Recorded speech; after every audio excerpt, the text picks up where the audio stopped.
human! It's been a while! Anyway, that was a good nap. I nearly slept through the whole thing. Let's see... Alright, there's something I have to do first. Okay, human, listen up. First, I'll have you select your difficulty. Choose wisely. Complain about it later, and I'll boom kill ya. Now then, display the options.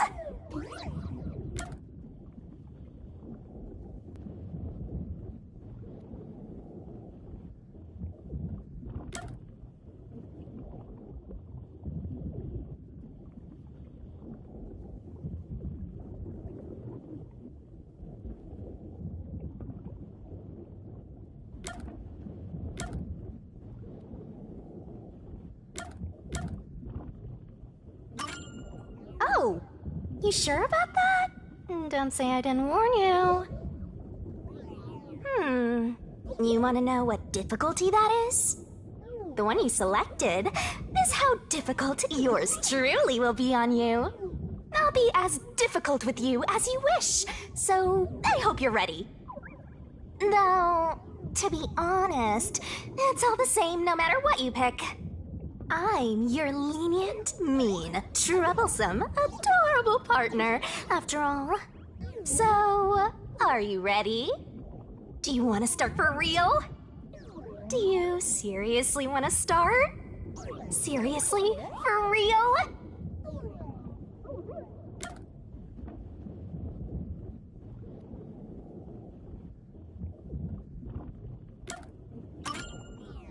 Huh, guess you're really here for it. Sounds like you're just dying to solve some mysteries. You just can't wait to go on adventures with me, right? Humans are so weird! Well, let's get this started. It's time to embark on my lovely, thrilling, wonderful, mystery-solving adventure. Let's go!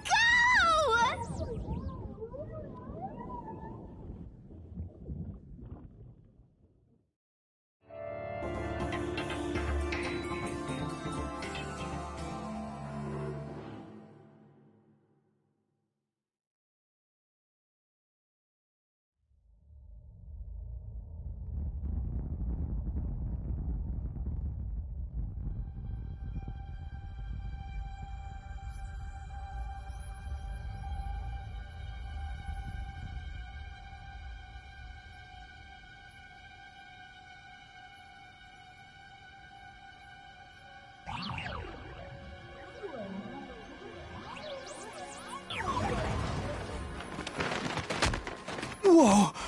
What's going on? Wait... Huh? Where am I?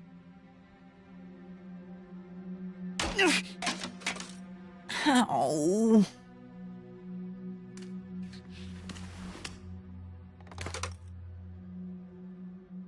Who... What?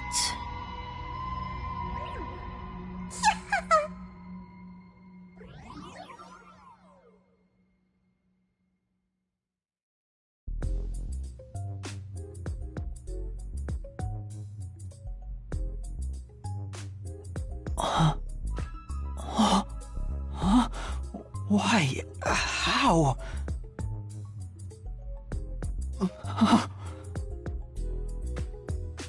I can't remember anything. Does that mean... Do I have... What was it called? Amnesia? All right, calm down. Take a deep breath. Dang it! I can't remember anything! Where am I? Who am I? Why can't I remember? Inside your pocket. Huh? Check your belongings. Who's there?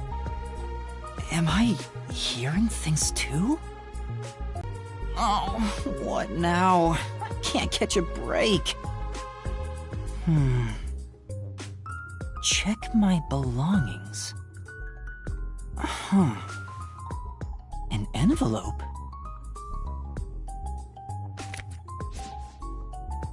Notice. World Detective Organization Human Resources. Dear Yuma Cocohead, you are hereby dispatched to the Special Autonomous Zone of Kanai Ward. Dispatch duration indefinite. Use the enclosed ticket to board the Amaterasu Express to Kanai Ward. Rendezvous with the master detectives on site. Upon arrival, proceed to the Nocturnal Detective Agency, World Detective Organization, Kanai Ward Branch.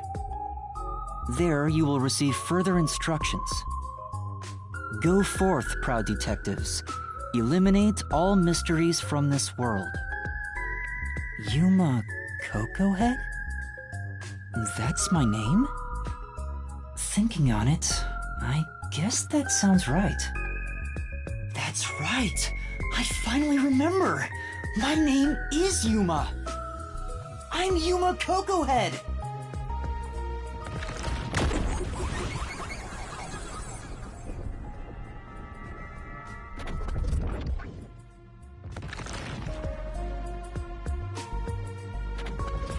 But what's this about a world detective organization?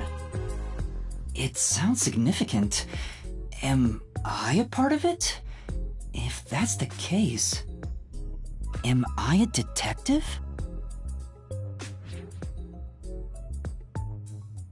I guess these kinda look like a detective's clothes. It seems I was supposed to get on a train. Or at least, I think so. Master detectives?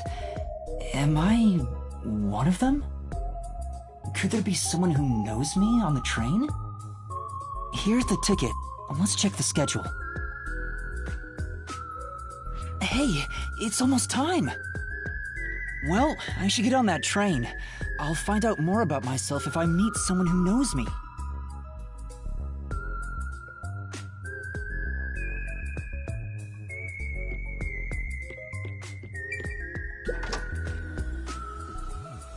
I get it. The place where I was sleeping was in fact...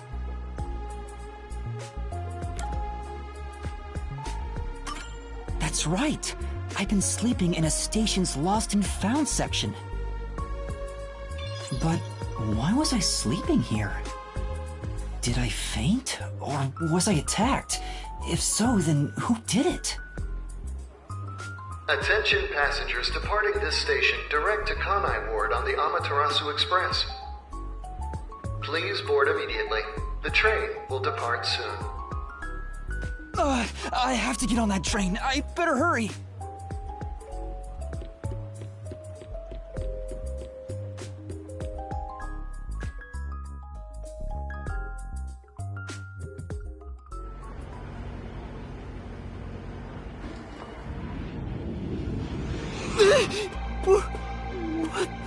I'm sorry. The Amaterasu Express will now depart.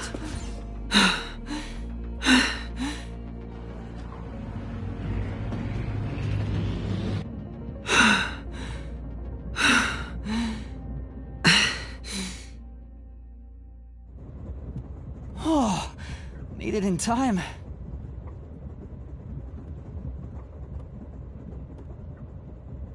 Thank you for choosing the Amaterasu Express Direct to Kanai Ward. Our train utilizes Amaterasu Corporation's state-of-the-art technology for an automated, safe, and comfortable service. There is no crew aboard the train. Thank you for your understanding and support. Automatic? So nobody's driving this thing. This train has 5 cars. It will operate non-stop to its destination. Food and beverages are available in Car 2. Restrooms are available in Car 1 and Car 5. In case of an emergency, visit the backup control room in Car 3 and contact Control Headquarters via the intercom. We hope you enjoy your trip aboard the Amaterasu Express on your journey to Kanai Ward. So there are 5 cars. This must be car 1 at the front. I'd better find the other detectives and meet up with them.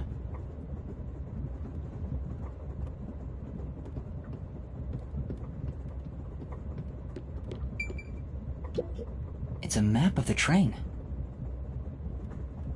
The first and last cars can control the train. The rest are passenger cars.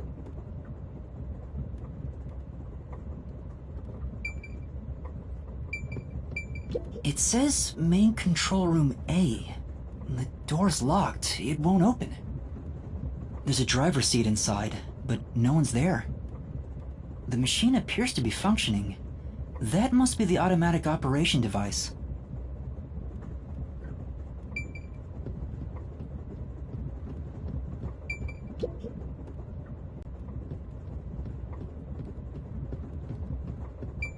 I see a clean-looking bed. This is probably the infirmary. It's locked, but there's no one inside.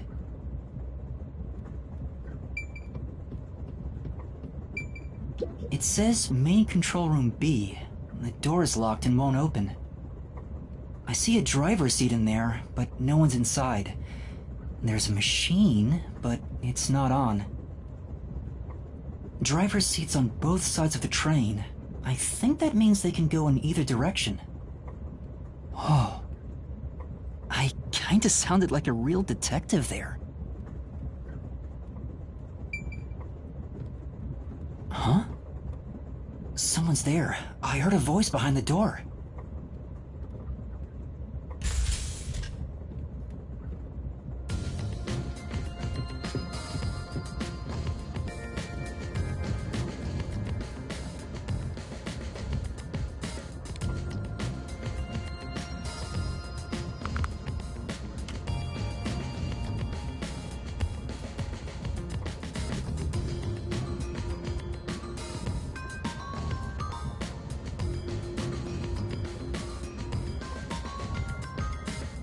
Excuse me, are you with the World Detective Organization? You are, right? You're master detectives, aren't you?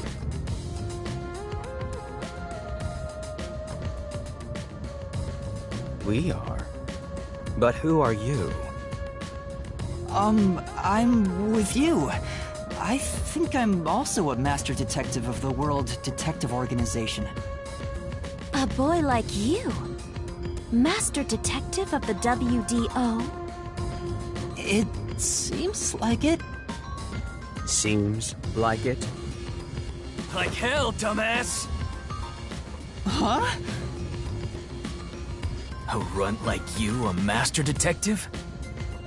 You're just shooting your mouth off. You look like a shriveled anteater. Anteater?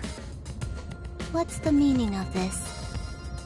You got a lot of nerve posing as a master detective. You wanna die right here, right now? Wait, please hear me out. Oh, right. I have proof that I'm a master detective. A letter? From the World Detective Organization? It's real. There's no mistake about it. What? Are you serious? Looks like there's a reason behind this. Go ahead and tell us. I'll allow it. Right, thank you. But there's really not much to explain.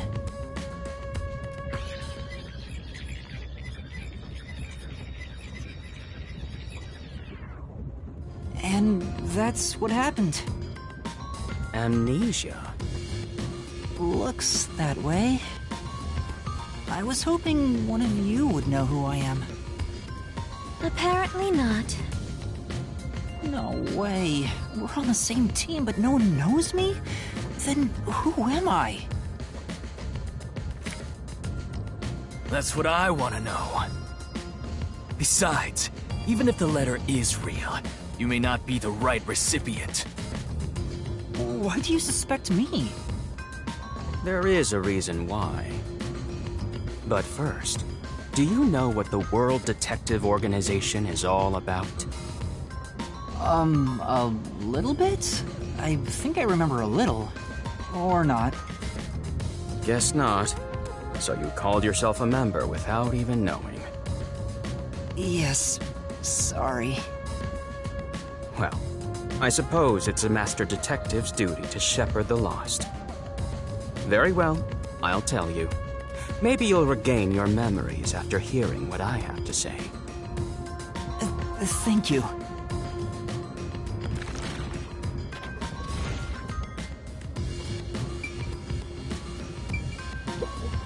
Listen up. The World Detective Organization is an extra-legal, extra-privileged organization devoted to eradicating the world's unsolved mysteries. Their branches exist throughout the world, and their investigations are handled by master detectives. As of now, there are roughly 1,000 master detectives in the WDO. All have powers specializing in investigative work. Powers? They are supernatural powers used in investigation, known as forensic fortes. People who develop talents such as clairvoyance or mind reading. They train at the organization to harness these special powers, which aid in their investigations. Those who manage to gain a forte are recognized as master detectives and given a detective deed. Which means, if you're a master detective, it should say so on your license. Detective deed? It's an identification card. Check your pockets. I don't have one. If you don't have a detective deed, you ain't one of us. Even if you got one, I'd suspect it's fake anyway. Oh, hold on! I'm not trying to trick anyone! Pardon me. He seems to be the only one accused of being an imposter. But how about the rest of you? If you require he has some sort of proof, then the same would apply to everyone here. Huh? The hell'd you just say? Naturally, we would doubt one another. Huh? First time? So, you guys don't know each other? Master detectives rarely meet together. We each travel the world on our own, solving cases. I've never seen so many gathered together for a case like this. We thought all of the summoned members had shown up and were about to start introductions. Then you walked in. I see. Well, let's start the introductions. We'll include the tardy one as well. What? You still want to do introductions? With the imposter too? It's vital for us to ascertain each of our identities moving forward. All the more reason due to this perplexing circumstance. Perplexing circumstance? What does he mean by that? Now, let's begin.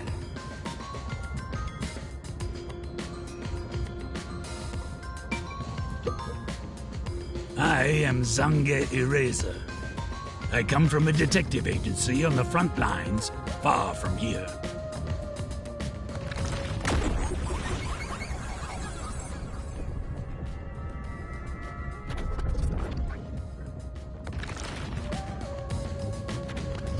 Perhaps you expect an introduction, but I have nothing to say. Let the past melt like ice in an evening's drink. That's how I live my life. My forte is thoughtography. I can transcribe images from my memory onto electronics. That's all for me. There's no need for any further explanations. There's clearly something extraordinary about him.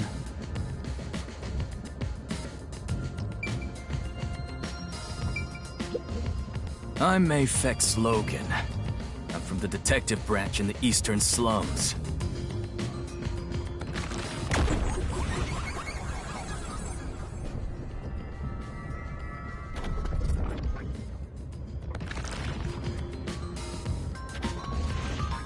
They call me a master detective now, but I'm originally a broke, illegal immigrant. When I was a kid, I was in an upstanding home, living an upstanding life. My parents were lawyers who never tolerated injustice. They should have left well enough alone with that local mafioso. Because they went after him, they were murdered. Their necks were cut open, right in front of me. That's awful. I ran away to protect myself and jumped on a ship at the port. I didn't know where the ship was going. That was the moment I threw away my past and my home. I drifted to the slums and did everything I could to survive. I managed to survive until now, thanks to luck.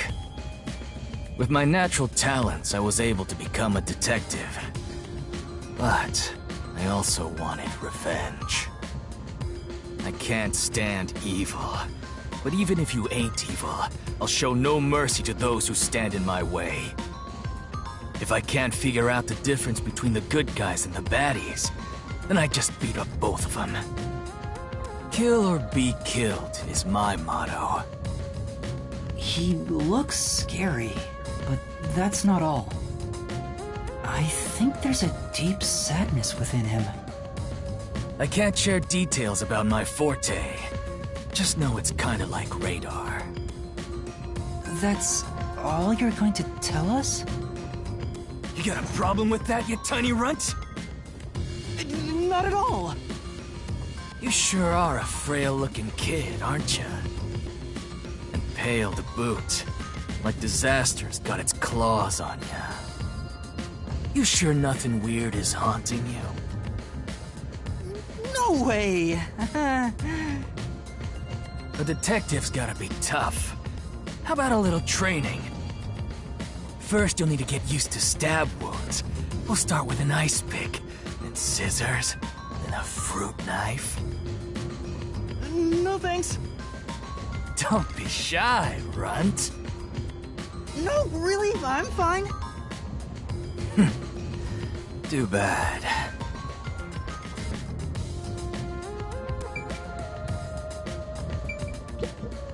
I'll go first. Allow me to introduce myself. I am Zilch Alexander.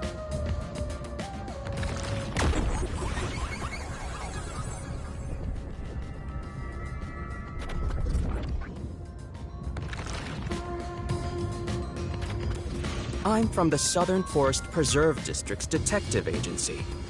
They call me Nature's Mediator. I love people, nature, and the harmony between them. However, there are times when some would attempt to ruin that harmony. My specialty is in handling those people. Have you heard of the chain of mysterious murders surrounding the dam construction at Souls Lake? Rumor has it that one by one, everyone involved with the dam's construction died, all cursed by a sunken ritual site. It was a once-in-a-century difficult case. The one who solved it was none other than myself. There wasn't much to it. The culprits were locals who wanted the rights to the dam for themselves. The strange part is that all 52 villagers were in on it. They all kept their lips sewn shut to protect the secret. I'll let you figure out what that means. When harmony between man and nature is disrupted, disaster strikes. That is one thing I have learned as a detective. Nature's mediator. He does look like a good detective. Though he suspected me, he still gave me a fair chance to explain myself. He looks a bit intense, but maybe he's a good person. I'll describe my forte as well. I'm uncomfortable exposing classified information regarding investigators, but this is an emergency. My forte is animal investigation. I can control animals as I wish and recruit them from my inquiries. Quite fitting for the philanthropist that I am. Though useful in many ways, I mainly use it to gather intel. It allows me to survey a target while remaining undetected. As a basic rule, I can only control four-legged mammals. Less intelligent animals are easier to control. I often use mice. They're the perfect animals for undercover investigations. Not only is he a good detective, but he also has those powers. He really is impressive. That is all from me. With love, I yield to the next person.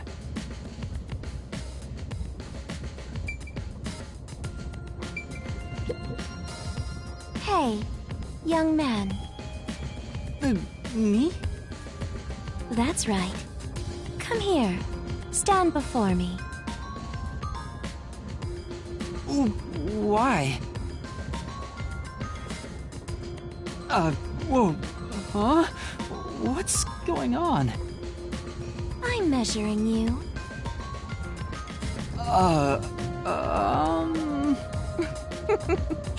Stay still for just a second. I'll be quick. Thank you. That was quite educational. That outfit fits you well. My name is Melanie Goldmine. My home is rather far north from here. Up there is a branch with detectives adept at spiritism. I was also active there as a medium.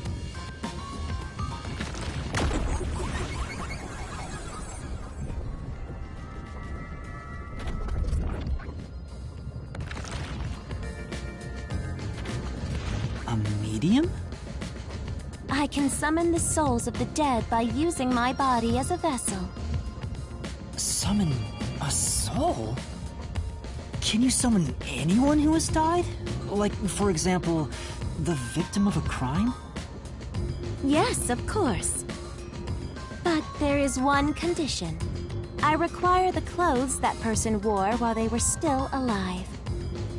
Only by wearing their clothes can I summon their soul.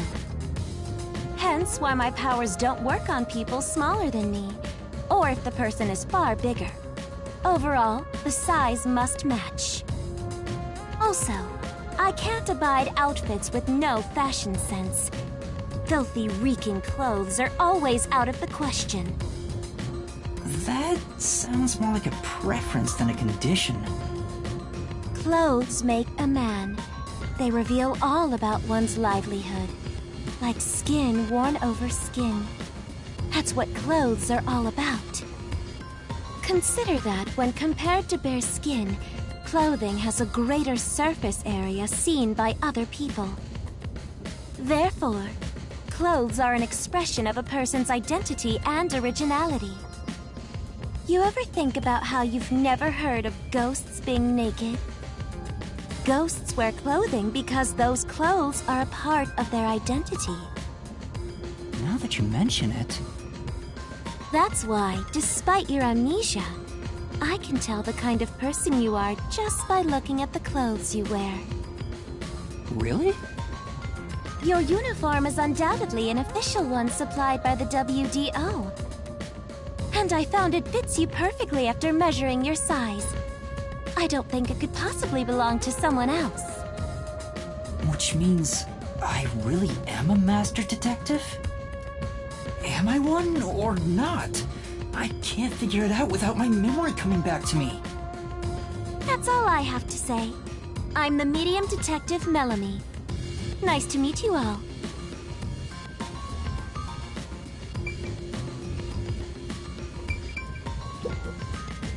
An introduction. Introduce myself.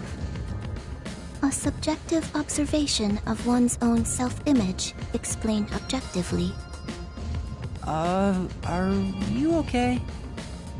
Did I do something that caused you concern? No, it's just you seem to be having difficulty introducing yourself.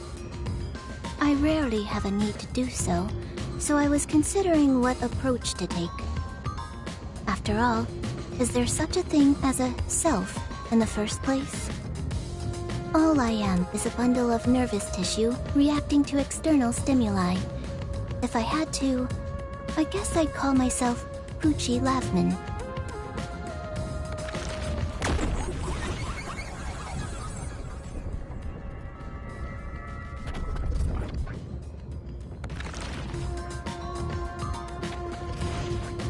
So, your name is Poochie then?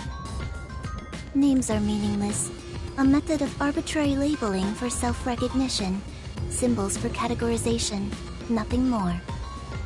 To that end, it serves the same purpose as a detective deed, or so I, Poochie, believe. She seems a bit odd. Most of the World Detective Organization's work is investigating unsolved mysteries. I was trusted with many bureaucratic investigations. My clients are mainly enterprises and politicians. Depending on the client, I use my forte to see if the transaction party is trustworthy. My forte is known as audio aptitude. When I concentrate, I can hear anything from distant whispers, footsteps, and even heartbeats. No one is safe to speak of their secrets when I, Poochie, am around. Oh, then did you hear anything suspicious at the station? Maybe we can figure out what happened to me. Unfortunately, unless I focus my efforts on listening, I'm unable to hear things far away. Oh, I see. Constantly listening in on all sounds leads to a sensation of my physical boundaries within reality dissolving away. My already tenuous sense of self starts to vanish, which is why I tend to close my ears unless I'm using my powers. Being blessed with powers sure comes at a price. Did she always act in such a strange way? Or did it develop after she obtained her forte? Regardless, she definitely has a distinct air about her. That is all I have to say about myself.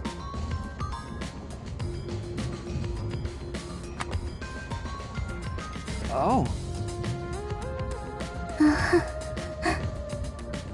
This part of her seems a bit more normal.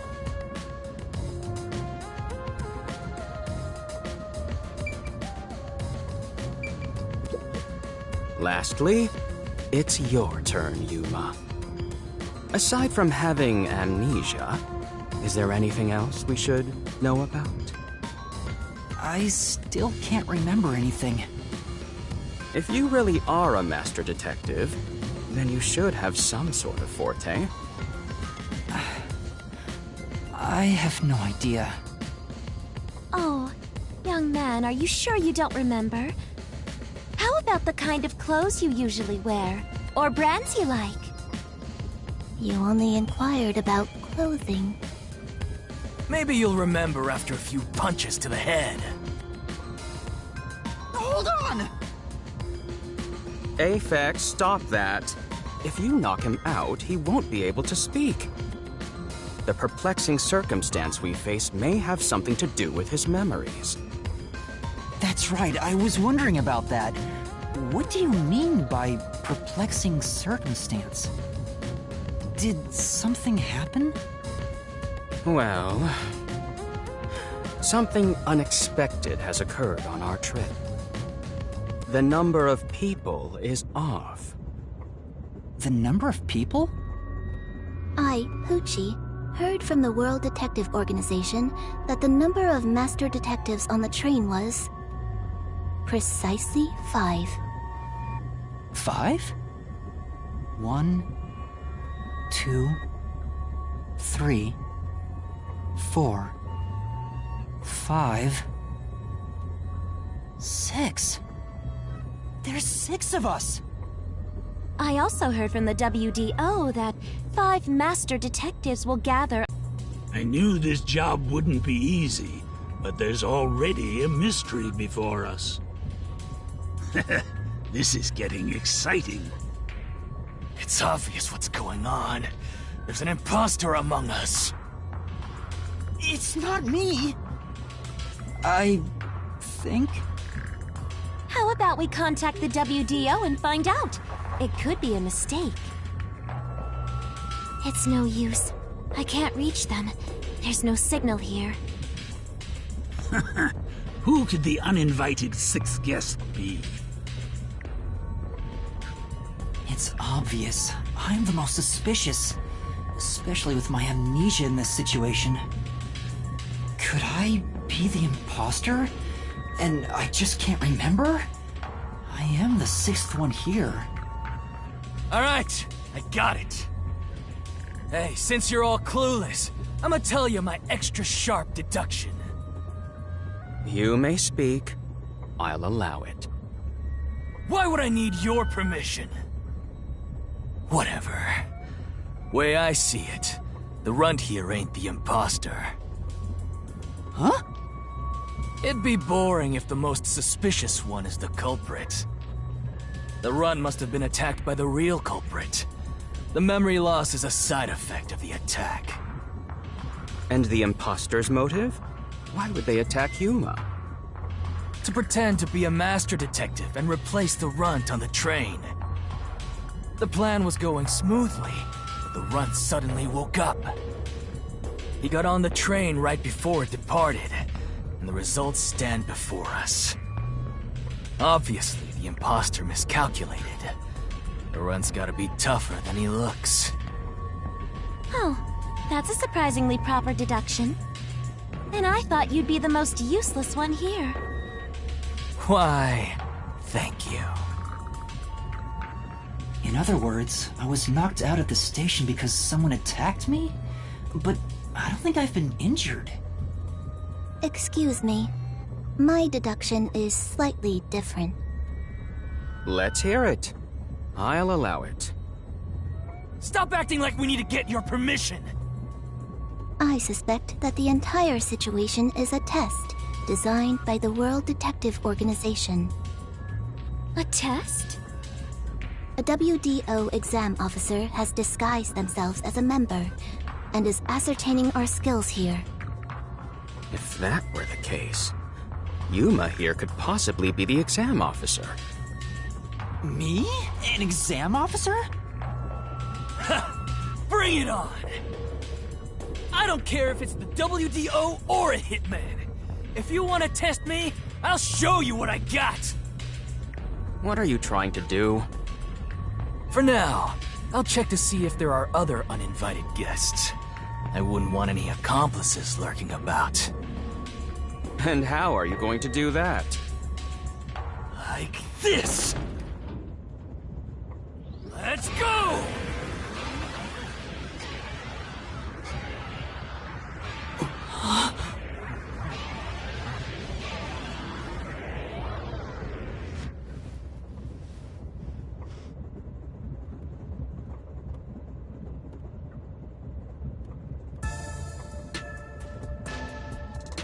What? What was that? A weird feeling overcame my whole body. No signs of the enemy. Turns out there really are just 6 of us on this train right now. What did you do? I used my forte, life detection. I can detect life in a 50-meter radius and pinpoint its location. The mechanism is a trade secret, but I can say without a doubt that we're the only ones on this train. Talk all you want, but who can verify that you're not lying? We're never gonna get anywhere if you start doubting everything! Use your own damn powers to figure it out then! I see. So fortes come in handy at a time like this. In that case, there's someone else with the power that can confirm if other passengers are on board.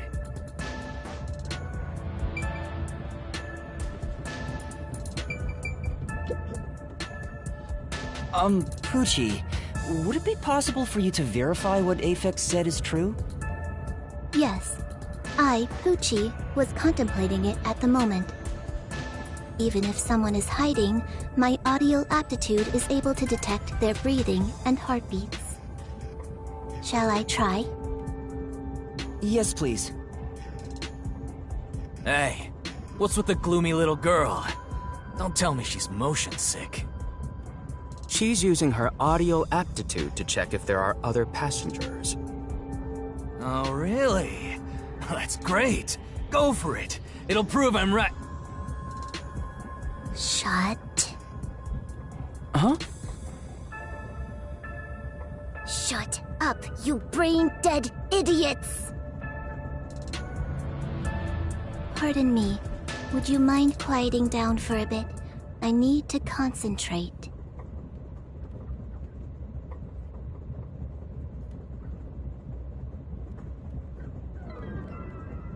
Huh?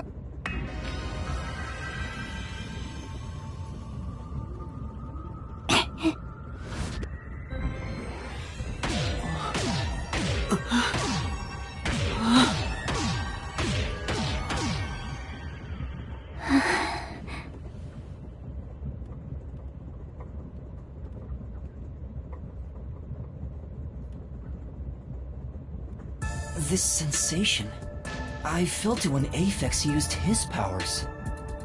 Somehow, it feels like I can hear what Poochie hears. Does no one else hear it? What's going on? I finished. I cannot hear the heartbeats of anyone besides the 6 of us here. Though one could hold their breath, they still cannot stop their heart from beating. In other words, there's no one else on this train. I, Poochie, guarantee it. See? I told you so! Sorry for calling you gloomy earlier, little girl. You know, I'm glad you've confirmed my findings, but... aren't our powers kinda the same? I can hear heartbeats from 500 meters away. So you're the useless one. Quiet, you catty bitch!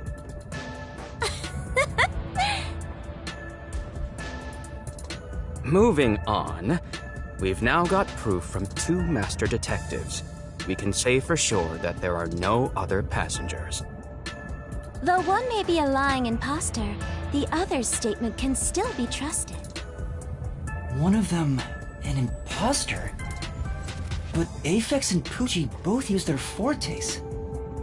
I could feel them using their powers, so I think it's safe to say both are master detectives. But I'm the only one who can sense their powers. No one else seems to have the same experience. Why am I the only one?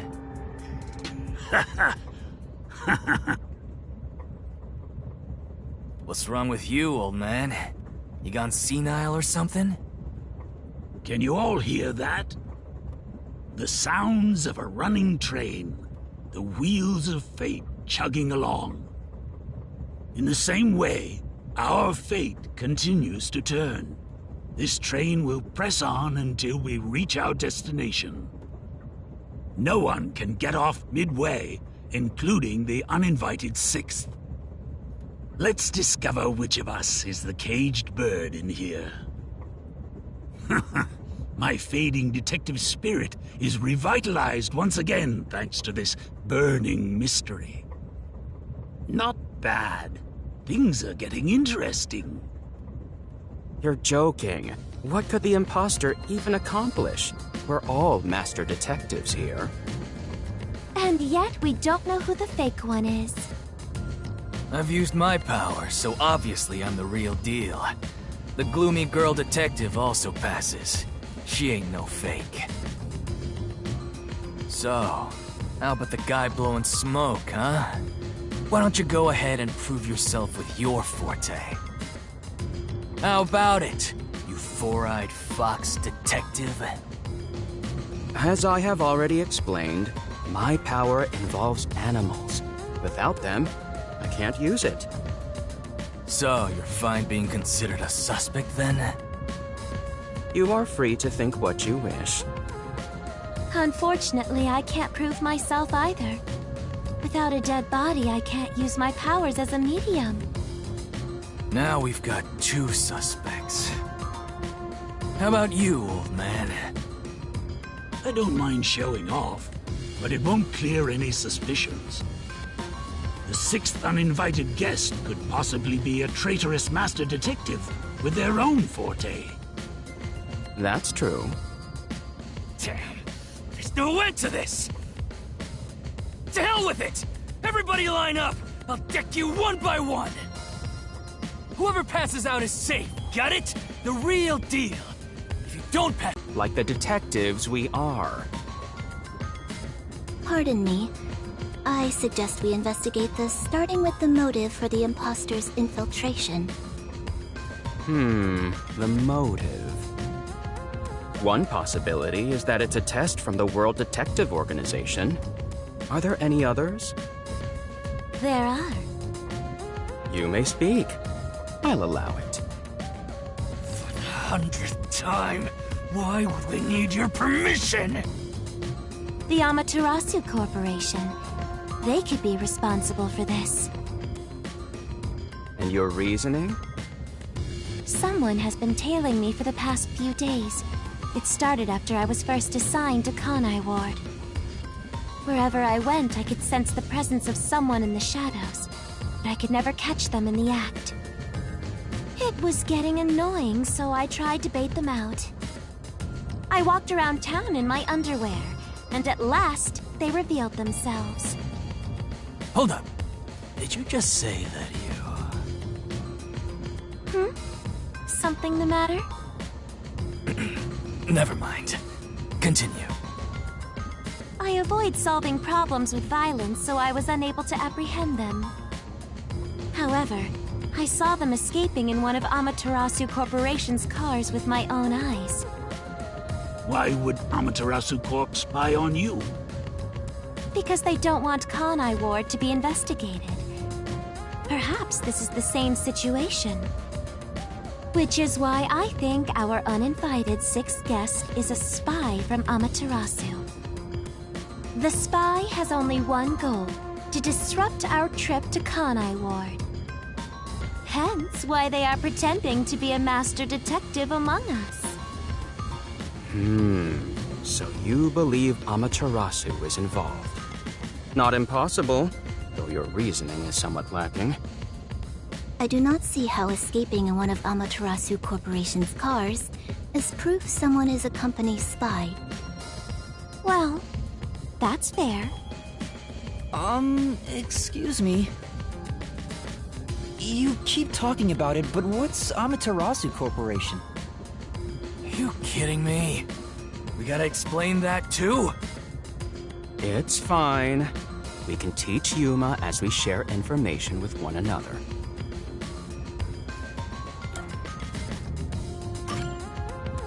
What is the Amaterasu Corporation? In short, Amaterasu is a freaking huge company. You see their products practically everywhere in daily life. They make everything from kids' toys to fighter jets, industrial goods, electronics, pharmaceuticals, everything. Big companies always got dark underbellies. With Amaterasu, with their smoke, there's a whole building burning down. That's a detective joke. Funny, huh? Sure, I got it, thanks. We're heading to Kanai Ward. What does that have to do with Amaterasu Corporation? It's fairly complicated, but Kanai Ward is essentially an Amaterasu autonomous zone. Previously, Kanai Ward was just another regional city. But as it was being developed by Amaterasu Corp, the city itself transformed. Factories, research labs, and affiliate companies were built. In no time, the whole place belonged to Amaterasu. As a matter of fact, Kanai Ward is essentially ruled by the Amaterasu Corporation. Political power has no influence there. Since it's so isolated, no one has been traveling to and from Kanai Ward. Isolated? Exactly. Because of that, no information has been getting out, aside from rumors of unsolved cases. This has been going on for years, but the unified government has been turning a blind eye to the whole thing. The Amaterasu Corporation's influence affects not just the UG, but the entire world. Given the situation, the World Detective Organization couldn't wait any longer and decided to act. As a result, master detectives are gathering in Kanai Ward. And that's pure speculation, mind you. We won't know the full details until we arrive. I see. Thank you very much.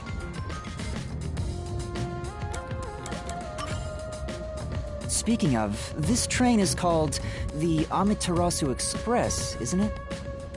Yes. The Amaterasu Express is an entirely driverless train developed by the Amaterasu Corporation. The WDO made arrangements to prepare it for arrival at Kanai Ward. Normally, it has no passenger cars for the trip to Kanai Ward, but they added ours as a special exception. It features enough passenger space for all of us and a lavish dining car. Quite the warm welcome. A perfect setup to persuade us nothing is amiss in Kanai Ward. By the way, the windows and doors are completely locked until we arrive. They say it's for our safety, but I feel as though we're stuck in a big, moving coffin. All the sash windows are sealed, so they can't be opened. I, Pucci, confirmed it myself prior to the train's departure. Perhaps these measures were taken to prevent infiltrators or stowaways. Once it's en route, the Amaterasu Express becomes a box that's impossible to enter or exit. If you feel up to it, why don't you take a look around? But you can access the 5th car, the one at the end. The door appears to be broken and won't open. Broken? Well, go ahead and see for yourself. Right. Has anything you heard sound familiar? It feels like my first time hearing about any of it. Sorry. I see. It's all right. Just tell us if you do remember anything. Thank you. He seems nice and all, but maybe he's the imposter. Huh?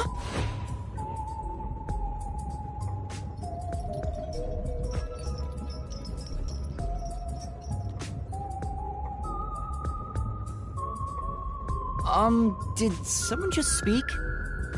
No. Hey, what's wrong? You've gone pale. How about you have something warm to drink and get some rest? Although we only seem to have coffee here.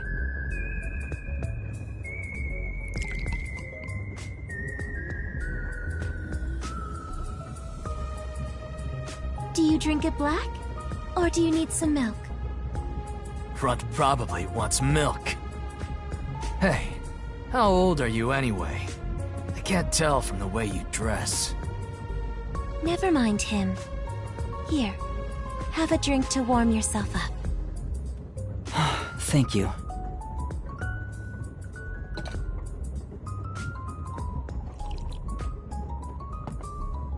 What was that voice earlier? Am I hearing things? I have amnesia, and now I'm hearing things. What's happening to me? I wonder if it has something to do with the 6th person. Besides, who is this 6th uninvited guest anyway? I should think about it a bit. Who is the most suspicious person here?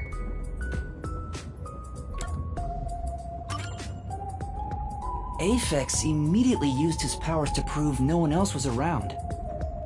If he already knew that Pucci had a similar power, then perhaps that means he could have purposely used his powers first to prove he was trustworthy. No matter how much I think about it, we have no proof of anything so far. If I really am a master detective, I could have some useful powers.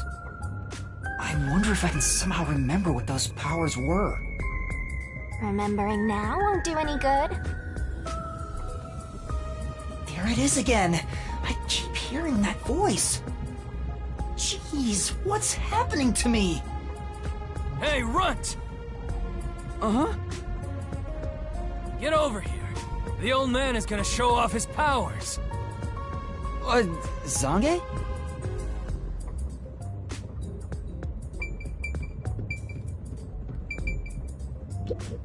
Thoughtography, huh? Although I am reluctant to do so, I shall demonstrate my forte. You forced my hand. Otherwise, suspicions will continue to mount against me. What's that? Your cell phone? Quiet.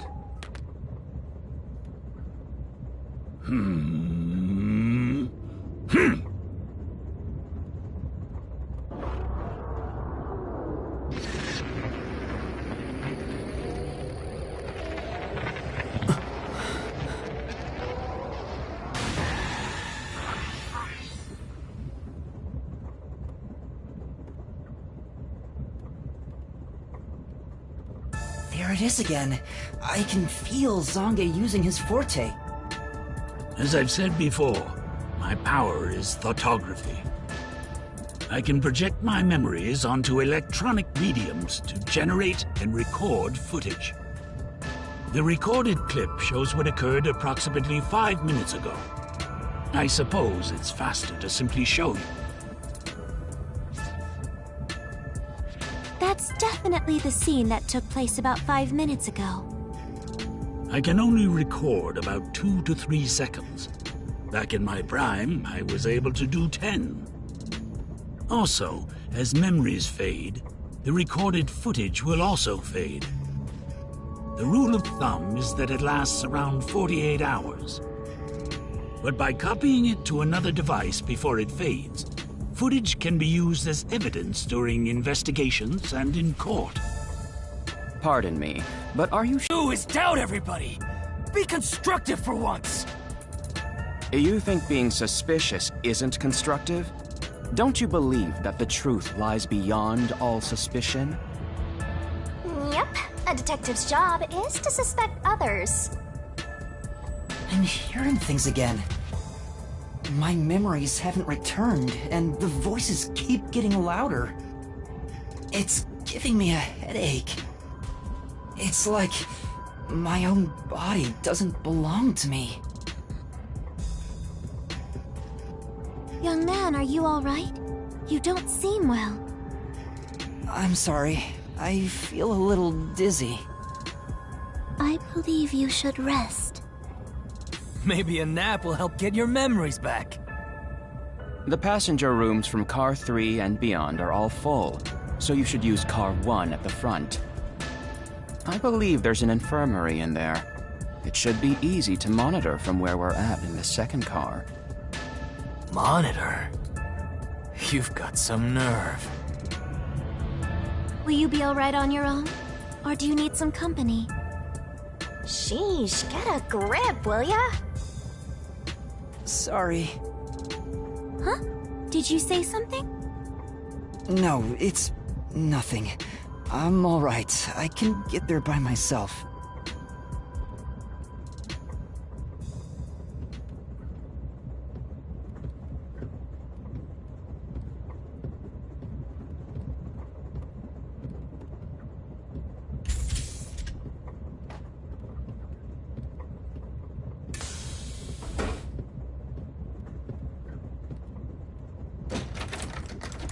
Wait. It's locked. You gotta find the key first. The key! Where's the key? Is it somewhere in the first car?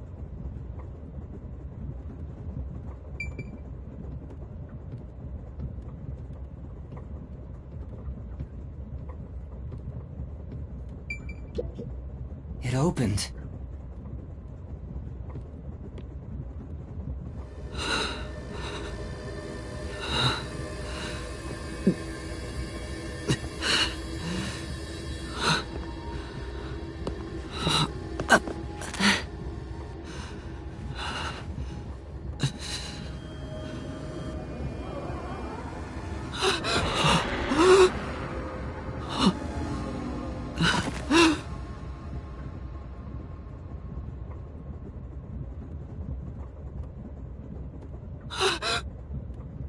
Hey! It's time to get up! How long are you gonna sleep? Get up, or I'll boom kill you!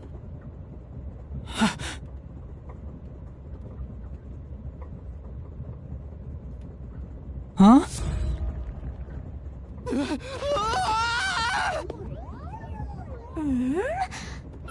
So you can finally see cute little me. It's all taking root.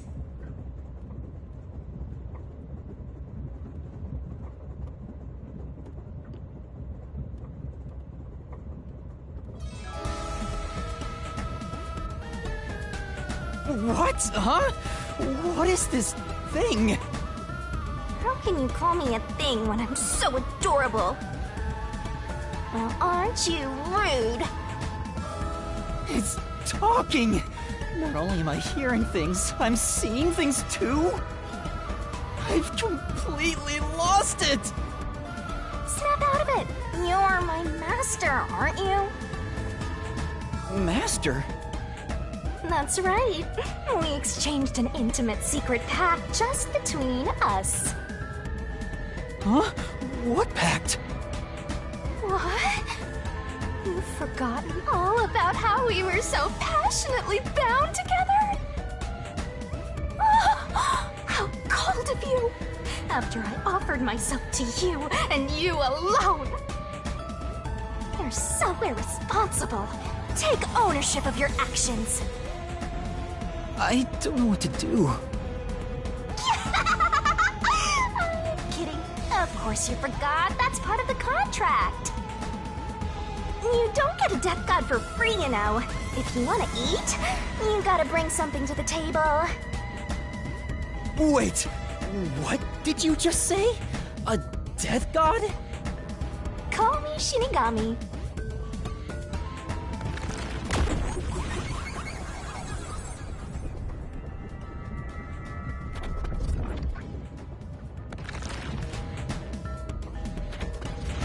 God, sounds so ominous and creepy. That ain't my style, you know. I'm too cute for that. I was born too pure and innocent. That's why I prefer to go by Shinigami. Anyway, that's my name. Don't wear it out. Oh, okay. Good answer, Master. You keep calling me Master. Wait. Are you haunting me? Please, call me Shinigami. Shinigami? Yep. Of course, I'm 100% haunting you. I'm haunting you like your life depends on it. That was your wish after all. It's why we made that contract. That's what I wanted? And for our sweet, sweet contract, you offered something in return. Offered? You mean... You finally got it? You offered your own memories.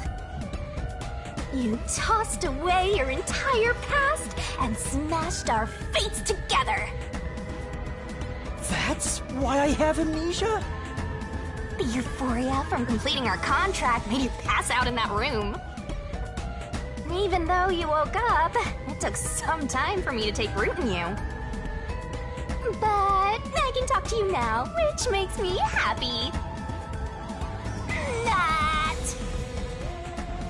Which is it? Why would I make a contract with you? Why did I offer my memories? Sorry, but I can't share the contract's details with you. Those are the rules. Why not? Tell me! No can do. That's the contract. By the way, Master, something's been bothering me. What is it? 2 hours have gone by since you passed out. Huh? 2 hours? Yep. And here I was, waiting for you to wake up. Admirable, right? But during that time, no one came to check on you. They're all so cruel, you know? Maybe they forgot about you. Speaking of, why am I here? Is this the restroom in the first car? That's right, I felt sick at the dining car, so I was looking for the key to the infirmary. You should watch your own health, Master. We share mind and body. When you feel sick, I get irritated too. Your haunting presence is probably why I felt sick in the first place. Hey, don't blame me. Anyway, you better hurry and take a look around. That's right. Where are the others?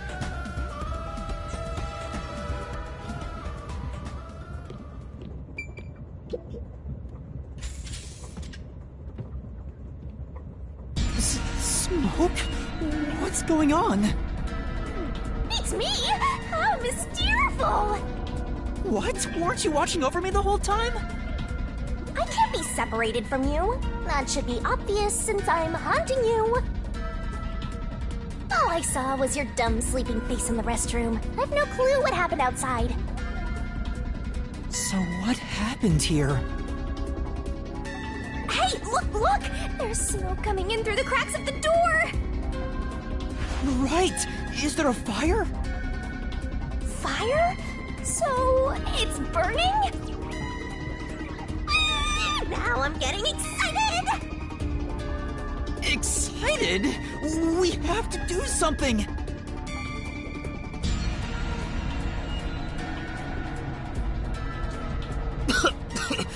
What's going on? Zilch! Zilch, please wake up! Zilch! There's too much smoke! I gotta help! Master, look!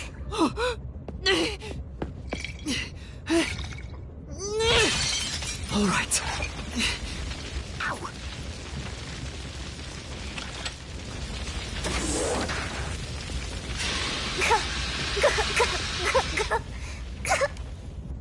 Ow. Oh, no way. Whoa.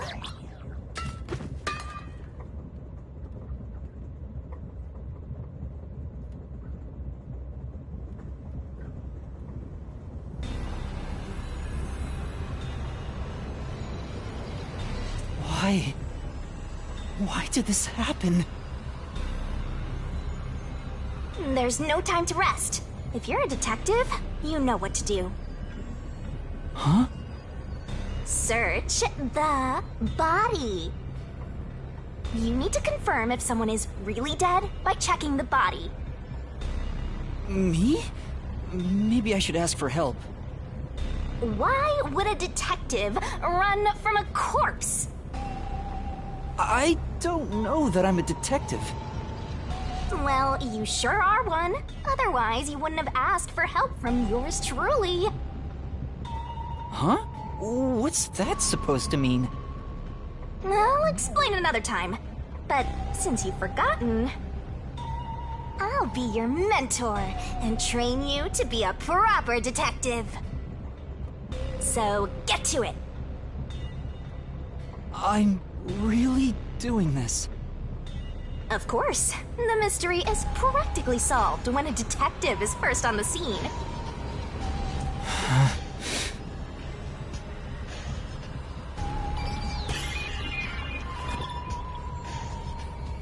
Time to investigate!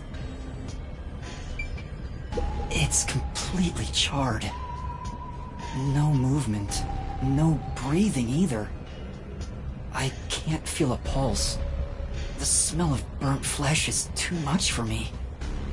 A knife is still lodged in the chest. This is the only knife wound. I don't see any other injuries. Well, how's our corpse doing? Dead. Without a... That's so kinda charred after all. You really didn't even need to check. You think you could have saved a life? Forget about it. If you're so worried, try CPR. Though, you'll be tasting soot doing that to such a charred corpse. What's dead is dead. Never let that get you down. Right. I have to tell the others about this. I smell a case!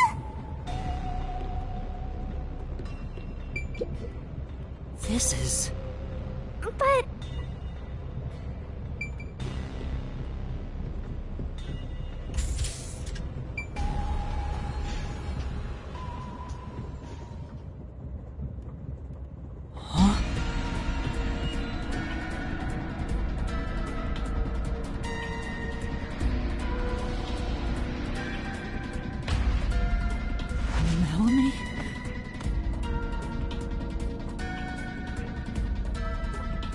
No way. Is this a dream?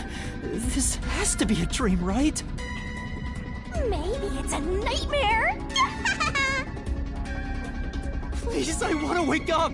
I can't take this anymore! You're so pitiful, you know that? You sure you're the guy who sold your soul to me? What are you anyway? Friend or foe? You're a friend, of course. After all, you're my master. Isn't that nice? I'm your friend and I'll be haunting you till death do us part. I don't get it! Why would I make a contract with a death god? Wait, do they even really exist?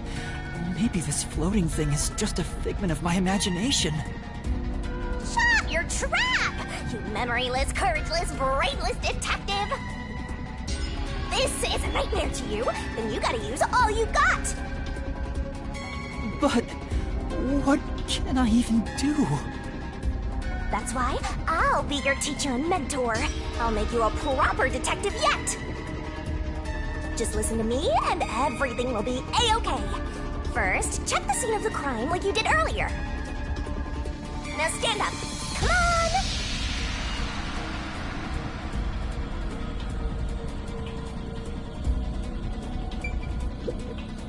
It's Melanie, all right. She's completely burnt to a crisp, but I recognize what parts are left of her face. There's no pulse or breath. No doubt she's been dead for a while. There's a bottle of liquor nearby. Maybe that was used to start the fire. You found 2 corpses back to back? You sure are reeling them in! Talk about beginner's luck! There's nothing lucky about this at all! So, what's the cause of death? Huh? Oh, there aren't any obvious external wounds. So she burned to death. The other one also got incinerated. Such a cruel way to die. What's going on here?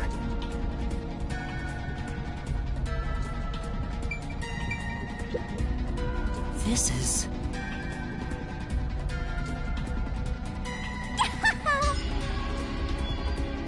What a rich fragrance! How about a taste, Master? This is... Yeah, that's right!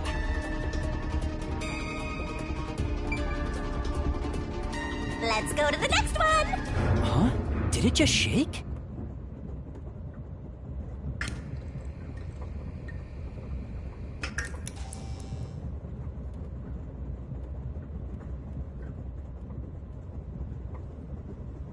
What was that? The lights went out for a moment and came back on. Ooh, it got dark outside. Looks like we're in a tunnel. Anyway, shouldn't you be hurrying? You should probably tell the other master detectives, yeah? Right, that's right.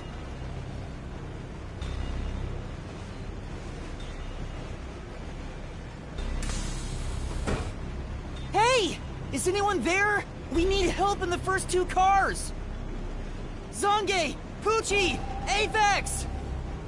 Anybody! No response. I smell a tragedy. This is like the very picture of hell. Woohoo! One mystery after another. I can't hold back from all this excitement. We have to find the others right away! I'm getting excited here!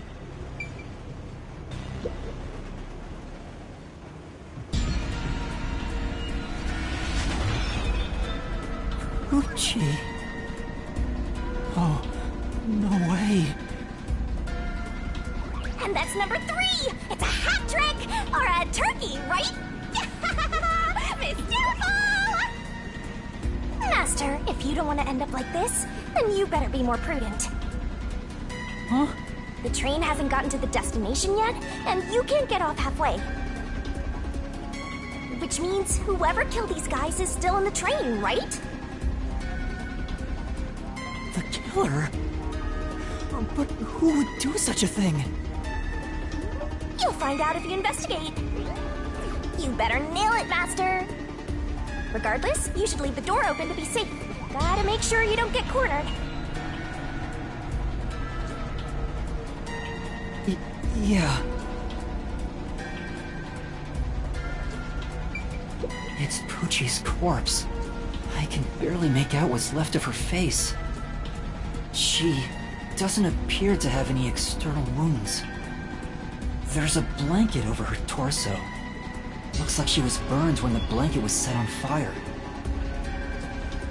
Yep, it's a corpse. Is this Poochie's bag? Maybe there's a weapon for self-defense inside. It'd be good for you to check it out. I'm sorry, Poochie. I'm taking a look inside. There's a change of clothes and travel supplies. No weapons or other self-defense items. It's a wash, then. It was sitting there like a treasure chest, so I was hoping there'd be a rare metal inside. Why is this happening? Even Poochie. Master, let's move on if you're done here. There's no time to waste. Right. Where's Zange? And Apex, too.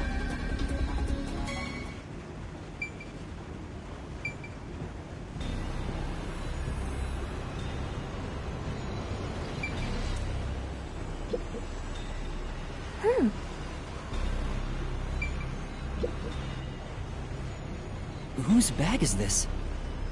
Oh, it's open. Is it okay for me to look inside? You're a detective. Why even ask? Detectives search people's bags and cupboards all the time. Smashing pots to find what they want is part of the job. That's too much. Notice. World Detective Organization, Human Resources.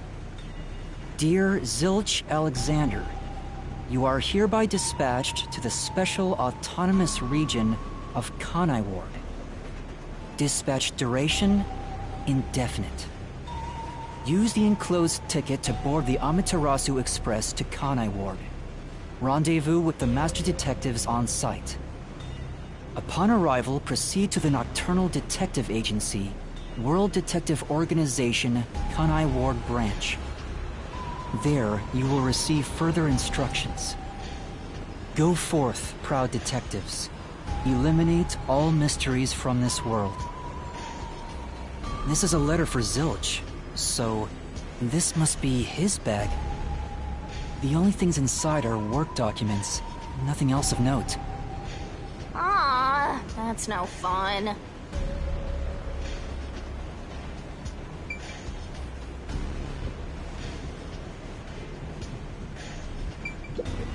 This isn't a passenger room.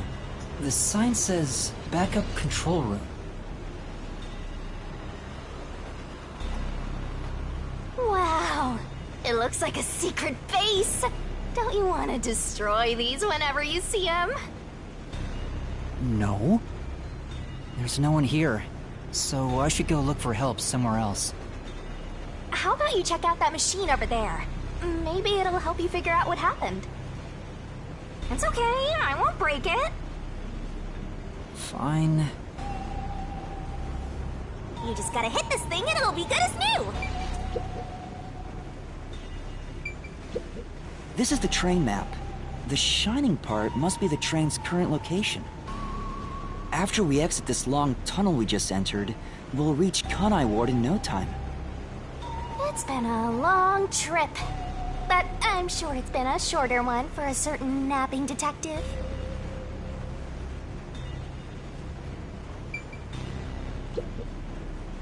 What's this machine?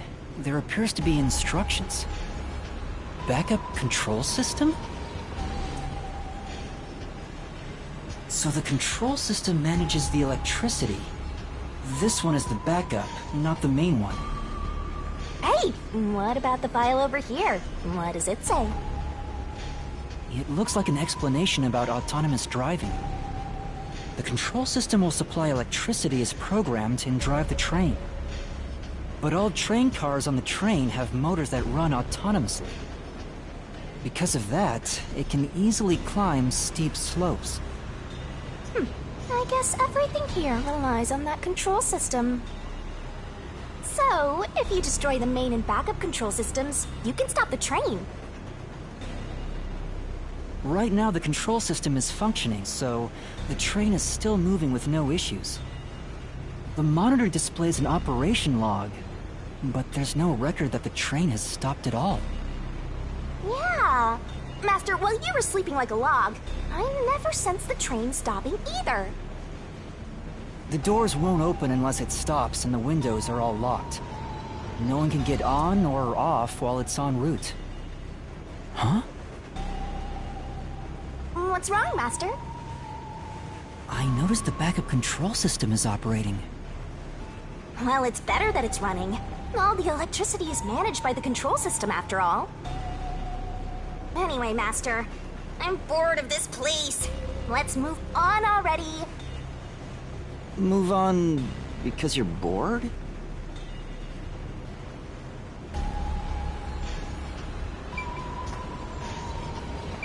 Oh, there's an intercom. Yeah. It won't connect. Why? If it doesn't connect during an emergency, it's totally useless. If this system was completely automated, a report should have been sent to Control Headquarters about the fire. Maybe. Everyone in Control Headquarters is already dead, and you're the last living human in the world. What a horrible thing to say.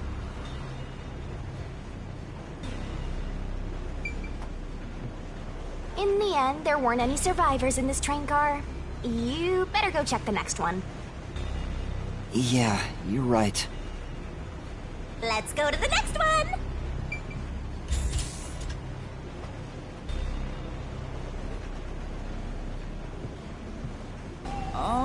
Is anyone there?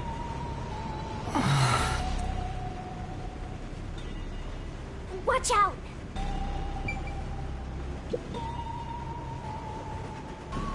There's nothing here.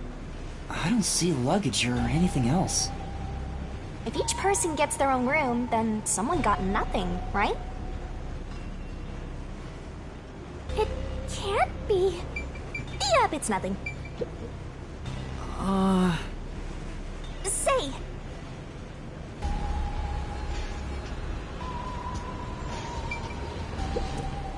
Hmm?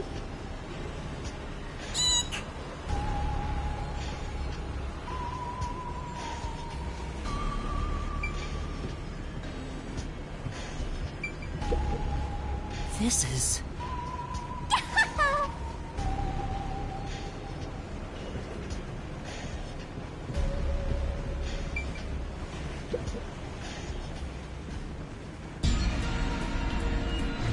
Sange... Why? How did this happen? 4 dead balls in a row! A walk-in with loaded faces! What? Do you think this is funny because you're a death god? No. I think it's awesome! My heart's fluttering with joy! Each death takes the mystery even deeper! So mystical! This is all wrong.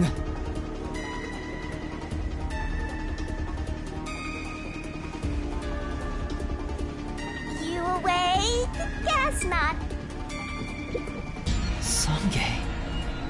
He's burnt to a crisp. I can just barely discern his face, though. I can't find any particular external wounds, just like the other corpses. He was also incinerated in a burning blanket, like Zilch in the first car and Poochie in the third one. All 3 of them were sleeping in bed and murdered by immolation? Oh, what's this? Zange's cell phone. Maybe his photography left something behind. No good. Just a video of me drinking coffee. It can't help me solve this mess.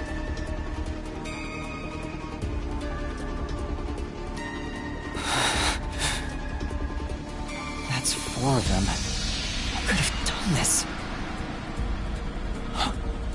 Wait! There are just 6 people on the train, including myself. And I found 4 bodies. Zilch, Melanie, Poochie, and Zange. The only one left is... Aphex? Took you long enough. I knew from the very start. You still need work, Master. I'll be sure to train you well. So Aphex is the culprit? He murdered the others in such a deranged way? He's got a short fuse, so maybe it was a crime of passion. He probably lied about being a master detective. No, he's a master detective for sure. I sensed him use his powers. You sensed it? But if he betrayed the WDO and became an Amaterasu Corporation spy, it's reasonable to conclude he killed the other master detectives to sabotage our efforts. Anyway, time to boom kill that psycho! You were totally about to say that, right, Master? Not at all. If he finds me, I'm done for. I'm actually surprised you haven't died yet. You look like you'd be the first to die. I won't deny it. I probably got overlooked. I was supposed to be in the infirmary in the first car, but I passed out in the restroom, right? Maybe that's why the killer didn't find me. Oh, I just remembered! Huh? What's up? Master, I told you that while you were passed out, no one came to the restroom. But one time, the door did open, I think. By the time I noticed, the door closed again. I don't know who was there. Now that I think about it, could it have been that guy with the short fuse? So, he let me go? Why? Maybe he thought you weren't even worth killing. You're an incompetent guy with amnesia. That wasn't a diss, just a fact. I know. Now that we know who the culprit is, we have to find him before the train arrives. Find him and do what? Catch him, of course. And it's all up to you, Master. That's impossible! It's fine. There's no time to waste. Nothing's fine about it!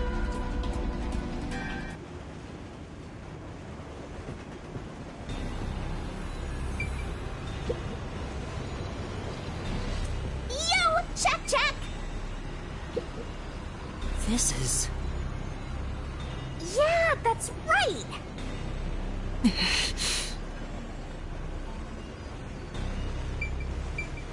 It's a woman's travel bag. There's a name here. Melanie Goldmine. Looks like makeup and travel supplies. Nothing noteworthy. Hey, did you check to see if someone's hiding nearby? Yeah, no one's here. You sure? What if he's hiding in the bag? Even a child couldn't hide in there. You don't know that. You're up against a master detective, remember? What if there's a master detective who has the appearance of a child, but the mind of an adult? Of course there isn't. You sure about that? I think there's totally a detective like that out there.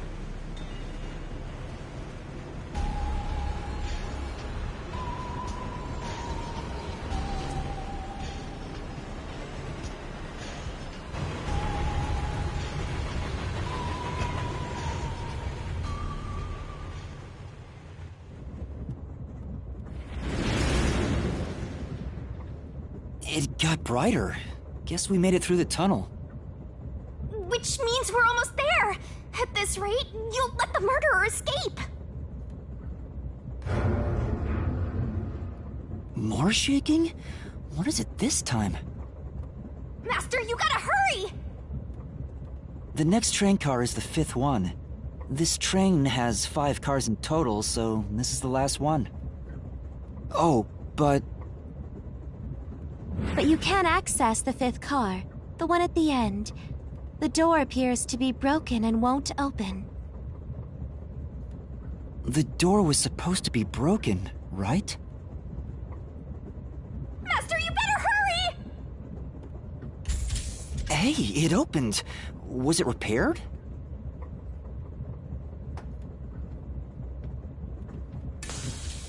It's been wrecked. What happened here? Master, look over there!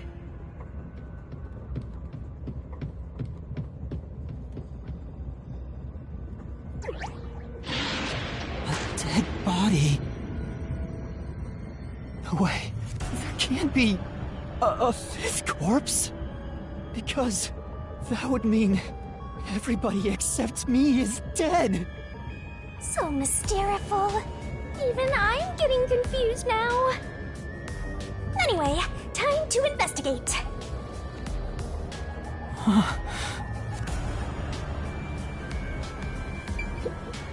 This isn't a fake. It's a real corpse, isn't it? It is, without a single doubt, the bona fide remains of a human. I'm positive about that. I specialize in corpses, after all. I'll check for signs of life, just in case. No, he's completely dead.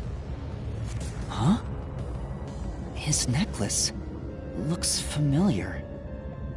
Wait, it's the same one Aphex was wearing. Looking at the body type of the corpse, it matches the guy with the short fuse. His face is burned beyond recognition, but could this really be Aphex? You might find it unbelievable, but it seems like it. So his cause of death was also fire? Yeah, I don't see any other external trauma. Wait, there's an injury on his chest. Hey, you're right. I'm surprised you noticed. Is it a stab wound? It looks like he was pierced with a blade. If that's the case, was he stabbed to death? No, he could have been incapacitated by the stabbing and then burned. It's impossible to determine the cause of death with what we have. Oh? You've gone full throttle in this investigation. Good job! To me, for being your mentor. But why Aphex? Yep, this corpse is real too. It says main control room B. It's no use, it won't open. There's a driver's seat in there, but I don't see anyone. The autonomous driving device is there, but not on. Hey, Master, maybe someone's hiding in there. Any way you can bust it open? I don't think so. The door looks too sturdy. Also, I don't think it's possible for someone to be hiding in there. Aphex and Poochie both said that there were only 6 people on the train. So, including me, there can only be 6 of us here. I see. Oh, why are there 2 control rooms in a single train car? They probably have control rooms so it can go in either direction. This is the last car for where we're heading, but it'll be the front car on the way back. Oh, well, now that you mention it, there is a control room in the front train car too.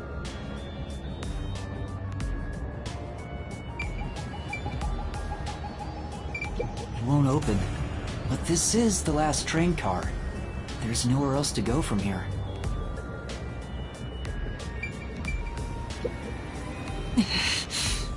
Hey!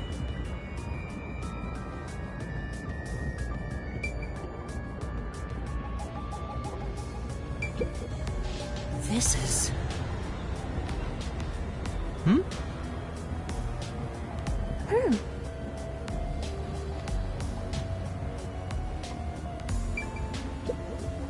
Huh?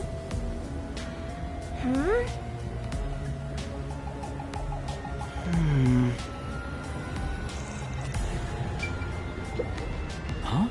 What's this? What is it? Did you find something? The interior lock is open right now, but there's something odd about the latch. Look, there appears... That's a bloodstain, all right. But why is blood there?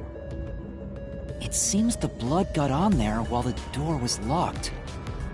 That's evidence of something for sure. No harm keeping it in mind. Sure hope you got all that down.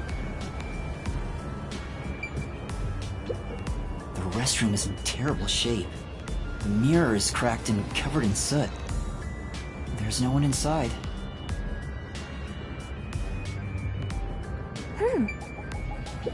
It says main control room A. It's no use. It won't open. There's a driver's seat in there, but I don't see anyone. The autonomous driving device is there, but not on.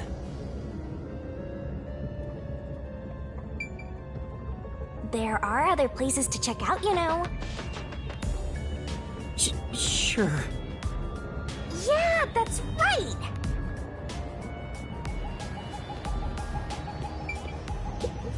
It's a map of the train.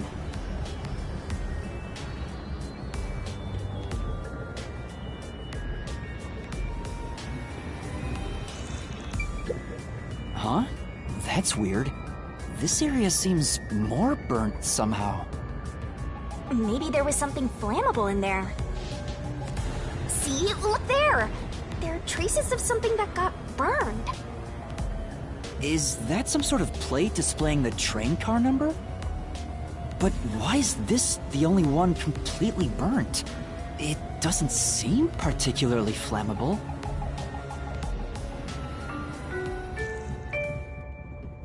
Thank you for choosing the Amaterasu Express Direct to Kanai Ward. We are approaching Kanai Ward. Please mind your belongings. Master, we're almost at the station! You have to catch the culprit! Catch who? Everyone besides me is dead! Are you sure it's everyone? Calm down and count again.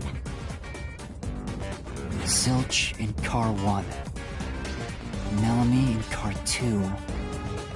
Poochie in car 3. Zange in car 4. And Aphex in car 5. See? That's 5. Everyone besides me is dead. That makes you the only possible killer, Master. Did you do it? No! That's not possible! But I can't say for certain. I lost my memories, and now I'm seeing a death god. There's something wrong with me. Death gods are said to reap human souls. Maybe because I'm being haunted by one. Maybe subconsciously, We are approaching Kanai Ward. Please watch your step while exiting the train.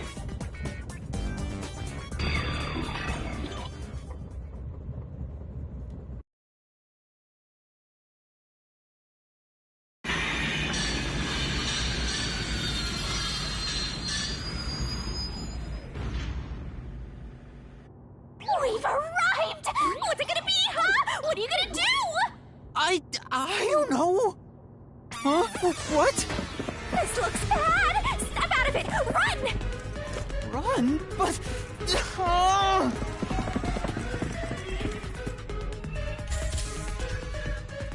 Master, those guys from before are still on the platform. Run to the front train car. Why is this happening to me?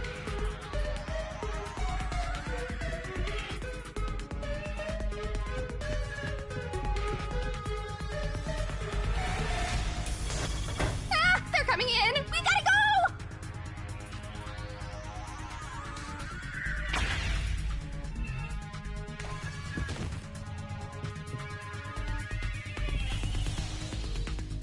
Who are these people? The police? They're not your friends, that much is for sure. Considering the state of the crime scene, they're totally gonna pin it on you.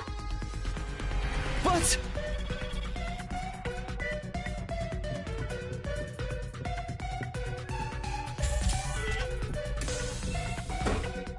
Oh!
Looks like you're done for. Wait, please, listen to me. I can explain. Huh. What's there to talk about? You're a master detective of the WDO, aren't ya? The name's Swank Katsunel. I'm with the Amaterasu Corporation's peacekeepers.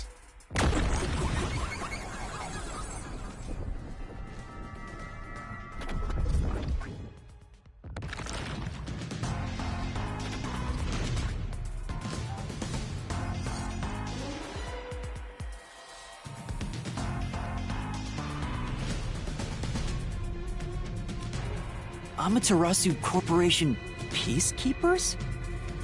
Don't act like you don't know. You're a WDO detective for crying out loud. Or are you some sort of imposter? No, I'm not. I think. You think? Well, I don't care either way. What's about to happen has already been decided. Which is? The peacekeepers are the defenders of law and executioners in Kanai War.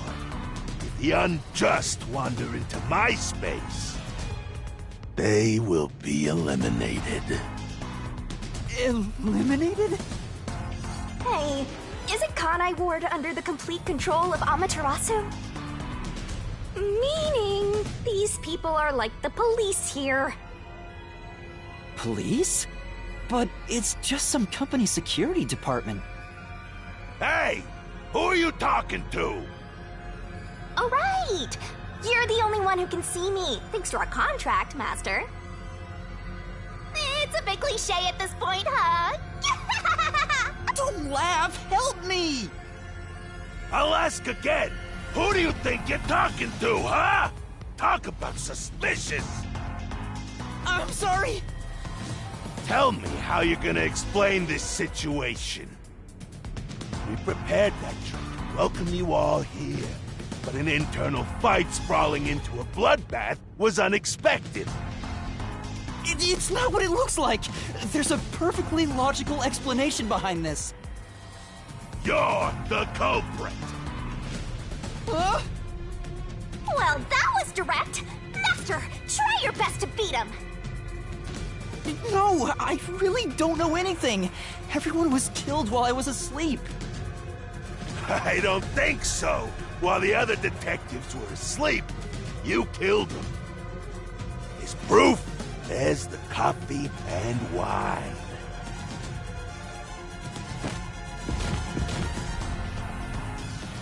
What the... We found coffee and wine in the dining room. When we checked the second car earlier, I had a subordinate drinking. You can see what happened. Looks like some sort of knockout drug was mixed into it. Drug? Which means you drugged the other detectives and killed them while they were passed out. Wow, he may just be a lowly grunt, but he knows his stuff. He could be trouble. Why do you sound so impressed? So did you figure out the cause of death? Yes, they all burned to death. Huh? All of them? How cruel of you to kill them like that. What's your endgame in this? Is it money, or is it money? If it's money, then hand over everything you swiped. I promise I'll show mercy to your wallet. He just wants money! That's no fair! I'm not the culprit. Yes, you are! You're the culprit! No, I'm not the perpetrator. But do I know that for sure? In this situation, who else besides me could have done it? There were without a doubt only 6 people on the train, and 5 of them were killed. So the only possibility is... Just admit it! I know you're the culprit! What am I supposed to do? Admit it now! You're guilty! Am I the killer? Come on, confess! Maybe it's better if I confess for now. It could be better to get through this now and get some time to think about it. Why confess if you didn't do it?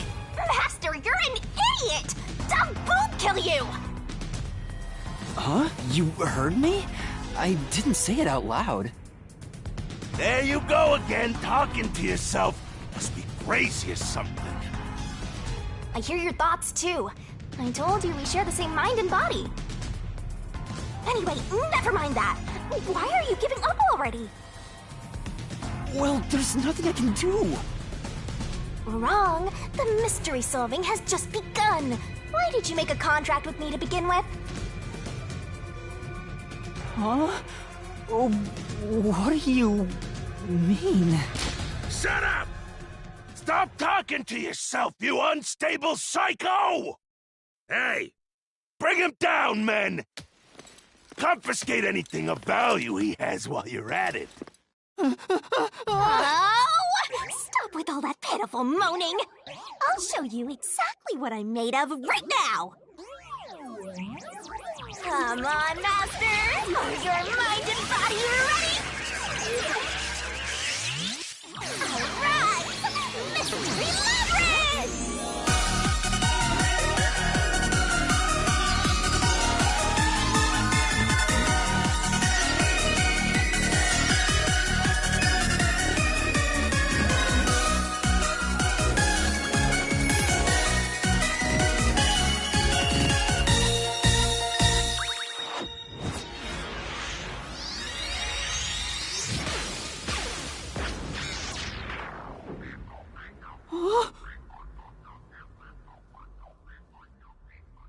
What is this?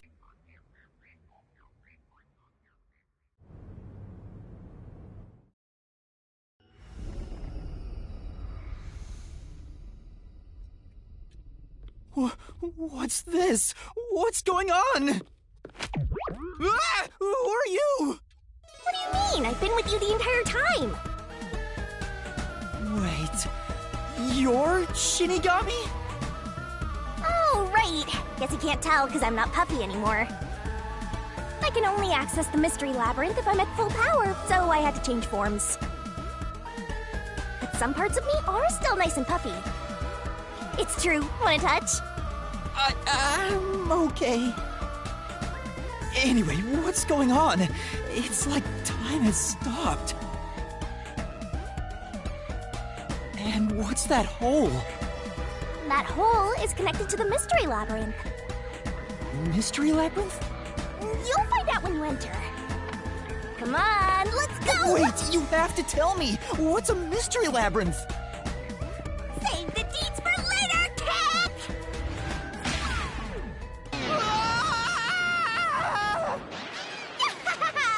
Down the rabbit hole we go!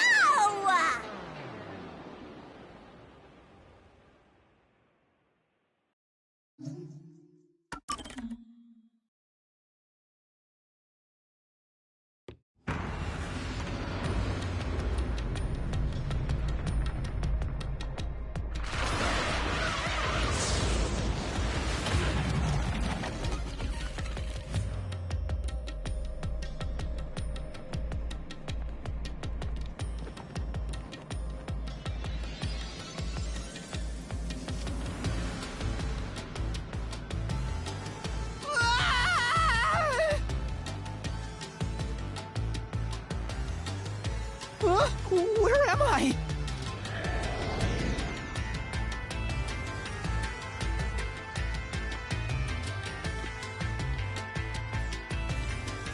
What do you think of my awesome powers? This is what you obtained in exchange for your memories, Master. You did this, Shinigami? Is this why I made a pact with you? I don't understand any of this. Where are we? Simply put, it's an alternate universe. It's got that kind of vibe, right? An alternate universe. And you don't sound surprised. Come on, it's awesome! You probably think it's cliched, huh? Well, this isn't any old alternate universe. Check this out! Ta-da! This is the Mystery Labyrinth. It's a maze that materializes mysteries from the real world. Materializes mysteries? Unsolved mysteries become lost to time, right? Well, here, they actually take shape as a mystery labyrinth. Now, this maze is the materialized form of the unsolved murders that took place on the Amaterasu Express. This maze is the mystery? I have the power to interact with this mystery labyrinth. That's why we were able to come here in the first place. Anyway. Master, we're gonna beat the Amaterasu Express Massacre Mystery Labyrinth. What happens when we beat it? In every case, there's a hidden truth. And we have to find the truth deep inside this mystery labyrinth. So, if we beat this mystery labyrinth, the truth of that case will be revealed. Naturally, so will the true identity of the killer. Now, let's solve this thing. We'll discover the killer's identity too? You couldn't solve it in reality, so we're solving it in this alternate universe. They're two sides of the same coin. But whether or not you discover the truth depends on the person entering the labyrinth. The more complex the mystery is in the real world, the more complex the maze will be too. Killers in real-world cases throw whatever obstacles they can at investigators, right? Those are also materialized into the maze, so this is gonna be a tough battle. So, you're saying there are traps in there? Yep. Looks like you're finally getting it. Now that I've explained it all, let's head into the dungeon. Hold on. I don't understand any of this. Seriously, you don't get it? A mystery labyrinth is a maze based on a real mystery. This one is formed from the murder on the Amaterasu Express. Yep, you're right so far.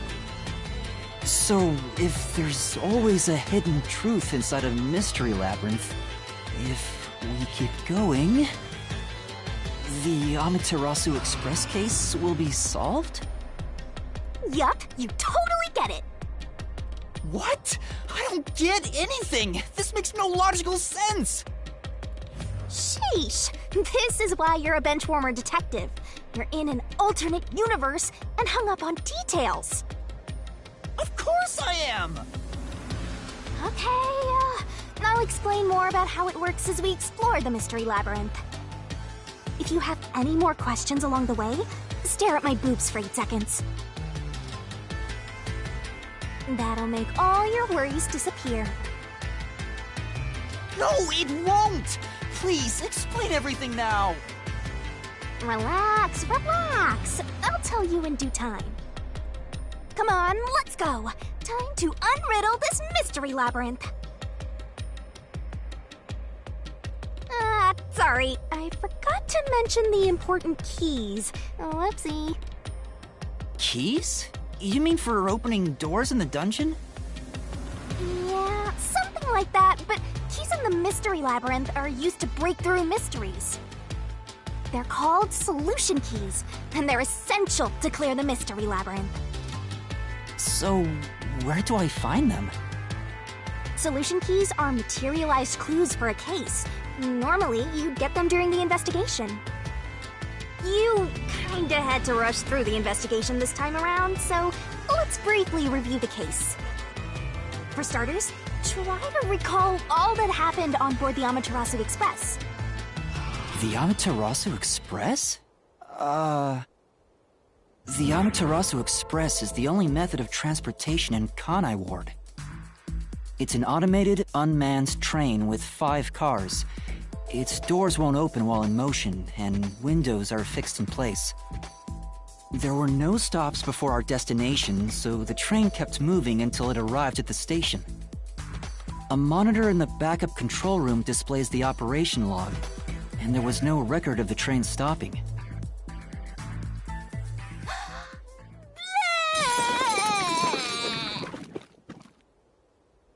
Here's your solution key.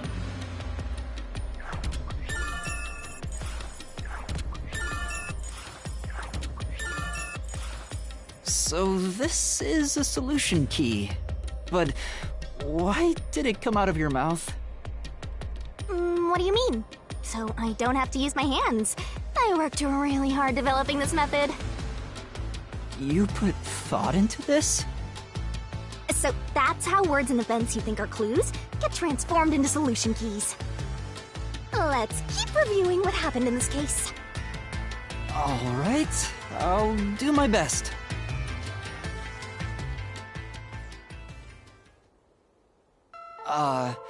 The incident occurred inside the Amaterasu Express while it was still moving. Including myself, there were 6 master detectives on board. Aphex and Poochie's abilities confirmed there were no other passengers on the train. And who died first again? It was Zilch in the first car's infirmary. I noticed smoke pouring through the crack of the door, and looking through the window, I saw a knife stuck in Zilch's chest.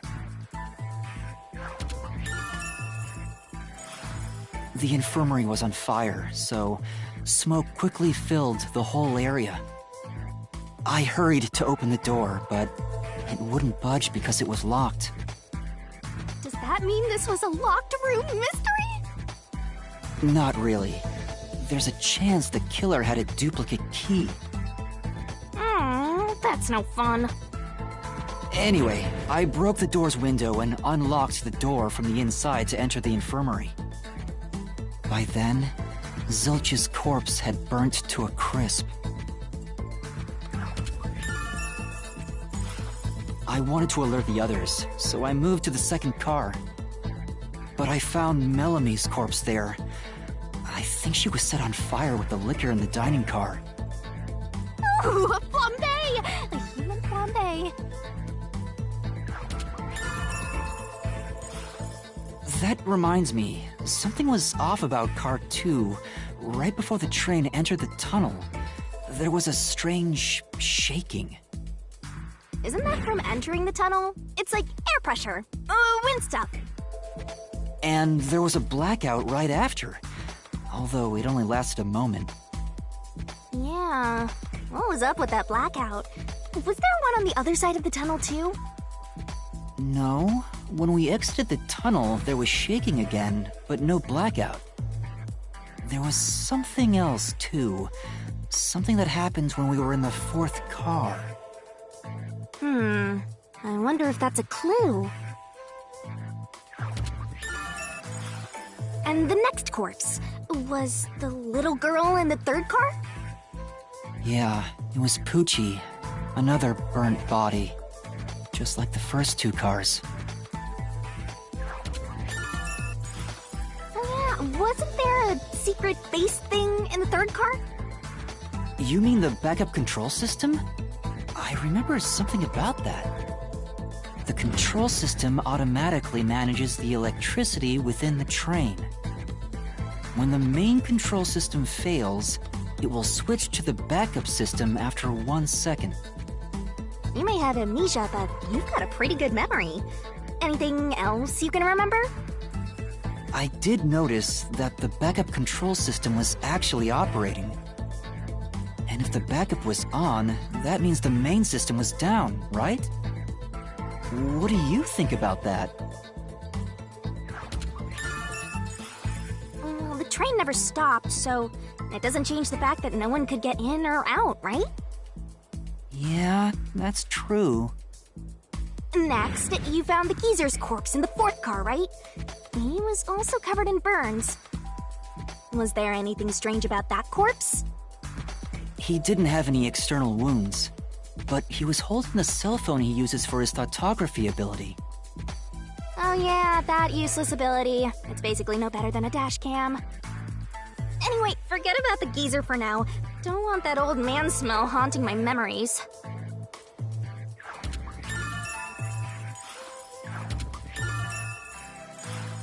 Next and last is the 5th car. Come on, try to remember it. The body we found in the 5th car was completely charred. It was impossible to tell who it was. But the necklace around the corpse's neck confirmed it was Aphex. We also discovered a stab wound to the chest. Also, judging by things like the plate on the wall, the 5th car appeared to be far more burnt than the other cars. Maybe the room ended up like that because the victim was on fire and running around trying to put it out. Oh, and the blood on the interior lock of the 5th car's infirmary is an important clue, I think. Uh-huh. So, I guess that does it for our review of the case? Wait, there was something else. After the train arrived at the station.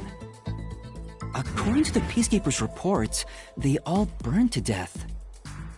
But that part seems off to me.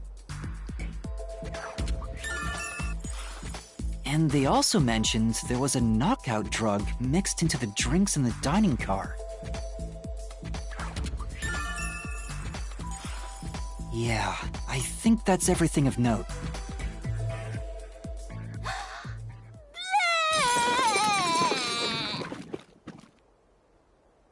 What a big catch! This should be enough solution keys to solve it.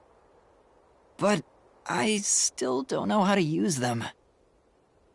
Master, you worry too much. I'm sure it'll turn out fine. Time to head off in search of the truth. Let's solve this thing. Will things really turn out fine?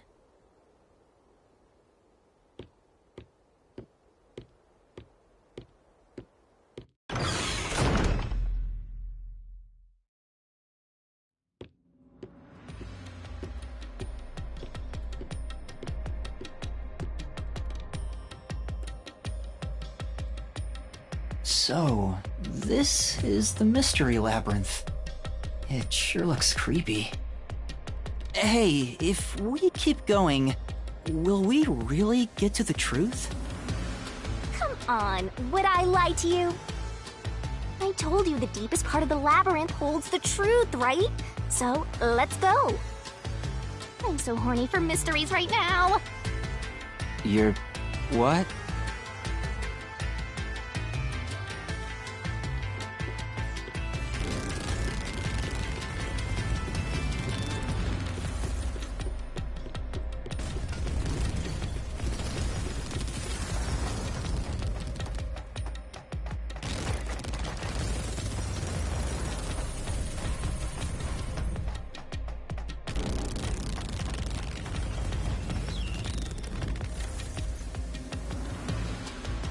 Hey, did something move just now? Oh, that's a cue. Q? Is that a monster living in the Mystery Labyrinth? They're not exactly monsters. You are part of the Mystery Labyrinth itself. They're what materialize the mysteries. You have no intelligence or autonomy. All they do is manifest the mysteries in the labyrinths. But since you are here to defeat mysteries, they're kinda like obstacles. So in other words, they're the enemy. Of course, as a detective seeking the truth, mysteries are your greatest enemy.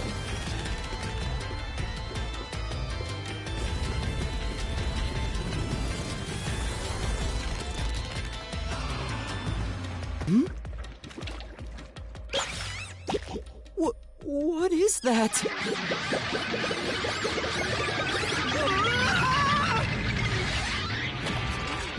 Hey!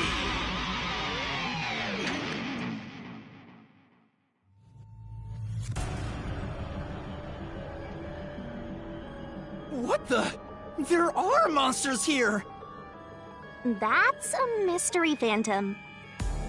A mystery phantom? What's that? I told you that cues make mysteries materialize, right? Well, if there's someone in the real world trying to interfere with the case, that person also materializes. That's a mystery phantom. Interfering with the case? Hey, doesn't he kind of look like Swank of the Peacekeepers? If the Peacekeepers are tied up in this, then maybe this incident has something to do with Amaterasu Corporation. You're the culprit! Huh?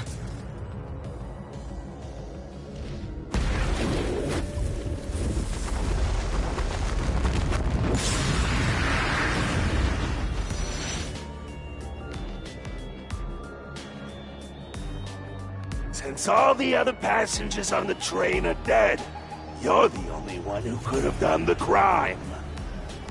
So you're the culprit! That's the truth behind this case! Master, he's trying to frame you to bury the case.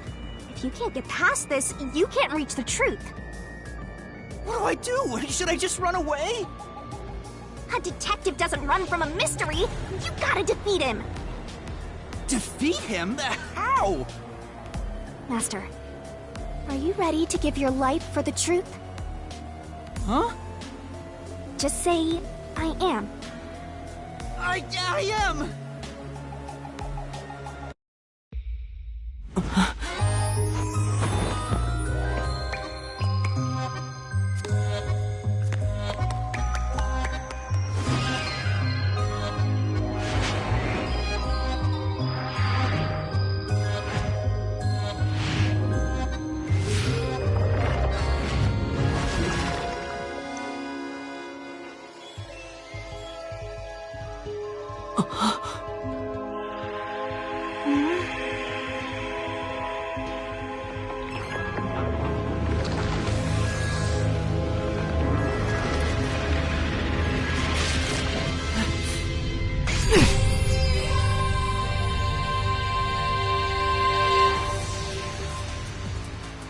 What? A sword? I call it the Solution Blade. It's a sword with special powers to affect things inside the Mystery Labyrinth. Use that to boom kill the Mystery Phantom! Let's do this! Whoa, slow down! How do I use this? I'm sure you'll figure it out eventually. Anyway, damage you take here is nothing to sniff at. It's not like an injury in the real world, but still. The more and more your mind realizes you've been hurt here, oh boy, you'll wind up brain dead. It'll be game over, time to start from the beginning again. No one wants that, so you'd better be super careful.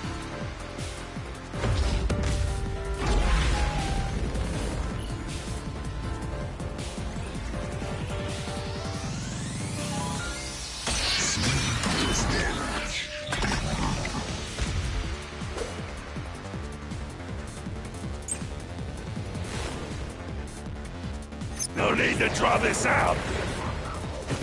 You're the culprit behind this case. You murdered 5 bastard detectives. That's the only explanation. Everyone else is dead.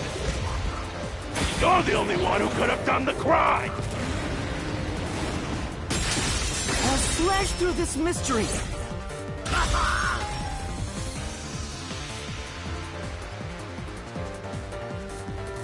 No! There's no way I could have done it! I wasn't conscious the whole time because I drank the drugged coffee in the dining car. It's no use! Your deduction is wrong!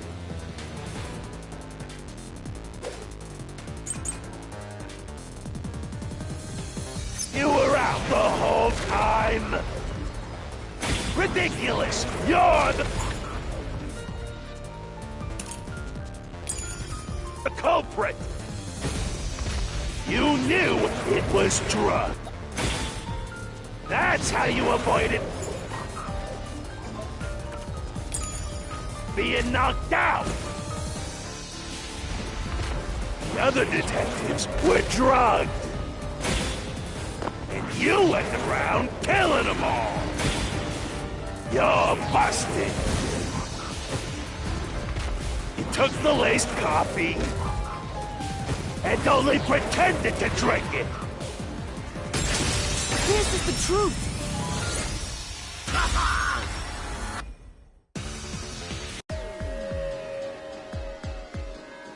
Zange's photography footage showed me drinking the coffee.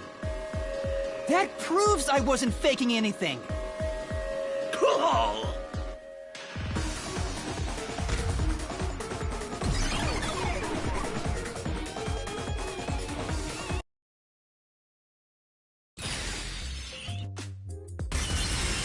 Did I defeat it? See? No matter how weak you are, things will turn out fine, as long as I'm here. He tried to frame me as the culprit. Guess that's what Amaterasu Corp is doing. They want to set you up and call it a day. That's why the peacekeepers barged in as soon as the train hit the station. They probably planned this. So they knew what was going to happen. Then the culprit works for Amaterasu? Or someone hired by them. Either way, the peacekeepers want to hide who did it. So the reason Control Headquarters didn't respond to the emergency calls was because of Amaterasu. Probably. Now that we know what they're aiming for, we're one step closer to the truth. Let's keep this up and unriddle this mystery labyrinth so we can get to the truth. You're awfully casual about this. My life is at stake here. I understand now that the mystery labyrinth is the case's mysteries given shape. But what do you do here, Shinigami? Simply put, I'm the one and only cutie that can directly interact with the mystery labyrinth. The progress you've made in the mystery labyrinth and solving those mysteries here, all thanks to me. How are you able to do this? I don't know what to tell you. I've always been able to do this, so I forgot how. More importantly, you got drugged and knocked out. You are so pitiful, Master. No wonder you're waddling around like a toddler. I thought I was dizzy because I've got this weird ghost thing haunting me. Huh? Making a pact with me won't make you dizzy. It just reduces your lifespan by a lot. You're kidding, right? Right? Anyway, who do you think is the culprit, Master? Do you have any guesses? If the drinks were drugged in the dining car, the culprit must have been on the train before anyone else. Oh, so then all you have to do is ask around and figure out what order everyone got on board. Oh, wait a minute. You can't, because they're all dead! You aren't taking this very seriously, are you?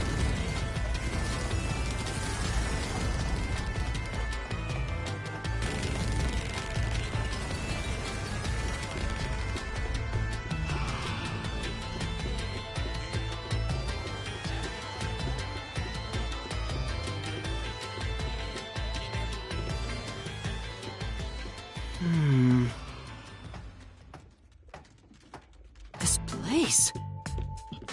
Whoa! The path is forked in two. Which way should I go? This fork in the path is also a materialized mystery, so you should know which way to go if you solve it. First, let's clarify what mystery this is exactly. Huh? How do you do that? Like this. Huh?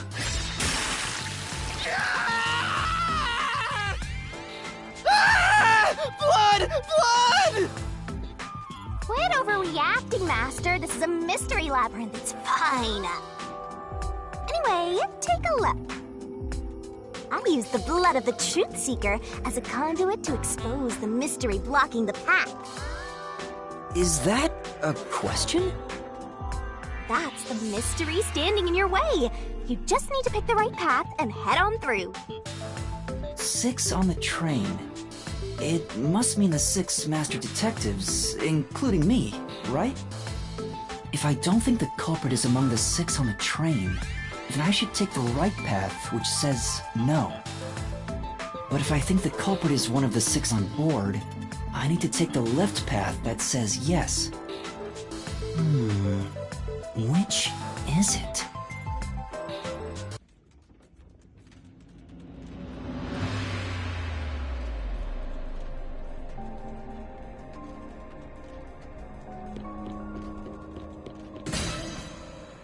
So, you think the culprit is one of the 6 on the train, right?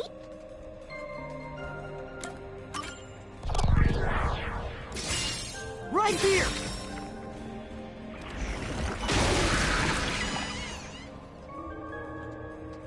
Okay, let's go!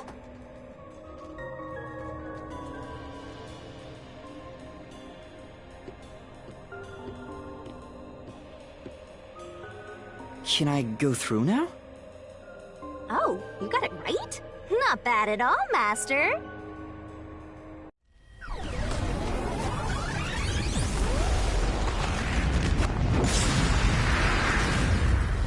Ah! Something happened! Why? Did I make the wrong choice? It's trying to bury the truth again! Go get him, Master!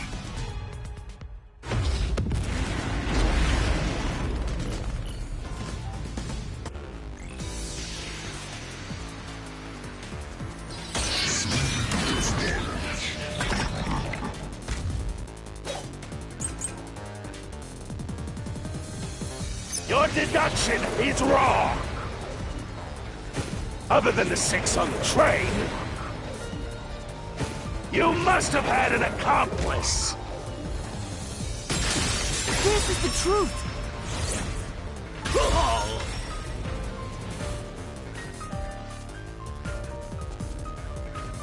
Two master detectives used their abilities to prove that only 6 people were on the train. If it was only one person, they could have been lying or an imposter. But 2 of them means there can be no mistake. Wrong!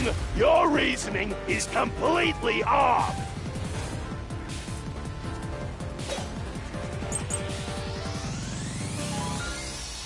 What good does that testimony even do? Your accomplice just wasn't there when those 2 checked, but came aboard after that. So what if the windows don't open? While everyone was knocked out, you secretly stopped the train and let your partner board. I'll slash through this mystery!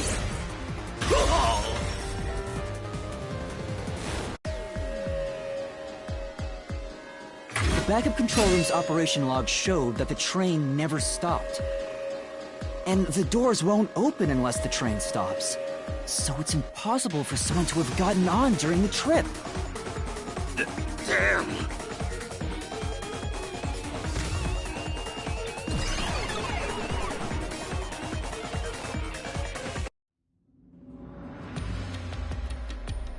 Looks like you're getting the hang of this, Master. You've learned to ruthlessly cut down any who stand in your way. You make it sound like I'm the bad guy here. Hey, I was wondering, if the Mystery Labyrinth is trying to block people from seeking the truth, wouldn't it reject my answers, even if they're right? Or maybe the questions themselves could be lies. No chance.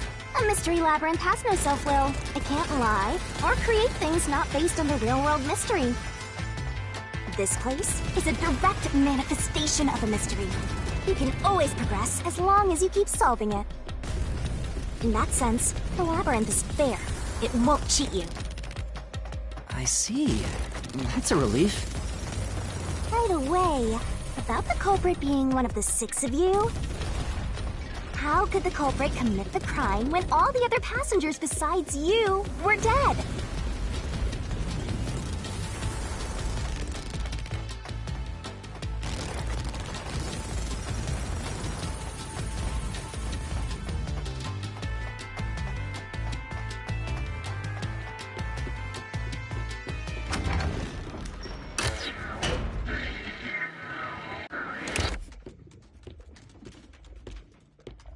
Another fork in the road. This is how we reach the truth. It reflects how problems are really solved, doesn't it? Well, I don't know if I've ever actually solved a mystery on my own. I don't remember it all. It doesn't matter. You just need to solve the mystery in front of us.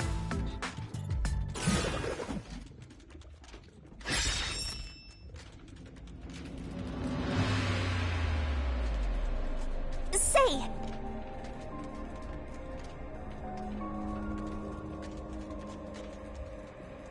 Yeah.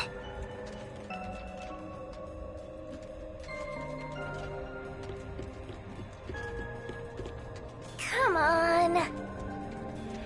Huh?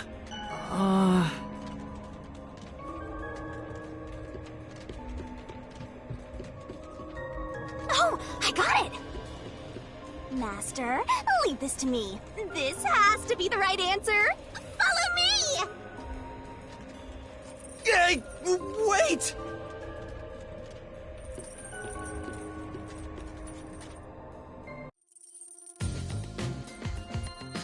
The culprit just played dead.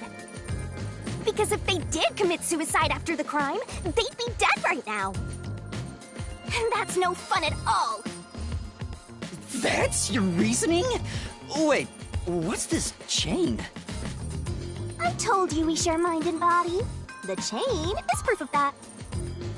Our relationship can never be broken apart. That's terrible! Please, you should consider yourself lucky To do that.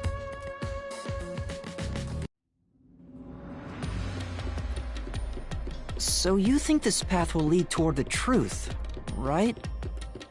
No idea. This is a labyrinth.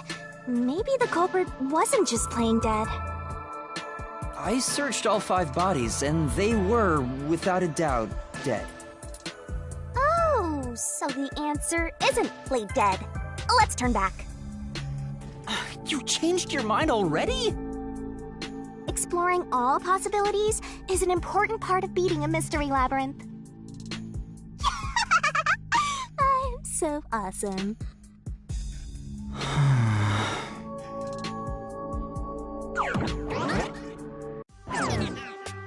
By the way, I did say we're sort of set apart from the normal flow of time while we're here. In other words, you're still surrounded by peacekeepers. So if we return without solving the mystery, we'll just be captured. As a result, this murder case will remain unsolved and linger in people's memories as a serious crime. Naturally, this mystery labyrinth will also survive. And that creates an even bigger problem. Which is? Leaving a case unsolved means that it will go down in history that way. The more bizarre a mystery is, the more it attracts people's interest. And the more people rack their brains about that mystery, the bigger the mystery labyrinth gets. Eventually, the mystery labyrinth would gain enough power to start affecting the real world.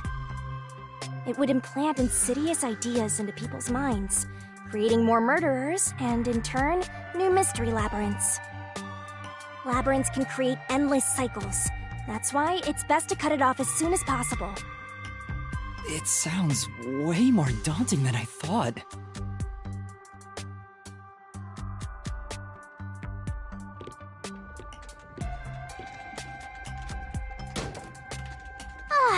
We're finally back.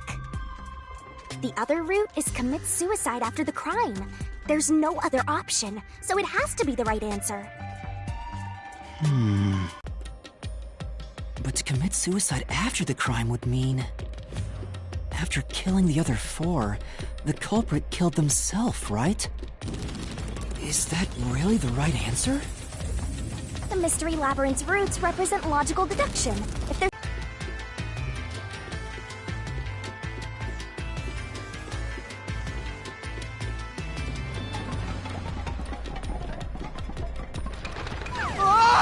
What's going on here?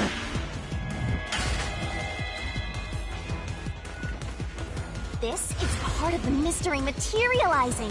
You just need to solve it. Come on, Master! Concentrate!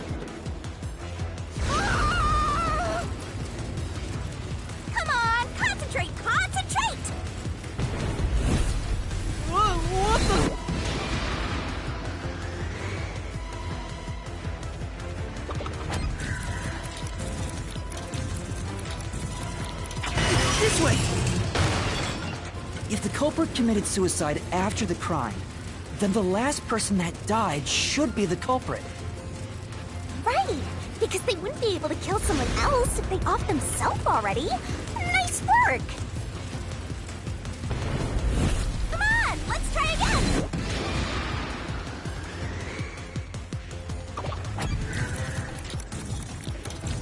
This must be it! Of course! The person who started the fires must be the culprit. All 5 burned to death, so the culprit who died last totally burned themselves. Come on, let's try again!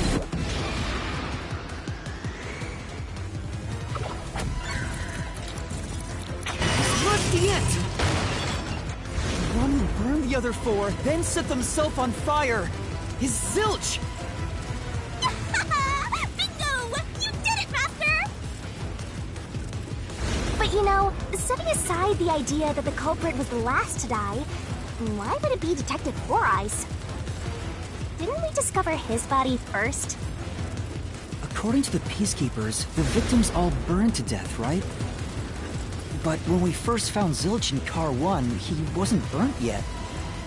If that's the case, that means he must have burned to death after that.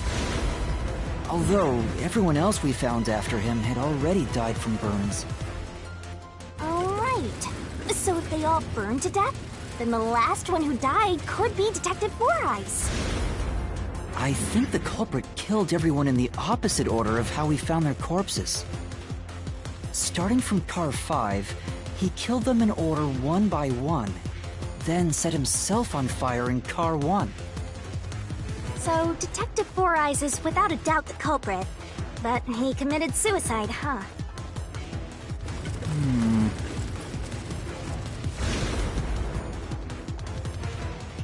The door!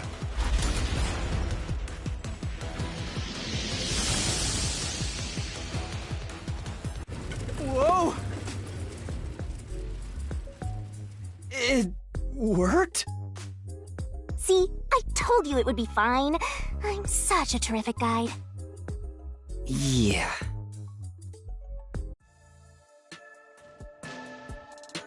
Is that the end of it? I guess that's everything. Seems easier than I thought. What's wrong, Master? I'm wondering if that's really all that happened. Something about this seems off. It does? You think so?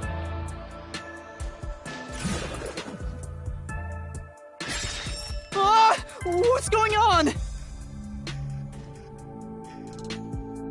The conclusion?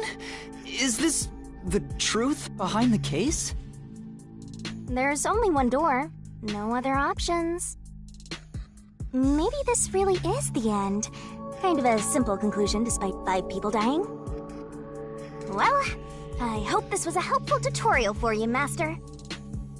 Wait. Mystery labyrinths contain all the mysteries of the real-world case, including things like misdirection, right? Which means this could be an attempt by the culprit to mislead us. So, you don't think this is the truth? What makes you say that? I'm not sure, but I have a feeling the case isn't closed yet. If so, then this door could be a fake. How can we tell? If you think it's fake, why not try breaking it? It'll be bad news if you're wrong, though. And I won't tell you exactly what will happen. I don't want to affect your judgment. You've already affected my judgment. I guess the only way to find out is to destroy it. How do I do that?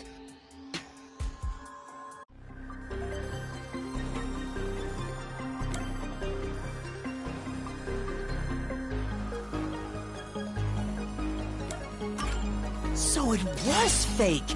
It was the culprit trying to throw us off the trail!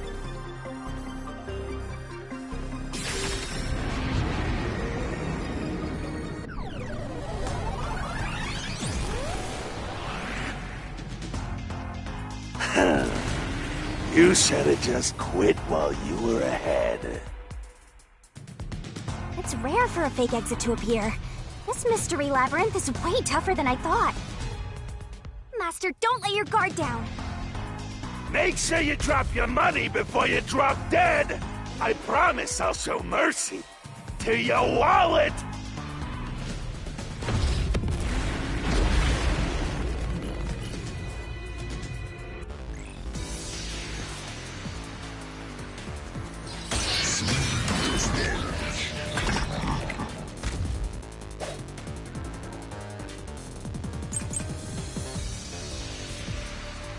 The culprit must be Zilch!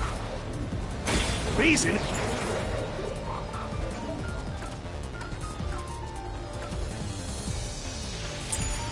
is obvious.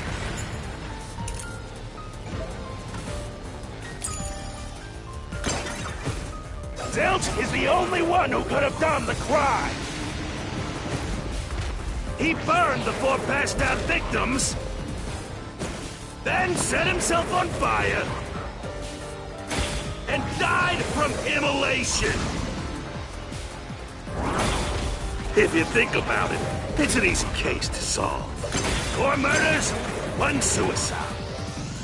That's the truth behind the case.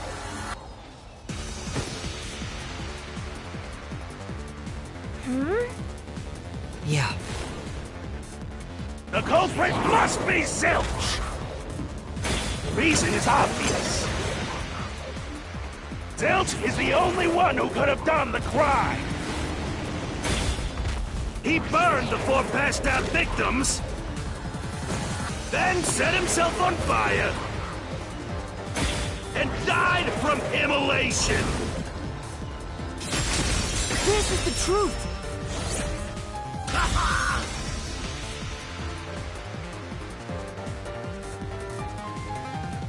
No. Now that I think about it, Zilch's suicide by fire doesn't make sense. Because when I saw Zilch through the window, there was a knife in his chest. If he burned himself, then why would there be a knife stuck there? You little brat. Fine. I'll answer you.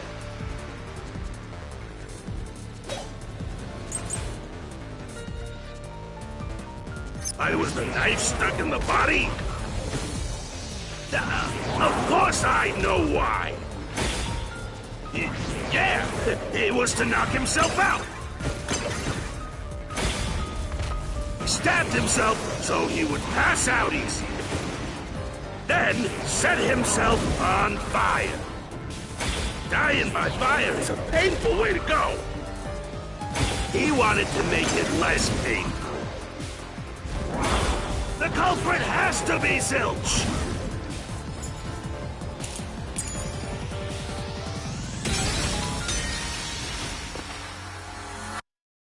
Say! No. Why was the knife stuck in the body? Of course I know why.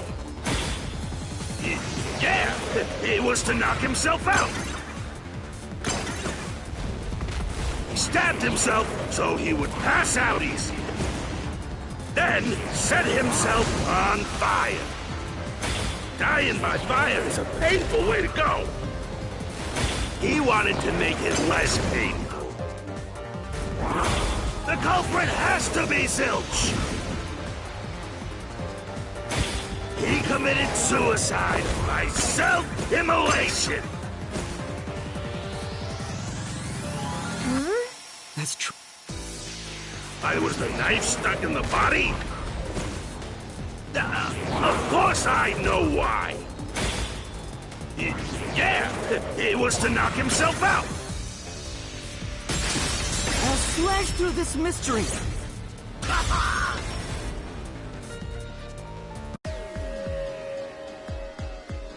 If his plan was to fall unconscious, he would have used the drugged coffee in the dining car. That's a much easier way to pass out.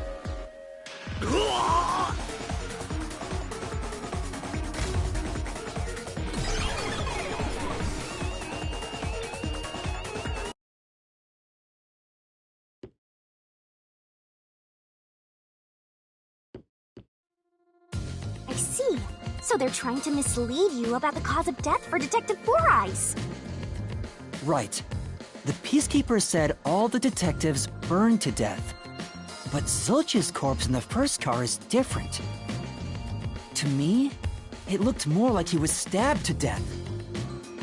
So the Peacekeepers' report was a lie? But they have no reason to do that. If they wanted to set you up as the culprit, they'd be raising questions by fabricating reports. Yeah, you're right. They all must have died by fire, after all. And for some reason, only Zilch appeared to have been stabbed to death. I get it. So that's what was bothering me. But no matter how hard I think about it, I can't seem to figure out what happened next. Huh? Why's that? I don't have enough clues about Zilch in the first car. I should have investigated it more after discovering the body, but I was too preoccupied with calling for help. So we're stuck right here. I don't see any other routes to break through this mystery. I don't even know what mystery we gotta solve right now. But I do know there can't be a labyrinth without a goal. The truth is always behind a mystery. You wish you had investigated more, right? So, you think you'd have the answer if you'd done that? Huh? Yeah, maybe. Oh, fine. My secret weapon is so draining, I try to avoid using it as much as possible. But I just love it when you rely on me, Master. I have a bad feeling about this. What are you trying to do? This is all for you, Master! Ready, Master? Huh? Wait!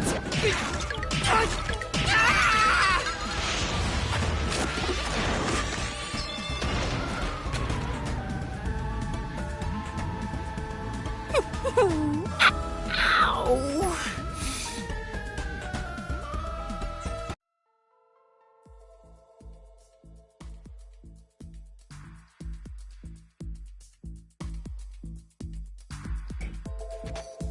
What's going on? I'm extracting your memory and materializing it inside the mystery labyrinth. This is my super cute special weapon. See? If you investigate here, you might make some new discoveries. Oh, the shock from all this is making my head spin. You don't have any time to waste, Master. This was pumped out of that slow brain of yours, so don't assume it'll stick around for long. You have until the pain in your head clears up. Now hurry and investigate. Got it.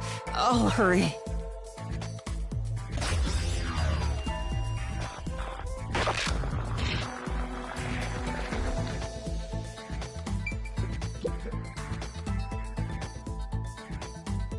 This blanket is mostly burned, but some parts near the knife are unscathed. It doesn't look like there's blood on the blanket at all. But how could that be? Oh, so I can get solution keys here too. You may have seen it, but forgotten. That just means you didn't think anything of it at the time. But it is in your memory, so you can use it as a clue. You can do that? You're incredible, Shinigami. Go on, keep complimenting me.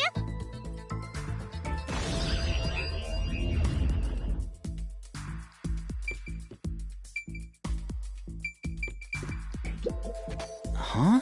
This cushion, was it always there? Also, it looks like it has a hole in the middle of it. It was made by something sharp. What did this?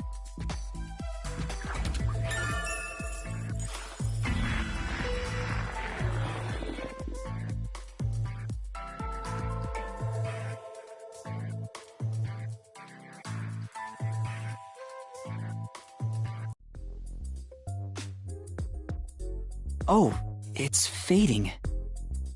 I guess the pain is starting to go away too. Looks like time's up. Well, did you find anything? Yeah, I think I see the contradiction here. Although I'm not completely sold on it. Come on, this is where you're supposed to declare, I've solved the mystery. Well, if you think you're on the right track, then I guess we should do this next. Do what? It's for when you're stuck in your deductions. Remember what I said earlier? Every labyrinth has a goal. So even when you're stuck, there's always a way out. And we're gonna find it by working together. Working together? Lay it all out, Master!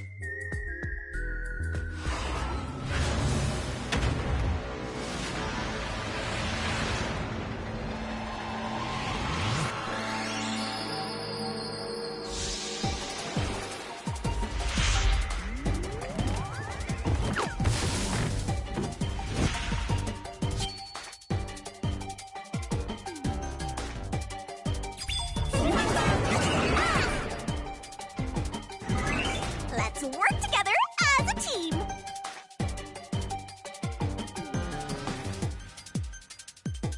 Tick-tock, tick-tock.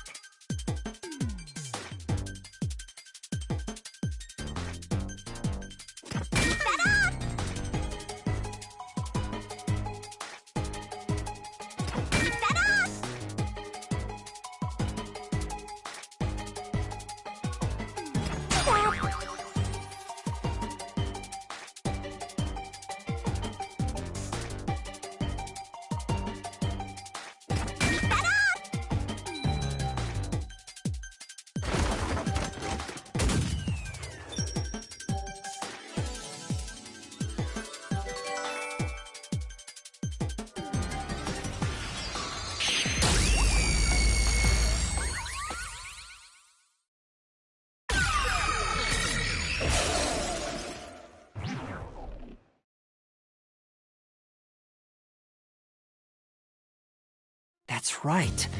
When I saw Zilch through the window, it appeared as if the knife was stuck in his chest. But in actuality, he stabbed the blanket-wrapped cushion to make it look like he had been stabbed. That's why the blanket didn't have blood on it, even though the cushion was stabbed through. Zilch's death was a red herring. It was meant to mislead us.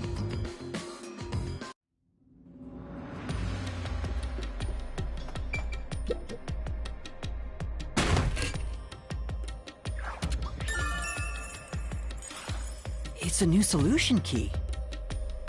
If it was a red herring, that means he wasn't really dead. Yeah, Zilch was faking his death to fool us. That knife was just to trick me into thinking he was dead when I looked through the window. But the Peacekeeper's report saying they all burned to death created a contradiction.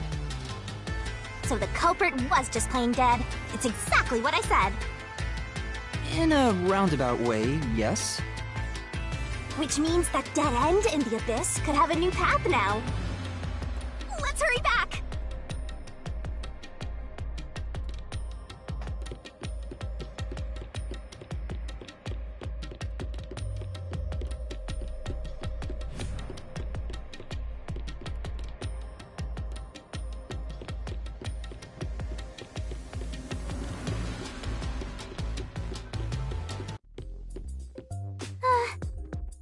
What's wrong?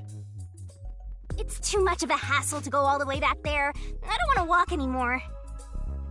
Some guy you are. Besides, you're not even walking. I despise effort and hard work. I want to head back the easy way. Oh, I know! I have a convenient transportation method, thanks to my awesomeness. It lets us go anywhere you've been before. Now's the perfect time to use it.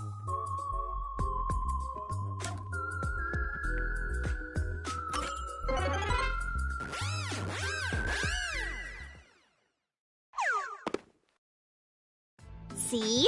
Super easy. Yeah, sure. But unfortunately, using it does drain a little bit. Drain a little bit of what? Do you have MP or something? Your lifespan. My lifespan? Again? So we passed through how did the culprit pull it off junction, and have taken the play dead turn again. Now that we have a new solution key, I'm sure we can solve this mystery and access what's ahead. Let's give it a try.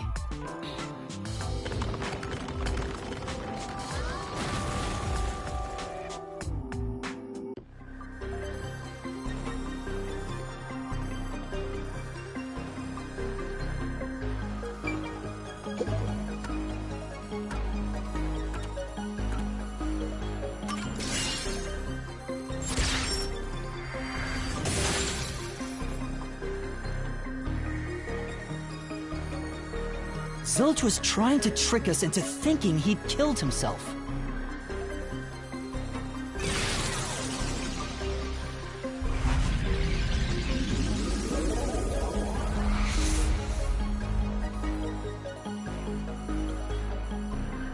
A bridge! See, didn't I say the path would appear? It's all because we found the right deductive clue to break through. I'm so amazing. You can pat me on the head if you want, Master. Well, maybe later. We opened the play dead route thanks to the corpse red herring solution key. So Zilch really faked his death to mislead us. If so, he is absolutely the culprit. Now, we just need to prove it. But even if the Mystery Labyrinth is fair when it comes to solving mysteries, the real world will be different, right? What if Amaterasu Corp decides to protect the culprit, even if we prove who really did it? Oh, you're worried they'll just cover it up? No need to worry about that. Huh? Why's that? Let's save the fun for later.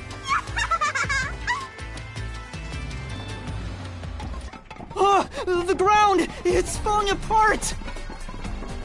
You better run, Master! Why? Wasn't this the right route? Maybe the logic still has some holes in it.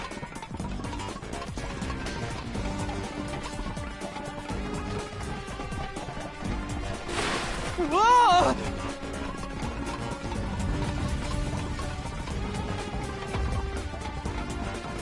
Master, you better concentrate!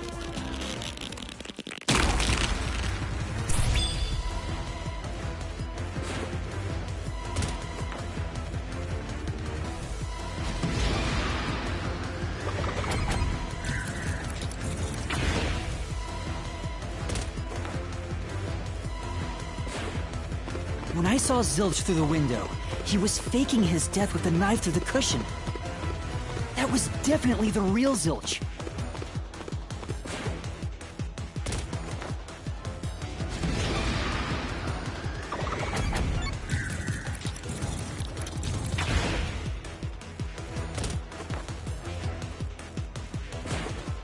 The corpse I investigated was real, it just wasn't Zilch's corpse. In other words, Zilch swapped himself out for a real corpse.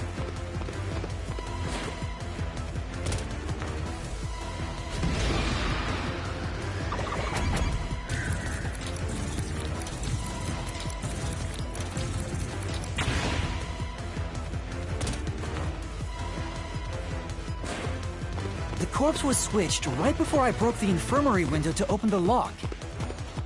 The blazing fire had filled the room with smoke, so I couldn't make anything out through the window. Zilch used that smoke as cover to switch himself with a dead body.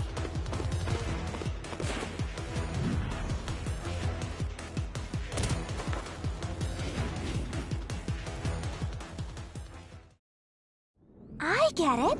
The fire wasn't only there to show he died from burning. It was also a smokescreen to swap out the corpse. Right. In the smoke, he switched places with a corpse he had hit.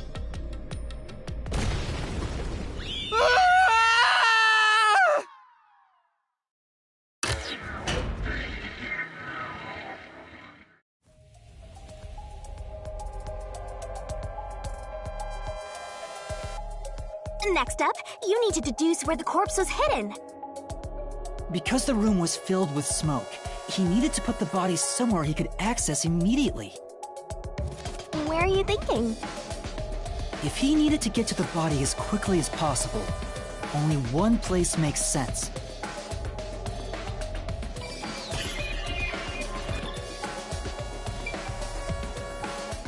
Here! That's it! The burnt corpse was hidden right there!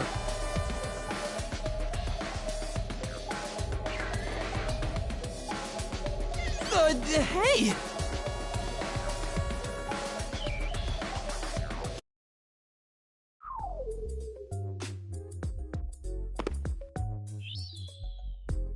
Jeez, one after another. This is really bad for my heart. We're not done yet! Hurry! Let's speed it up! Shinigami, you might be fine because you're floating around, but this is really tough for me. I can't believe it! He had the corpse hidden under the blanket? So, that four-eyed detective was sleeping next to a dead body. I'm so jealous! I'm gonna pretend I didn't hear that.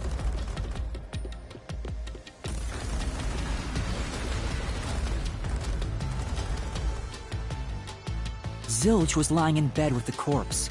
He got up once the smoke screen was ready. He took the corpse out from under the blanket, pulled the knife out of the cushion, and stabbed it. That way, even after he switched with the corpse, he could just hide to avoid me. Where did Detective Four Eyes hide after that? It must have been someplace with easy access, which must mean... under the bed. He could have quickly hid there. Which means, if you checked under the bed at the time, you would have caught that four-eyed idiot. But back then, I was in such a hurry to warn the other master detectives. I'm sure he calculated all that too. He knew I'd panic. Maybe he was planning to take advantage of you from the very beginning, and that's why he let you live. Yeah, I think Zilch was the one who peeked into the restroom while I was sleeping there. I was supposed to be sleeping in the infirmary, so he must have planned to move me before committing the crimes. I passed out in the restroom, but that didn't hinder his plans, so he went with it. Speaking of which, wasn't it Detective Four Eyes who told you to go to the first car? Yeah, he must have planned to make me witness everything and set me up as the culprit. Aha! I think I'm starting to see the whole picture now. Not bad, Master. Maybe you were a big shot detective before you lost your memories. No. If I really was a great detective, I would have caught the culprit in the infirmary before any of this happened. I guess so. By the way, where did he get the corpse he was hiding in the blanket? That corpse? Well,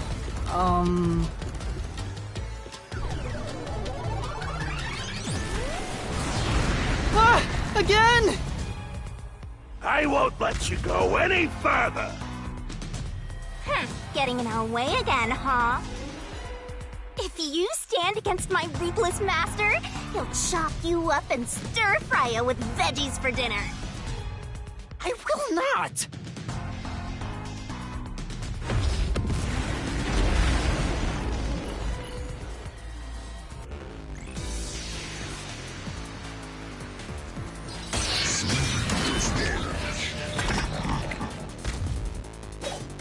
Master, I'm lending you a hand from here on out. I'll assist you when you're in a pinch. Huh? Assist? It's the rule of the Mystery Labyrinth to assist whoever you're accompanying. Now let's go, Master.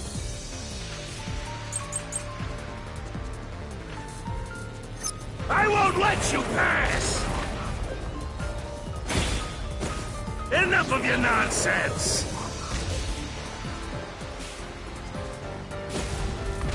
You think he swapped with a corpse?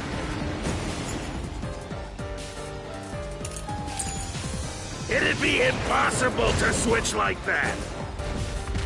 Someone who could replace Zilch would need to be the same size as him. He didn't have a bag that could carry a corpse. It would have been caught at the station. It'd be impossible to get it on board. There was no corpse to replace anyway. This is the truth.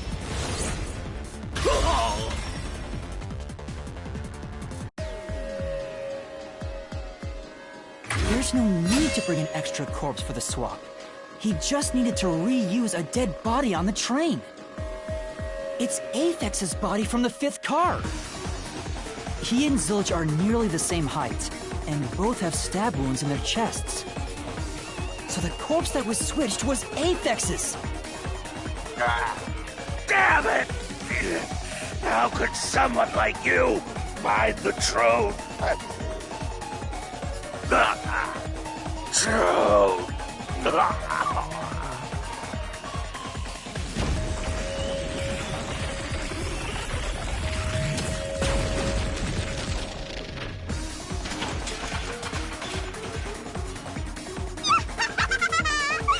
looks completely obliterated.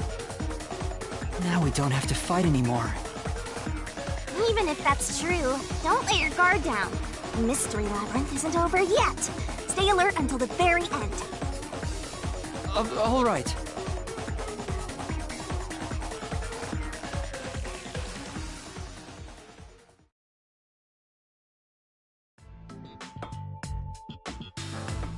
Wow.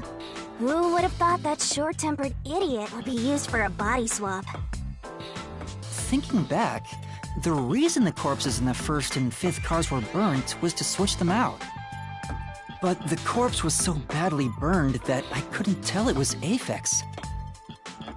That must be what the necklace was for, so I could identify him. Well, reusing a corpse is rather environmentally friendly of the culprit, don't you think? He totally went green. I mean, we gotta recycle everything in our day and age, so you gotta get the most value out of corpses too, you know?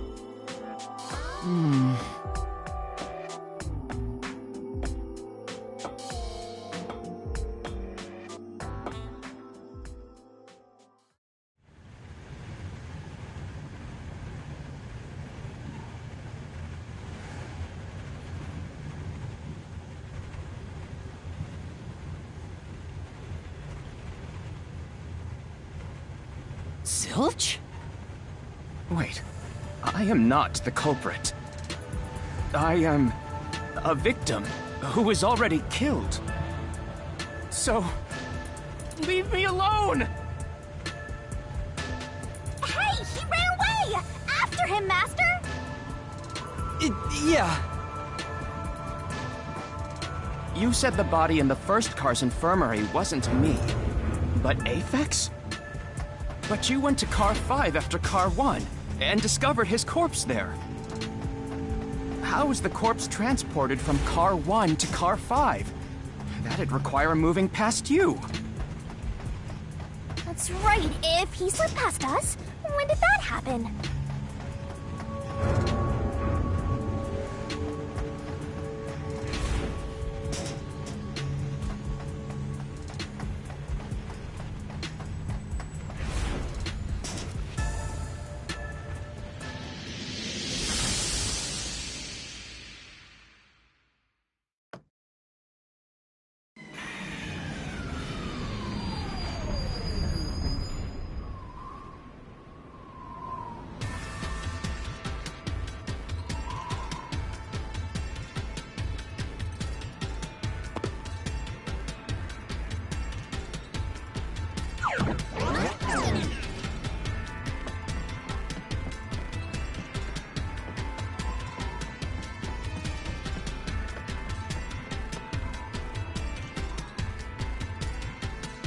Where did he run off to?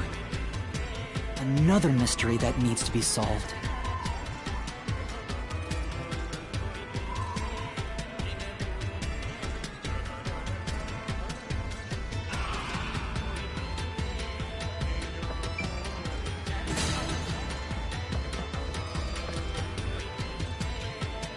If he'd gone outside the train instead of through it, he could have passed us. No, that's impossible. Impossible. Impossible. Impossible. Impossible. Impossible. Impossible. Impossible. Impossible!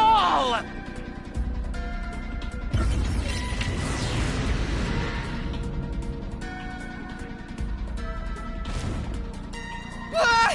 Zilch turned into a mystery phantom! Get him, Master! Boom kill him until there's only a sorry slab of flesh left!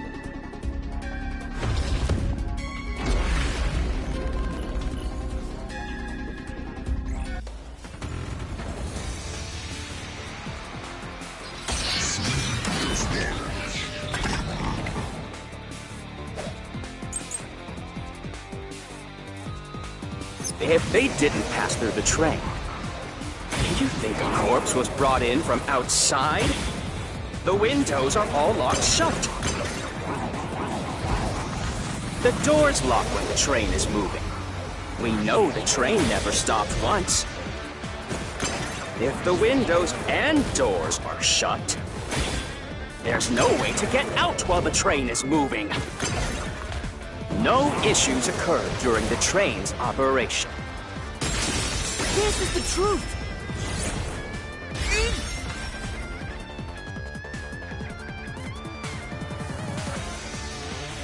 No, there was something strange. The blackout and shaking that happened when I was in Car 2 and Car 4. When the blackout occurred and the shaking started, I'm certain something else happened in the train. Maybe it has something to do with the mystery of the moving corpse. Don't be stupid! So what if there was a little blackout and some gentle swaying?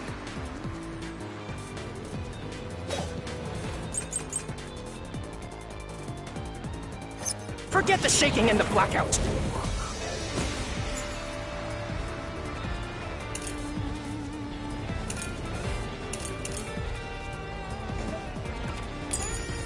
They were nothing but coincidences!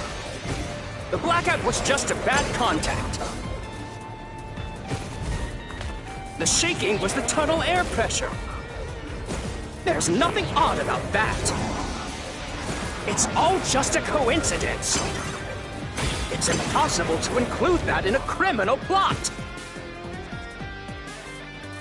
Come on. No. Forget the shaking and the blackout. They were nothing but coincidences. The blackout was just a bad contact. The shaking was the tunnel air pressure. There's nothing odd about that. It's all just a coincidence. It's impossible to include that in a criminal plot. Come on. No. Forget the...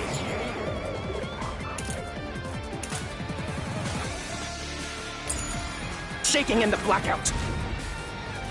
They were nothing but coincidences. The blackout was just a bad contact. I'll slash through this mystery.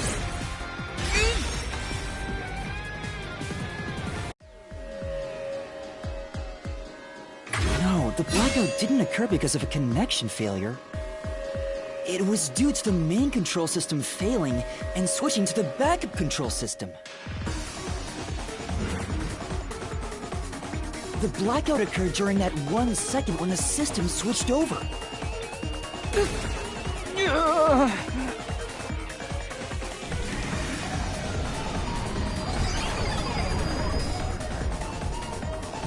Hey! He ran away! A fleeing phantom is a bad phantom! Is there such a thing as a good phantom? After him! You gotta keep solving the mystery and boom kill that mystery phantom! Hey!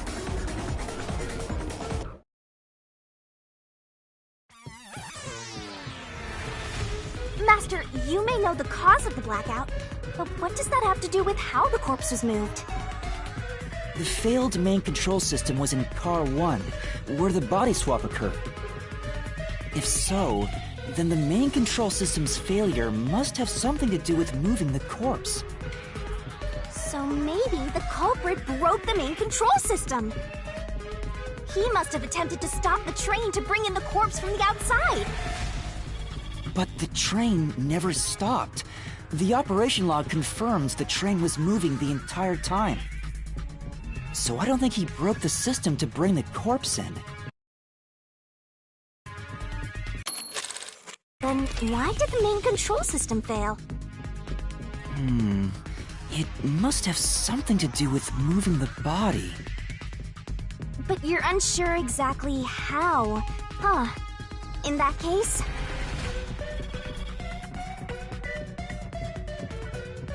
I knew it! A mystery is blocking you! Anything blocking you in here is also a mystery. So let's solve it to keep on going.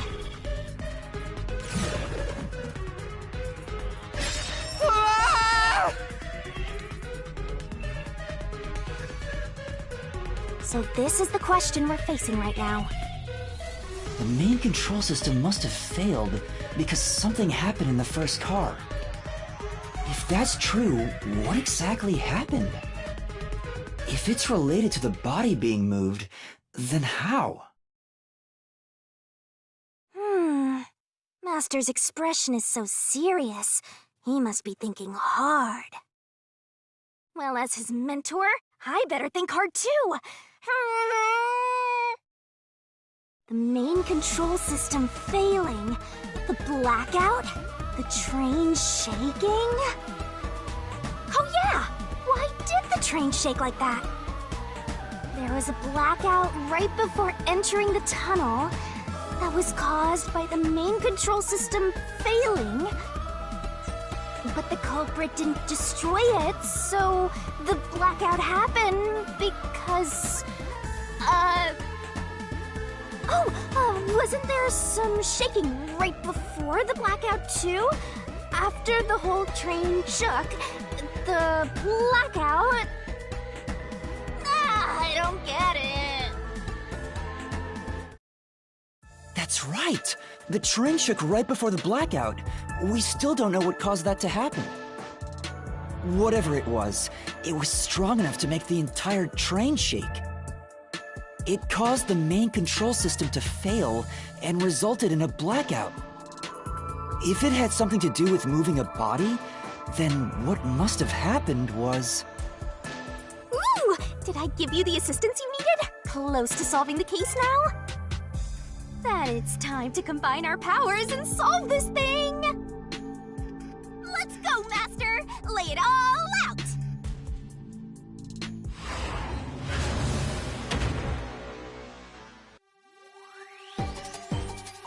Are you ready to play the Shinigami puzzle?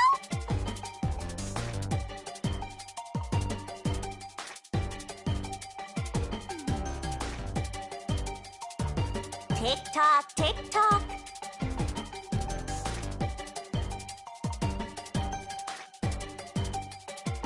What's wrong? That's right! That's right! What's wrong? That's not it! Go, go, go! Keep that up! You're wrong!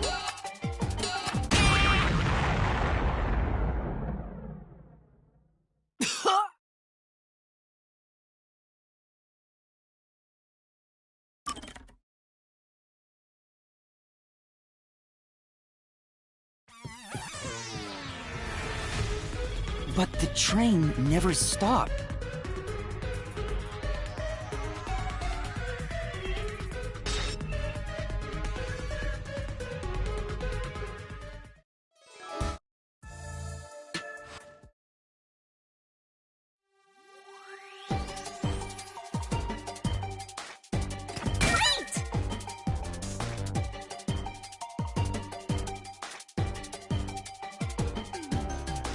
That's right!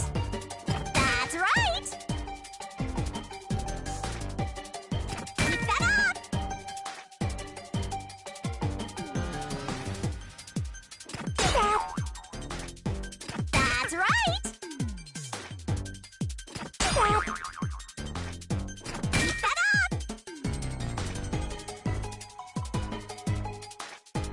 You can do go, go, go!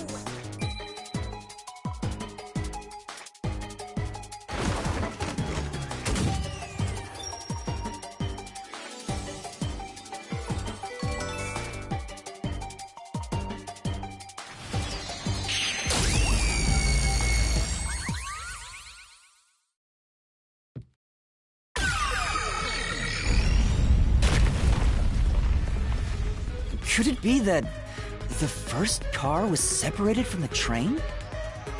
Huh? Separated? What? Seriously? Yeah. The reason why the main control system failed was because the first car was cut off from the rest of the train we were riding in. Let's keep going for now.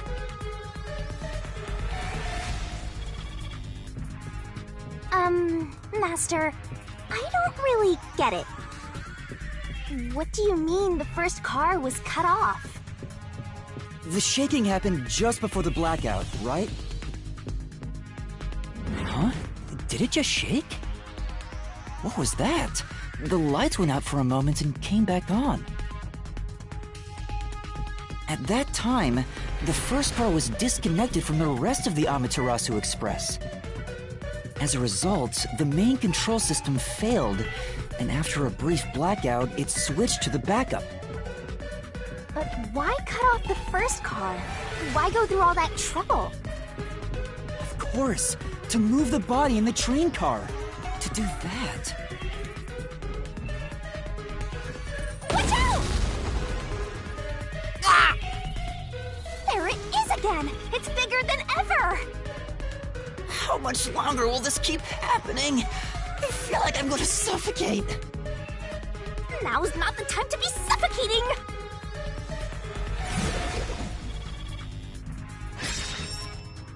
Again?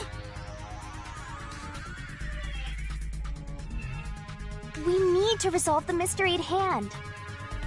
Given that the first car was cut off so that the body could be moved. Right. I think I see what happened. Seems like you got it. Let's do this. Lay it all out, Master.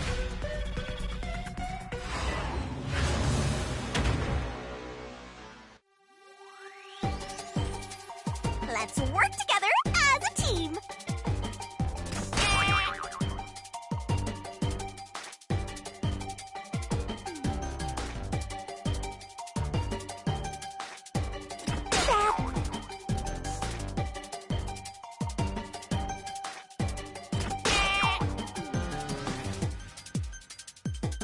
That's not it!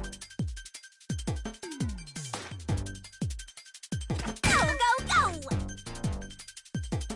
Go, go, go! Great!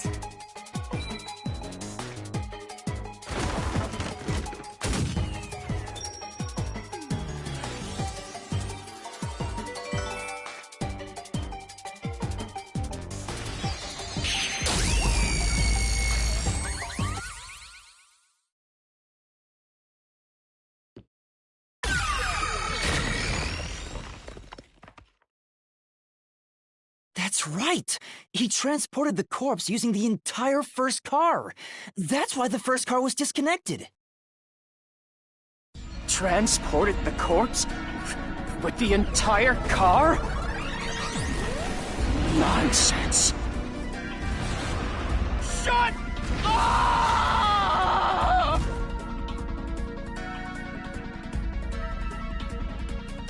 The first car is at the front of the train.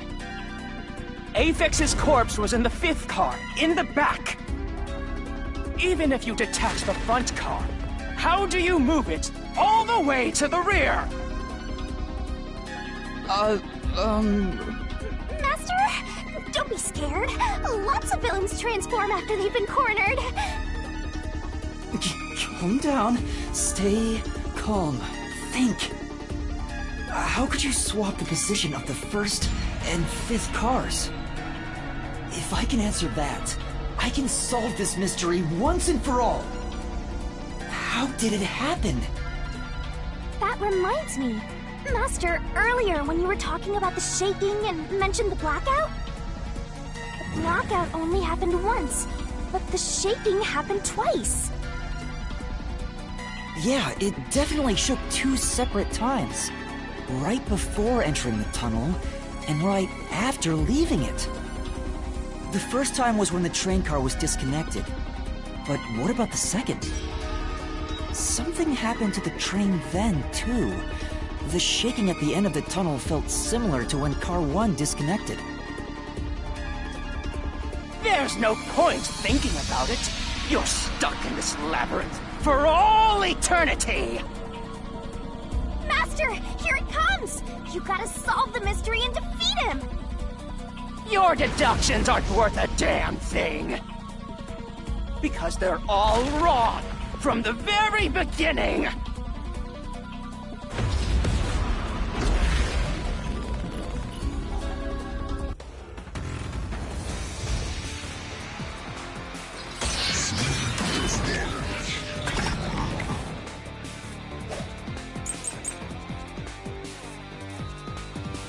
So it shook twice near the tunnel.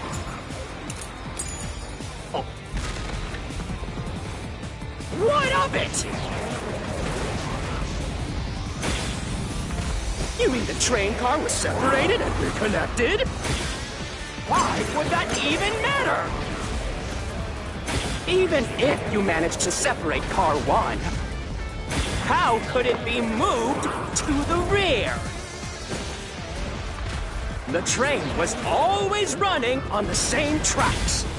There's no way to shuffle the train cars around. This is the truth!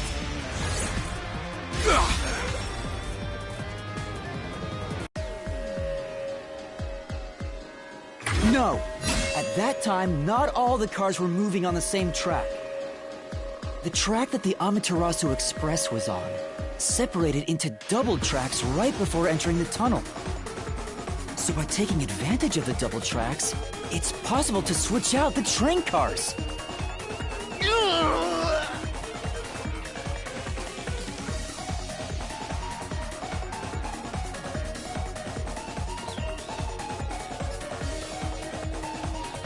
The first time the train shook was before entering the tunnel, which was caused by Car 1 separating.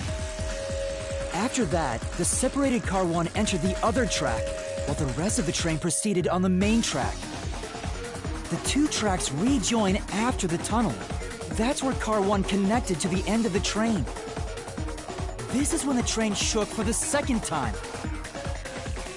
You're right! The first car moved all the way to the back!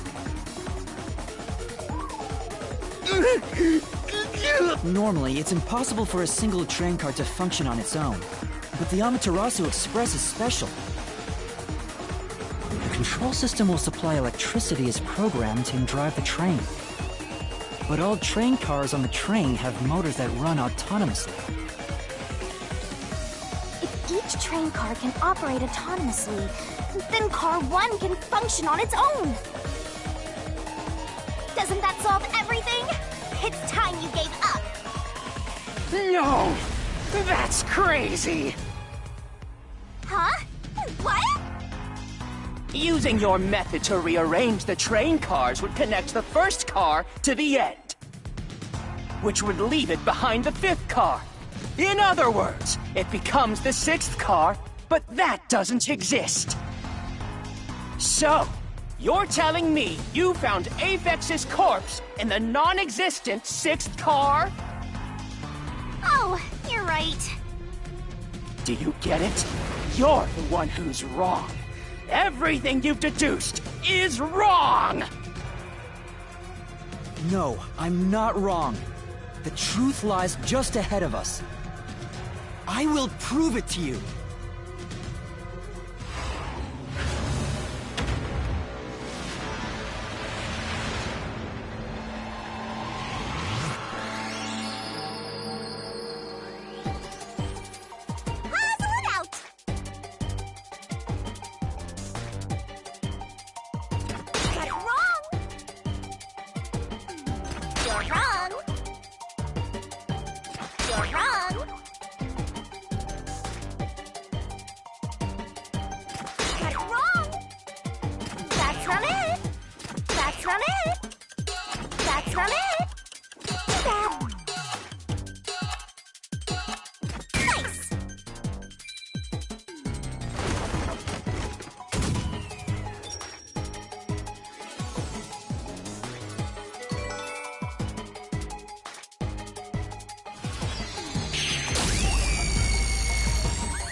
Maybe the Amaterasu Express doesn't have 5 cars.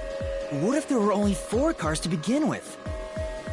If that's the case, then to me, Car 1 could be made to look like Car 5.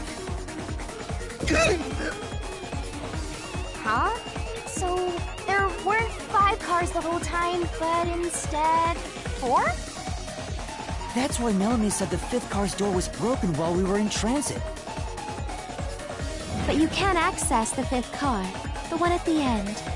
The door appears to be broken and won't open. So, it wasn't broken. The 4th car was actually the farthest one back from the get-go? I'm sure the real 5th car was left behind at the station when we departed. So the train took off with only 4 cars. There was another Car 1 at our destination. If it connected upon arrival, then the train would have 5 cars again. So the Car 1 where I was knocked out became the 5th car at the end of the line. And when I was questioned by the Peacekeepers, the Car 1 there was another car prepared at the station specifically for this plot. The real Car 1 was waiting at the station's platform, then all the Peacekeepers there would have noticed it. So they were all in on it. Or you can assume that the Peacekeepers themselves were the ones who prepared the other Car 1. If there was another Car 1, then there would be something that sets it apart from the original Car 1. For example, the way the window glass was broken in the infirmary would be different from how I broke it. You mean when you used the fire extinguisher to smash the infirmary's window? So they knew you would do that? That's how they were able to imitate it in the new Car 1? I think I was set up to reach for that fire extinguisher. The fire extinguisher was left in a conspicuous spot in the hallway. They wanted me to use it to break the window. And that's how they pulled off swapping the 1st and 5th cars while in transit. It was all a trap to set me up as the culprit. Isn't that right? Zilch?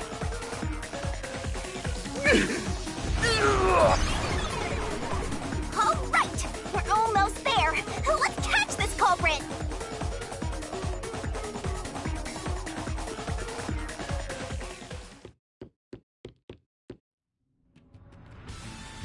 That was a pretty solid deduction. Very impressive. Learning this stuff, more like I'm remembering it. Maybe I was even a high-ranking detective in the WDO. Now's no time for bragging. You still gotta catch him. Right.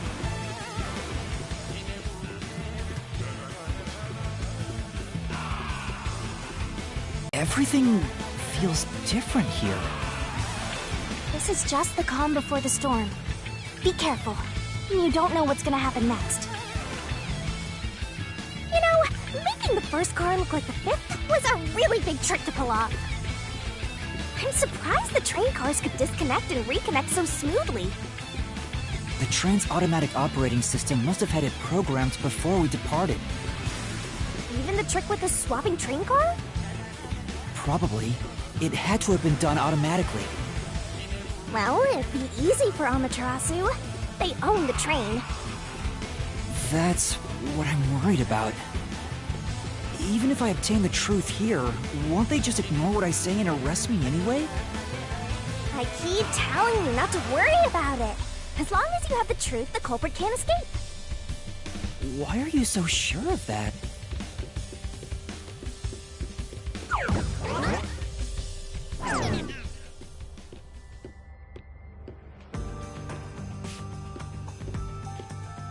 What is this? Looks like a fort to me. With this kind of protection, I bet the truth is in there for sure. You just have to destroy it. So the truth is here. You can't have the truth. It's impossible to destroy this fortress. Just give up and leave!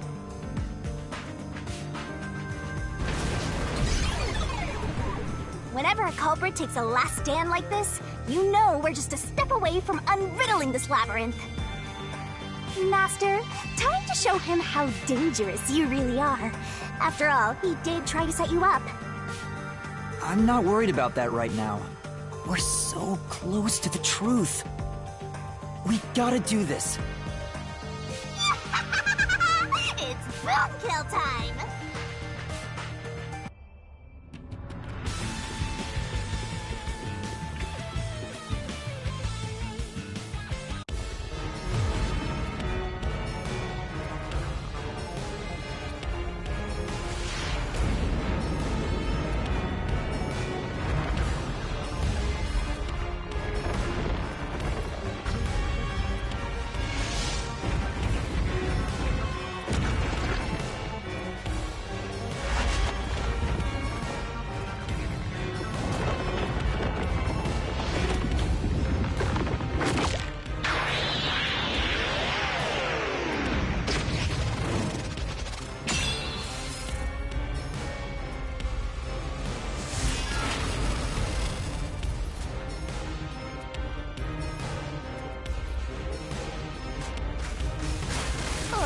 Do this, Master!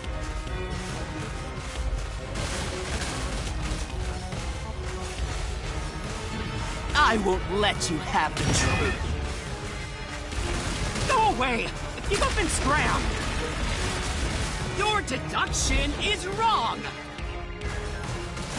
Go away! Don't come near me! Don't come any closer! Stop it! Switching the first and fifth cards is... Use the solution key to smash through the wall, Master!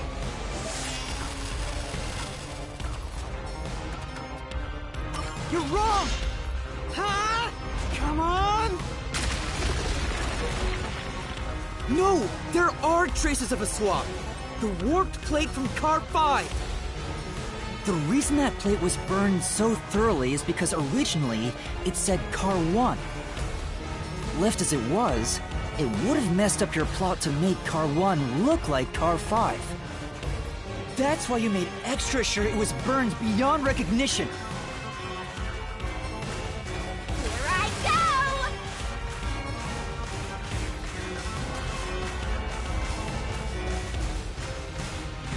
That's nonsense! I burned the plate to disguise it? No! I didn't do that! Stop it! Stop! Go away! Get away from me! Get away! Get away!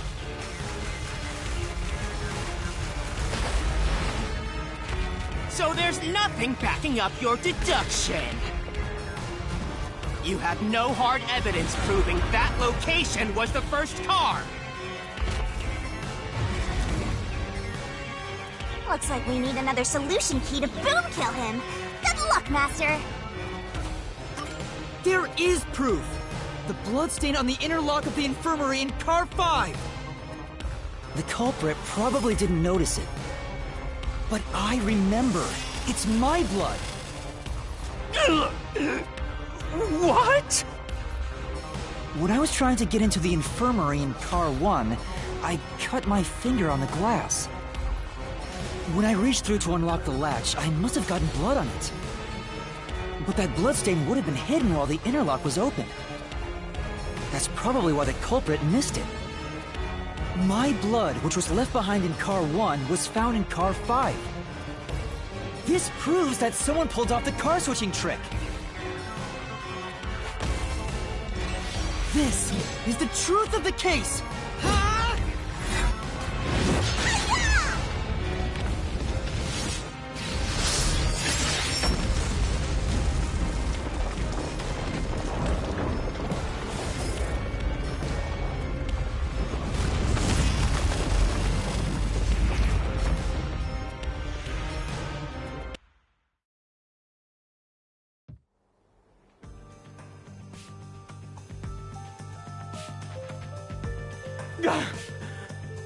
I'm not done Shit! What? He's still going? Let us boom kill you already! If Car 1 became Car 5, then where did the culprit supposedly hiding in the infirmary go? You had to have checked the 5th car, but the culprit wasn't there!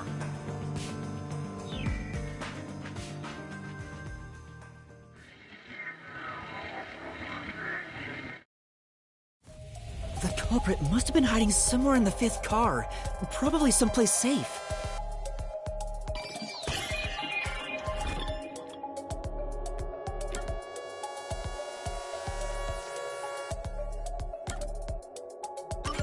Here!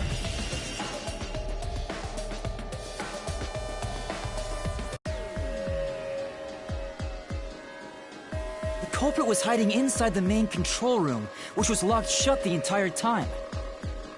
I didn't have the key, so I could never have gotten inside. I bet the culprit moved there from the infirmary while Car 1 was running on the 2nd track. If the train's management company, Amaterasu Corporation, was involved, the culprit may have had the key. And then they hid in a blind spot I couldn't see from the window. That's how they got past me. No, it's not me! I'm not the culprit! Great detective work! I'd call that a critical hit! He seems like he's barely standing. All that's left is to finish him off. Finish him off? How do I do that? Shove all your evidence into the solution blade and slash as hard as you can.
Step right up, step right up!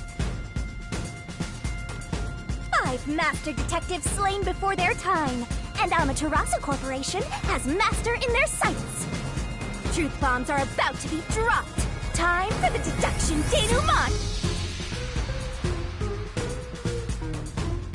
The incident unfolded aboard the Amaterasu Express, which was on its way to Kanai Ward. I rushed onto the train as it was about to depart. At that time, the train was made up of 5 cars. All because you were fast asleep in the Lost and Found, Master. If you'd kept snoozing, the case would never be solved. When the train started moving, it was only 4 cars long. The 5th and final one was left at the station. And so, the culprit's scheme had already begun. Meaning Amaterasu Corporation was involved from the get-go. On the train, the master detectives were gathered together in Car 2. That was the dining car. And the culprit had already mixed a knockout drug into every drink there. I thought the culprit was the first person on the train, so they could prepare in advance and wait for everybody else. I felt unwell, and Melanie went to the trouble of pouring me a coffee. But after drinking it, I started to feel drowsy. I was hearing things at the time and thought that I might be seriously ill, but it was actually the drug.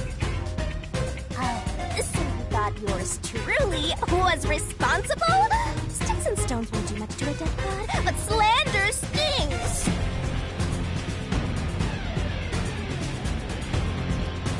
The culprit sent me off to Car 1 in order to frame me as the killer. I'm sure the culprit didn't expect you to get sick, Master, but since you look like a super easy target, they probably changed their plan and went after you instead. Once I'd left, the other master detectives must have fallen asleep because of the drugged drinks. The culprit then burned everyone to death, setting all those master detectives on fire! On purpose! What a psycho! This was when the culprit put their plan to frame me into motion. First, they carried Aphex's charred corpse to the infirmary in Car 1. The very first body we found. Then, they deliberately left a fire extinguisher near the restroom I was sleeping in. This was done to prompt me into smashing the door later.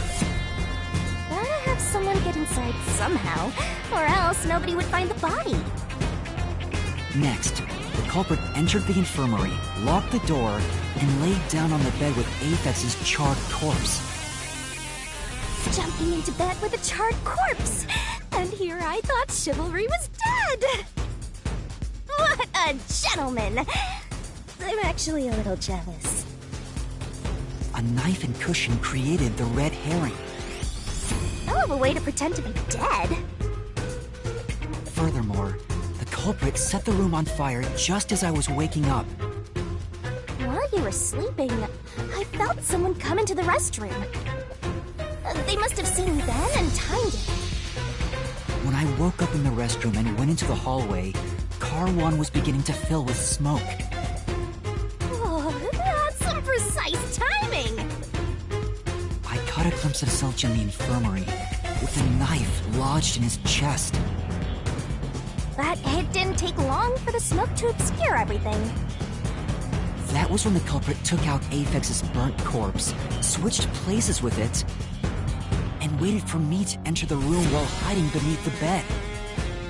It's just like a magic trick, switching places under a veil of smoke. Meanwhile, I found the fire extinguisher on the floor, smashed the window, unlocked the room, and went inside. Just like the culprit planned. And that's why they left the fire extinguisher there in the first place. After the smoke cleared, I found Zilch's body, burnt to a crisp. At least, that's what I thought. The charred corpse was actually Aphex.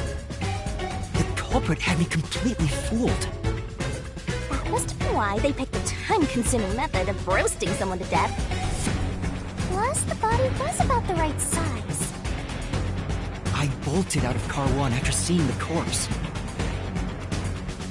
The culprit was under the bed at that time. They probably laughed at you from there, watching everything unfold like they planned. I went on to discover the charred corpses of the other master detectives. Around that time, the culprit came out from under the bed and went to the main control room in car 1. Controlling the train from there, they detached car 1. That caused the blackout and shaking, and the power source was switched over to the backup system. So when the train shook, was there not jiggling in your glass? Take a guess. While the detached car 1 was running on a separate track, the culprit went to work, preparing to disguise car 1 as car 5. What about the jiggling?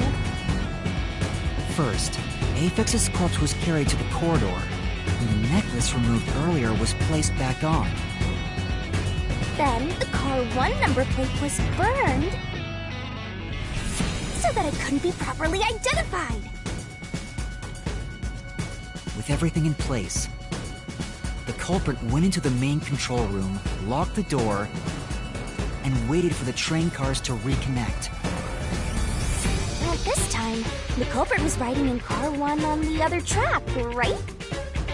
Yeah, the train, which was only cars 2, 3, and 4 at the time, remained on course. Since we were in a tunnel, I didn't even realize car 1 was moving alongside us. The train we were on went through the tunnel with only 3 cars. When it came out of the tunnel, the car with the culprit in it attached to car 4. Now behind car 4, that car became car 5. The swap was pre-programmed into the train's automatic operating system, right? Technology sure is convenient. The culprit, riding in car 1, attached it to the back of car 4. That caused more shaking, but there was no blackout this time because the power supply stayed the same. Additional shaking occurred inside my blouse, but the power stayed on.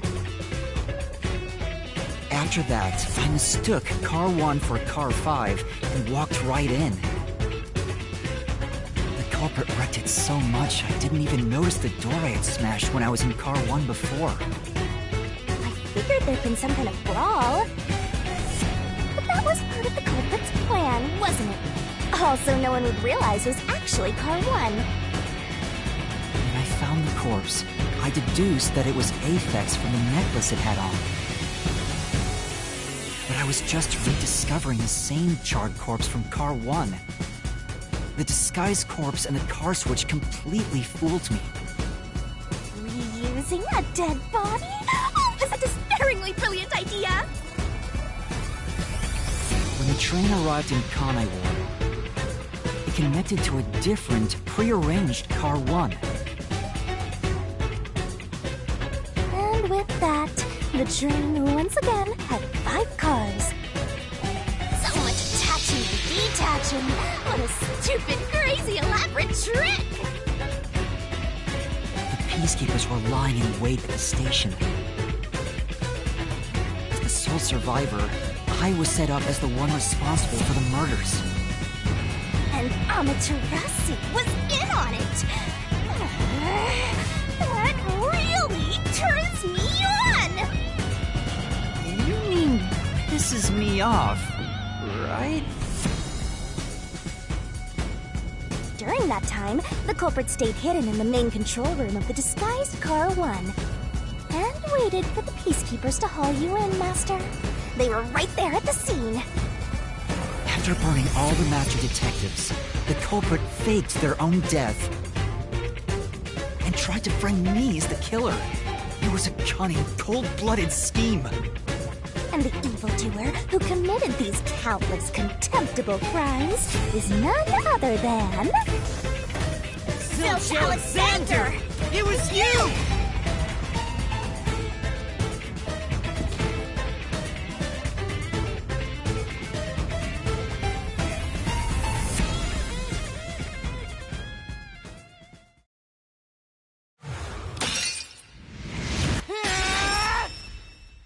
This is the truth I've uncovered!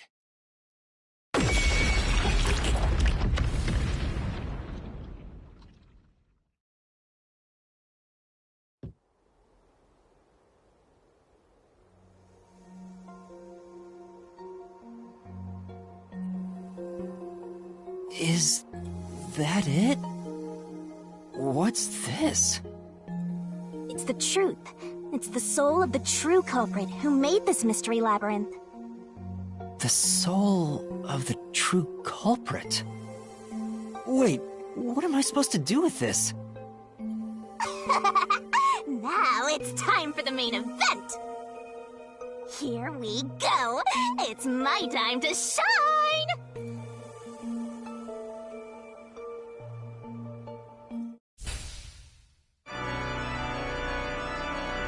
Surging bloodlust. Overflowing despair. The brilliant soul of Shinigami shall expunge this cursed case! Death to all deplorables! Ruin to the vile mystery labyrinth!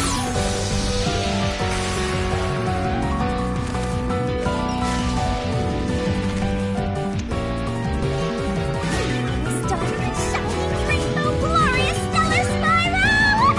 That will rest over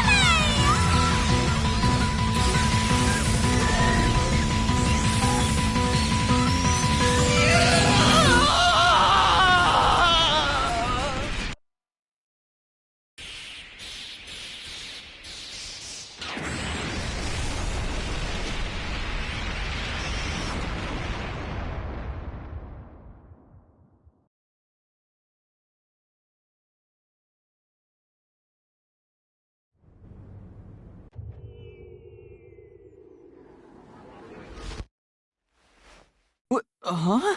We're back? What are you talking about now? Your spirit shouldn't be broken. Yet. The Peacekeepers will take care of you. We have all the time in the world. Huh? Huh?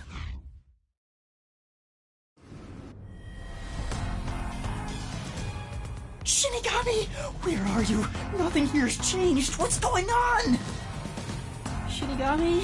Are you listening? Get him!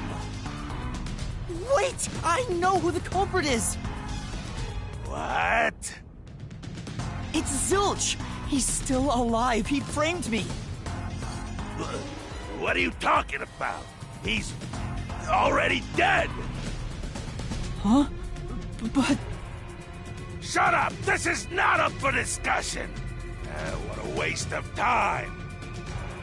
Take him away! Shinigami! Where did you go? This isn't what's supposed to happen! I'm right here! You're so cute when you panic, so why head to enjoy the view for a bit? Stop playing around! Why hasn't the situation changed at all? He must be hallucinating. Taking him down shouldn't be a problem. Take him away!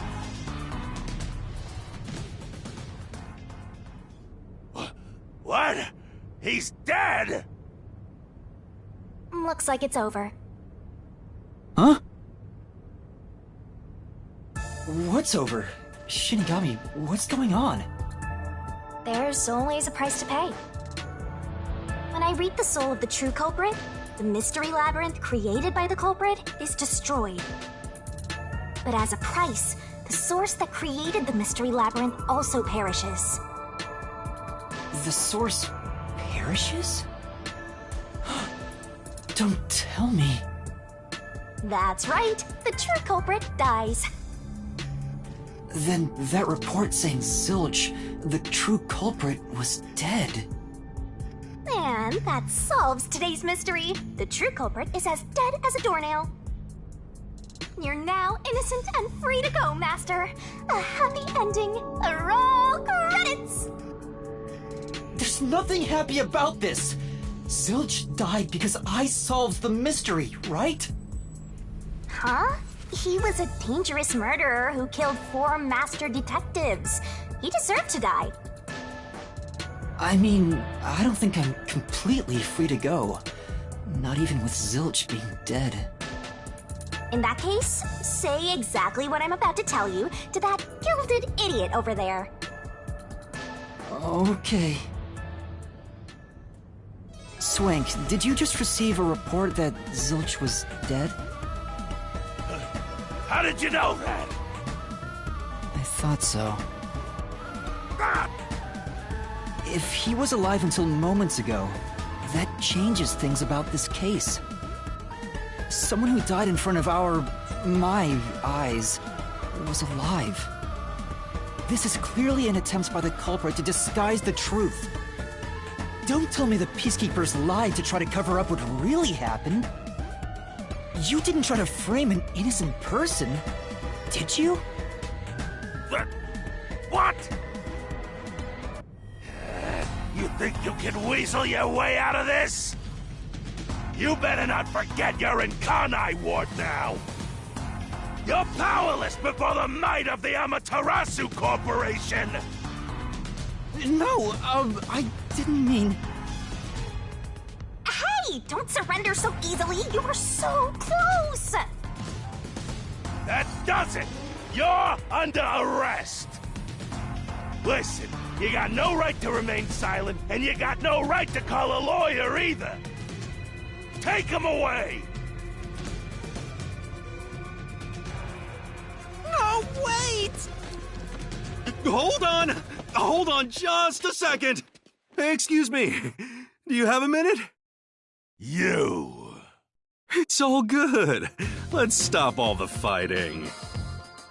We both have to follow orders from the higher-ups, so let's not do anything that causes unnecessary tension. Falsifying evidence and testimonies is a drag when it comes time to do the paperwork, right? It's tough keeping things consistent. Just forget about all that and leave it to me, yeah? You know, I saw that the true culprit was alive and well just a bit ago. What? If you let us go, I'll cook something up in my report to the World Detective Organization. You don't want trouble, right? If the WDO floods this joint because of you. Your punishment might be kinda brutal. So, you know what to do. Leave things well enough alone, as they say.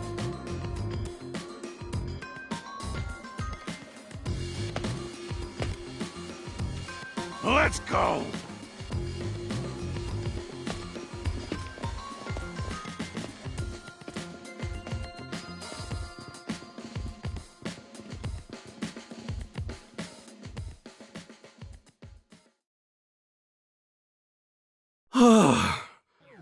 Thank goodness that worked out. Who is he? Beats me?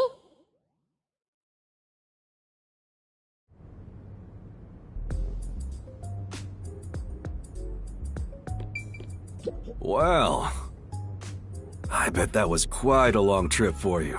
Welcome to Kanai Ward. Thanks. You must be Yuma. Yuma Cocoa Head, right? I am. And you are? I'm Yaku Furio.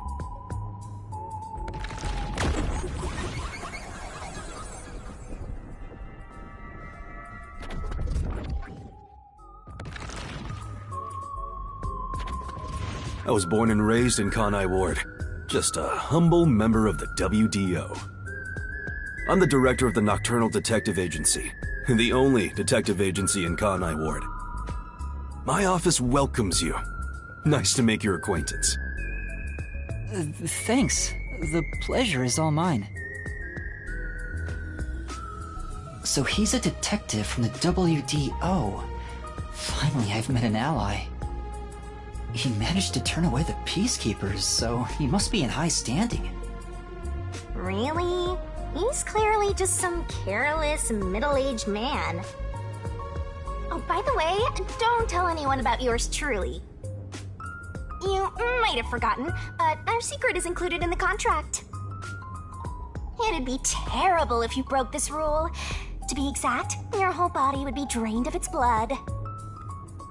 Okay, I won't tell anyone. Well, even if you did, they'd just assume you're some crazy person. Now, shall we? Oh, by the way, I'd like to hear the details about this incident. Right.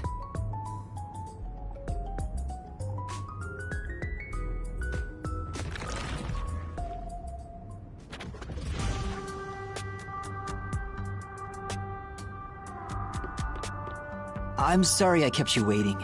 It took a while to get through all the proceedings. They practically interrogated you, right? Kanai Ward is completely shut off from the outside world. Communication devices, such as cell phones, are confiscated. Cameras are not permitted to leave Kanai Ward either. Even if you smuggle something with reception in, Kanai Ward is a dead zone. Thanks to all that tight closure, nobody's using this fancy station at all. Did you say no one? You show a lot of promise, considering how you handled that Amaterasu trouble. I was scared, to be honest. I don't want to deal with them if I don't have to. The thing is, the Peacekeepers always antagonize detectives. As a basic rule, never look them in the eye. They're always itching for a fight. Kinda like mad dogs. Right. Amaterasu Corp doesn't want the unified government or the WDO meddling in their matters. I even caught wind of them hiring a hitman. A hitman? They plan to wipe out any master detectives before they enter Kanai Ward. The results of which is this Amaterasu Express massacre. So Zilch was actually a hitman? Nope. There was a real master detective named Zilch. He was murdered beforehand and used as a disguise. You were in the first car earlier. The real Zilch is laying dead somewhere in there. There was a separate first car at the station before you arrived where Zilch's body was hidden. Then, the 4 train cars that you rode in would arrive at the station in Kanai Ward and connect with the fake first car. That makes a total of 5 dead master detectives at Kanai Ward's platform. With no master detectives left, you would be arrested as the only culprit. That was the plan. They would go to such lengths? Absolutely. Even though the plan didn't work, we still lost 5 master detectives. Given the situation, I'm honestly surprised you survived, Yuma. That's all thanks to me. You're so lucky to be haunted by yours truly. Wait, if there was a real Zilch, then the number of people on board the Amaterasu Express, including me, that makes 6 people. The numbers still don't add up. I, Hoochie, heard from the World Detective Organization that the number of master detectives on the train was precisely 5. Oh, I'll explain that later. Anyway, let's leave this place. Wouldn't want to give the Peacekeepers any ideas.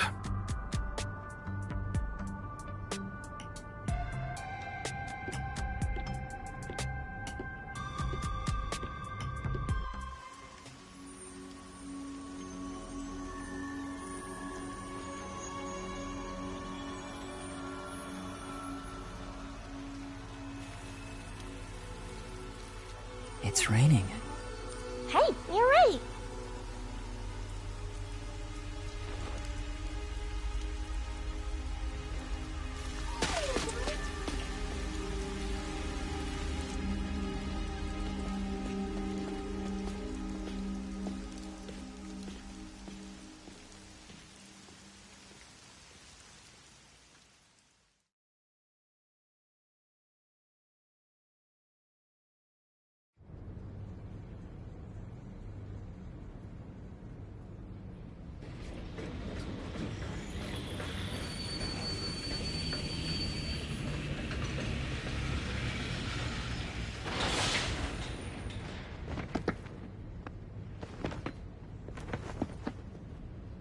Who's that guy?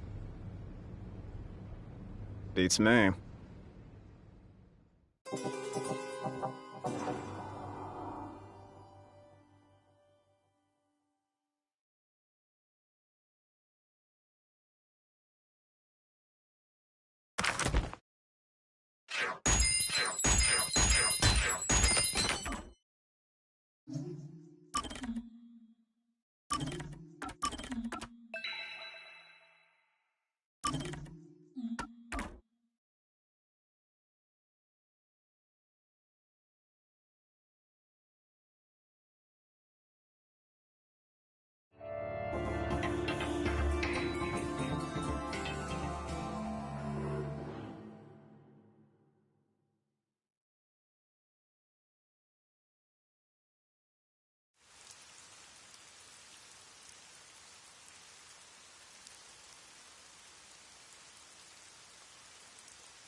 There's a place I want to show you. It's the best spot to learn about this town. Hey, relax. Don't be so nervous. Sure.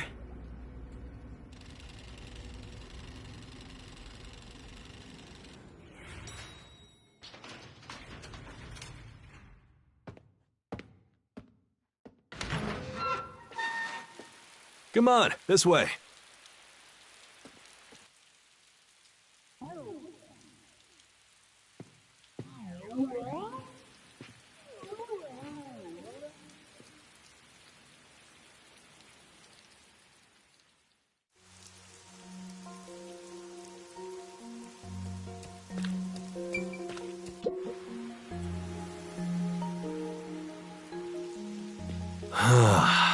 I love the view of the city from here.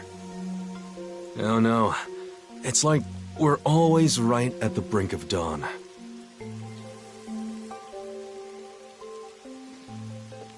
Although, thanks to them, the real dawn will never rise here.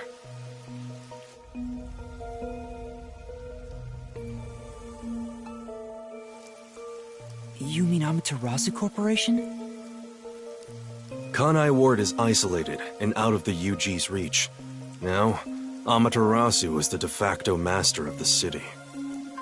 None who wish to live in peace dare defy them.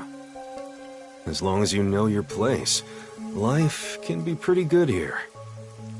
Open an umbrella and the rain won't touch you. Wear a raincoat and you can even take a girl cycling. You know what I mean, right? Kinda. A while back, our detective agency used this building. But we were kicked out due to a contract dispute. The owner claimed renting the building out to detectives made the place unpopular. In Kanai Ward, detectives aren't even allowed to have their own offices. Really? I don't know what the WDO is thinking, but I don't want this town to change. It should stay the way it is. It deserves some peace and quiet. And that's why this time around, I don't want any trouble. It's not easy to negotiate with these people. I heard that Kanai Ward has a lot of unsolved mysteries. Screams are part of the daily noise around here. They're kind of like church bells marking sunset. Whenever someone's smiling in that building, someone else in town is weeping. However, we can't go punching the guy who's smiling. We can only offer a handkerchief to those in tears before quietly slipping away. And nothing more is needed anyway. We're not superheroes or anything. We're just detectives. Just detectives, he says. But he has the resigned smile of someone who's given up. That look tells me exactly the kind of place Kanai Ward is, in a way words couldn't begin to describe. This fuzzhead dude comes off like an irresponsible geezer. But there's an ominous aura around him. You only end up like that if you've seen death all the time. Could it be because of this city? Maybe. Or maybe it's its old man stench.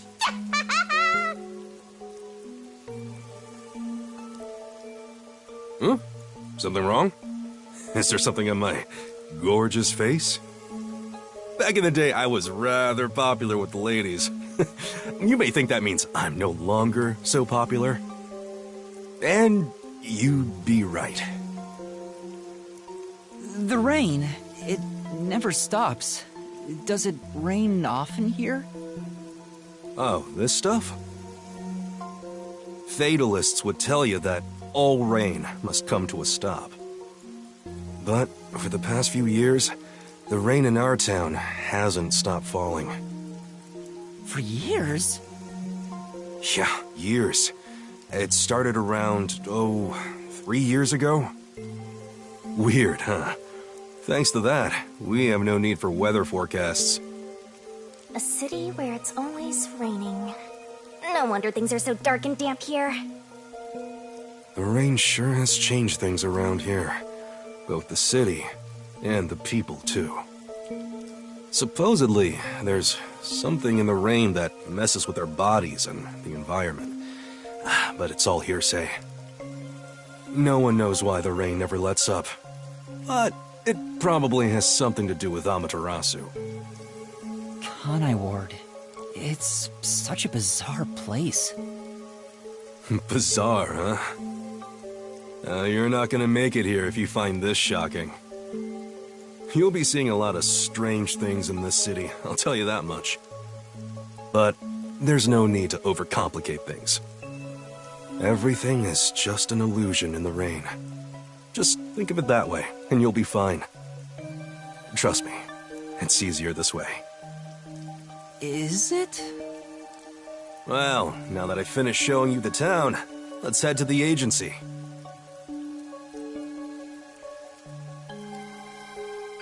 This place... There's a lot more to it than I thought. What do you mean? Oh, it smells so good here! It's like there's a florist on every corner! Really? I don't see any florists. I didn't mean it literally. To me, nothing smells sweeter than the stench of death! The stench of death? There are gruesome mysteries all over this place! It smells so lovely! That sounds so ominous. Hey! The elevator's here! Right! Coming!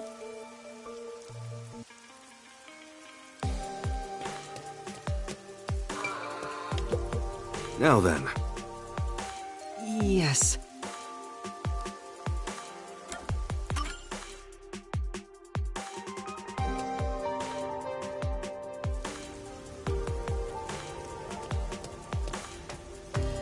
This area is called Kamasaki District. It's the busiest and messiest place in all of Ganai Ward. In other words, it's a lively area.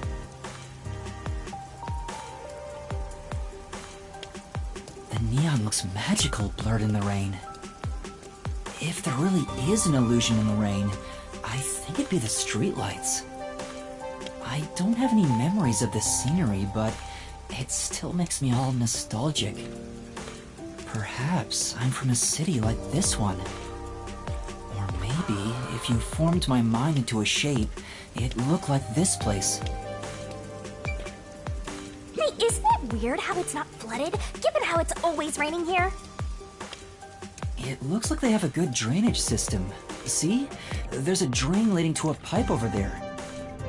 That kind of thing creeps me out. Just imagine what would happen if I got sucked in there. Hey! There's a clown in the sewer staring at you! A clown?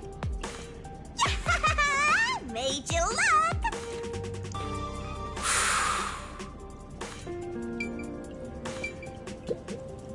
I explained briefly, but basically, Amaterasu Corp picks on detectives. My colleagues and hired assistants all quit. They said working here as a detective was simply impossible. So, you've been working as the only detective for the whole city ever since? It's not like I could change careers. I'm a WDO detective, after all. Clients trust me to do the job. Although, most of my requests involve infidelity or finding lost pets. What about unsolved mysteries? The peacekeepers get to handle that. Detectives don't even get close. Oh, interesting. But now, things could be different since you're all here. Huh? All? Yeah, I got a feeling things will be a bit stuffy moving forward.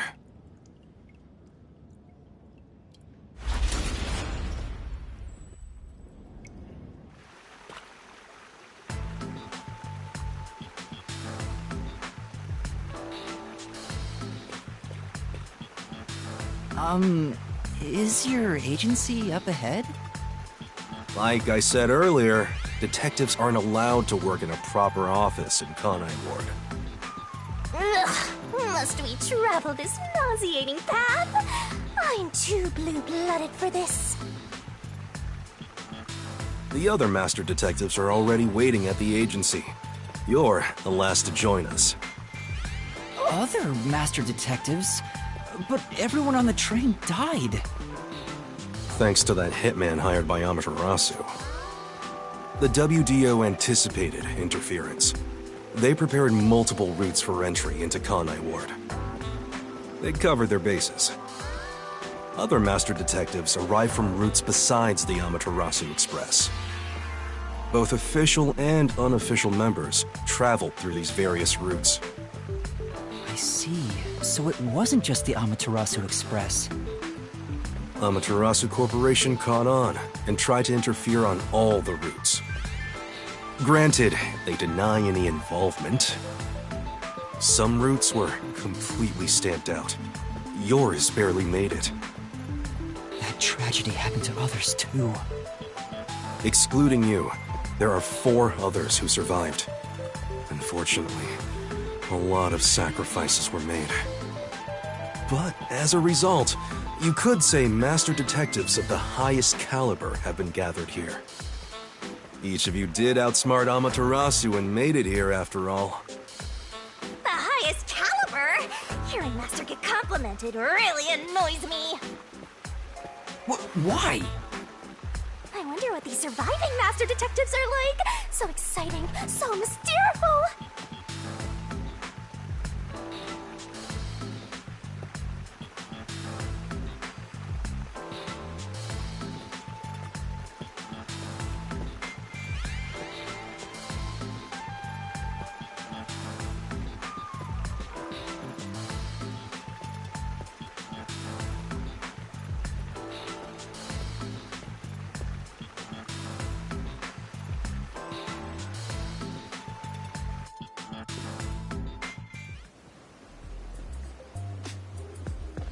Here we are.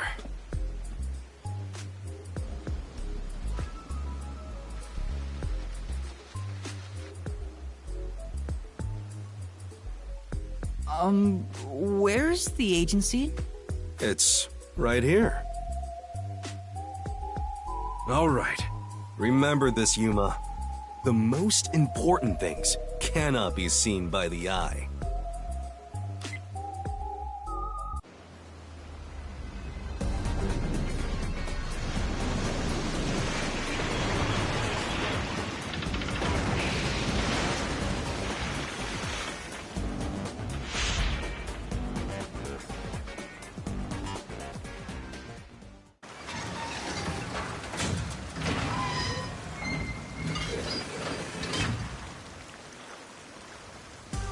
This is the agency? I thought my eyes were gonna pop out.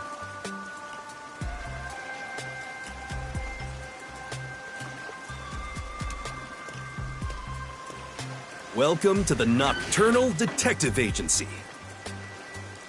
What, you expected something a bit tidier? I guess I wouldn't call this place clean myself. But isn't it awesome? Our own submarine! Is this really it? Our office is a sub? You've been assigned to a sinking ship of a detective agency.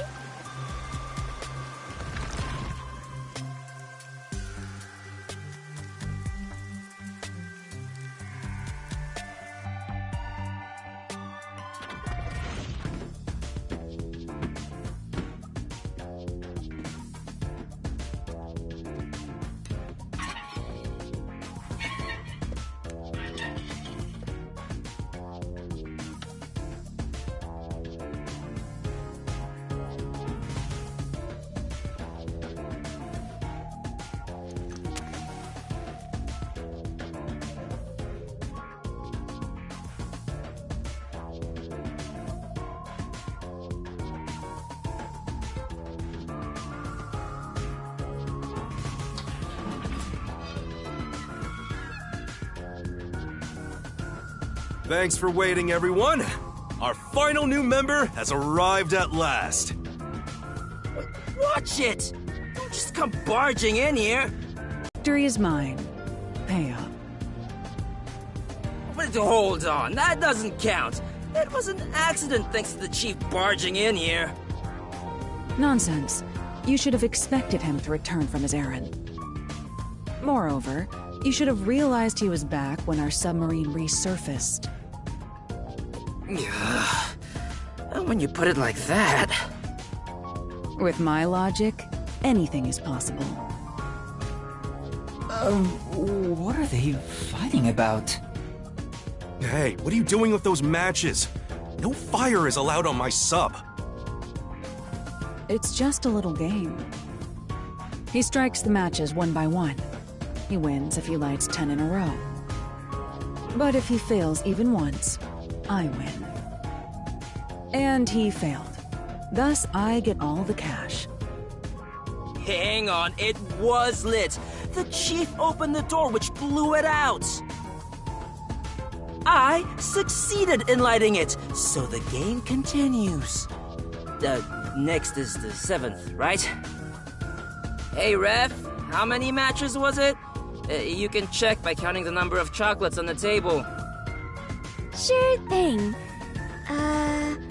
1, 2, 3. Hey, don't eat those! We're using them to count! How many are we missing now? 2 or 3? Come on, princess. How many did you eat? Be honest.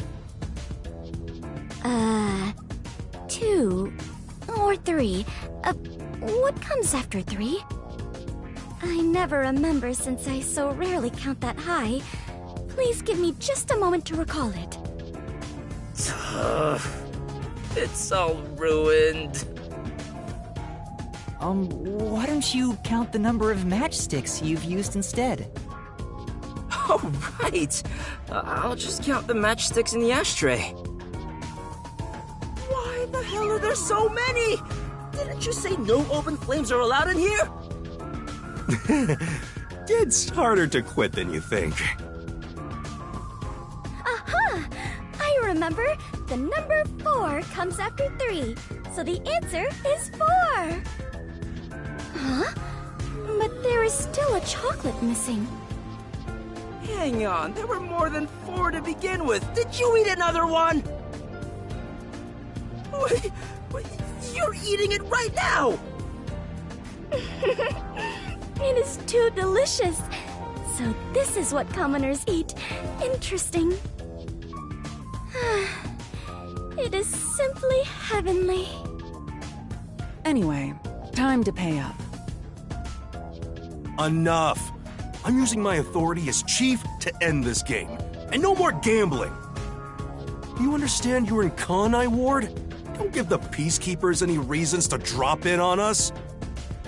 Virtue, honesty, and staying the hell out of trouble. That's our motto here at Nocturnal Detective Agency, got it? Now then, I'd like to introduce you to our final team member. Yuma Cocoa Head. A round of applause, please. Nice to meet you all. I was hoping they'd be amazing detectives, but they all look kinda dumb. I wonder which one of them will die first. Him or me? Hey, knock it off! They managed to get past Amaterasu's attacks. I'm sure they're all amazing. Now then, Yuma, let me introduce everyone to you. First, the one sitting over there is Halara Nightmare, a great master detective. The first to arrive at Kanai Ward.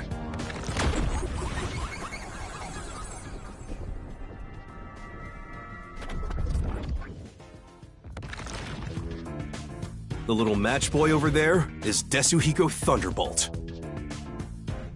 Wait, who's the match boy?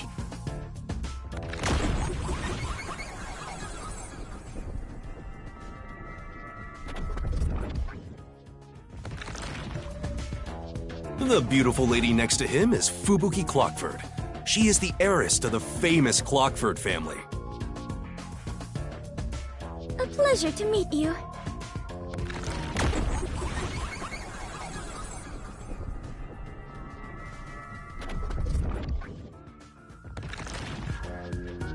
And the one inside the fireplace? What, fireplace? But why there of all places? He says it's calming in there. Anyway, his name is Vivia Twilight. Hey, nice to meet you.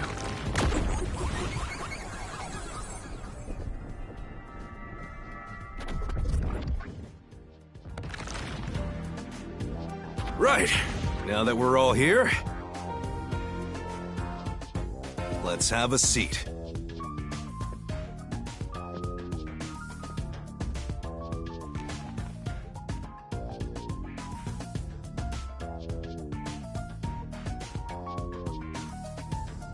Sit down right here.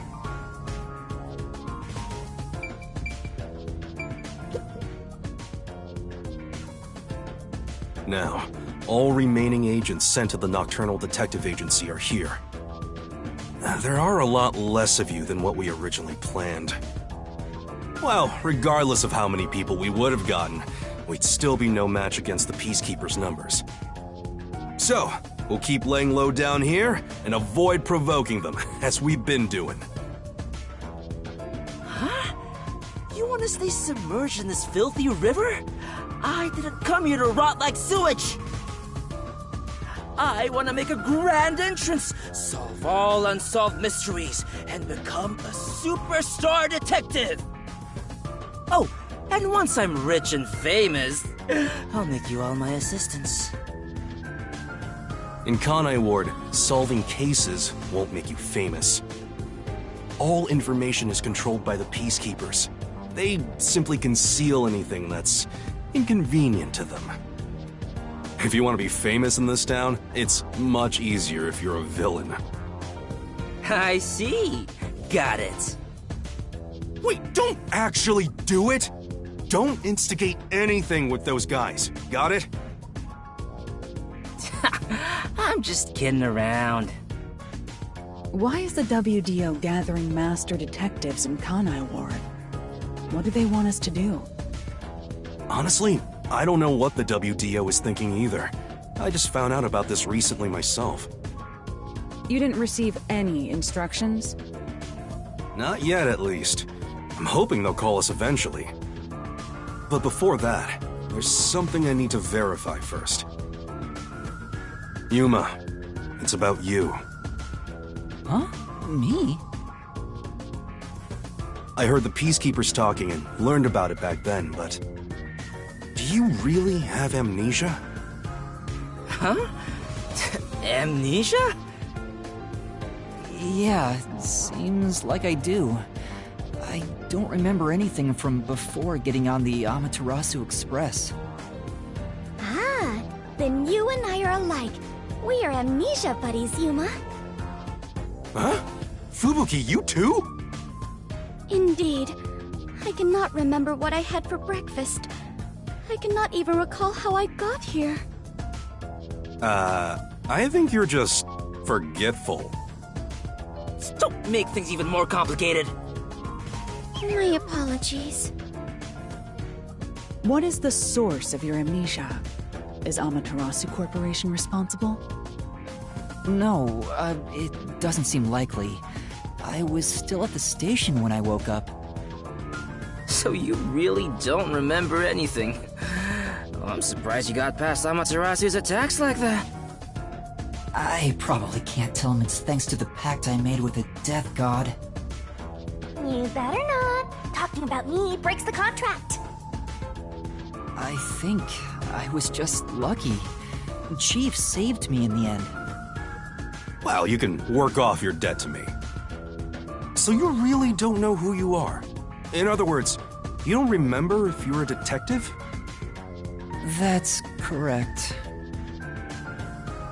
Oh, but I do have a letter from the WDO.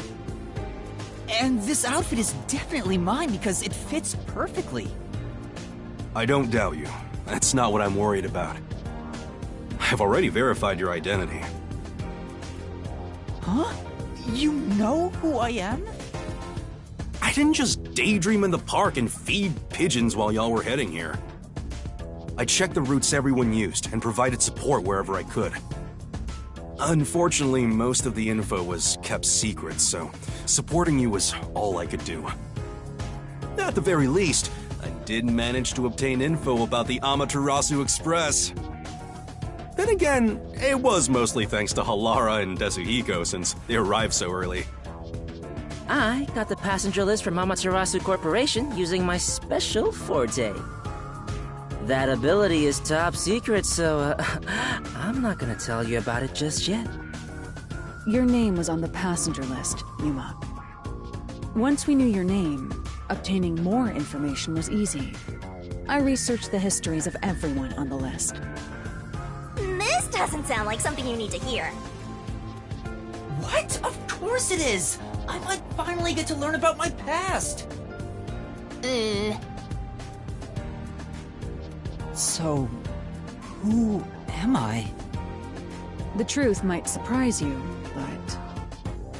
among the master detectives registered at the WDO, no individual with the name Yuma Cocohead exists. What do you mean? 5 master detectives were summoned to the Amaterasu Express. That is an undisputable fact. But a detective in training was also summoned. Detective in training? That's you, Yuma. Looks like you've been working toward being a detective at the WDO. You may be part of the organization, but you haven't earned your stripes just yet. So, I'm not really a master detective yet? That sounds about right. You never fail to amuse me, Master. Despite that, I know for sure you'll be an integral part of our team. I reviewed your profile in the WDO records, and it turns out you have a phenomenal ability. An ability? So I do have some sort of special power too? Your record claims that you're a great cook! Would you mind making us breakfast from now on? Your lake is made. I don't know if I can. I don't have any memories about cooking. Never mind. Did my profile mention anything else? Like where I used to live or my personal history? It didn't have any details of the sort. You see, you've got a trainee's profile, not a proper master detective's. I see. You know, trainees are kind of like appetizers at a restaurant, don't you think? I guess that makes you the appetizer detective! Don't worry, I'll do my best to train you from the ground up to be a great detective. Their forte from the get-go. Though some are born rather gifted. Still, no matter how much talent you have, you require the right training to make the most use of your abilities. No matter how smart they are or how dexterous their fingers, no surgeon dives straight into surgery. The same goes for master detectives. If you want to do things the right way, you have to learn it. So everyone here also trains at the World Detective Organization? The WDO requires a 2-year training period for all agents, no exceptions. During that time, the agent's paranormal disposition is honed into a forensic forte, specializing in investigation. And those who manage to develop their forte are certified as master detectives. Like me. Plus, once you become a master detective, you get a detective deed from the WDO. By the way, not all detectives working for the WDO are master detectives. There are regular detectives, like myself, who don't have fortes. Oh, really? I still got my detective deed. It doesn't say master detective on it, but it still holds the same weight. A forte mostly depends on innate talent. Some people will never develop it, no matter how much effort they put in. But that doesn't mean they can't be a detective. Anyone can get a detective deed as long as they complete their training. So, is that my case as well? I don't think I have any special abilities. There is no record about your forte. You could be like me and have no special powers. I knew it. Who cares about that? You've got me, Master. Look, there's no need to be so down about having no forte of your own. That has nothing to do with whether you're a good detective or not.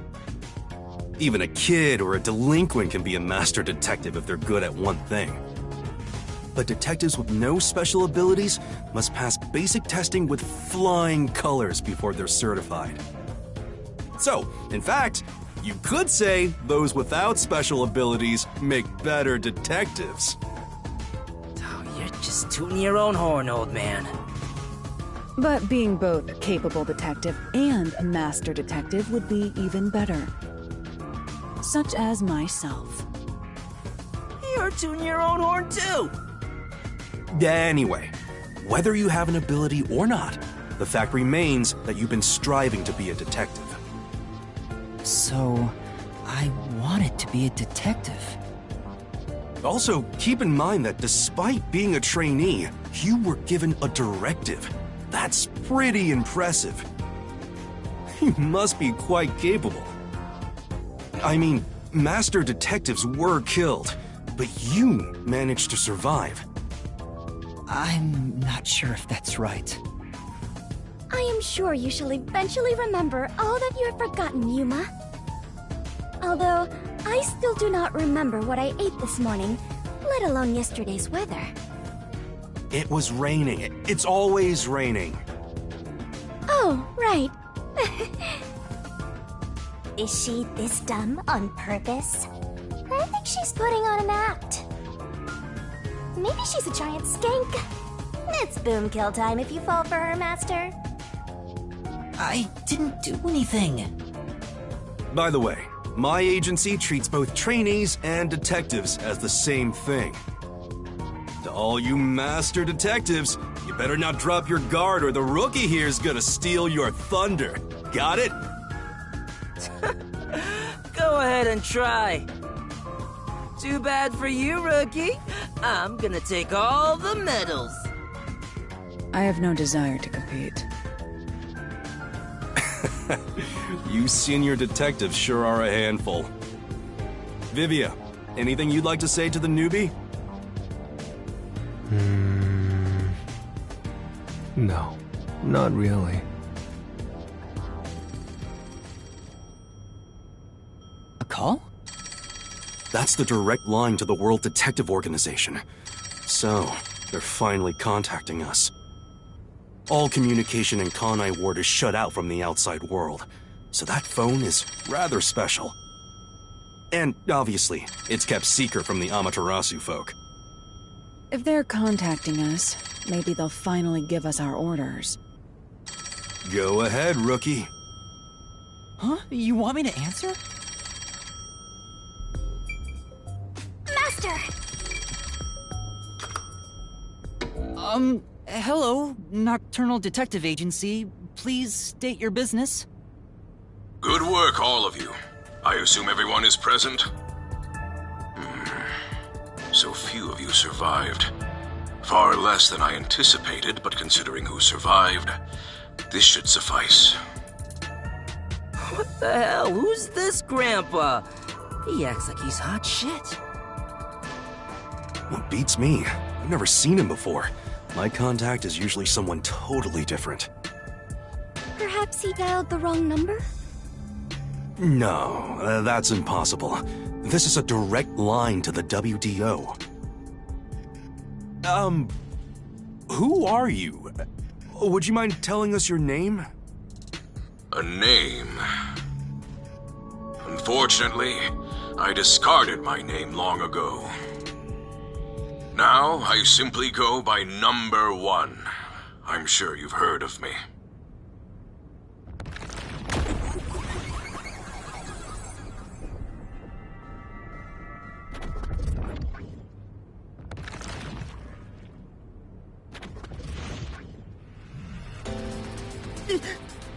Number one?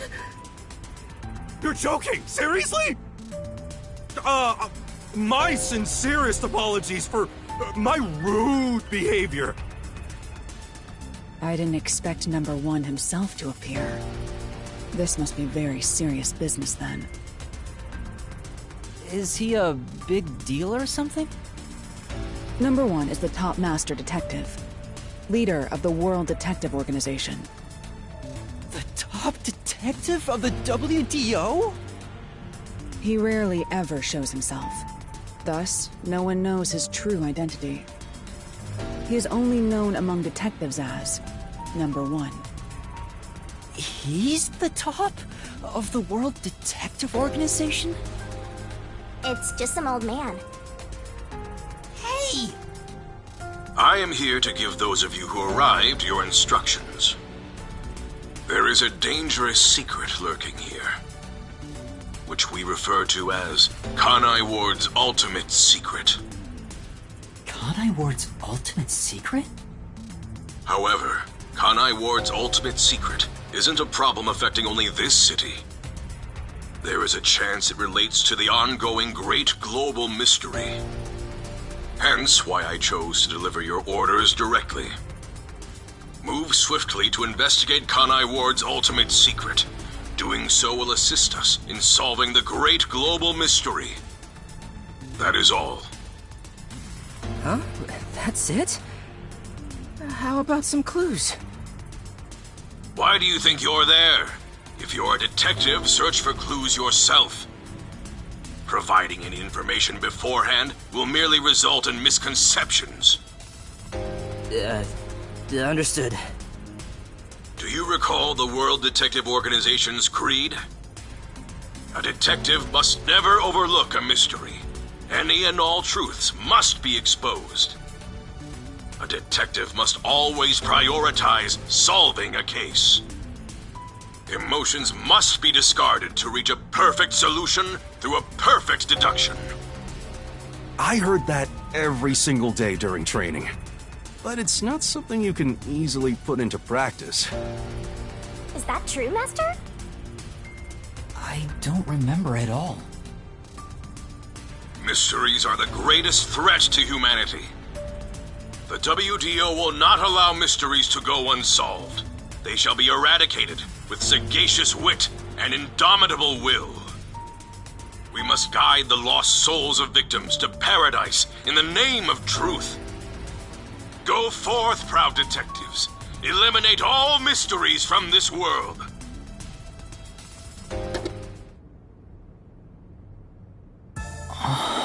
Hey, did you hear that? We got a direct order from number one. We play our cards right, we're guaranteed to get promoted. I'm hyped. It isn't so simple. Just look at how much we sacrificed to get you here.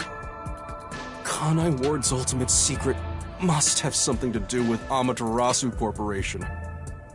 Which means we have to snoop on them. They're gonna wipe us out! So it's a full-on war then. The WDO is serious. War is awful. I myself am a pacifist. Well, it's something we have to do from here on. There you go again with your jokes. Fubuki, were you listening? Huh? I was. However, I was also lost in my own thoughts. You weren't listening then! So, Chief, any ideas about Kanai Ward's ultimate secret? This place has so many secrets that I have no idea where to start. But one thing that comes to mind is this unending rain, I think. He said that it has something to do with the great global mystery, too. I have no clue what that is. Well, for now, let's sneak into Amaterasu Corp and start gathering up info. Don't you dare do anything dangerous like that. It's not like they're leaving secrets in easy-to-reach spots. Well, then what are we supposed to do? You really want to know? The right thing to do is absolutely nothing. Jeez. How did it end up like this? Come on. You need to snap out of it, Chief. I've got a bad feeling about all this. Who would have guessed number 1 would show up? Ah! All I wanted was to sink quietly into the river. Are things really that bad? Yeah, lives are at stake here. Danger is a daily occurrence in all of Kanai Ward. I'm used to wagering my life like poker chips. It feels like my path. Maybe for you, but I'm not that way. Who said I wanted that? I got it. Let's pretend like we didn't hear a thing. No, I know that's impossible. Given the sacrifices that were already made, the WDO can't back down now. I guess we have no choice. Chief Yako. Everything that goes down in this city is handled by the peacekeepers of Amaterasu Corporation. They simply fabricate or cover things up in whatever way's most convenient for them. In other words, the truth they're hiding may be connected to Kanai Ward's ultimate secret. Some of these cover-ups may be clues for unsolved mysteries then. But there are tons of cases where they covered up the truth. Then what we need to do is clear. Huh? Don't stare at me, dumbfounded rookie. We've got to crush each unsolved mystery one by one. What? All of them? I suppose that's one way to solve whatever's going on. Oh, fine. All right, listen up. Truth be told, I wish this day had never come. But part of me knew that it was inevitable. Our goal now is to expose Kanai Ward's ultimate secret. We'll be up against Amaterasu Corporation. So please, be extremely careful. We don't know what these guys will do to interfere with us. That said, you all survived the deadly trip to get here, so I'm sure you're up to the challenge. We've been trapped in this rain for a long time now, but it's time to put an end to that. Please, help me save this city. You heard him, Master. I love it. Things are getting interesting.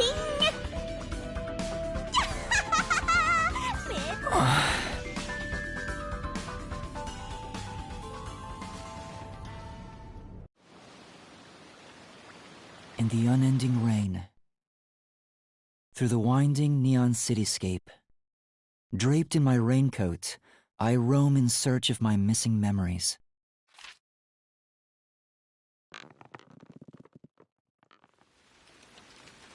What secrets lurk in this labyrinth of drainage pipes?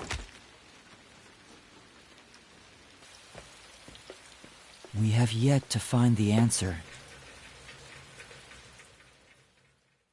The story of detectives facing the darkness that enshrouds the truth is about to begin.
The faint sound of a ticking clock melts against the sound of rain.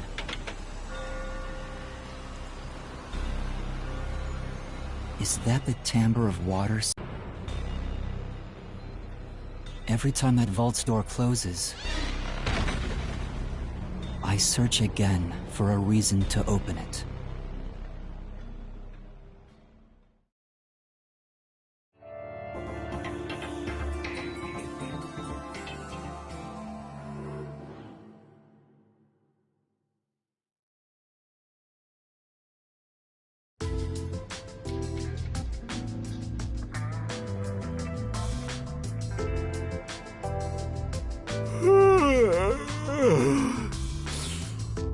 Got some nice sleep. No one's here yet? It's just about time, I think. And to be fair, their type are rarely on time anyway. Master detectives are all weirdos. Did you get a good night's sleep, Yuma? Not really. What? But I gave you time to rest at the office. Your brain won't work right without enough sleep. Be more like me. Even today, my mind is crystal clear, although it doesn't get much use. To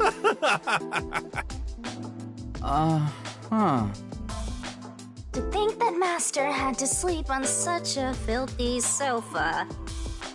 The other Master Detectives are staying at a hotel, right? That's not fair. I'm totally jealous. It's discrimination. They said detectives and trainees would be treated equally. For now, how about you wash your sleepy face? You can't work as a detective when your mind is hazy.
He said I can't work as a detective if my mind is hazy.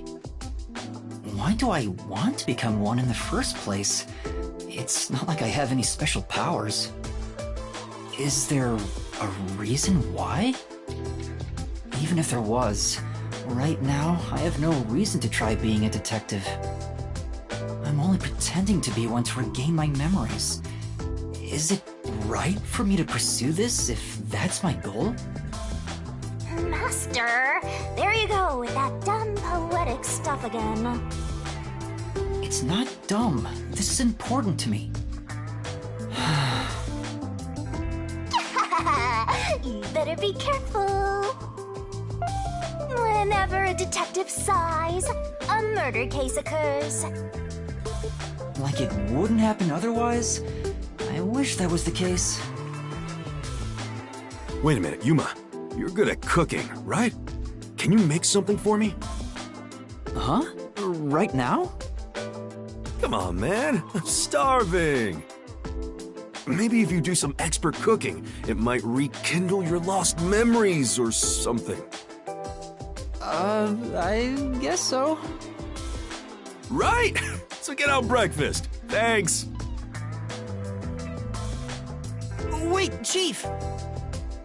What should I do? Give it a shot. Maybe your muscles will remember. I guess I'll try.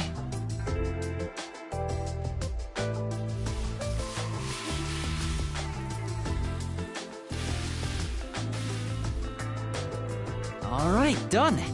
Let's take it to Chief Yako. Oh, this is looking pretty good.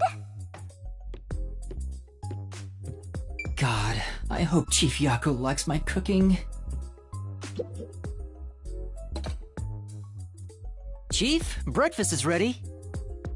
Hey, it smells nice. Let's see. What is this?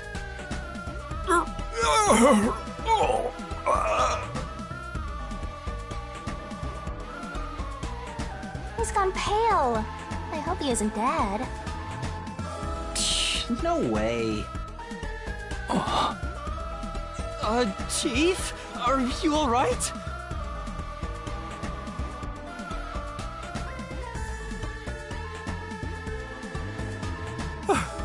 I thought I was a goner.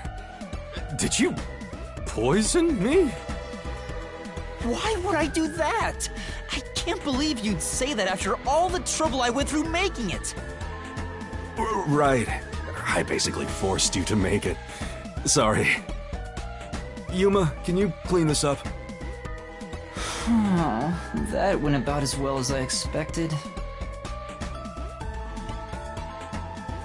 Master, if you ever want to boom kill someone, you should just cook for them. I think it'd be the perfect crime. What did my profile say I was good at cooking? Forget about the cooking, Yuma. At least until you get your memories back.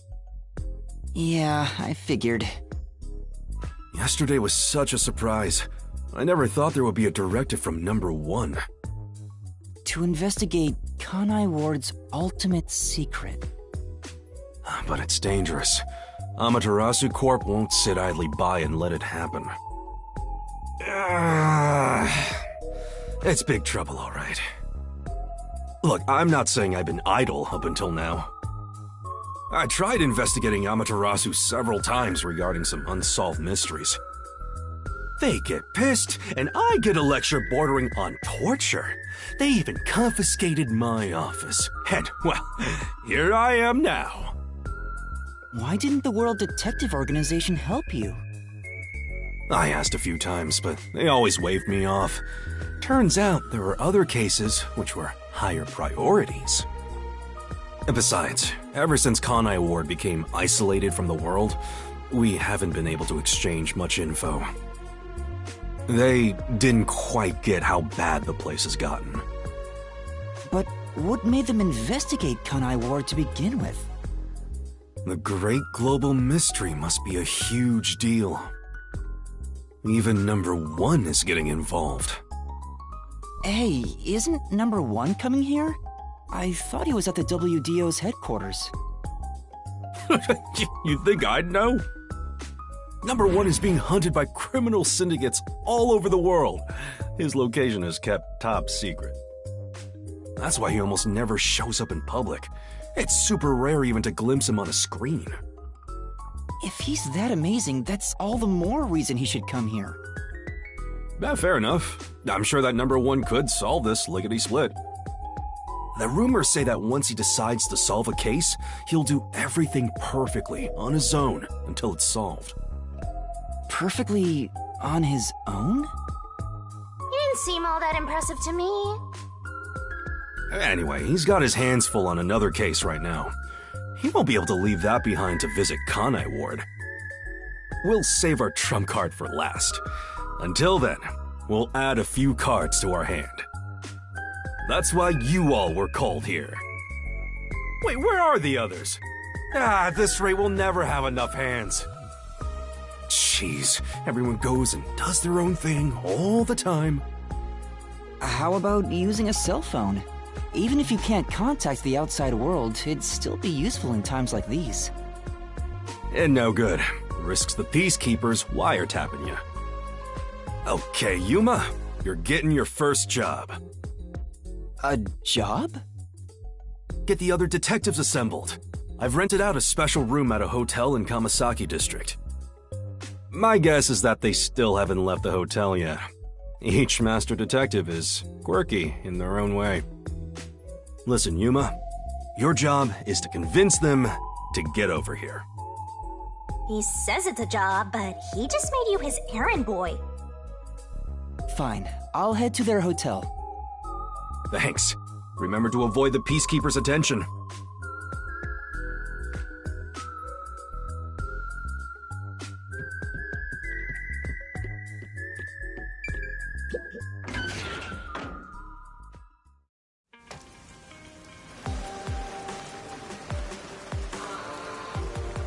So your commemorative first job is an errand. Are you sure about this, Mr. Trainee Detective? It's better than hiding out on the sub. By the way, Shinigami, what do you know about number 1? Huh? Why do you ask? I was just curious. Wait, you know something, don't you?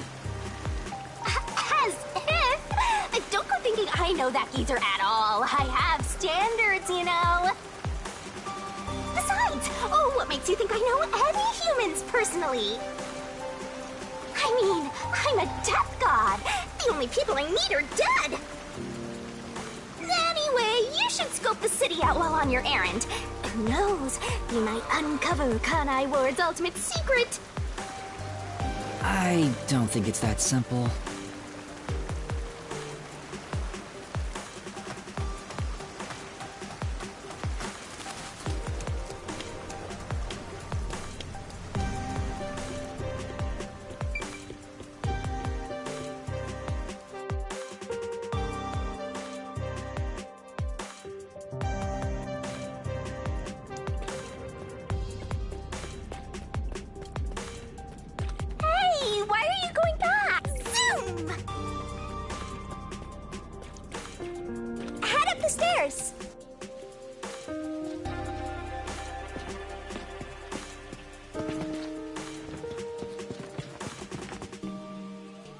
What was up with that person?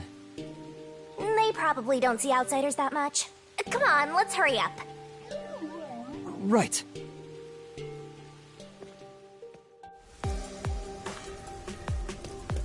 Where could it be? There! That's the hotel!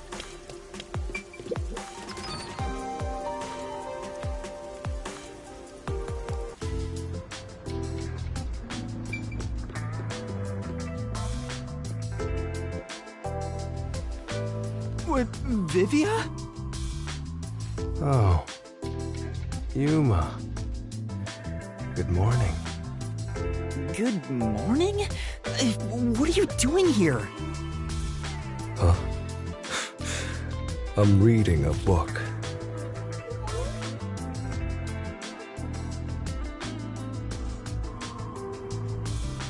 The story I'm reading is about a boy building a sandcastle on a lake shore with a girl he just met. Many days pass, and the sandcastle still isn't complete. For some reason, it disappears the day after it's made. The protagonist believes there's a reason why that happens. He believes the girl has been secretly destroying the sandcastles at night. So he stays on lookout at night on the lake. And just as he thought, the girl appears. As expected, she destroys the sandcastle and returns home. The protagonist wonders why she'd do such a thing. Yuma, what do you believe her motive is? Huh?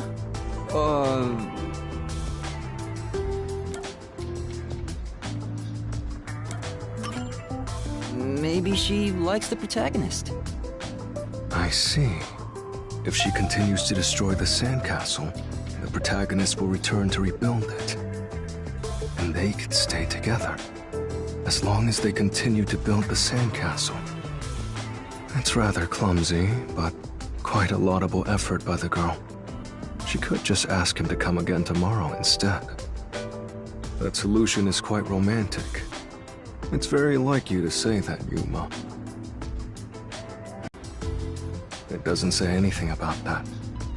You must imagine the girl's reasoning for yourself. That's what stories are all about. Just as you brought up this question, the protagonist also tries to find the truth by chasing after the girl. But he loses sight of her in the darkness. However, it's a singular path with no other way to go. Normally, it'd be impossible to lose sight of someone there. The moonlight shines over the lake at the end of the path. And there, at the lake, the protagonist notices something. The sight of the girl facing away from him, disappearing into the lake. Huh? The protagonist recalls a story about a girl who drowned at the lake years ago. Almost like a long-forgotten memory. He checks old newspapers and finds a picture of her. In the photo, she looks like she's smiling directly at him. Isn't it beautiful? Ah. This guy probably has no friends. By the way, Vivia, Chief Yako asked for you at the office. Oh. Is it that time already? Tell the chief I'll be there. All right. Yeah, he's not going anywhere. Just look at him. He has zero intention of getting up. Oh, also, do you know where the others are? Maybe the restaurant? They should still be eating breakfast right now. The restaurant. Got it. I'll check it out. I want to die someday.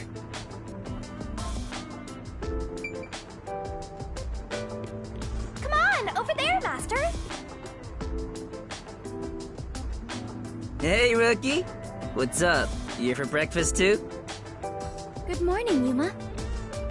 Good morning. It's way past our meeting time. Huh? Are we late? Impossible. As if I would permit time to ever overtake me. My vision is quite sharp, you know. I have no idea what you're talking about, but that's not an excuse for being late. Oh, she's not making excuses. This is just how she is. Listen, Rookie. I bet you're here just because Chief told you to find us. But you've yet to realize one crucial fact. Think about it. Everyone besides you and the Chief are staying at this hotel. It'd be faster to bring the Chief over here, right? Now that you mention it, yes. Don't be convinced so easily. Anyway, you should bring the Chief here. No way. For all we know, the Peacekeepers could be around. The meeting may even be about planning out operations, so it's better to have it at the office. I agree with Yuma. What? You, of all people, are saying that now? Oh, geez, fine. Tell the chief I'll be there after my post-meal soda. I will also be there after breakfast. I have to chew well to promote good digestion, so this will take some time. Got it. By the way, is Halara here with you? I doubt anyone in the world can hang out with that one. I was going to offer an invitation to join us for breakfast, but the room was already empty. I'm sure Halara's around somewhere, probably hustling kids out of their money. Looks like we have legwork to do. Let's search around some more.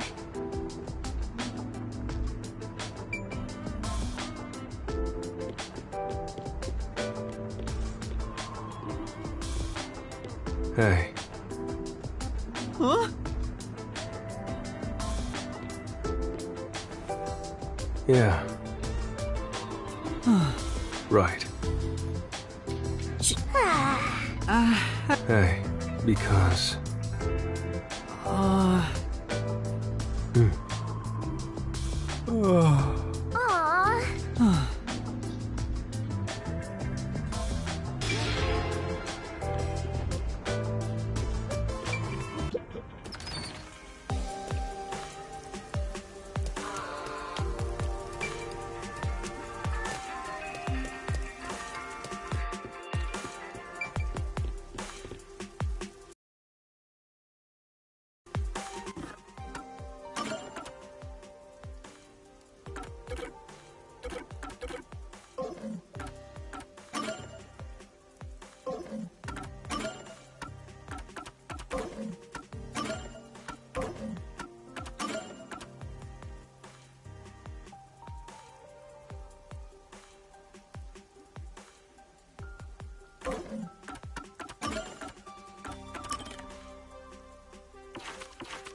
Oh, this is looking pretty good. I see.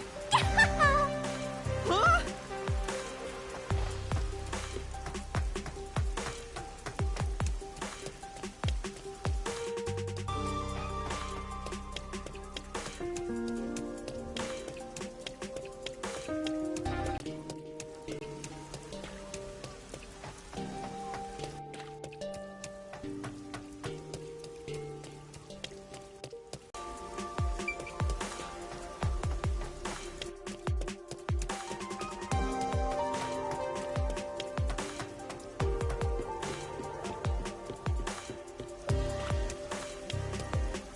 Not this way.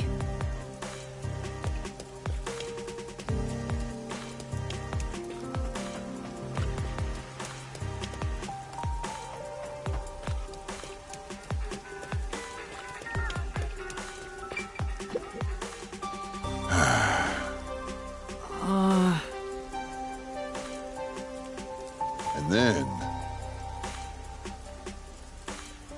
Maybe...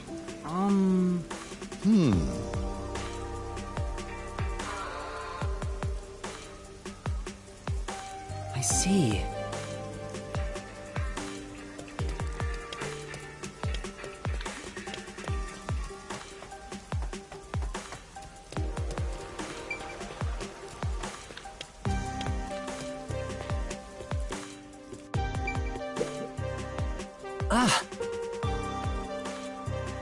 Yeah.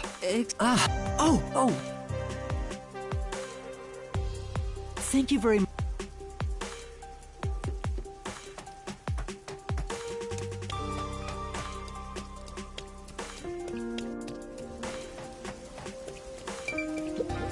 Yeah.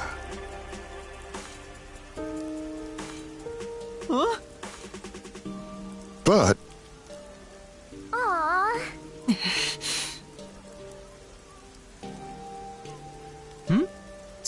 Speaking of which... Oh.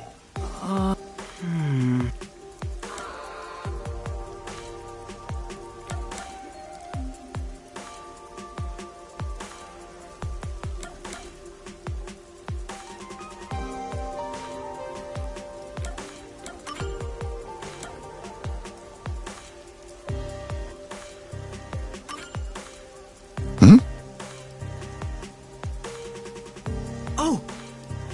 Come on! I'm sorry.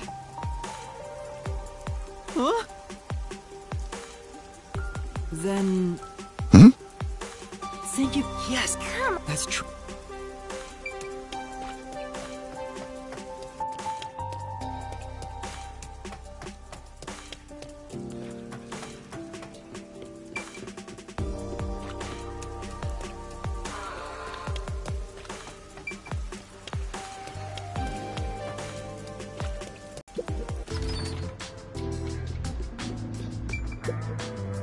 Hey. You're amazing. Well? That's nice. Right. No. That's nice.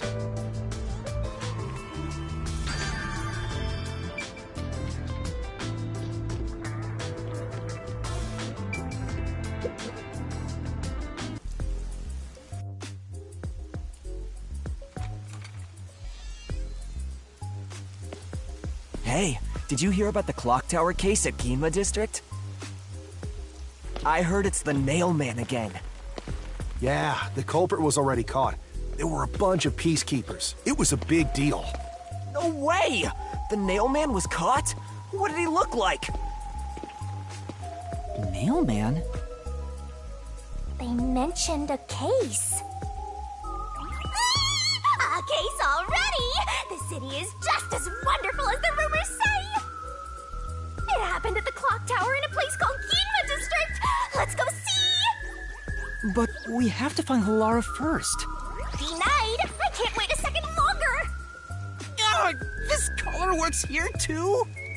Yep, until this world ends!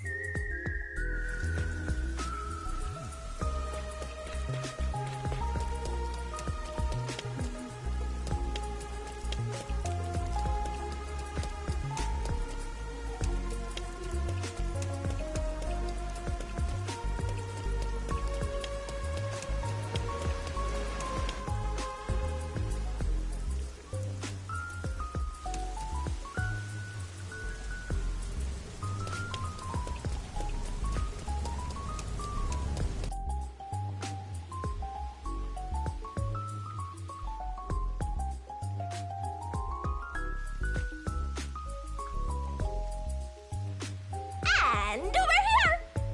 So this is Ginma District. We got here by just wandering around. Wait, you didn't know where you were going? It feels different from Kamasaki District. It's still raining as usual, but the area looks high class and luxurious. Not just the buildings, the people too.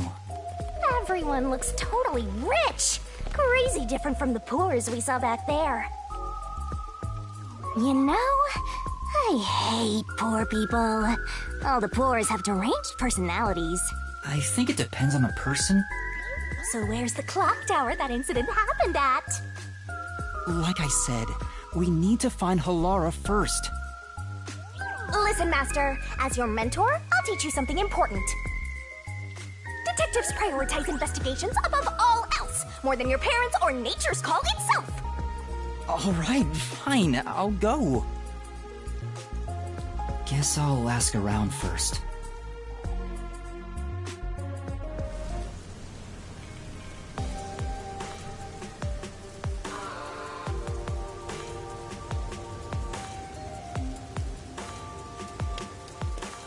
What's this? Such a weird decoration.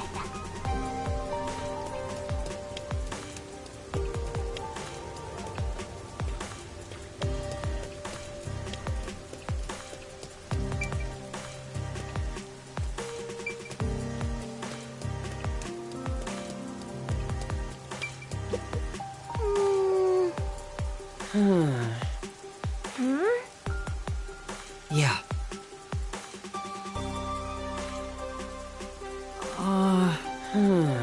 Huh? Hmm?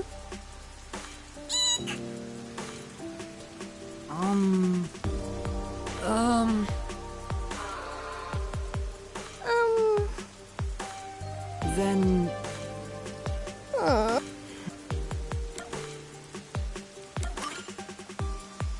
Sorry.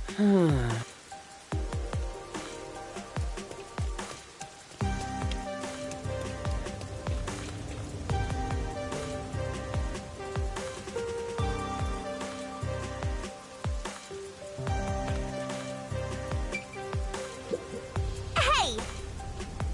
Hey!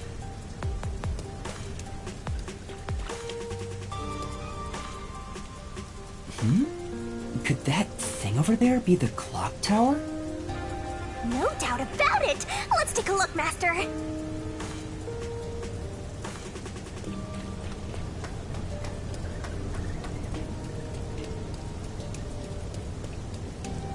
I can smell the mystery coming out of it!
at all those robberneckers. Hey, I heard the Nailman got caught. What? The serial killer? Serial killer? So, what's this Nailman guy like? Is his face covered with nails? He's not called Nailman because he's covered in them, idiot. Didn't you hear about the nails all over the crime scenes? Nails all over the crime scenes? So it was another locked room mystery, right? Yeah, that's what I heard. Locked room mystery? I'm hearing lots of exciting phrases, one after another. I just might start drooling. Master, let's hurry and check it out. We can't. It's already sealed off by the Peacekeepers. I can't wait any longer! Hey! Oh, good morning. Who are you? Did something happen here? The place is off limits to outsiders. Get lost. Sorry.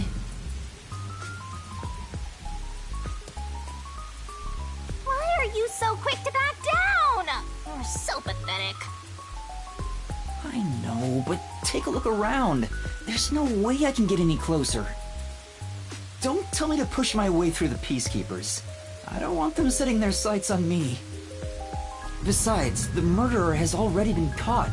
There's no point in me getting involved. And you call yourself a detective? A detective will always crave more info about the crime. It's a locked room mystery. You should be crapping your pants with excitement right now. No, I shouldn't. Besides, I'm not even a proper detective.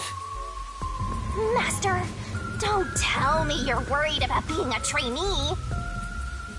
It's more like... I just don't get it. Why am I even trying to become a detective? I mean, will I ever regain my memories? Without them, I don't know how to feel about working at the Nocturnal Detective Agency. Master, what's important isn't your past, it's your future. I mean, you're the reason this happened to me in the first place, Shinigami. Well, if you're so fixated on the past, why don't you follow in the footsteps of your past self? What do you mean? Aim to become a detective as a trainee. If you aim for the same destination, all paths will eventually lead to one place. Which means that one day, you should understand how your past self felt. I get the feeling you're just saying that so I'll do what you want me to. Besides, how am I supposed to try to become a detective? Through investigating cases, obviously. So, let's scope out that clock tower. How about it, future detective? Yeah, you're just trying to make me do whatever you want. Oh, fine.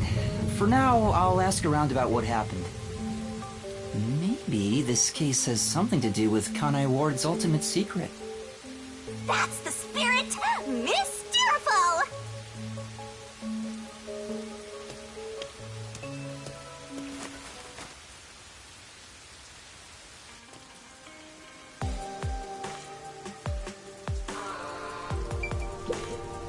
Pardon me, but it seems like something happened at the clock tower.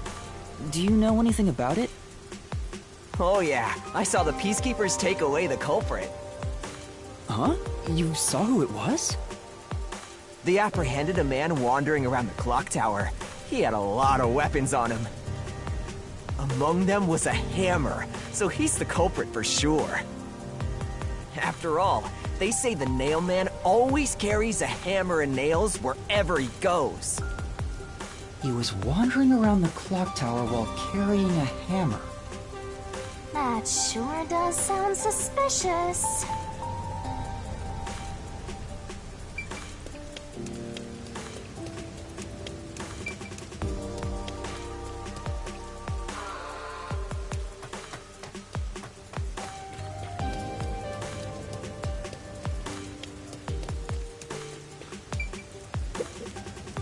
There seems to have been some sort of incident at the clock tower.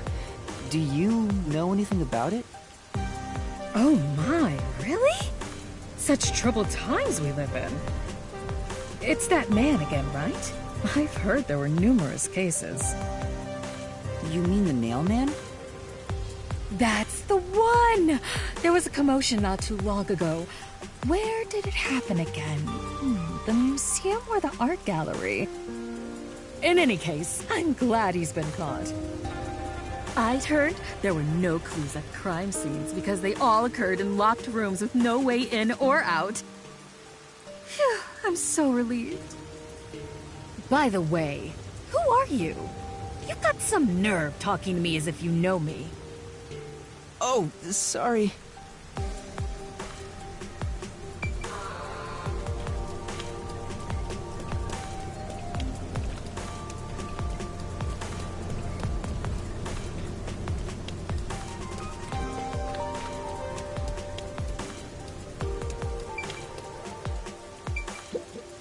Excuse me.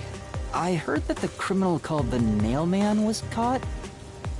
Really? That's big news. I better tell everyone. So, who is this Nailman? What? You don't know? I'm sure you've at least heard about him. He's the mysterious Nailman, Conai Ward's most famous urban legend. Urban legend? Sorry, I haven't heard of it. Oh? You should count yourself lucky then. Have you ever felt the urge to kill someone while going through your day? The Nailman can make that wish come true. All you need to do is write down the name of someone you wish dead. Someone you hate so much you could kill them. Then make a doll resembling that person, nail the name tag to it, and leave it at the forest behind the church. This summons the Nailman, who will kill that person for you. Or so the legend goes. Whoever is killed by the Nailman is pinned by countless nails.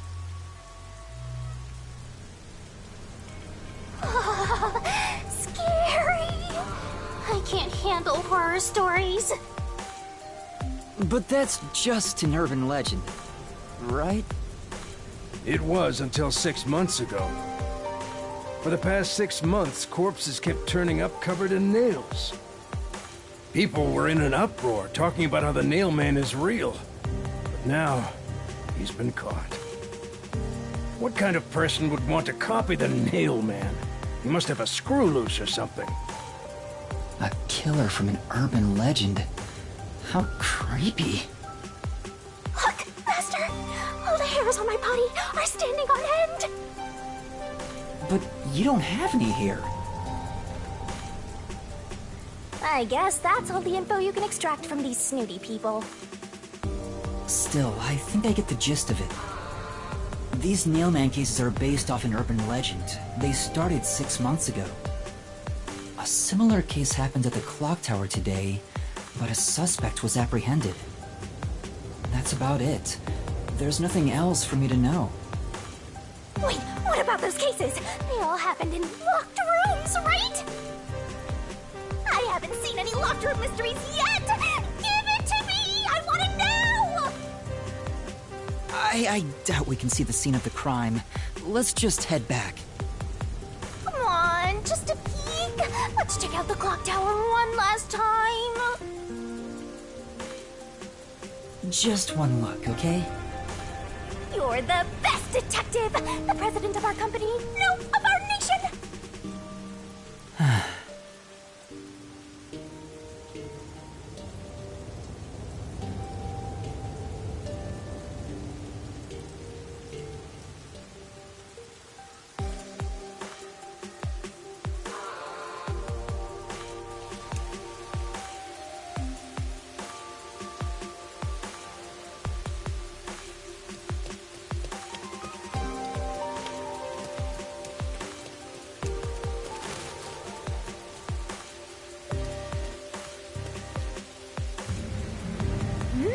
Something's up.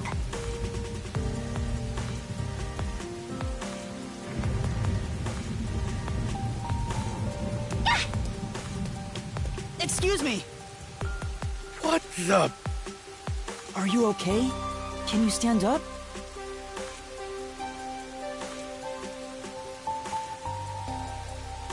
Come on, let's go. Hey, wait! I'll arrest you for obstruction of justice! What do I do? You jumped in here without a plan? I couldn't help it. What were you thinking? You just doomed yourself! You're under arrest by the Peacekeepers. If you resist, enforcement measures will be taken against you. Listen, you have no right to remain silent. Any other action will be seen as resistance.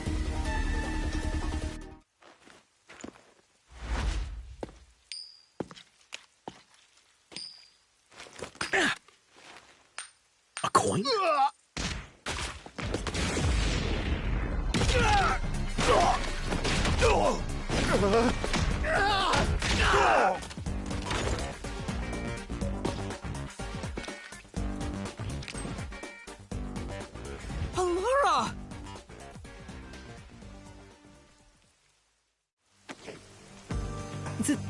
Thank you, Laura.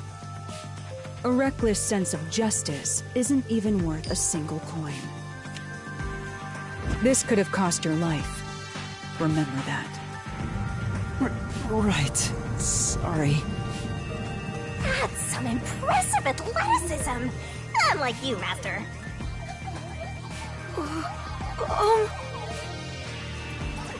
Hey, are you okay? Please, my dad needs help. Please, get my dad back from them! Please! Huh?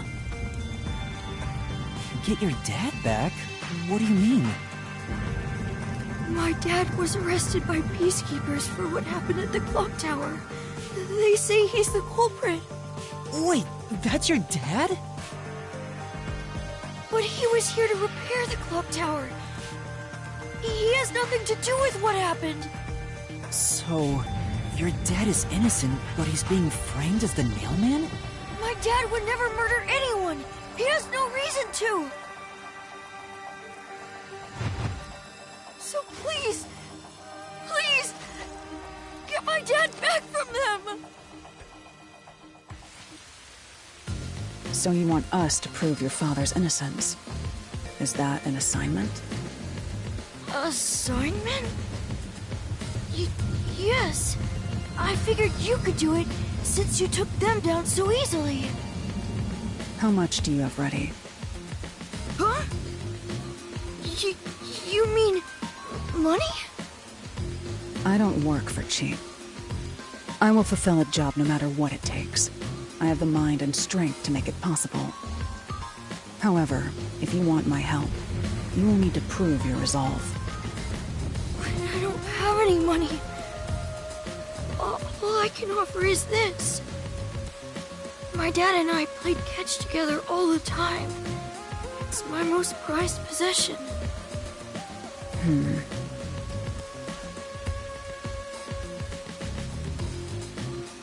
Hey! Out of the question. Lara, wait! You're not going to accept his request? Why should I? The only way to decipher someone's mind is to see how many chips they put on the table. If they cannot offer a fitting amount of money to prove their resolve, to me, they might as well not even exist. Big talk for someone who's all about the money. What kind of demon would try to take money from a little kid? I'm a deaf god though, so I sure ain't one to talk. Oh, did he not offer enough? The ball itself may not be worth much, but the sentimental value it represents is priceless. If you think so, then you should take on the job. Huh? Me? Or perhaps you're going to make the assignment on that boy's behalf. I don't work for cheap. How much do you charge? Preliminary estimates mark it at around 5 million yen. Shin? Is that currency? How much is that? It's enough to purchase a luxury car. A luxury car? That much? By the way, even though I'm amazing, I can't create human money out of thin air. I'll be at the cafe nearby. Come see me once you've made up your mind. You will need my help eventually. And when you do, call on a detective named Polara Nightmare. Huh. So, what'll you do, Master? Well, I have to do this myself. What? You sure you can handle it? Though, I don't care, as long as I can scope out locked room mysteries. Hey, leave your dad to me. He'll be fine. I hope. He probably will be. Definitely, yeah. Wait, are you confident or not? Thank you! Please save my dad! Looks like my master made up his mind. Now, let's take a peek at the crime scene. With the Peacekeepers gone, now's our chance to strike. Hey, wait. Before that...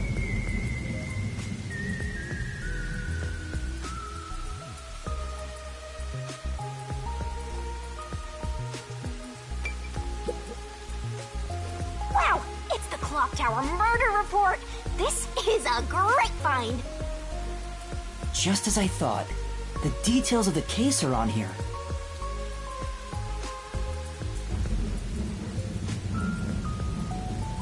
The body was found around 7 a.m., and it's a little past 8 a.m. right now. So it's only been an hour since the body was first found. No wonder things are so hectic. The body may even still be there. Another body. Anyway, Master, there's more to that report, right?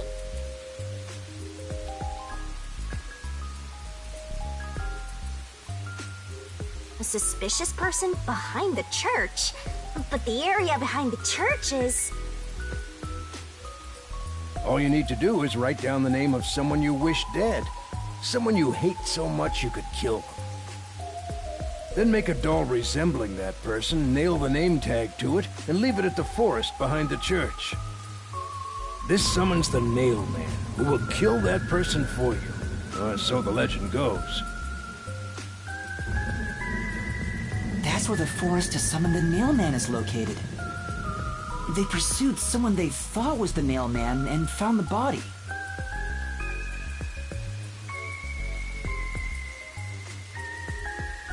There we go! Locked room mystery time! Yay! Mysteriful! I don't know why you're so excited. Does the Nail Man turn his crime scenes into locked rooms like this every time? A phantom who vanishes like smoke in a room with no way in or out. Just the thought of it makes me drool.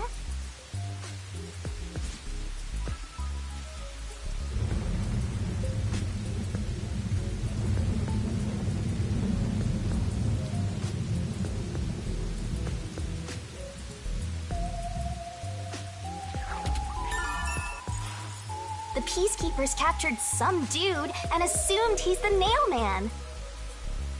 You gotta search the crime scene yourself to find the truth. Yeah, maybe you're right. You finally getting into it? Took you long enough to warm up. Now let's go. The scene of the crime is the storage room on the 3rd floor of the clock tower. Yeah, let's hurry, before the Peacekeepers wake up. You should go hide someplace safe. I'll be right back once I check inside. All right. Now off to the clock tower we go!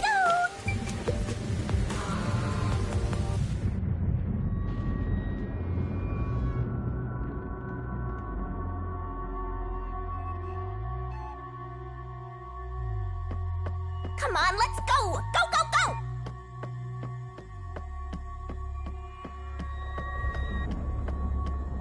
Yep. Use the stairs so you don't get fat!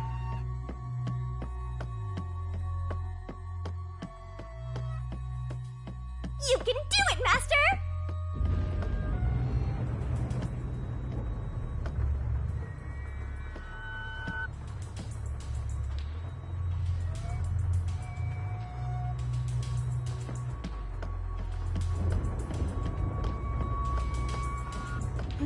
I see a suspicious door! The crime happened in the storage room on the 3rd floor of the clock tower, so it should be right behind the store. There may be a corpse still in there. You've already seen plenty of corpses on the Amaterasu Express. Now hurry it up! That doesn't mean I want to see any more. To be honest, until I opened that door, none of it felt very real to me. I'd been treating the case as if it was something that happened to someone else long ago. But the moment I opened the door, all of my delusions vanished in an instant.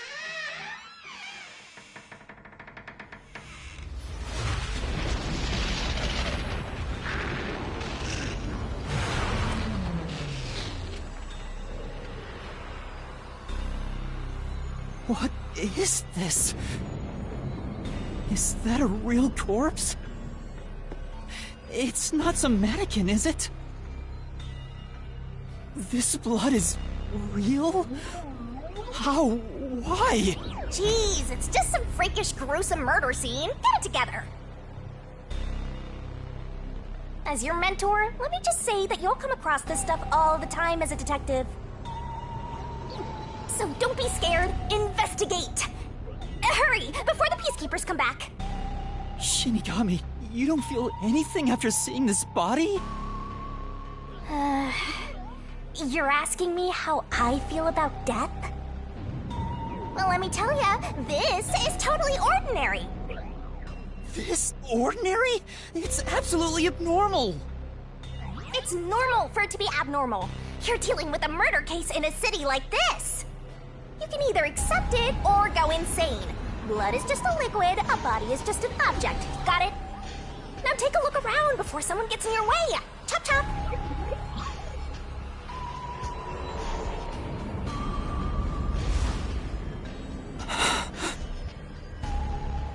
Fine. You're right. I should hurry before the peacekeepers return. Yep. Now let's start the investigation.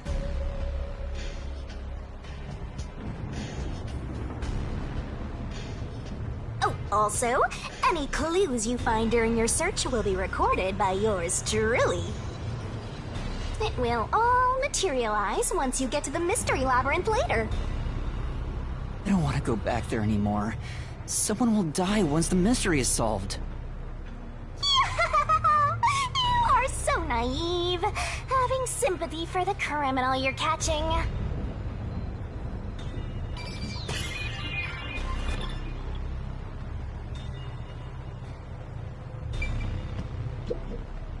I guess I'll have to search the body, huh? The moment we've all been waiting for. You're lucky you got here before they took it away, aren't ya? I can't stomach calling myself lucky when I think about the victim. This is definitely a real corpse and not a doll. I don't know who this woman is. The Peacekeeper report didn't include any details. But no matter who she is, she didn't deserve this! Cut the chatter, Master! Hurry, hurry! This is terrible. The body is covered in nails pinning her to the floor. What's this?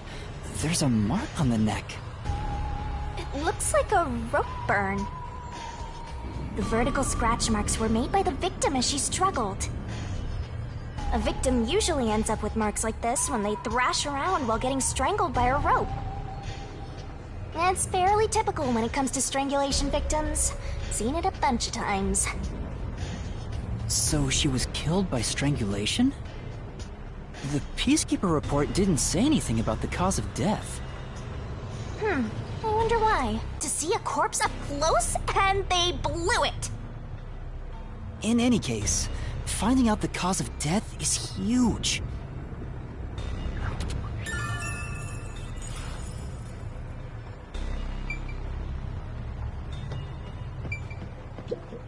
There are dolls nailed all over the walls and floor. What a ghastly sight. All the dolls here look antique. They're looking at me as if they're full of hate. It would have taken a ton of time to do all this by hand. Why would the culprit go to the trouble to do this? Maybe it's to link it back to the urban legend about the Nailman. All you need to do is write down the name of someone you wish dead. Someone you hate so much you could kill them. Then make a doll resembling that person, nail the name tag to it, and leave it at the forest behind the church. This summons the Nailman, who will kill that person for you. Or so the legend goes. Whoever is killed by the Nailman is pinned by countless nails. But why would the culprit go through so much trouble to imitate an urban legend? Or maybe it's the real Nailman. Now I'm scared! I told you I'm not good with occult and horror stuff!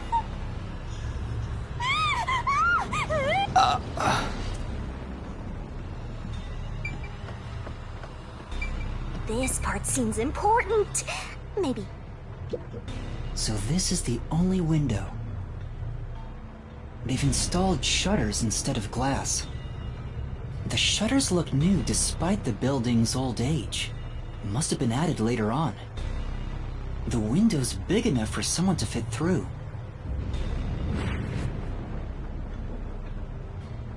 According to the Peacekeeper report, the shutters were already closed at the time of discovery. So they've been left alone like this. Hey, how about you try opening them?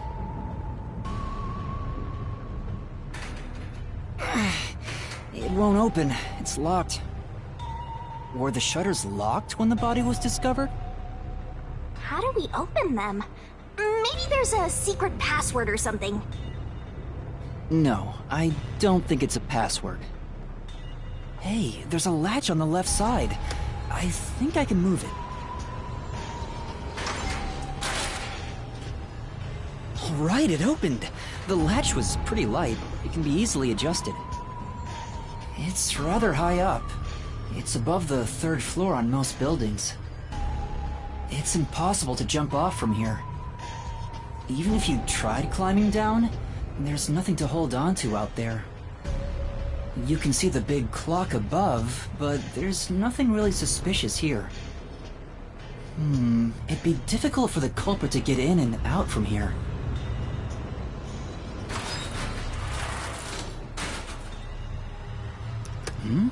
What's that sound? Oh, it's locked again.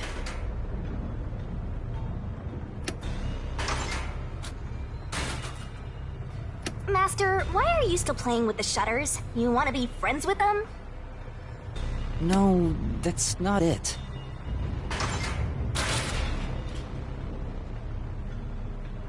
Now it won't go down.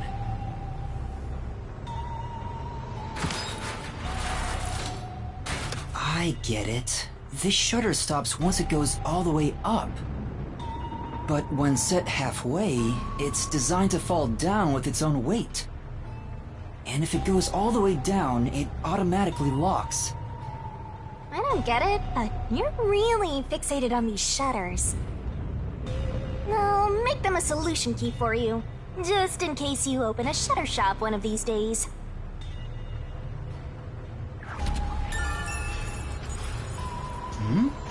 There's something under the window. What's that? Did you find something interesting?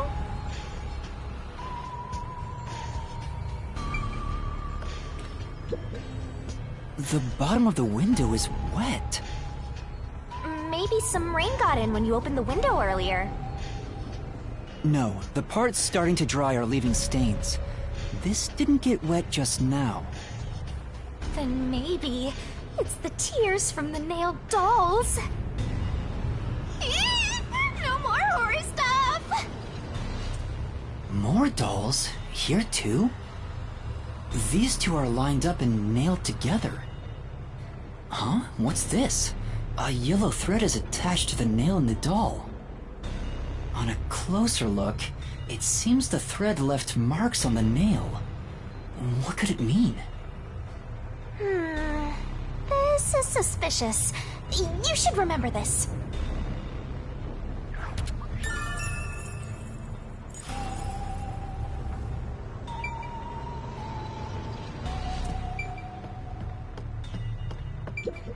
This is the only door in the room. The lock is broken. They say the door was locked from the inside when the body was discovered. That must mean the Peacekeepers broke the lock to get inside. So the inner lock is the type where you turn a latch. I don't see any evidence of it being tampered with. There's a keyhole on the outside of the door, but it's filled up and rusted. This didn't happen recently. It may have been like this way before the incident. Hey, why is the keyhole plugged? They might have figured it was unnecessary. The inner lock is probably left over from when the room needed both locks. Either way, it doesn't seem like we can open it with a duplicate key or anything. There's no gap when the door is closed. It'd be hard to tamper with it. The only way to unlock this door is to turn the latch from inside.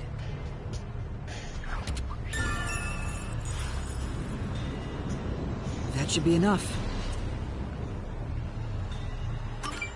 That should do it for the investigation for now. Yeah, I get it. Without a doubt, this murder crime scene is... a locked room mystery! It's an impossible crime! The door was locked from the inside, and the only window had shutters that were also locked. It's a locked room mystery! So cute! What are you doing? I'm taking in this luscious locked room atmosphere. Anyway, let's leave before the Peacekeepers come. They just cause more trouble for us. Huh? Oh, right.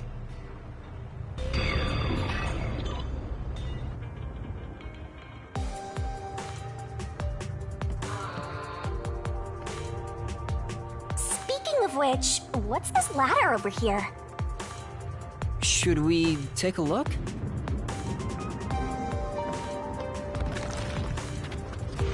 There doesn't seem to be anything suspicious about it. I think that kid said his dad was here to fix the clock. Oh, so that's the clock. Was he about to head back home after fixing it? Or maybe he was just about to start fixing it. Probably doesn't matter either way. Nothing matters to me besides the locked room mystery. Well, I'll think about it later. Let's leave this place for now.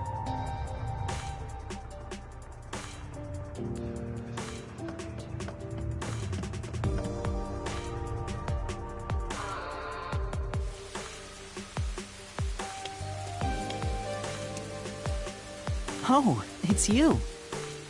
Over here! Huh? What's the matter? What's up? Find a body or something? Over here! How far does this go? Over here! Are you keeping up, Master? While you were checking the clock tower, I took a look around the building. And I found these. Footprints? Maybe these belong to the culprit. What? The culprit? I'm not sure. Let's check. There are a set of footprints on the wet ground near the wall. But it's only the heel portion. The only thing I can discern is that they weren't sneakers. They could be loafers.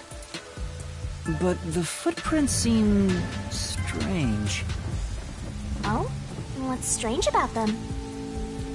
Look, the footprints are facing the wall. This looks like whoever made them was walking toward the wall. You're saying the guy disappeared through the wall? We're dealing with wall-facing man now? First the nail man, and now this! It's a phantom party! And the end right under that window. Is this just a coincidence? Or does it have something to do with the murder? What do you think? Are these the footprints of the real culprit? Well... to be honest, there's not much I can say with just this. At the very least, I hope I can prove the footprints aren't his father's. Hey, what kind of shoes does your dad usually wear? Huh? His shoes? He usually wears sneakers. He was wearing them today. Does he ever wear loafers? Sometimes, but not usually. It would be one thing if he didn't own a single pair of loafers, but I can't rule him out yet. Still, I wouldn't want to waste the kid's discovery of these footprints. In that case, I'll remember it for you. So, do you think you can find the real culprit? Yeah, I think. Maybe. I might need a little more time, though. I see. Oh, but don't worry. I'll find a way. Thank you. I know he's worried about his dad. If he really is innocent, I want to prove it. While I'm at it, maybe I should ask him more about his father. Did you notice anything different about your dad this morning? My dad went out late last night to work on the clock, so I didn't see him this morning. He was out since last night. So he stayed the night here? That's his job. His job is to repair clocks? He doesn't just repair them, he also sells them. Watches and wall clocks, too. Oh, so he's a watchmaker. Wait, the Peacekeeper report said his occupation was unknown.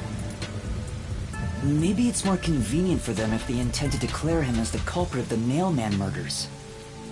Oh, he's getting framed as the culprit. They made up their minds and dropped the investigation. Does your dad also manage this clock tower? No, he only checks on that clock once a year. But yesterday, he got an urgent request to fix it. The clock wasn't keeping time, so he was called to repair it. My dad is usually happy to repair any clock, but he always grumbles about how much he hates the clock tower. He hates it? Why? Because he's afraid of heights. He's scared of even climbing up the clock tower, but he bites the bullet and does his work without looking outside. A fear of heights. He's afraid of climbing the clock tower and refrains from looking outside, so it sounds serious. Master, you're improving so much thanks to my training. You're even getting better at pretending to think. I'm not pretending. I'm serious here.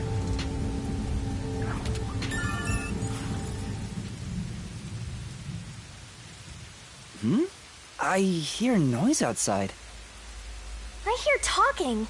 Maybe those guys woke up. Let's take a look. If all the Peacekeepers wake up, they'll be sure to pay you back for this.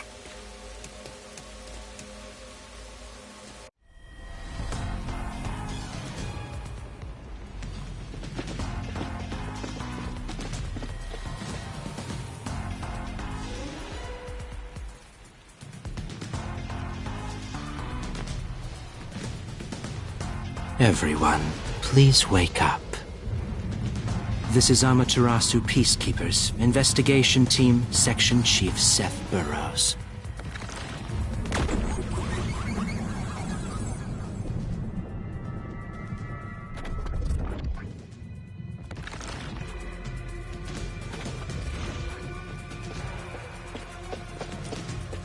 You're late. Please wake up.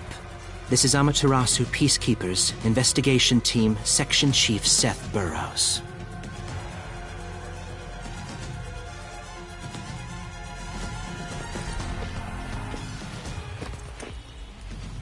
Hurry and wake up. Everyone, listen closely. It appears there are fools in town who do not comprehend the majesty of the Peacekeepers. Many of them have been eliminated already, but I've heard some outsiders have recently arrived. Go find witnesses and extract information to see who has interfered with us. Which means capture anyone that even appears suspicious. They may still be nearby. Oh, and did you clean up the body at the crime scene? If not, then hurry along with that. The rain in this city makes bodies rot quickly. You better hurry or it will putrefy.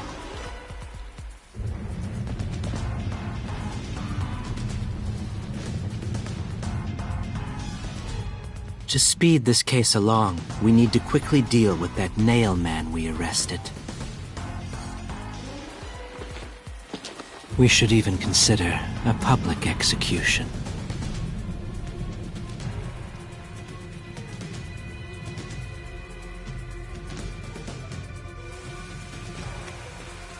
He doesn't care about the truth. He just wants to wrap up this case as soon as possible. In this city, what they say becomes the truth. Please! Please save my dad! The only way to save your dad is to catch the real culprit. I can do it. Leave it to me. Really? Thank you! But first, we have to leave this area before they find us. I know a secret way out. You can pass through here to get back to a street in Ginma District.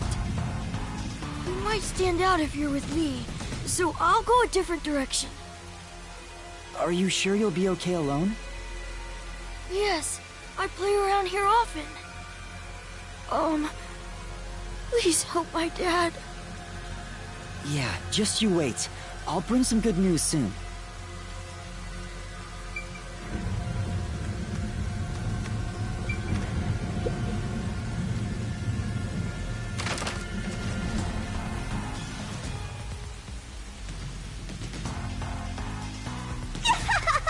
Who knew some brat would save ya?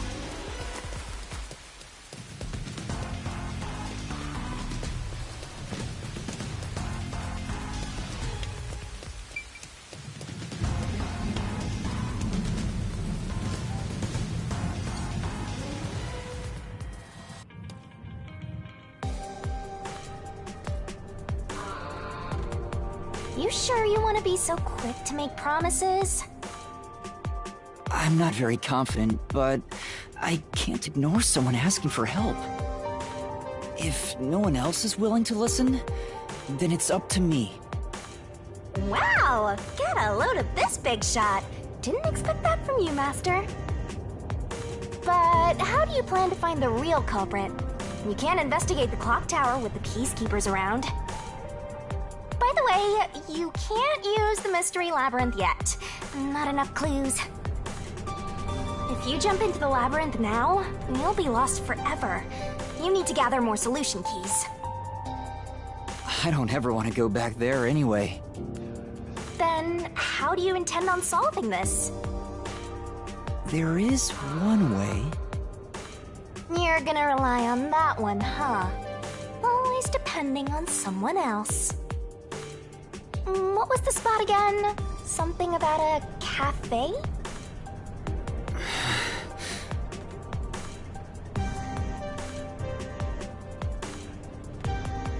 you let them take the lead, you're gonna be out 5 million yen, right? Do you have that kind of money, Master? Or are you gonna go into debt?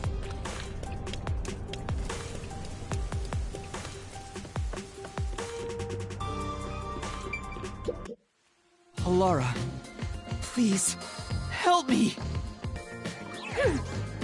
If Master is vowing to show respect, I guess I'd better do the same. Please, for both our sakes!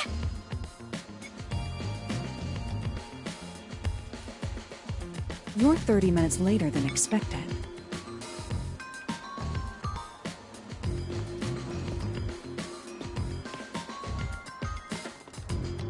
So, do you have the cash?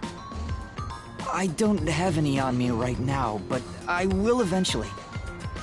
Very well. I don't require you to have it immediately, but you will pay me 5,500,800 yen eventually. Huh? But you said it was 5 million before. It's an additional fee for making me wait. And for the coffee. I told you I don't work for cheap. Oh, come on. So ruthless. A greedy little money demon. I think I'll call this one Hell Aura. I won't force your hand. Whatever you decide is up to you. While you think it over, I'm going to order some cake.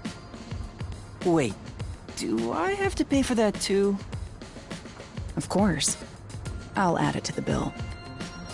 All right, I'll pay you all 5.5 million and 800 yen, got it?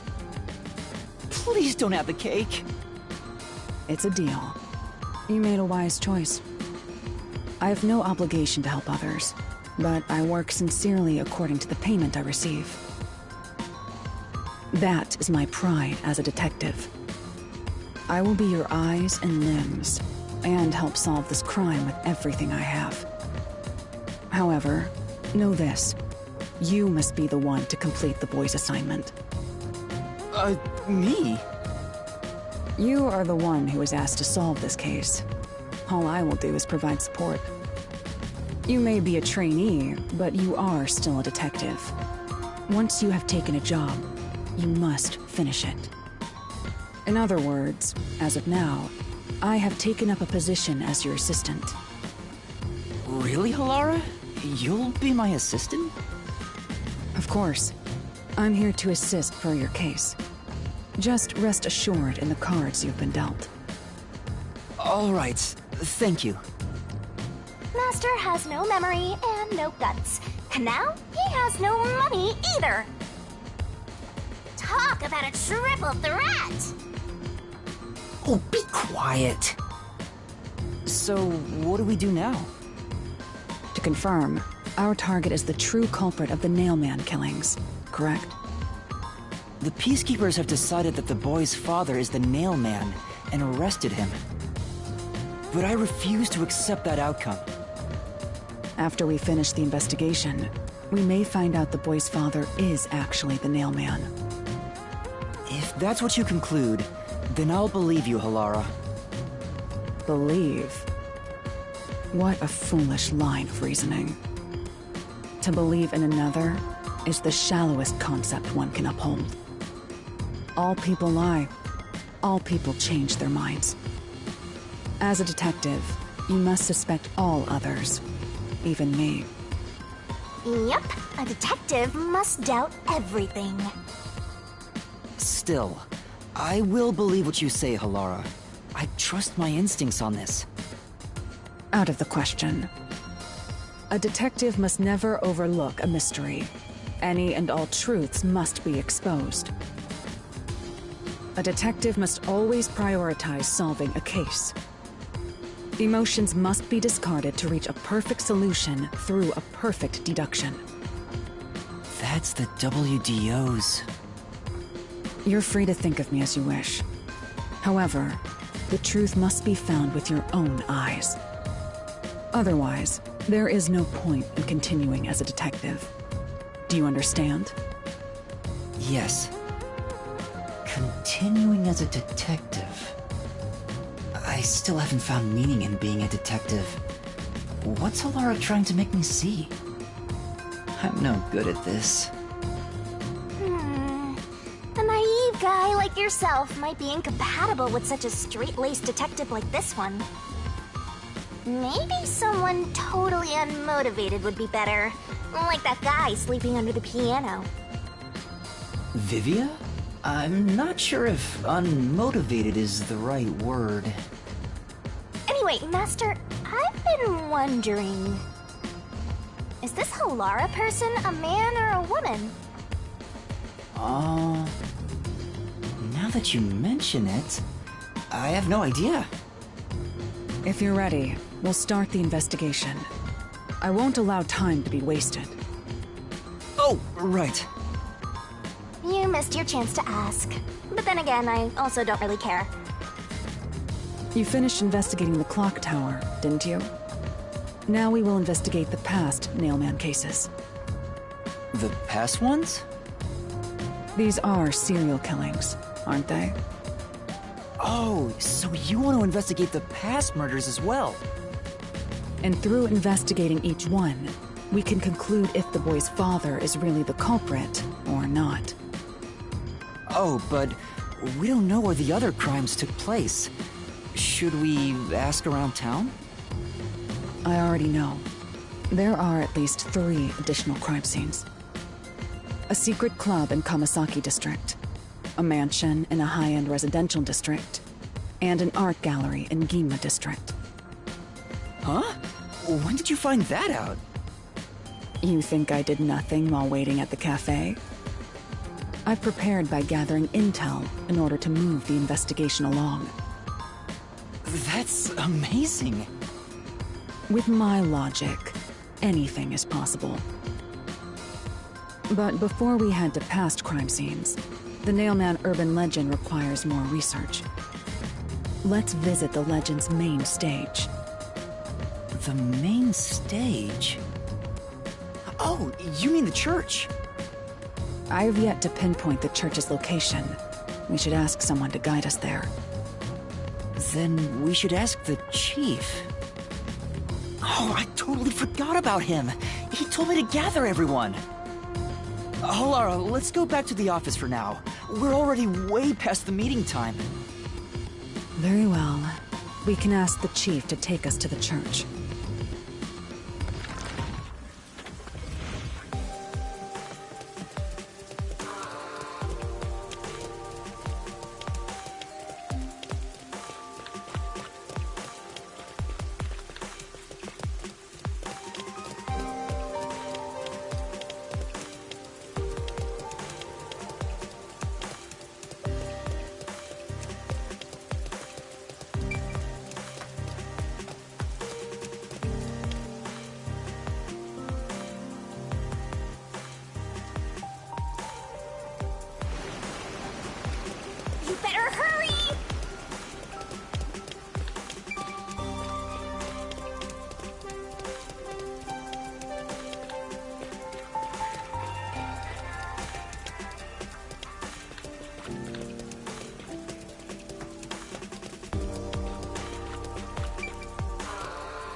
It's the Peacekeepers. Stay hidden. Huh? Oh, right. Chief! And that Peacekeeper from the clock tower. Seth Burrows. A high-ranking Peacekeeper. He's quite infamous for being sly and persistent. Well, we sure got some heavy rain again, huh? The humidity makes my hair fuzzier than normal. I don't care. Huh? What did you say? I don't care. More importantly, you sent your detectives to interfere with the Nailman case, didn't you? We have witnesses. Nailman? Now that you mention it, there was a case like that before. Oh, wait, no, I don't know anything.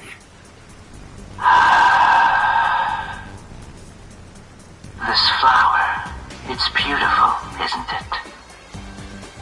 Huh? Created by Amaterasu Corp's research, this precious work of art is adapted to Kanai Ward's environment. But unfortunately, once picked, it can only maintain its beauty for 3 hours. When something beautiful withers, it fills me with an inexplicable sorrow. I feel so sad that...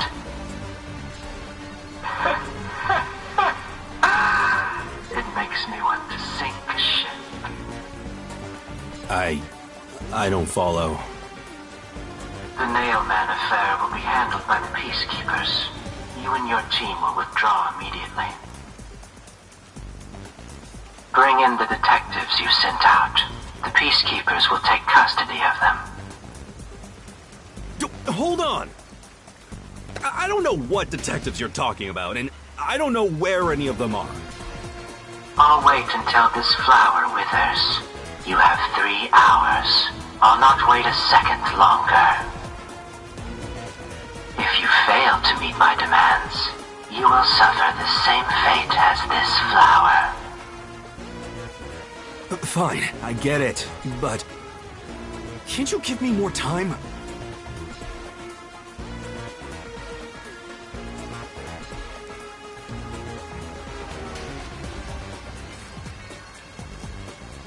He's gone. Chief Yako, are you alright? Oh, Yuma. And Alara, too. Yeesh, this is bad. Listen, the Peacekeepers just came by. I know. We were watching from over there. Huh? You were watching? You could have at least helped me out. Hold on. Are you two the detectives they were talking about? I'm sorry. It's a long story, but it was probably us. Oh, you gotta be kidding me! Why? What's going on? It's exactly as the Peacekeeper said. We are currently pursuing the Nailman case. We'd like to search around the church. I was about to ask you to take us there, but you seem rather busy. Yeah, I'm real busy now, thanks to you two! You're gonna keep investigating? Not gonna help your chief out of a jam? Look, we've got 3 hours before I'm taken away. If that happens, the last detective agency in town is done for. Would you rather hand us over to the Peacekeepers? Who do you think you're talking to? I'm the chief. I'd rather turn myself in than ever sell anyone out. Though, I wouldn't want to do that either, if I'm being honest. Never mind, forget what I just said. Man, he does not know when to stop. What should we do, Alara? There's only one person who'll be taken into custody. It's not the chief, not us. It's the Nailman. You will find the real culprit and turn the murderer over to the Peacekeepers as originally planned. With enough evidence, they will have no room to reject the truth.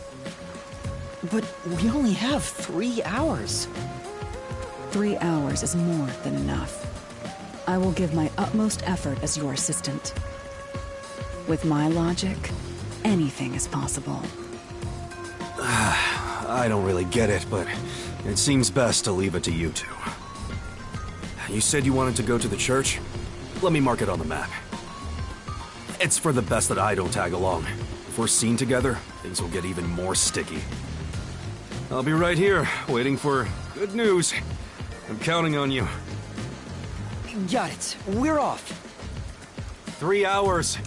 You've got 3 hours to solve the case. Seriously, I'm counting on you. There's still so much I need to do.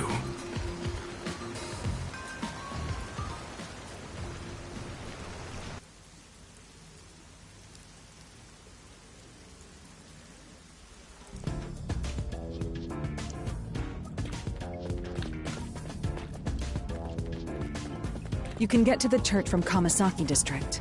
Time is short. Let's hurry!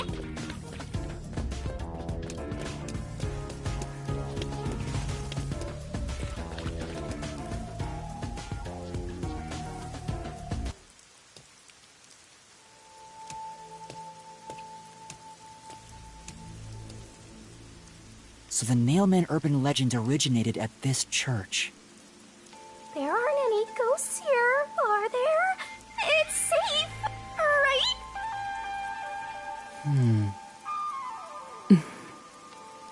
What's the matter, Halara? I hate churches. I find them devoid of value. Huh? Why is that? Because prayer is obviously inferior to payment. Just look at the tragedies the city has seen. There is no God to save you. The lost lamb should look to detectives for help instead, don't you think? I don't know about that. Depends on the individual. Forget it. For now, let's talk to the people around the church. Will they even listen to us? They can't say no if we say we're on assignment for the Peacekeepers. Is it okay to lie like that? Whether it's okay or not is secondary. Our priority is to solve the case. In order to achieve that, deception is at times required. Now, let us educate those who are here that their true savior isn't beyond the rain clouds.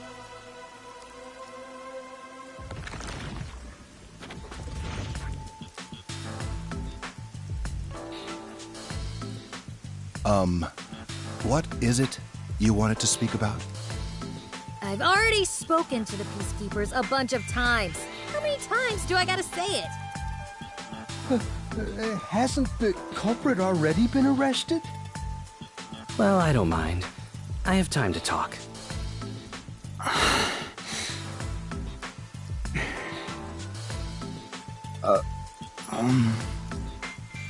How long are you going to stand around like some tombstone? Our time is short. Why do you think we've gathered them here? Oh, yeah.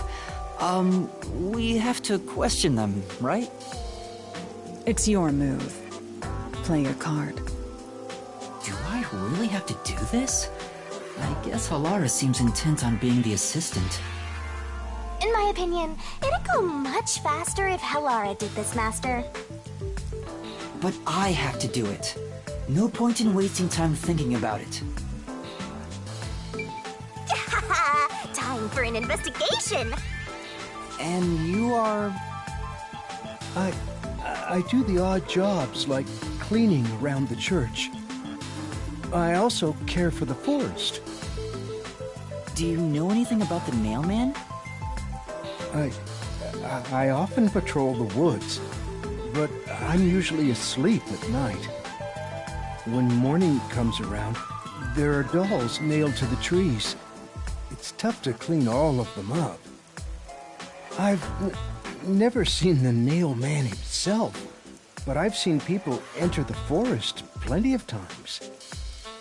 Have you ever talked to them? I have, but they typically run away. Some get surprised and leave their nails and doll behind. I chase after them to give them back their dolls, but I'm never fast enough. They always get away. That makes sense with a body like that. I understand. Thank you very much.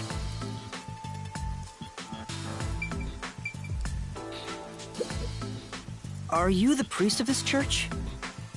That's right. My family has served this church for many generations.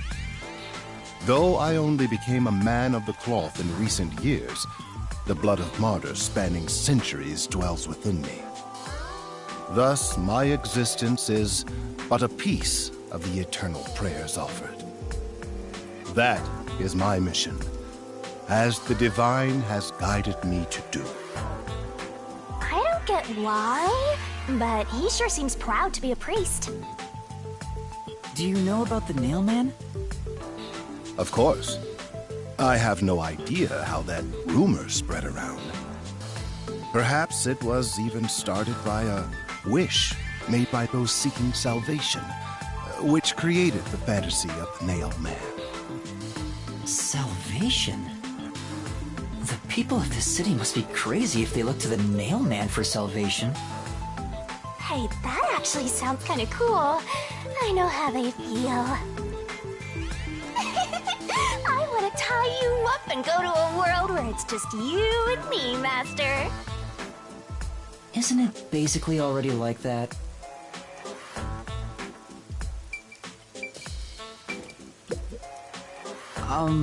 You are... What are you, blind? I'm a nun, obviously. You got some nerve, calling me here out of nowhere. Do you know how busy I am with choir practice? I'll kill your ass in the name of God! Sorry. She's the type my master has trouble with! I'll have you know, my dad is a higher-up at Amaterasu Corporation.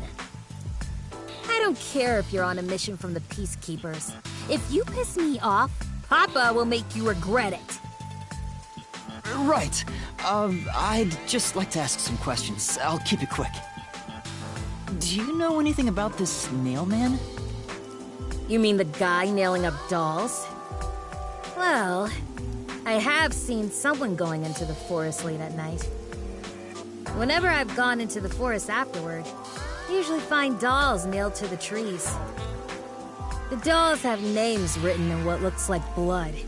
It's creepy as hell, really. In other words, it's totally metal! I see. By the way, what happened to your right hand? Did you get hurt? Hey, don't stare! It's nothing. I went a little overboard while practicing an instrument. Instrument? I'm working on this new thing I call death metal choir. I was messing around on the bass and... well, you know. Is that your dominant hand? What kind of question is that? You want to die or something? Oh, It is her dominant hand. I'm sure of it. I see.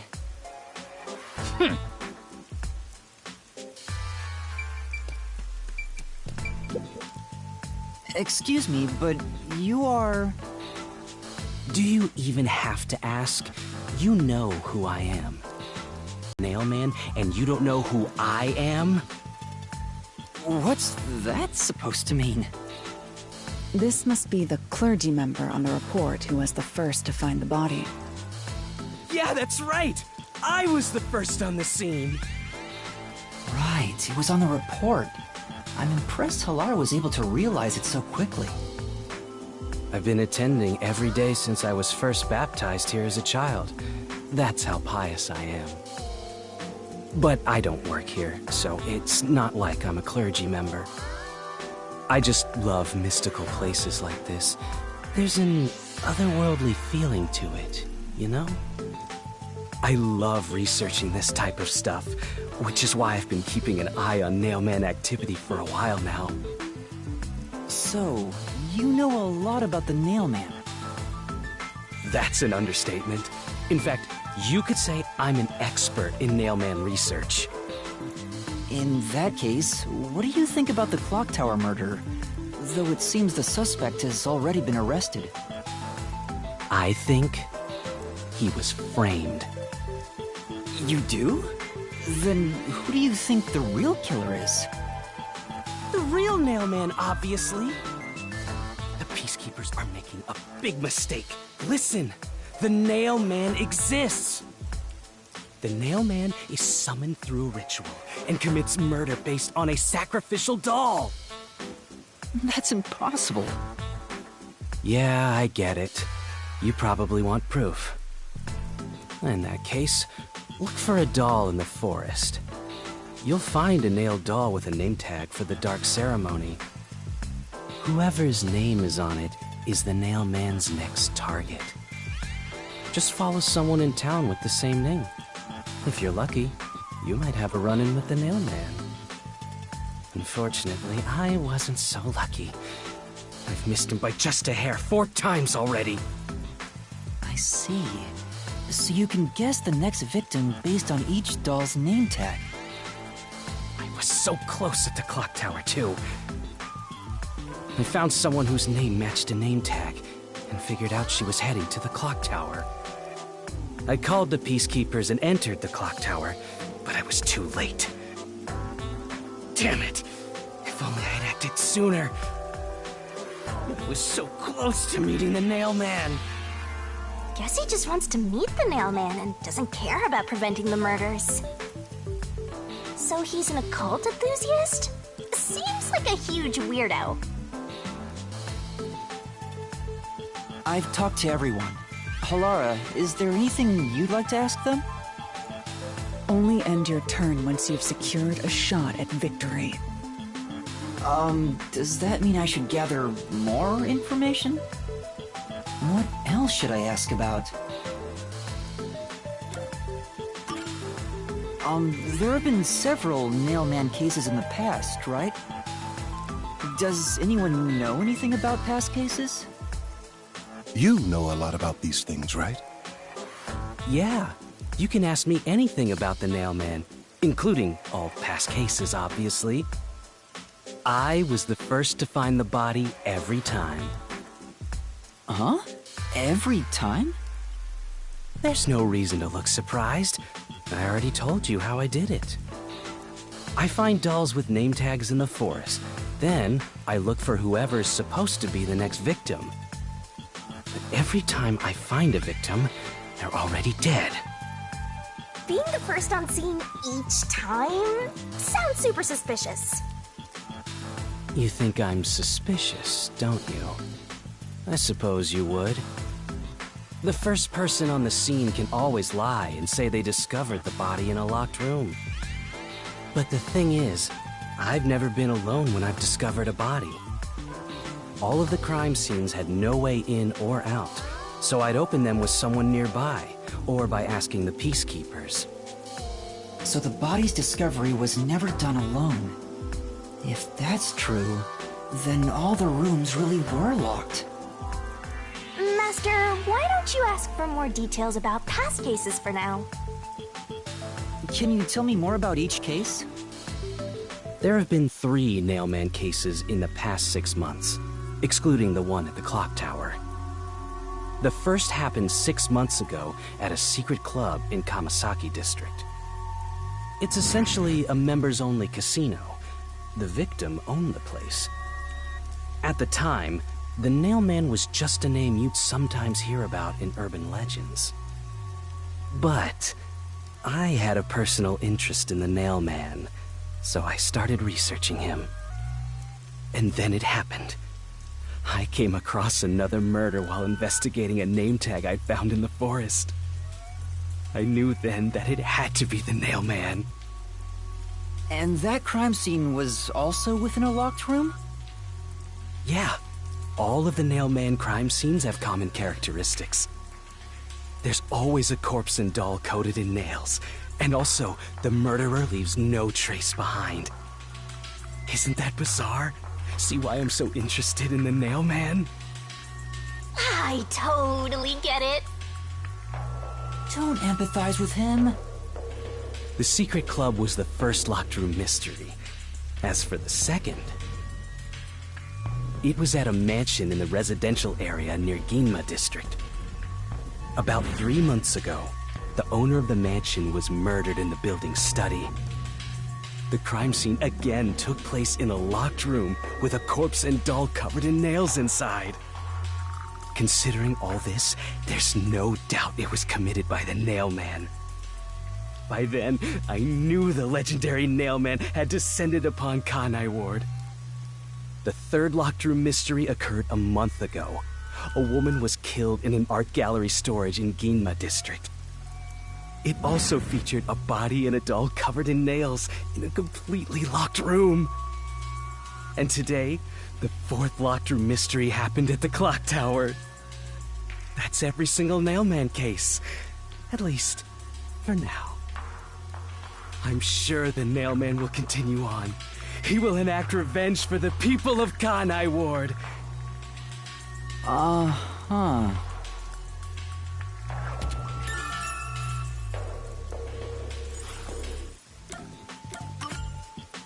That reminds me, is there any information about the dolls used in the Nailman ceremonies? I know a few have been found at the crime scenes, too. You find that stuff in any doll shop. Doll shop? Huh? You haven't seen one? What are you, a foreigner or something? Around here, all the craft shops have been selling fancy dolls for a long time. They were mostly souvenirs for tourists, but that industry is long gone now. Some places still sell them at steep discounts just to get rid of their stock. If you know where to look, you'll see mountains of illegally discarded dolls all over the place. I see. So they aren't much of a clue given how easy they are to obtain.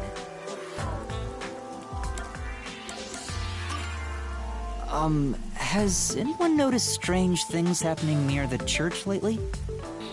Wow, what a vague question. Oh, now that you mention it... What is it? Please, any small detail will help. Something strange was burning in the incinerator earlier. What do you mean by strange? Like... I thought it was a rope, but all I can say is it looked strange. Can you try drawing what it looked like? It does look like some sort of bizarre rope. It's like a centipede with legs missing from one side. Looks delicious. I was worried that it wasn't supposed to be burned, so I tried to take it out. But I was too late. It was completely incinerated. I asked around to see if anyone knew about it, but everyone claimed they hadn't thrown away anything like it. The incinerator is surrounded by a locked fence. Only clergy can access it. So, no one here recognized it? I don't even work here in the first place. Only clergy can access the incinerator, but no one claims to have thrown it away. I don't know if this has anything to do with the case, but something's fishy.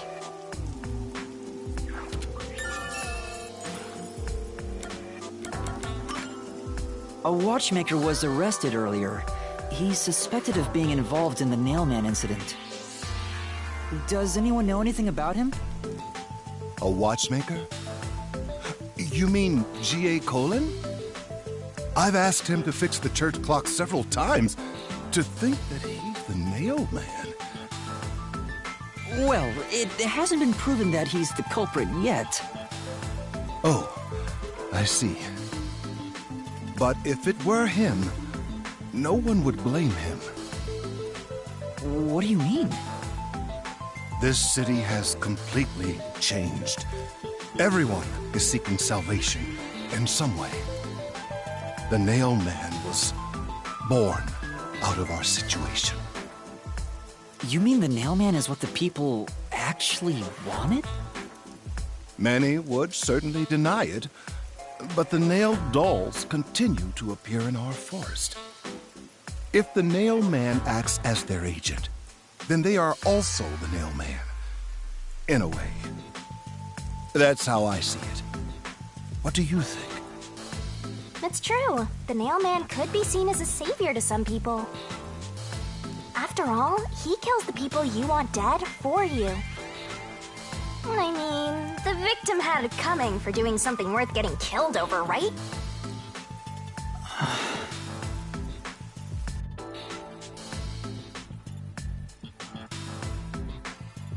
I think I've asked about everything I wanted to find out. Looks like time is almost up. Let's get going. Was that okay? Yes, it will suffice. Thank you for your cooperation.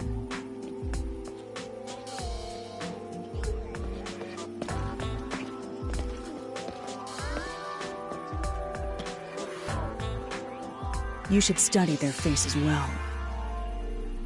They may end up being accused of the murders.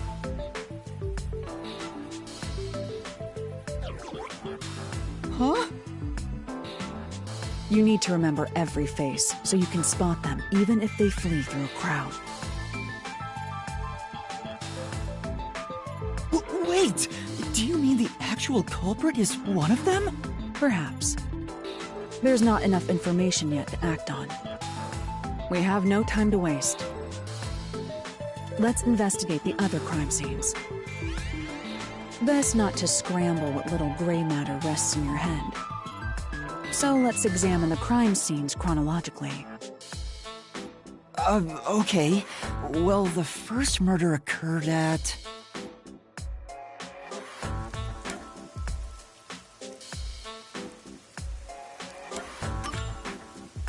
It's the secret club in the Kamasaki district, right? Correct. Let's hurry. I won't allow time to be wasted.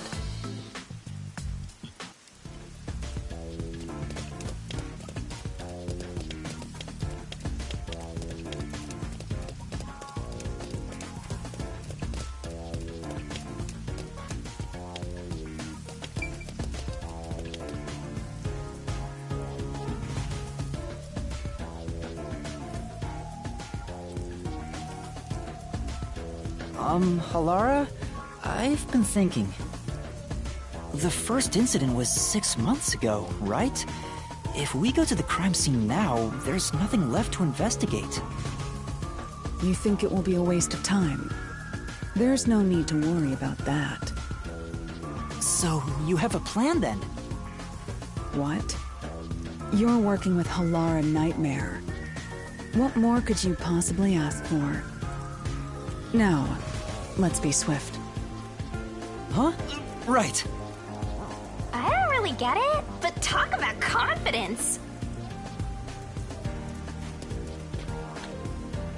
Where's the secret club?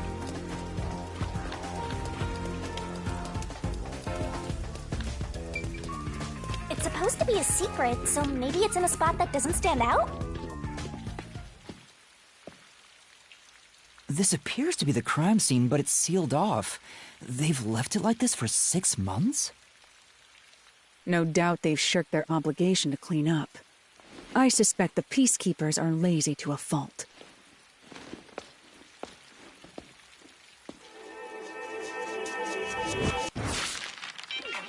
Huh?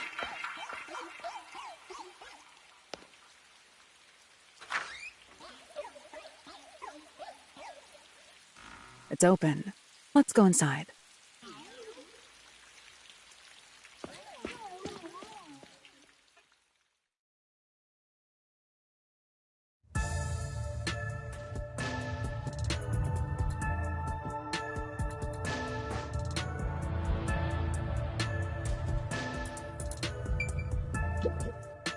The peacekeepers may be sloppy, but even they wouldn't leave the crime scene completely untouched. The body was probably found around here. The victim's name is Suguma Iho, an old man who owned this place. His reputation left much to be desired.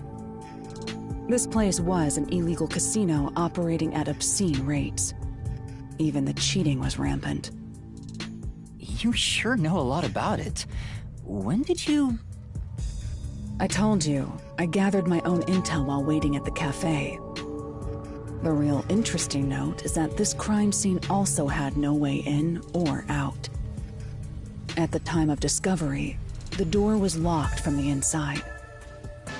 There aren't any windows either, which is expected given that it's underground. There are air vents, but they have secure covers barring entry. Besides, no one's able to reach that high up.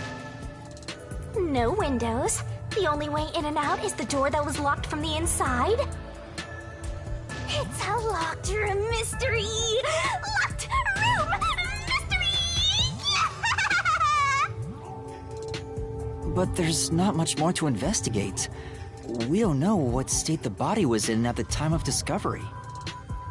I told you not to worry. The conditions have all been met. Conditions? Don't tell me you've forgotten I'm a master detective. Oh, your forte! My forte is postcognition, the power to see the past.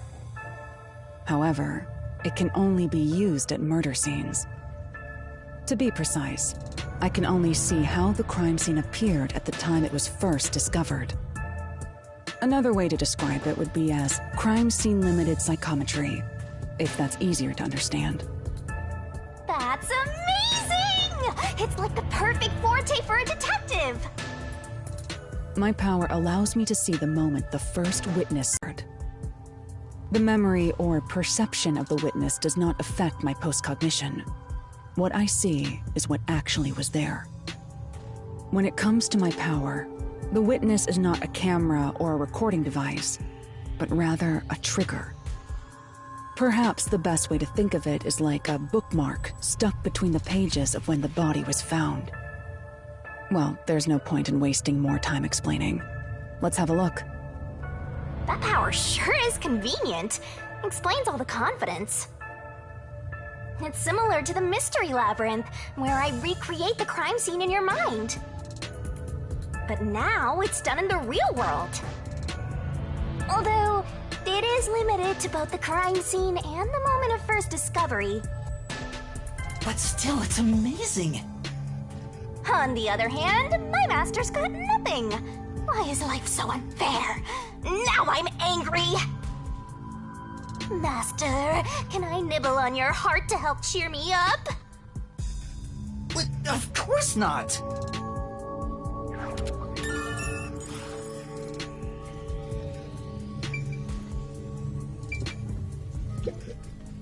Postcognition. I wonder what it's like. All I can do is wait for the report. Well, do I have some good news for you? What is it this time? Master, try to remember. Did you feel anything back on the Amaterasu Express? You know, when the other master detectives used their powers? This sensation. I felt it when Aphex used his powers. Somehow, it feels like I can hear what Poochie hears. Right. I can sense whenever a master detective uses their power. Yes, that's it! Maybe your coalescence will work now. Coalescence?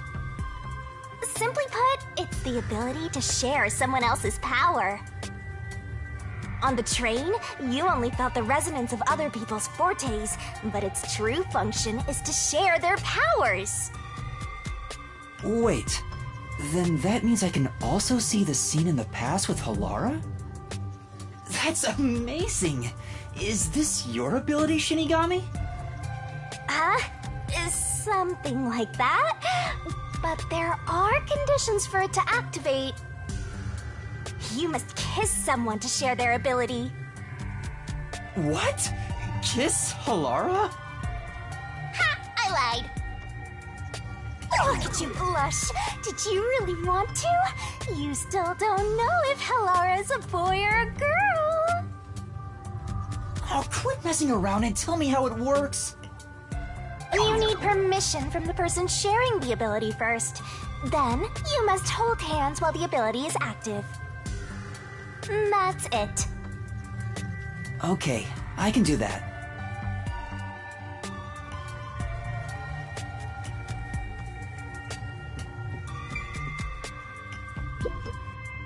Halara.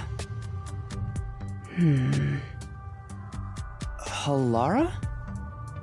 I need you to be quiet. I'm concentrating. Sorry, but there's something I want to ask.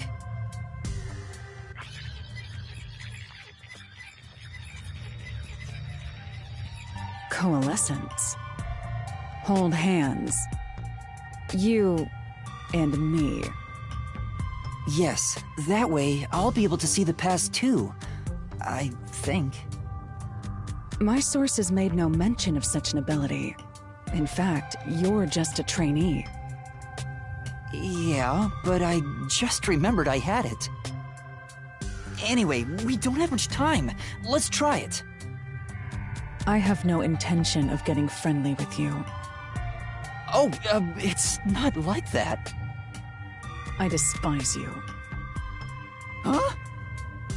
Just the thought of holding your hand makes my skin crawl.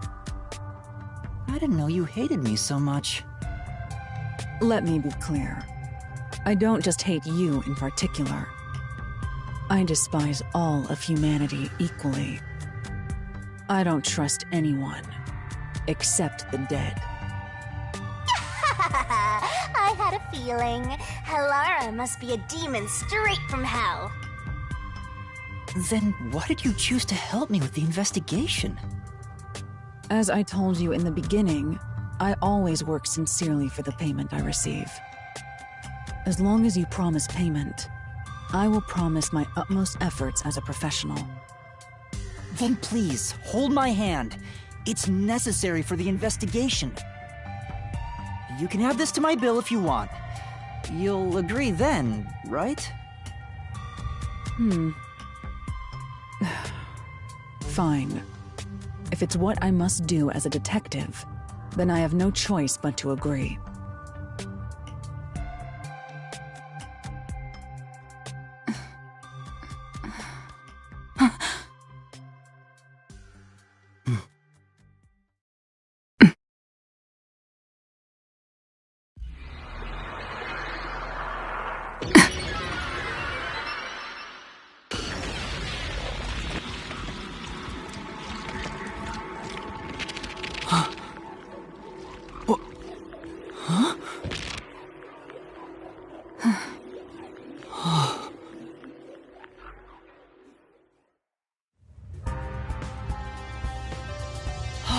I can see it!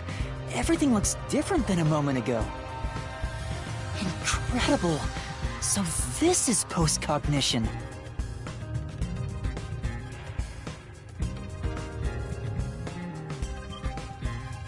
Can you really see it? So your coalescence is real.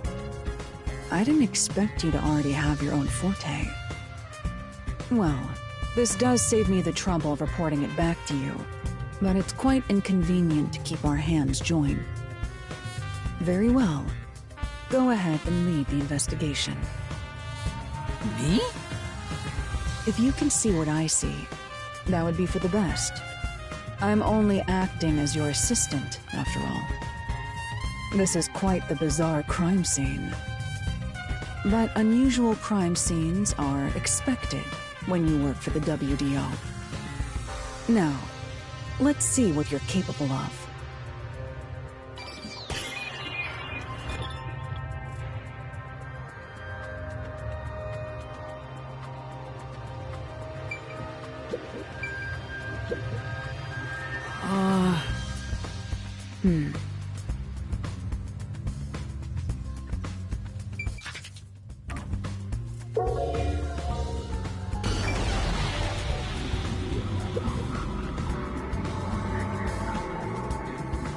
Oh, there's a key in the glass.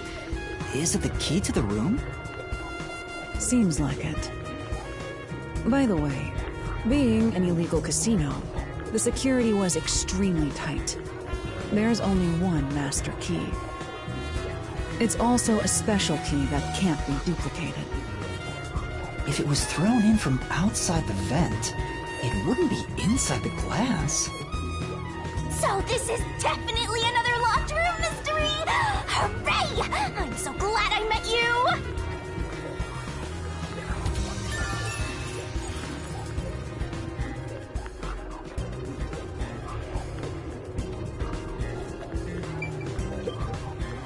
Yeah.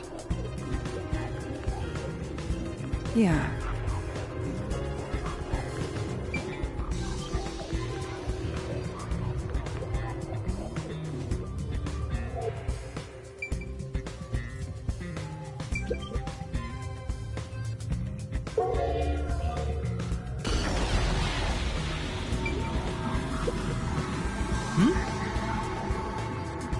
Yeah.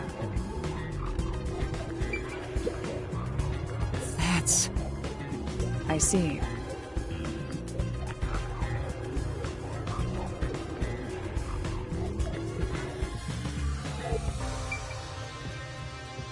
What a rich fruit!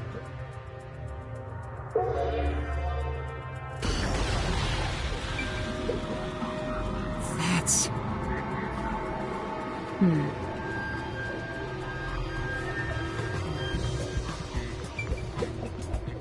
The lock is broken. Maybe someone broke it and forced their way in, like at the clock tower. But from the looks of it, there's no sign of the lock or door being tampered with.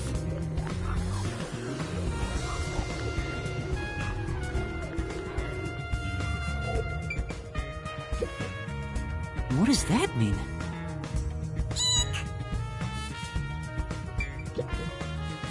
That's... Well...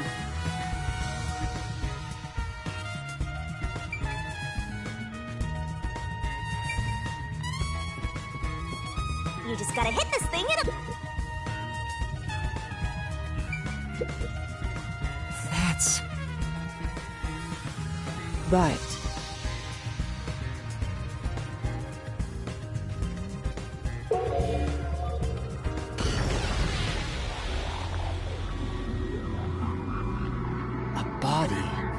I see a body. The murder scene through Halara's eyes is completely silent. There are dolls nailed to the walls and floor, and a corpse pinned down with nails in a similar fashion. This all feels like a dream. It doesn't seem real. There are abnormal decorations all around the crime scene, and it's so quiet.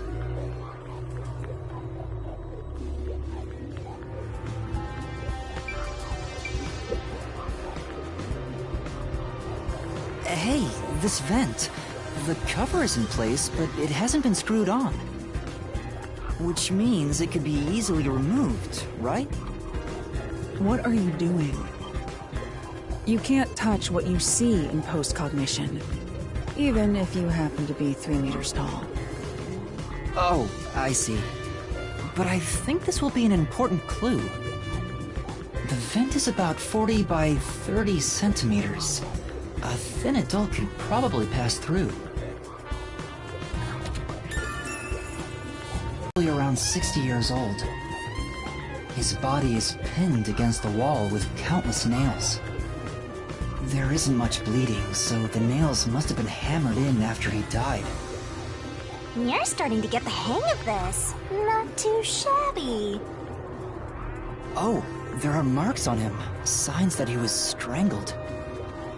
The vertical scratch marks were probably made when he resisted. The most basic of basic observations. Well, at least you noticed. It's thanks to everything I taught you at the clock tower. Such an awesome mentor. This situation is identical to the murder at the clock tower. The culprit first strangled the victim to death, and then decorated the room afterward. But why?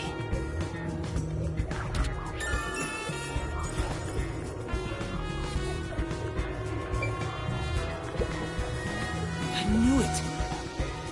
Yeah.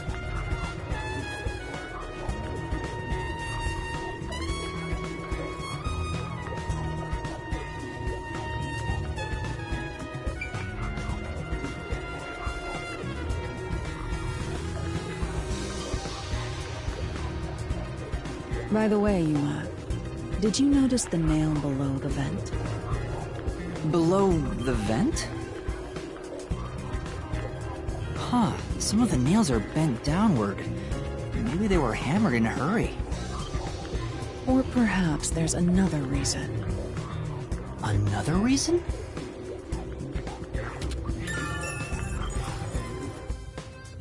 I think that's about it.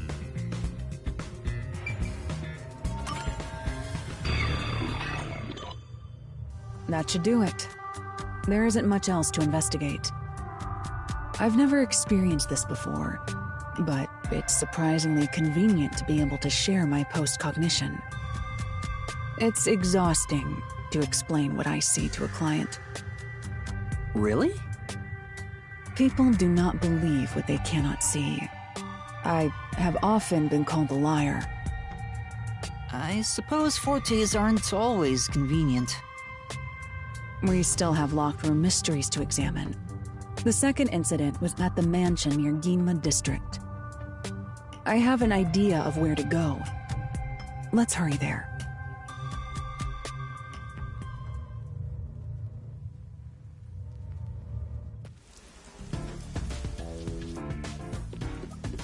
The building we're heading to is accessed through Ginma District. Let's hurry there.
That's true.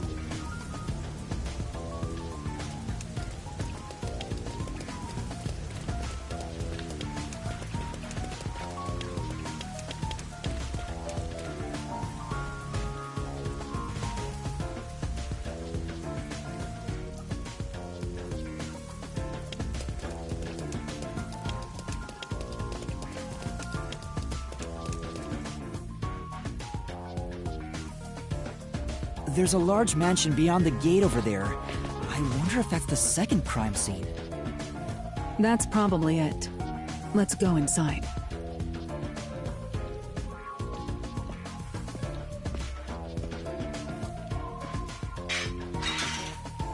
It's closed, as expected.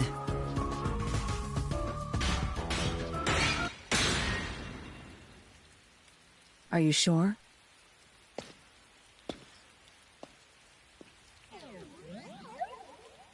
Wait!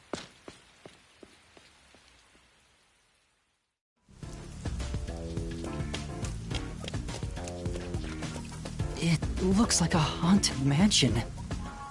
I hope there aren't any ghosts around. I have a feeling they'll appear this time. I've been meaning to ask, but aren't you kind of a ghost yourself? The incident occurred about 3 months ago. The victim was Ali Hohen, the owner of this mansion. He had no family and lived alone. The mansion is now empty and dilapidated. The crime scene is in the study near the back. Let's go.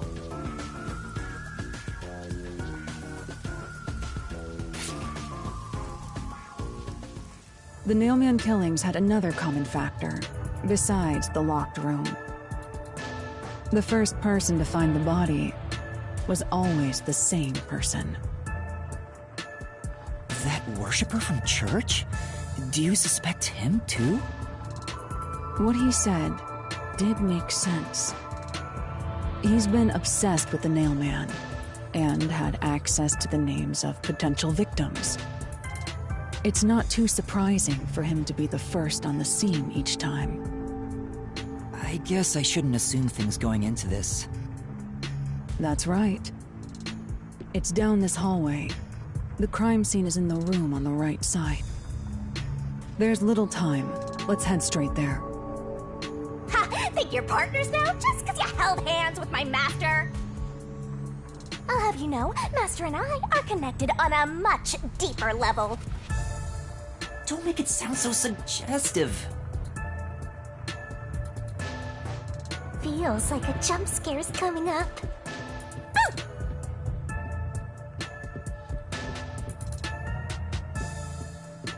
So this is the study where the crime took place. Oh, it's open. I wonder if the lock was broken at the time of discovery here, too.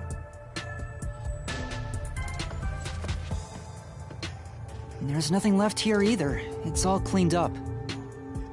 I don't want to do it, but I suppose I can share my post-cognition again here. Are you sure? Don't make a big deal out of it. Just make it quick.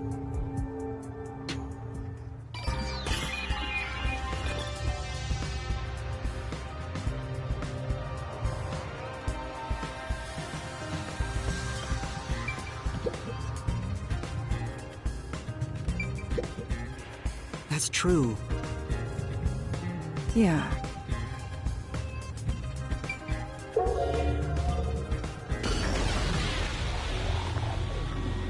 The crime scene of the murder is vividly brought to life before us. It all happens in silence, as though awakening from an eternal slumber. But the corpse will never wake up again. Even if the corpse did awaken, the nails pinning him down would prevent him from rising. The door is the only entrance and exit to the room. There are no windows and the vent is small. I don't see any escape routes from the locked room. Maybe the doll nailed to the wall holds the answer to this bizarre mystery.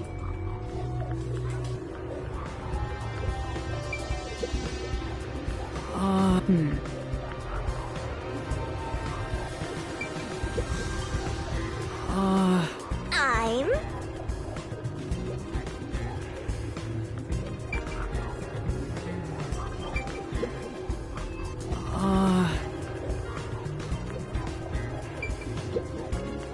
Oh!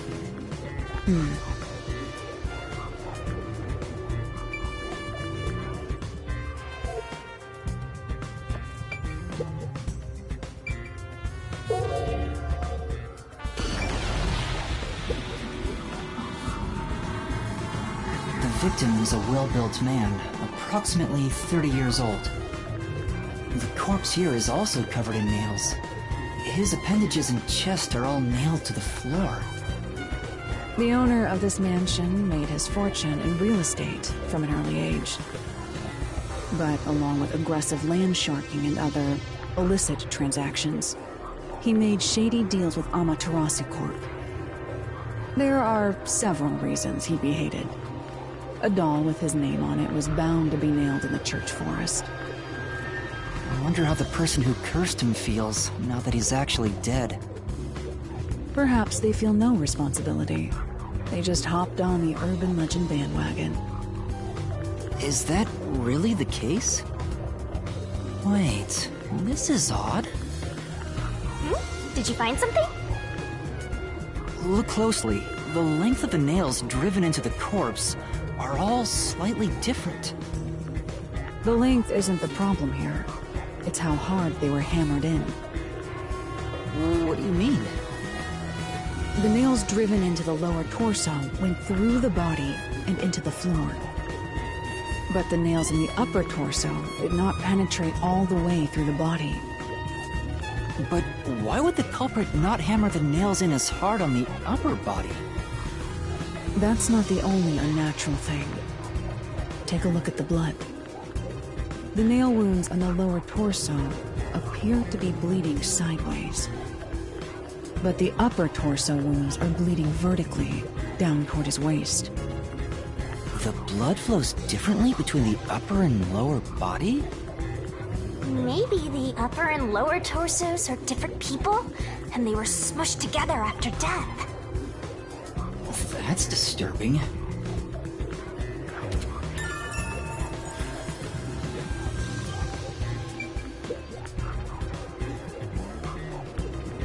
cause of death here appears to be strangulation as well. And like the others, there are rope marks around the neck and traces of a struggle. Oh, but on a closer look, there's a mark left by a thin string on the back of his neck. There are 2 different types of string marks on the body. Was he strangled twice? But even then, it'd be odd to only have marks behind his neck. And why do the strings have different thicknesses? Anyway, it's an important piece of evidence.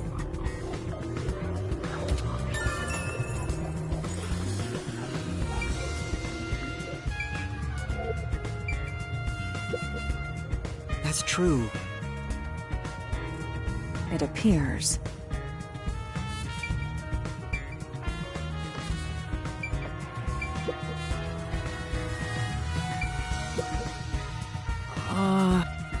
Yeah.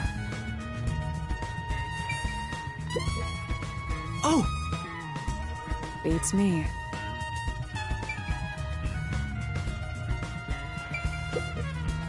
Oh! However...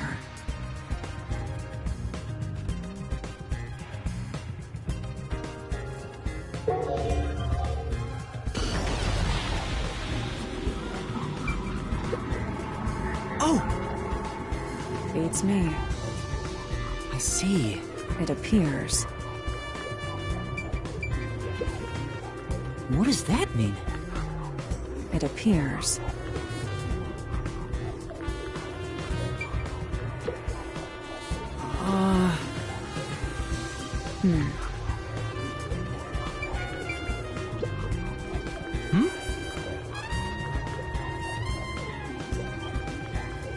Well...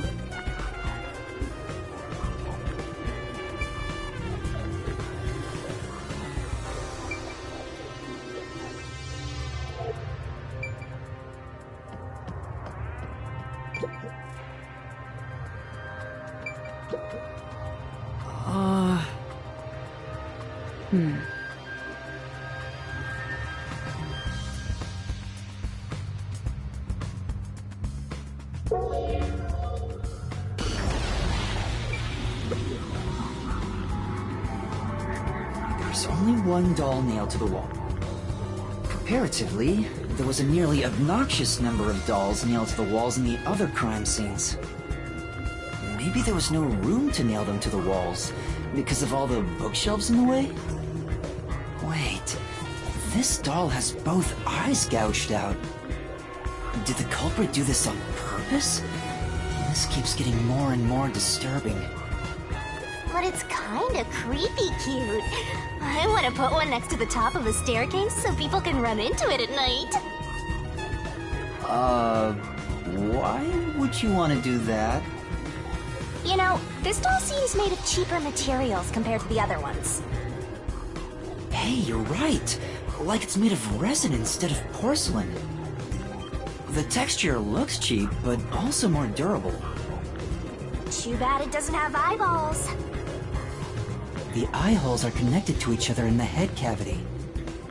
It's like that darkness is staring into me. Huh? There's a mark on the edge of the eye holes near the nose. Looks like a string rubbed against it. How did this mark get here?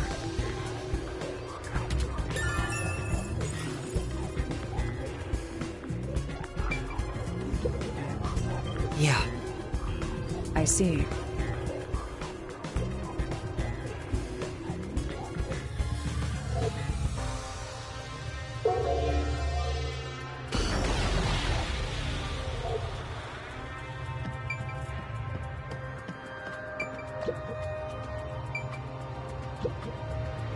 This is...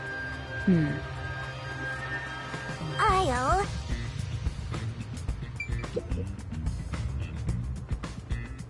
There is a vent, but it's too small for a person to fit through.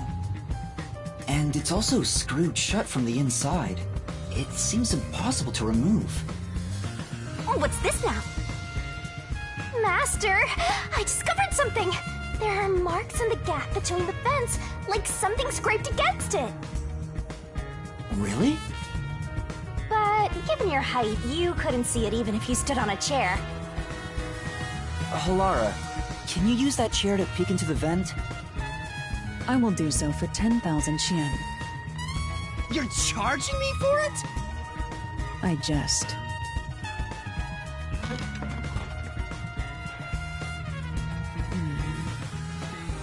The marks in the vent seem to be left by strings rubbing against it.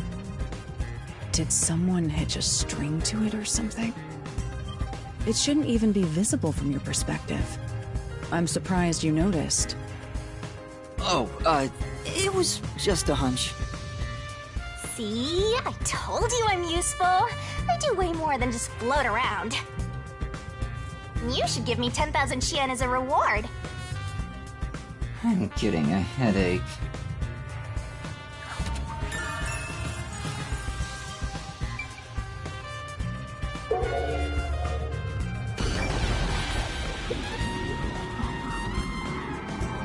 The door here can only be locked with a key. However, there is only the master key. No spares exist. The scenario resembles the locked room mystery in the casino. We can disregard the possibility of a duplicate key. The master key was found in this room at the time of discovery. This is also similar to the locked room mystery in the secret club. But there is one difference. The key was found underneath the corpse. Under the corpse? But we can't move the corpse in the past, so we can't confirm if that's true. Post-cognition isn't all-powerful, but it's a fact that the key was found under the corpse. I have a crime scene photo, taken back then, in my jacket pocket. No detail has slipped past my efforts. Right.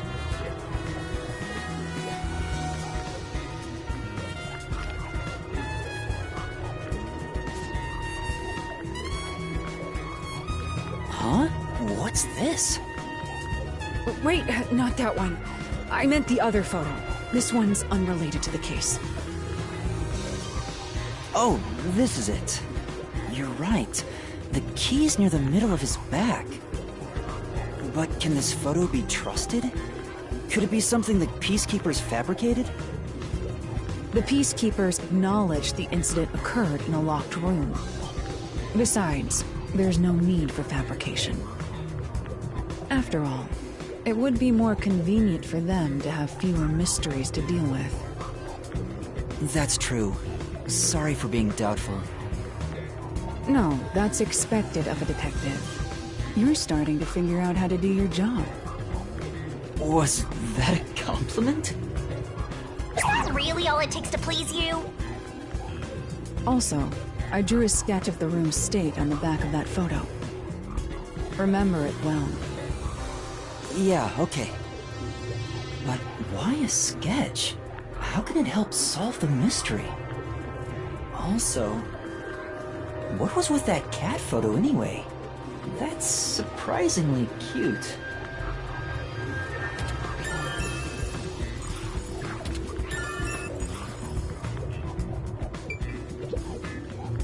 That's...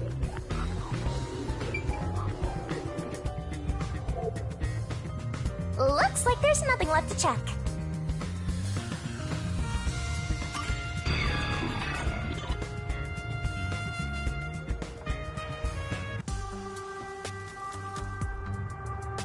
Now we've gathered enough evidence. Though it appears complicated at first glance, the answer is simple. Huh? Halara, did you already solve the locked room mystery? What? You haven't? There's no way to solve it with what we have. How was the room locked? It's unfit for one detective to ask another that question. For the sake of your own pride, you must figure it out. Unless you'd like to hire me to do it for you. It won't come cheap. I'll figure it out myself. It's really all about the money with Halara. The longer I'm with Halara, the deeper into debt I'll get. It's starting to scare me. Now, let us be swift. Next up is our last crime scene. Wait!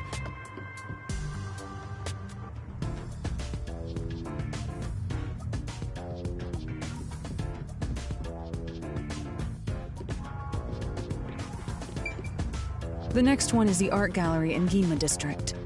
We're running low on time, so we must hurry. Right. The chief's in danger after all.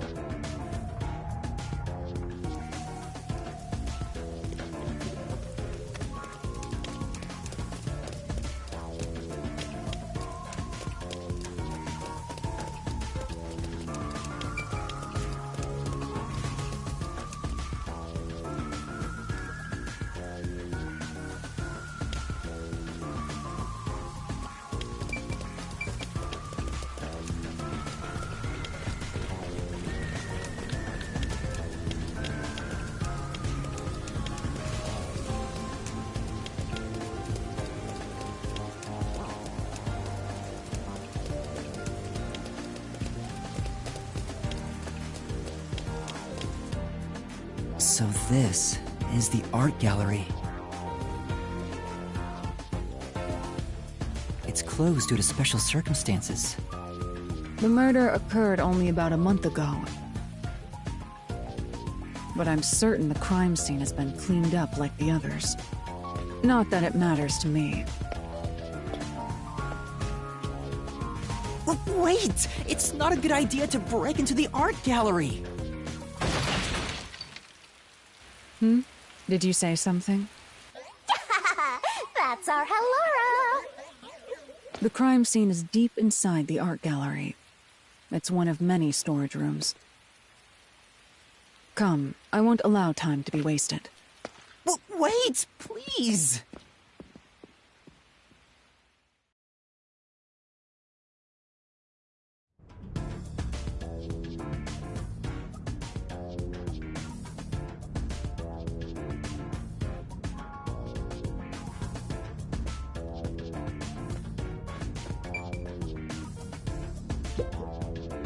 Is this the storage room where the crime scene took place? It's locked. We're going in. We're like a couple of thugs or something.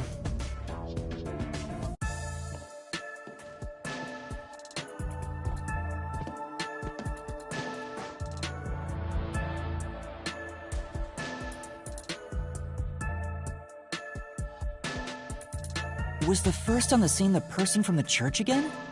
As expected, it's the same worshiper. And he did say he was following the victim after finding a doll with the same name. He saw the victim enter the building late at night. The door was locked at the time of discovery, and the key was found inside. Ooh! Another locked room mystery!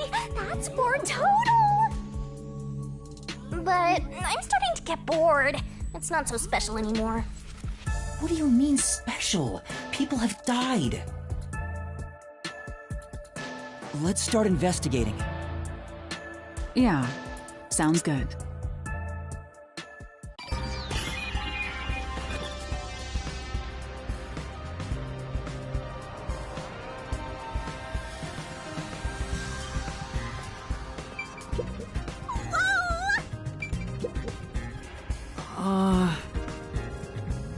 Well...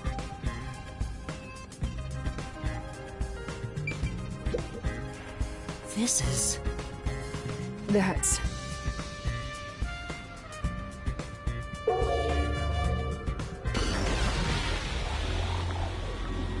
Post-cognition reveals the crime scene in slightly faded colors.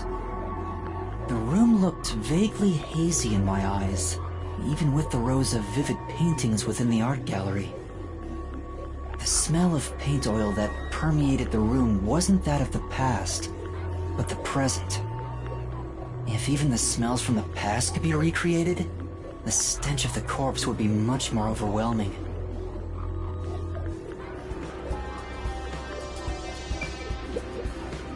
Yeah.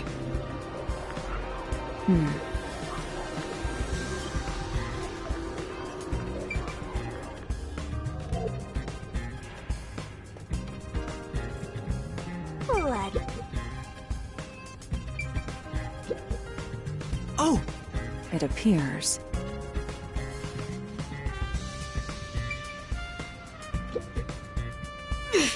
I'll...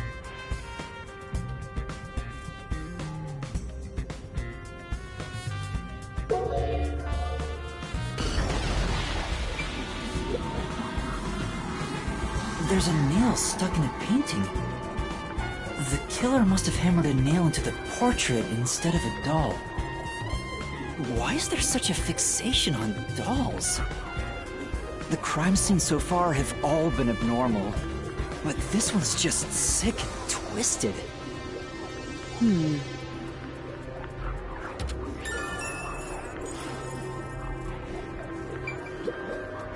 Oh!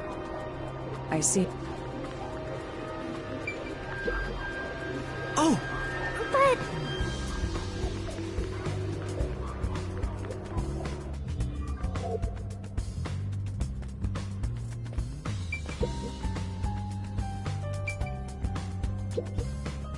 The only way in or out of here besides the door is this window. The window juts out and is used as a vent. It doesn't appear big enough for someone to move through. Currently, it opens outward slightly, but there are no other suspicious traces on it. It seems impossible to enter or exit through here.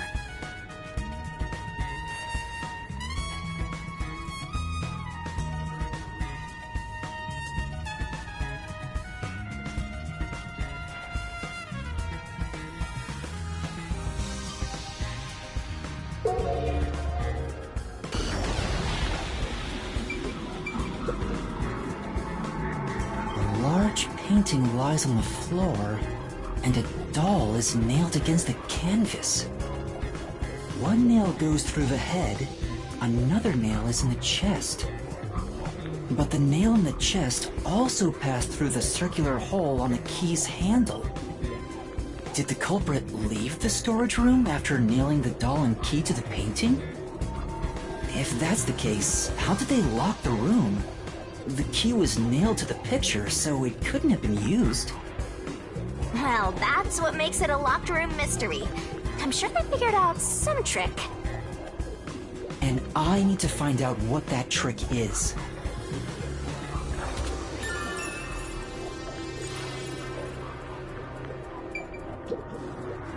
This is...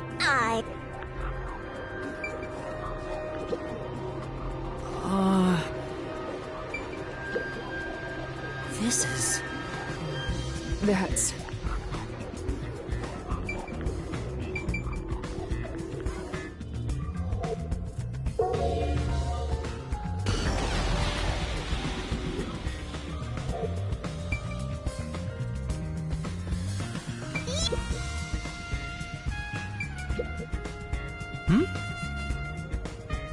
It appears.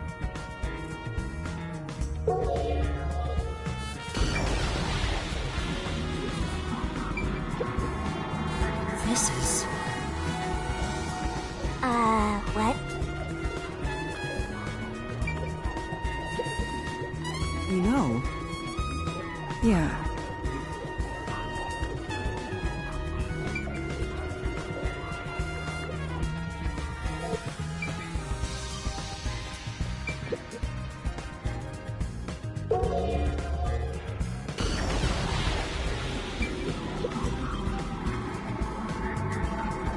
Corpse of a young woman. She has nails all over her body, as expected. The victim's name is Issa Moet.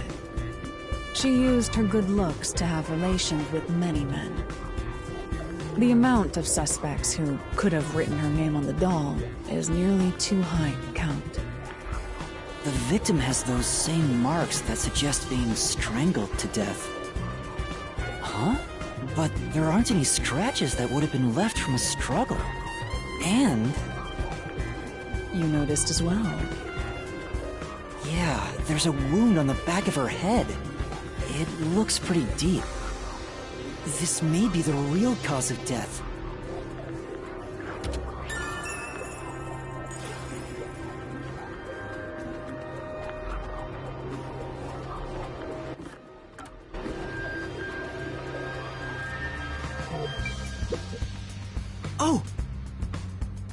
Beats me.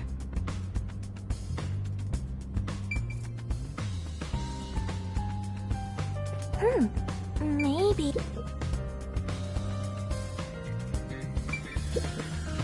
Oh!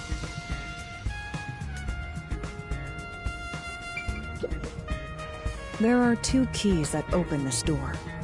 Only one of them was inside the room at the time of discovery. The other one was owned by a member of the art gallery staff. That staff member always carried the extra key and used it to enter this room when the corpse was discovered. Where was the key found inside usually kept? It's supposed to be kept in the administrative office, but it's unknown if it was always there. Maybe it was lost and the culprit found it. Or perhaps the culprit secretly stole it. Either way, the culprit managed to obtain the key somehow. One key was in the storage room. The other key was always carried by a staff member. If the culprit is that staff member, then this wouldn't be a locked room mystery, right? Why go through the trouble of making it look like a locked room murder if you'd immediately become the first suspect? I guess you wouldn't. Countered!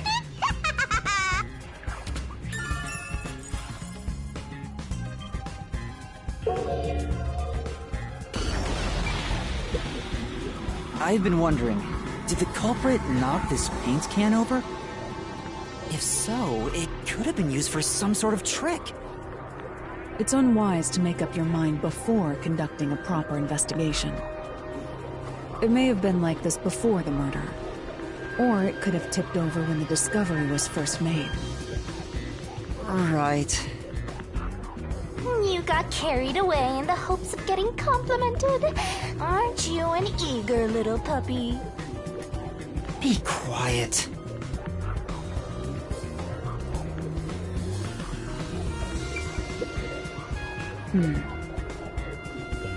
I see.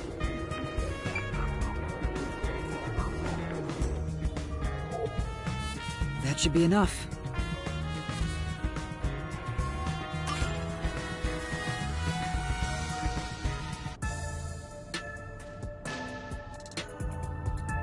That should do it for the room. Next is the window. It would be best to check outside of it. Go ahead. I'll stay here. Outside the window? All right.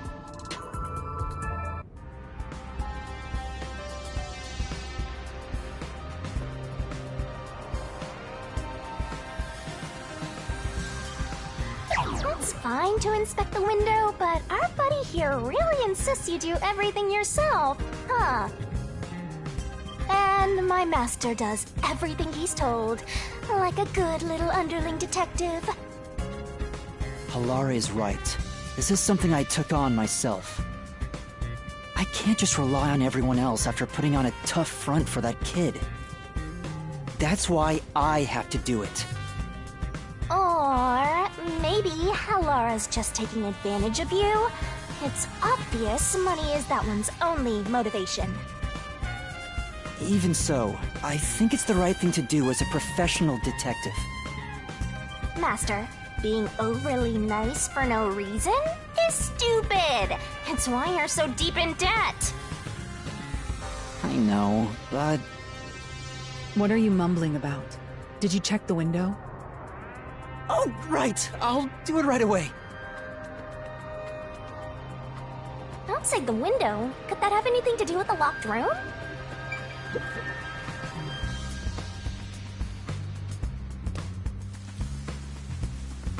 I wonder what Halara discovered. You know, I think Halara is just having fun pushing you around. Here's the window. Well, see anything strange? No, nothing strange about it. I see. Try entering through the window. What? I can't. I can't even put my arm through this gap. I can stick a finger in, but that's it. I thought so. Good job. You can return now. Huh? Are you sure? Did you figure something out? Did you not? No, not at all. What's that about?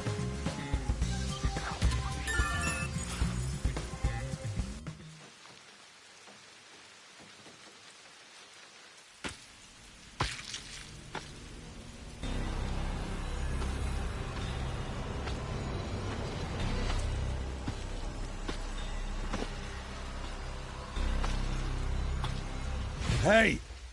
What are you doing here? Huh? I'm not doing anything shady. I'll call the peacekeepers. Wait! I'm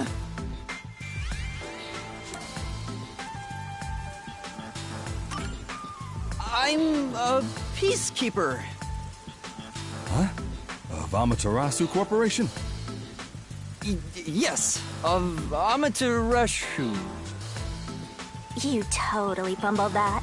You're no good at lying, huh? What did you say?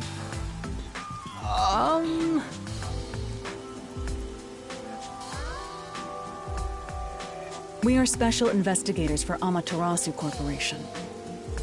We are currently investigating a case. Civilians must not interfere. Huh? Oh, right. I'm sorry. Hey, Halara. Are you sure it's okay to lie like that? I've told you before that deception is necessary to finish an investigation quickly. By the way, aren't you an employee here? There's something I'd like to ask you. Can you bring over the staff member who discovered the body from that murder case a month ago? Oh, that would be me. Perfect. Describe the events for us. I'm scared to even remember it, but if it's part of the investigation, then I have no choice. I'll leave the rest up to you. Sure.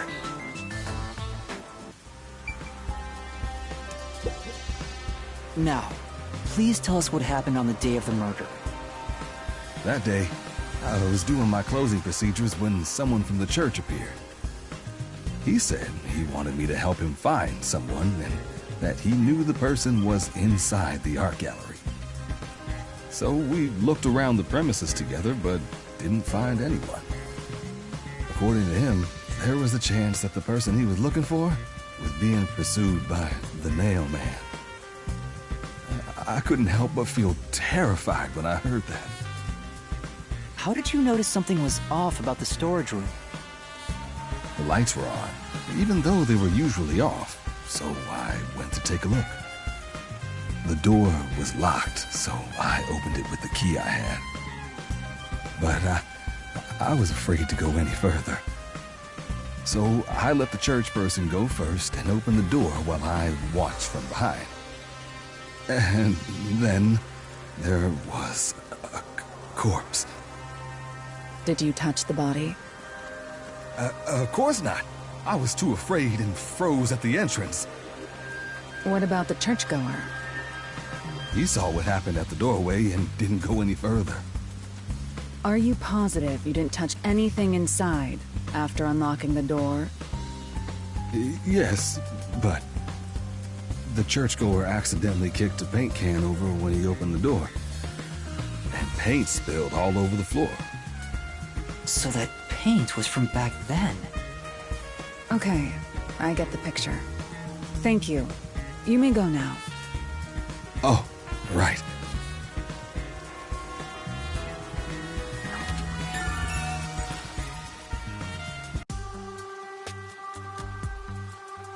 That brings all the information together. It's time to resolve the case. Wait! I still have no idea what happened. Time does not wait for you. Our deadline is approaching. You hurry back to the detective agency. Huh? What about you? Worry not. When you're in trouble, say my name. Halara Nightmare shall rush to your aid. And gone. What are you gonna do, Master? We've checked everything we can. All that's left is to point out the true culprit, but... If only it were that easy. I have no clue what to do. Oh, stop being so pathetic. Why don't we go back to the detective agency for now? We might get to see Fuzzhead get executed. Oh, right. We need to help him.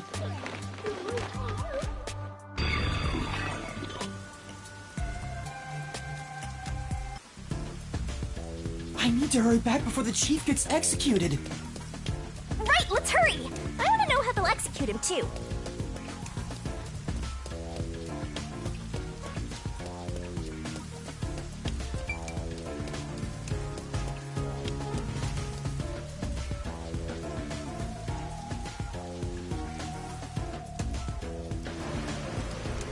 Come on, let's go! Go, go, go!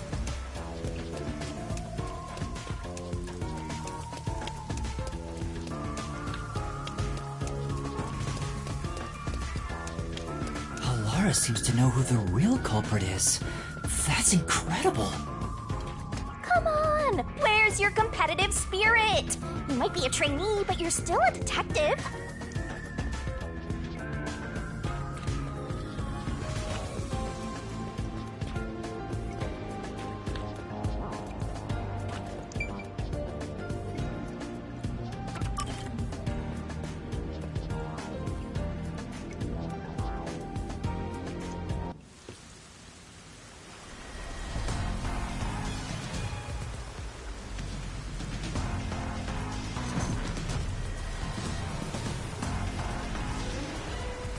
It's about time. Hey, wait! You said I had 3 hours, huh? My watch says I still got 5 minutes! You need to get your watch repaired. Oh dear. The watchmaker is currently detained as a suspect. Just throw away that piece of trash then. Besides, you're out of time anyway. Take him away.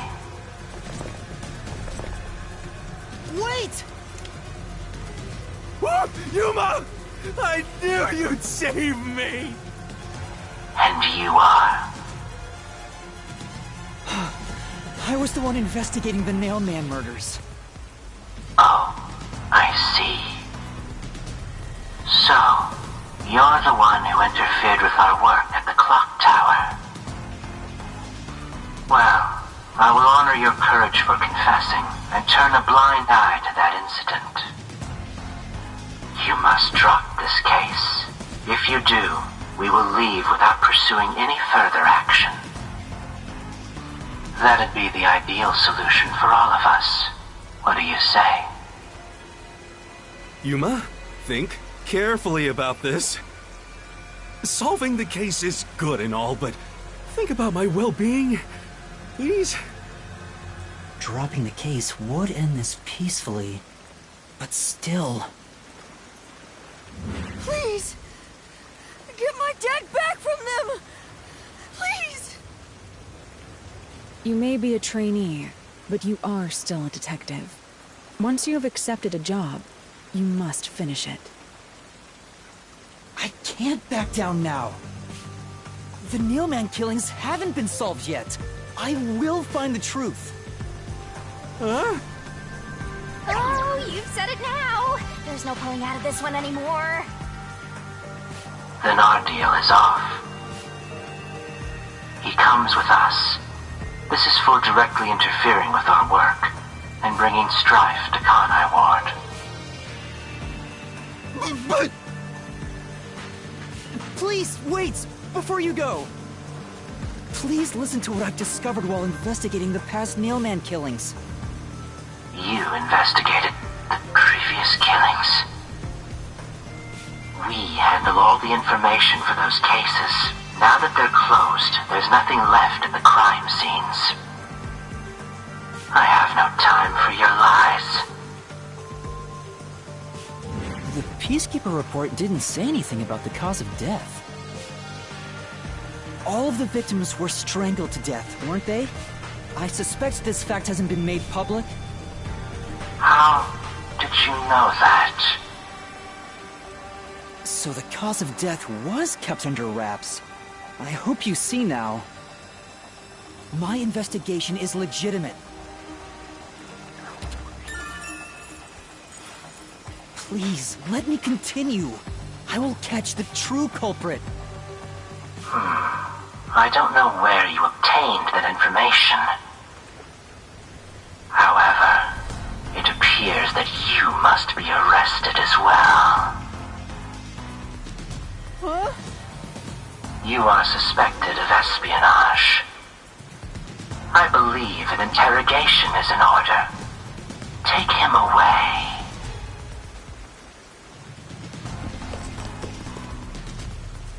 What? Wait, please listen to me! You almost had it, but got too carried away, rookie! Worry not. When you're in trouble, say my name. Halara Nightmare shall rush to your aid. That's right! Halara! Please help! Halara Nightmare! It appears you require the aid of a great detective.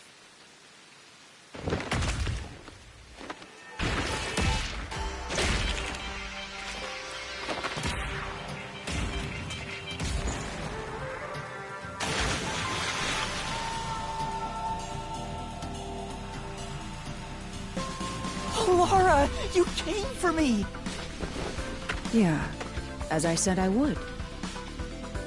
You committed acts of violence against the Amaterasu Corporation peacekeepers. Not once, but twice. Sorry! I promised to give him a stern lecture after this. Can we please keep things on the down low?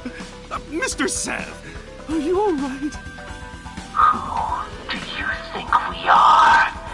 In this town, You are nothing but an audience. The resolution is premiering now. The leading role belongs not to you or me, but to Yuma. Me? I'm the lead guy. As a detective. Expose the true culprit.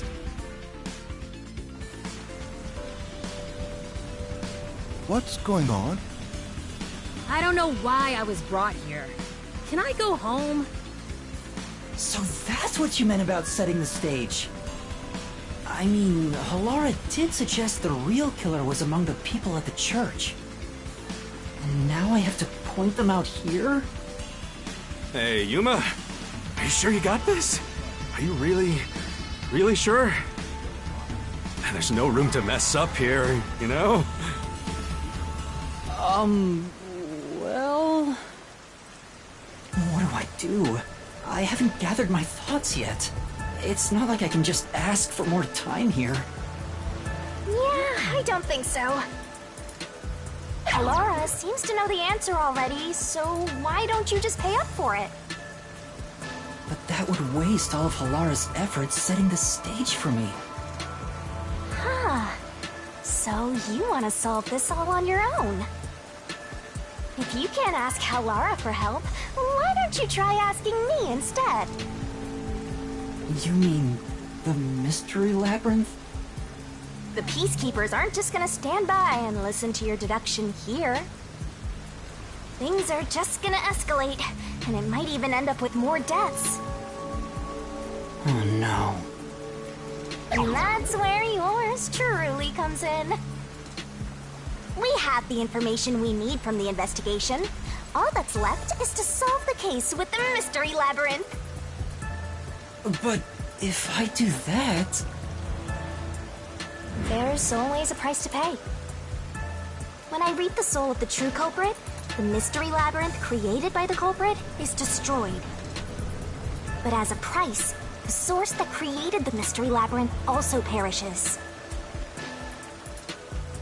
Which means the real culprit will die. Huh? This killer's a total psycho who's already killed many others. Why do you care so much? Don't you want to solve this case, Master? What about your promise to that kid? What's wrong, Yuma? If you don't hurry, the Peacekeepers will wake up. What is this nonsense about a resolution? I don't have time for this. I will make you listen by force if needed. That is my job as assistant. Well, you better hurry, or things will start getting bloody around here.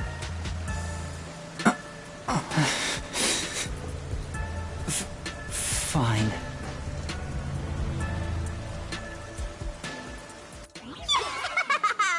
That's the spirit! Well, Master, are you mentally and physically prepared? Alright! Mystery Labyrinth!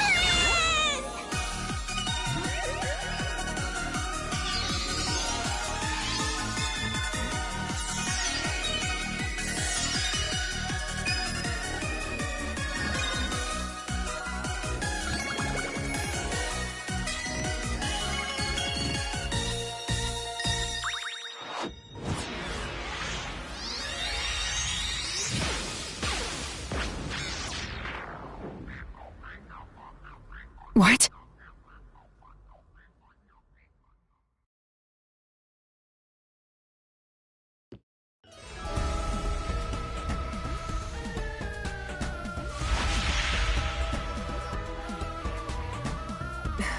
What's this?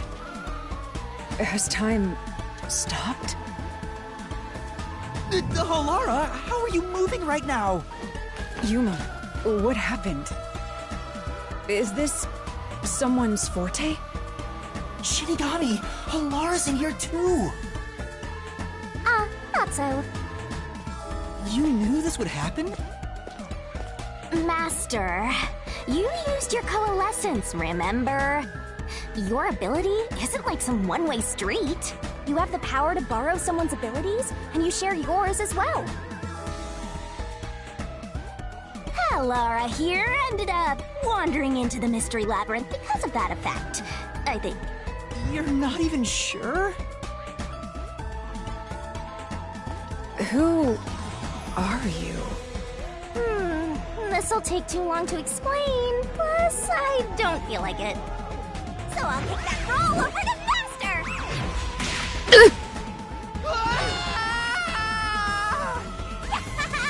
Down the rabbit hole we go!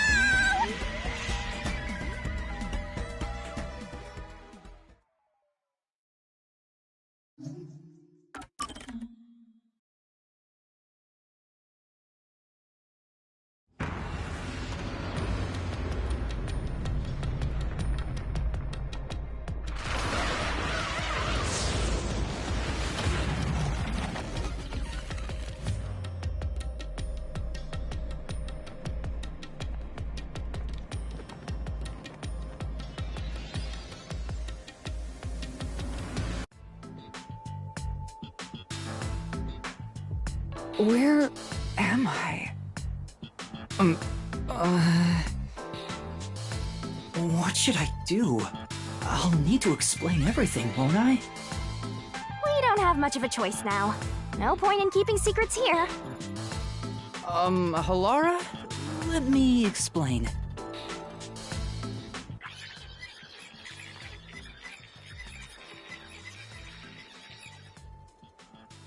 And that's how this mystery labyrinth involving the Nailman killings materialized. I see. So mystery labyrinths are materialization of mysteries themselves, and the truth is encased deep within. I appear to have underestimated you. This is an amazing forte. I must admit, it's quite a superhuman power. As far as I know, no other ability comes close to this. Who are you? I refuse to think you're just a trainee detective. To be honest, this isn't my ability. Before you continue, tell me, who is that woman beside you? Her name is Shinigami. I think the simplest way to describe her is that she's a guide for the Mystery Labyrinth. That's me! I'm also Master Scary Cute Mentor. On to my next question. You're just gonna ignore me? You mentioned the Nailman case just now. I had heard the rumors about that around town. Why are you investigating that case? Huh? What are you talking about? We were just investigating the Nailman case together. The Nailman?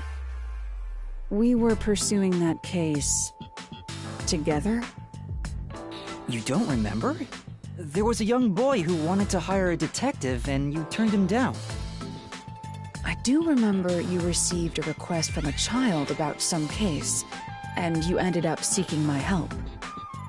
The cost for hiring me was 5,500,800 Yen. You remember the exact amount. But I can't remember what the case involved. I do vaguely recall investigating something. My mind is clouded. I don't remember exactly what was being investigated or what was discovered. Could that be... Yeah, it's because of the Mystery Labyrinth. The Mystery Labyrinth is a fortress protecting the truth, so outsiders usually can't reach it. If someone did happen to wander in, their memories of the case would be locked away. Though, if you have a pact with me, you wouldn't be affected. But I guess that part of the pact can't be shared. This is the Mystery Labyrinth's defense mechanism, then. It makes sense for a vault that protects its treasure, the truth, to have a significant level of security. Yep, totally not strange at all. Halara here sure is smart. Halara? Oh, don't mind her. She gives people random nicknames. Anyway, since my memories of the case have been taken away, I will provide a supporting role for your investigation. Supporting role? As long as we're in here, I will act as your assistant. Well, that's the same as our original agreement. That means we can't rely on Halara's detective skills to blast through this dungeon. That's unfortunate, but it's still nice to have an ally. Hey, Master, before we head into the Mystery Labyrinth, let's do that thing. Huh? What thing? Master, are you ready to give your life for the truth? Yeah, I am.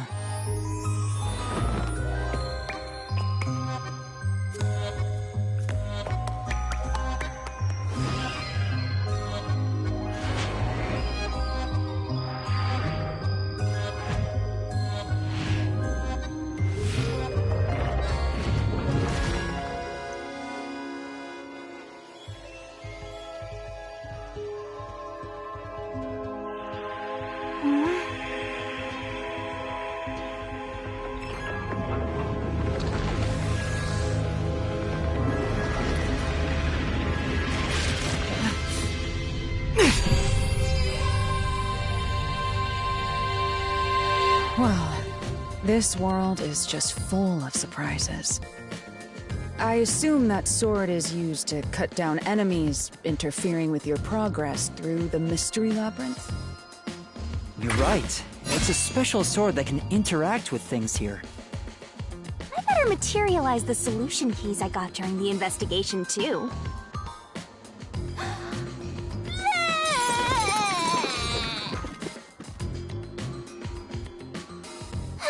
That was a lot. Here you go. Do you have to vomit them out every time? What? Should I use a different hole instead? Sorry, please, don't mind her. Alright, we're all set. Now, let's unriddle this Mystery Labyrinth. Our target is the true culprit who preys on the truth.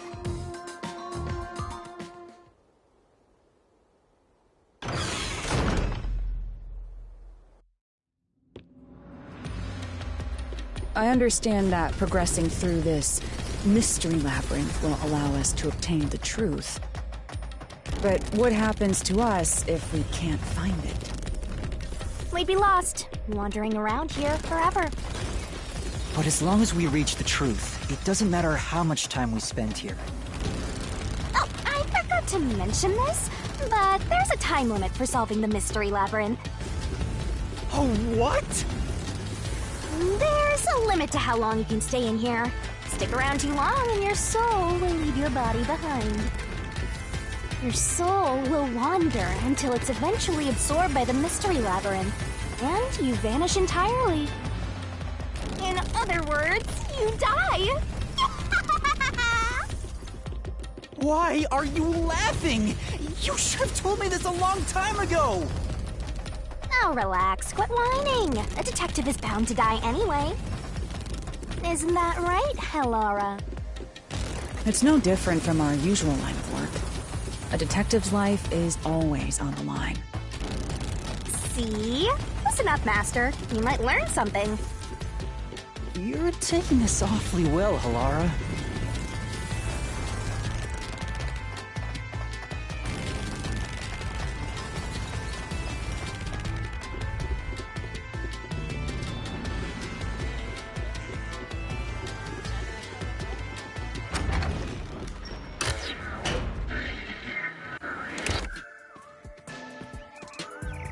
What's this?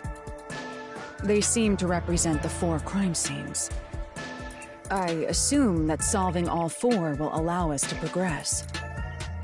Oh, I see. You see? Master, this is your job.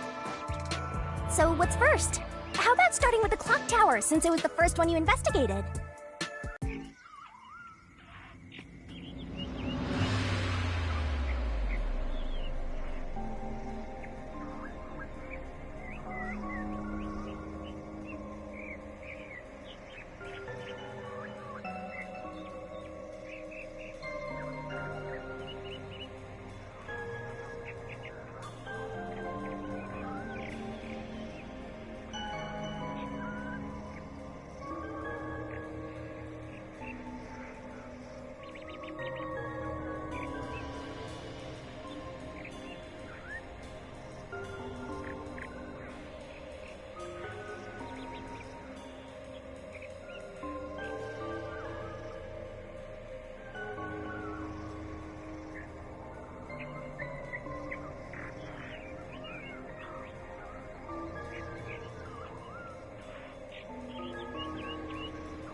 Going to the fourth locked room?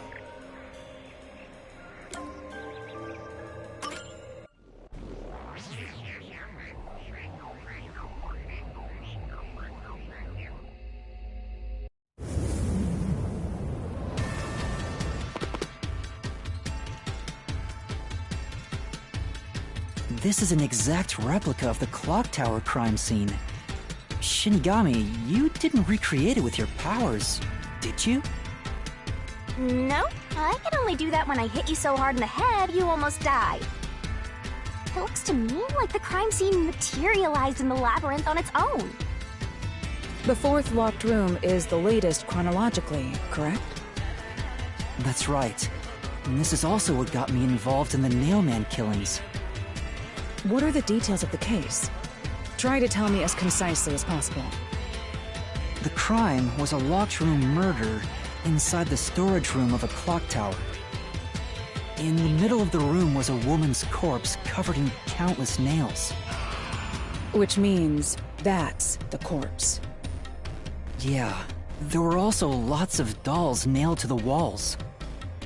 It looked just like one of those bizarre crime scenes left behind by that Nailman guy from the urban legend.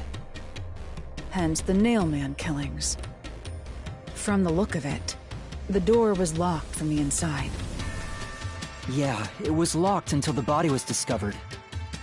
There's only one window, and its shutters were down as well. I see. So the shutters were locked too. This is the third floor of the clock tower. It's too high up to jump from here. So it really is a locked room mystery. Hey! If this is a locked room, aren't we stuck in here too? Oh no! Master! You're trapped unless you solve this mystery! Otherwise, you'll run out of time and your soul gets snuffed out! You better hurry! Hey! Huh?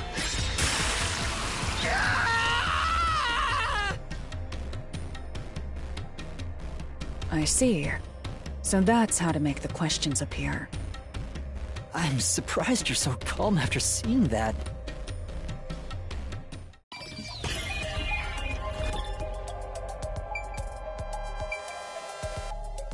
Here! It has to be here! The culprit must have escaped through the window. And your reasoning? When I arrived at the scene, the window shutters were closed. It was wet underneath the window, but I could tell it was already starting to dry. Which means the window was open not too long ago. It's likely the culprit escaped through the window and closed the shutters on the way out. Is it possible to close the shutters from the outside? Yes. This style of shutter automatically locks, so if you let go of the shutters at the right height, its momentum pulls it down.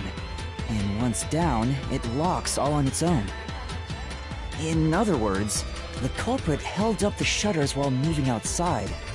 Once they let go, it automatically locked. In that case, let's try leaving this locked room in the same way! Right. Let's try it.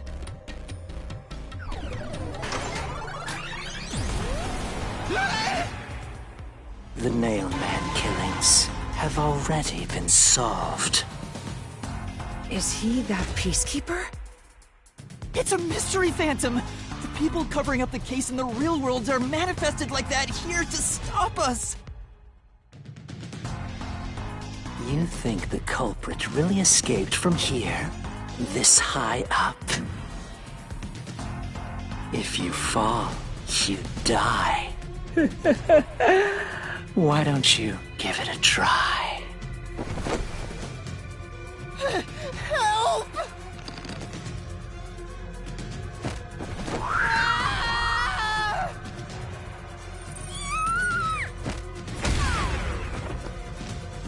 Hey, don't drag me down with you! We can't leave a guest behind, Hallara! It would be downright unmannerly!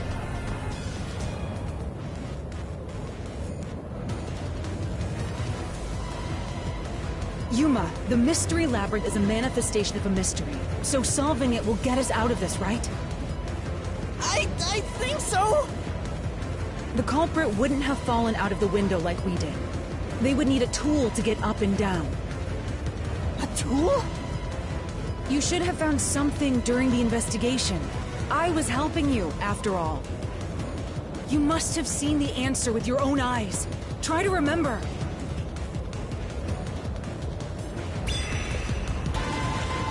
Master! Concentrate!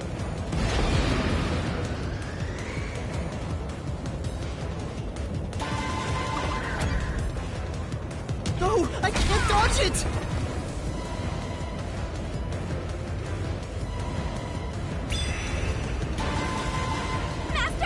Concentrate!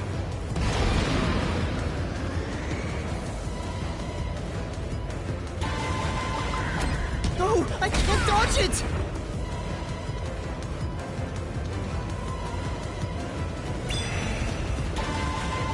Master! Concentrate!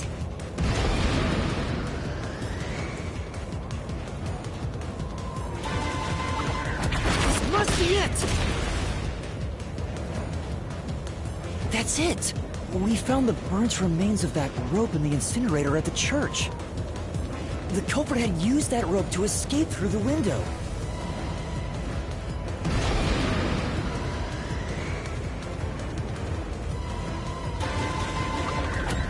No! I can't dodge it!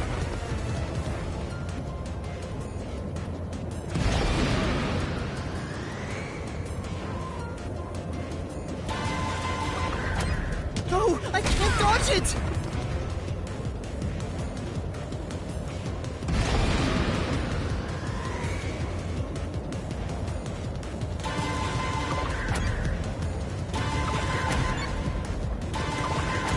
This is it! The nail that was stuck in the doll under the window had some rub marks on it. The culprit must have tied the rope there. That's why those nails had been hammered in below the window.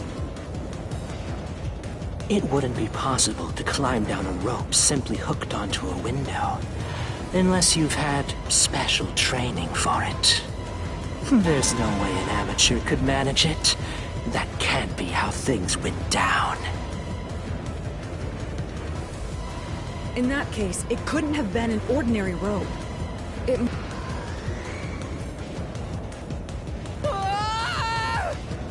Don't worry, I'm right here with you. In spirit, anyway.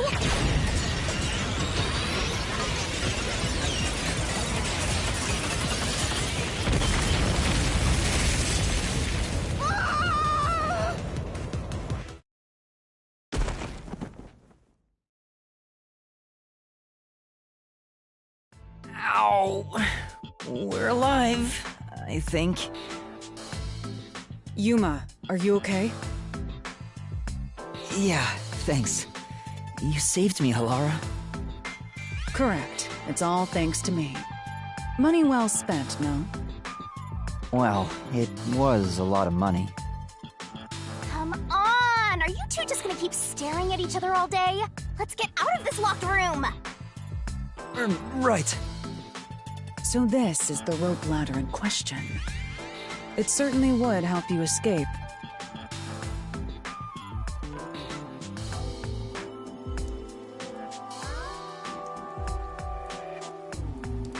The details of the case are still unclear to me.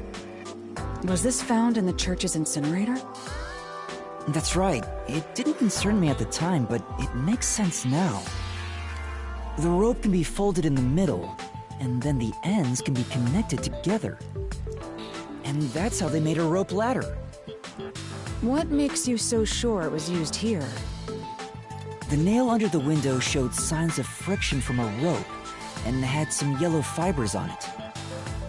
A clergy member showed me the rope's burnt remains. Rope ladder hitched on that nail? How did they get it down from the bottom? The culprit could have cut it one rung at a time as they descended. By the time they reached the bottom, it would have been one long single rope, which they could easily pull down. The window's shutters fell due to its weight and locked automatically, completing the locked room. Yep, that's a stellar deduction. Major props. To me for training you!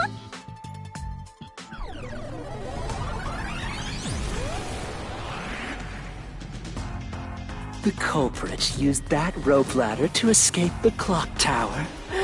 What of it? He's back! That doesn't change our verdict at all. The Watchmaker is the culprit. Master, boom killed a mystery phantom blocking your path! Yeah!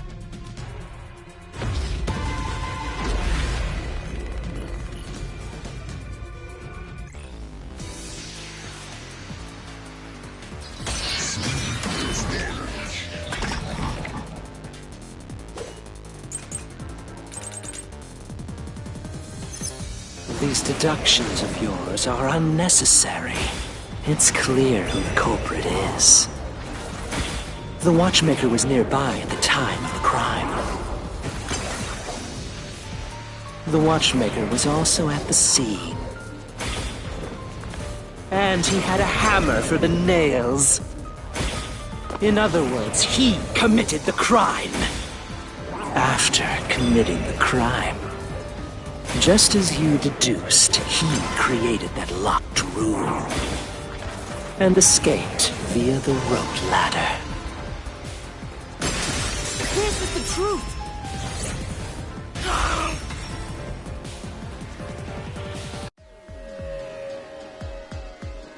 The Watchmaker is afraid of heights. He couldn't even look out the windows as he went up the tower. No way he climbed a rope ladder that high up. So it's impossible for him to have committed the crime. He's not the nail man. Damn you!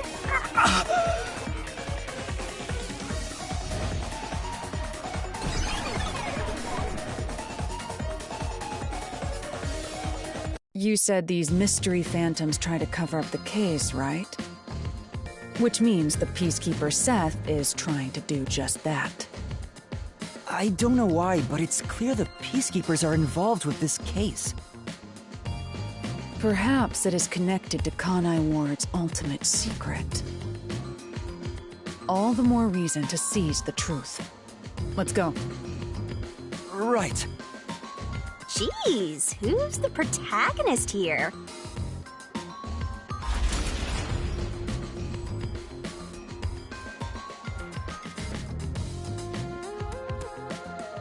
By the way, Yuma, about your sword. Does it only work on cues and mystery phantoms?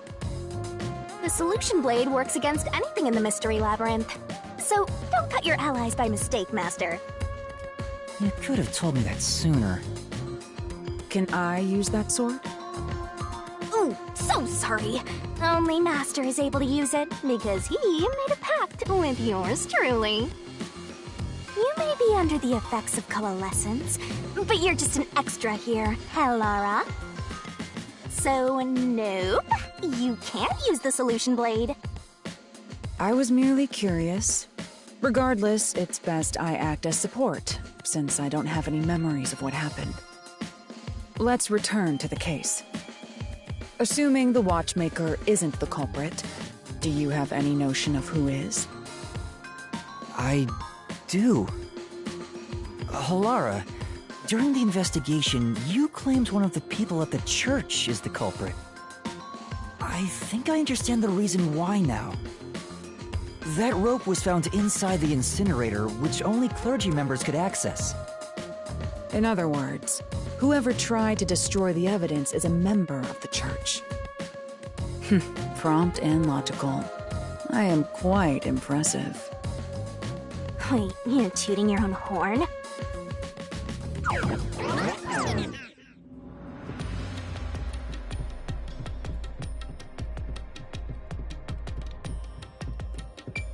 Hey! A treasure chest! Can I open it? Check it out! A new solution key!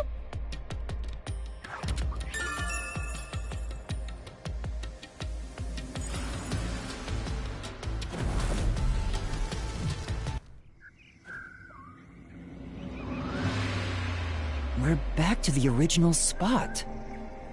So, we cleared the first route. We just need to keep this up and go through each shrine one by one to gather clues about the culprit. Which supposedly leads to solving the real-life case. I'm starting to understand how the Mystery Labyrinth operates. You learn fast. Unlike a certain master I know.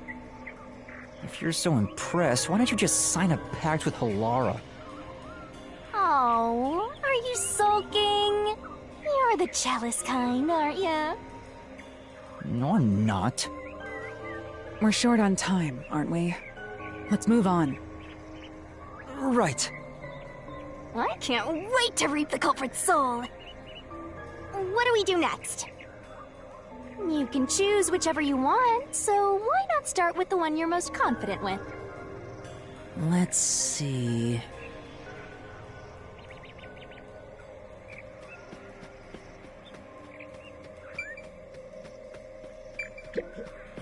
The third locked room was a murder that happened 1 month ago in the art gallery storage in Ginma district. Pictures and paint were scattered all around the spot where a woman was boom killed. If you think you're up for it, then let's solve this thing! Are you going to the third locked room?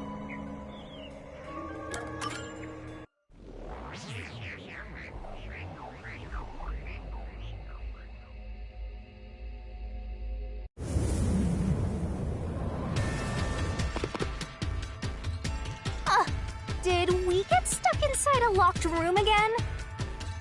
This was the corpse that was discovered by that worshipper and the art gallery employee.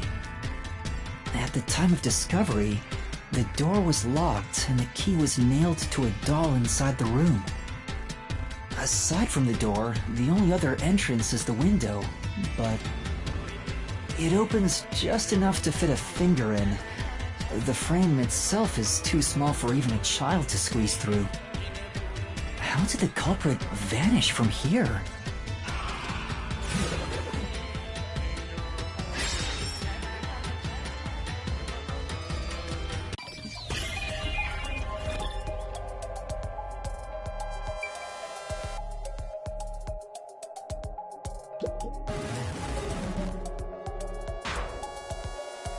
It looks like a scenic painting.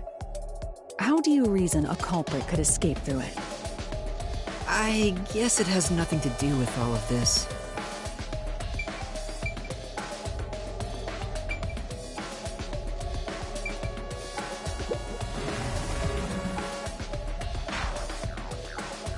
It's too small for a person to pass. Here! I think the culprit could have only escaped from here, but...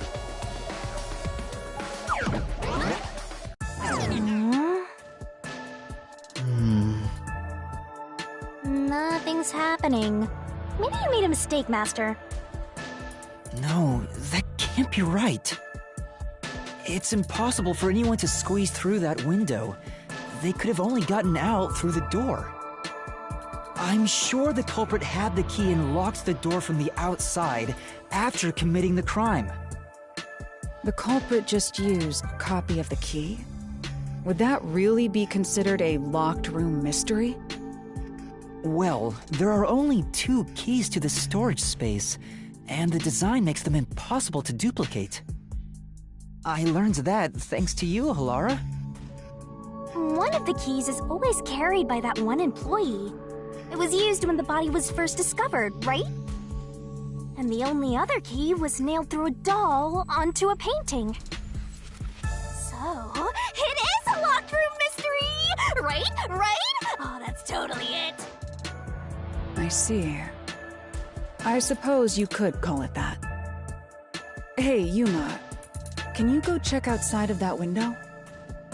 Oh, just like before. Before? Yeah, you made me do the same thing in the real world when we were investigating this place. I see. Then the answer has already been confirmed. Very well. This locked room is solved. Huh? Wait, did you already solve this mystery? You haven't?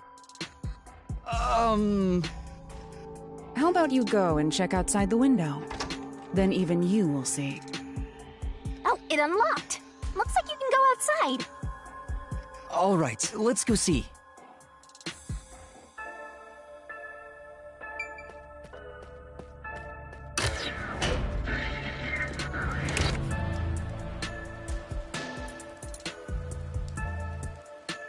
Hey, didn't you already check this in the real world? Why do it again? Lara told me to check it twice. There must be an important clue outside that window. Hey! Maybe the culprit threw the key in through the window. And that way, the key would be found inside. Well, how about that theory?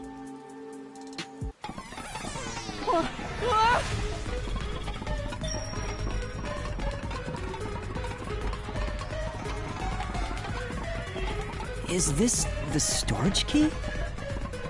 Which means...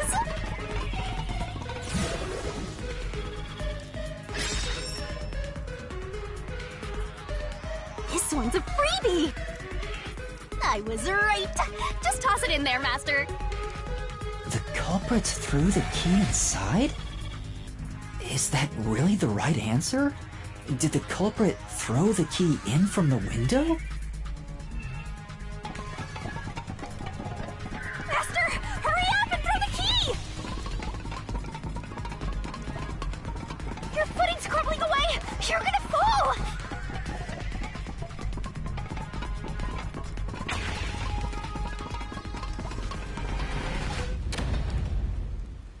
That's the right answer?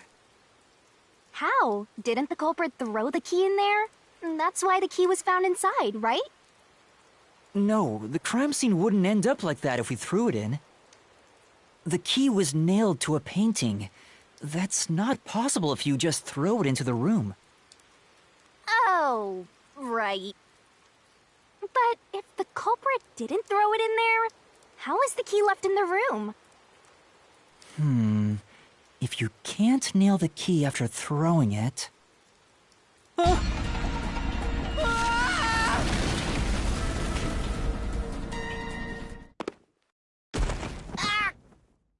You're back. The key vanished. The key is in my hand. Master! You got the doll and nail! I see. So you're supposed to recreate the locked room in the same way the culprit did. Try it out. Doing so will create a new path. Yeah, I'm gonna solve this. Good luck, Master!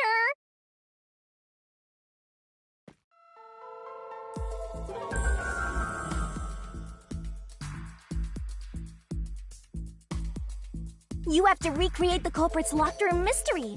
First, do something about that doll.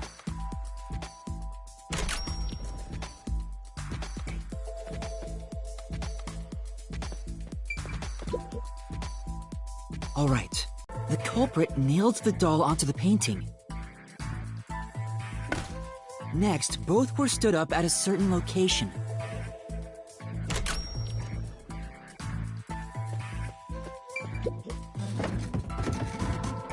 The painting was stood up facing the window. Now the part with the pierced doll is right next to the window. After that...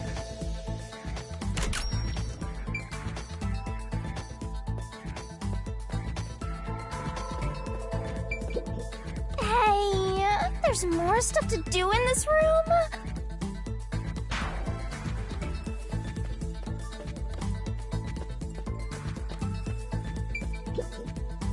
Then the culprit went outside. The door was locked, and they went to the other side of the storage room.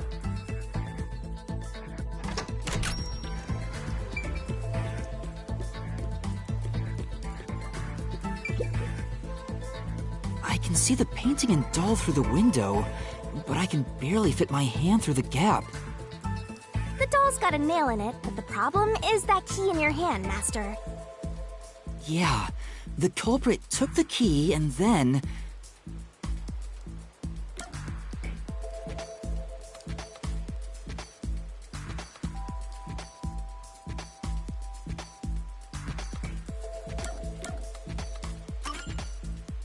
No.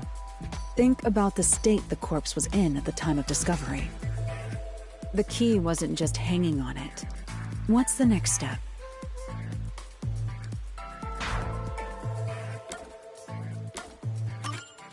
The culprit nailed the key to the painting, along with the doll from outside the window. Finally...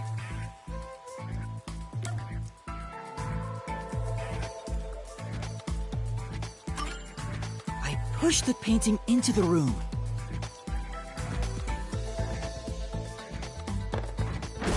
It completes the locked room mystery! This is how the culprit did it!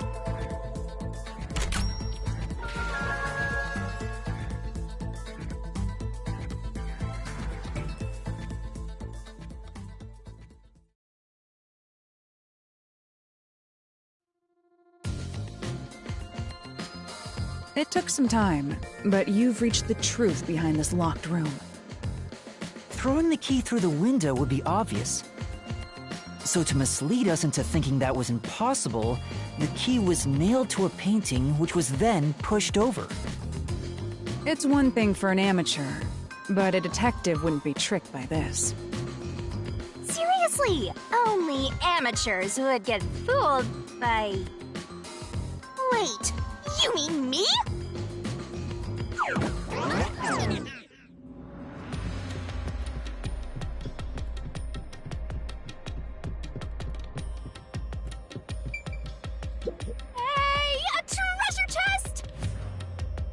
Who's gonna open this one?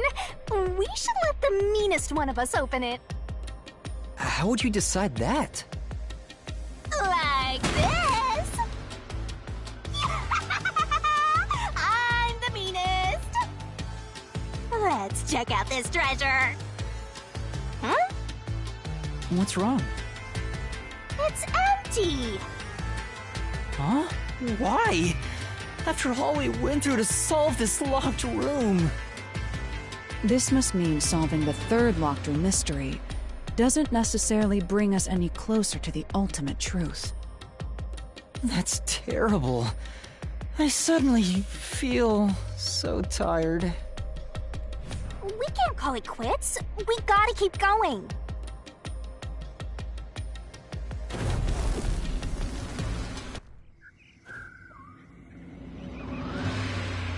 All right, let's keep going and solve the remaining locked rooms.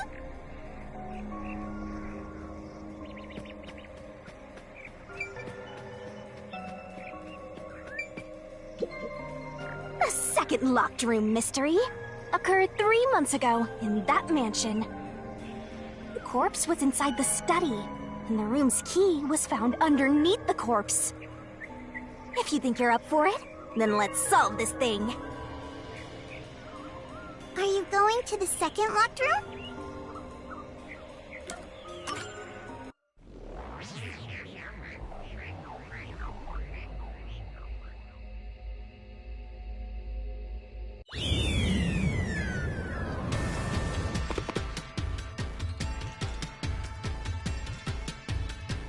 There are dolls nailed across the room. The victim is nailed down in the same manner. And the culprit was also missing from this room? It shares common... The door was locked when the corpse was found. And the only key was underneath the body. There are no windows that could have been used to escape. And the vent is too small to fit through. So how did the culprit escape from here?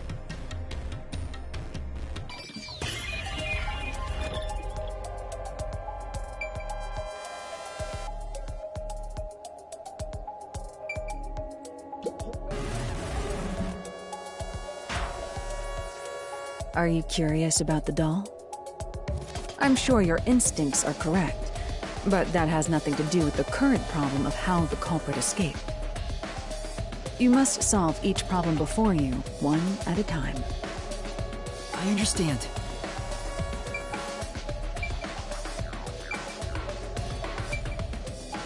Here! This has to be the spot!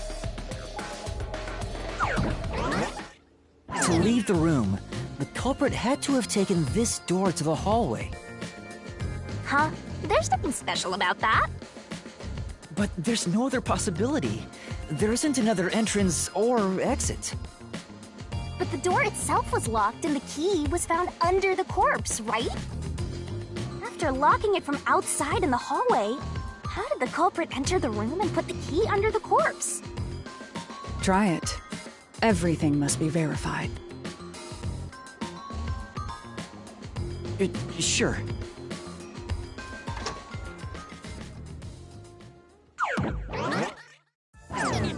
After committing the crime, the culprit went out to the hallway with the key in hand. They then locked the door. Assuming that's the only way to create this locked room, the problem is... What are you going to do with that key in your hand, Master?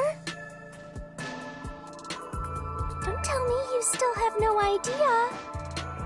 Hold on, let me think this over. We should go back inside for now.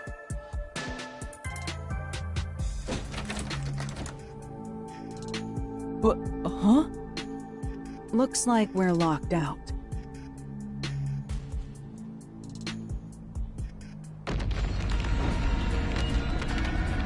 This is bad, Master! You better hurry or you'll fall into the abyss! What do I do? Calm down. You just need to solve the mystery. Doing that will open the path. You can do it, can't you? Yes, I'll try. We have to put the key back in the locked room, right? In that case...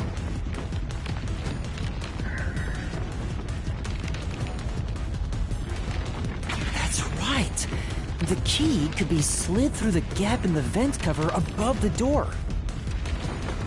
And if they managed to throw the key right under the corpse from here...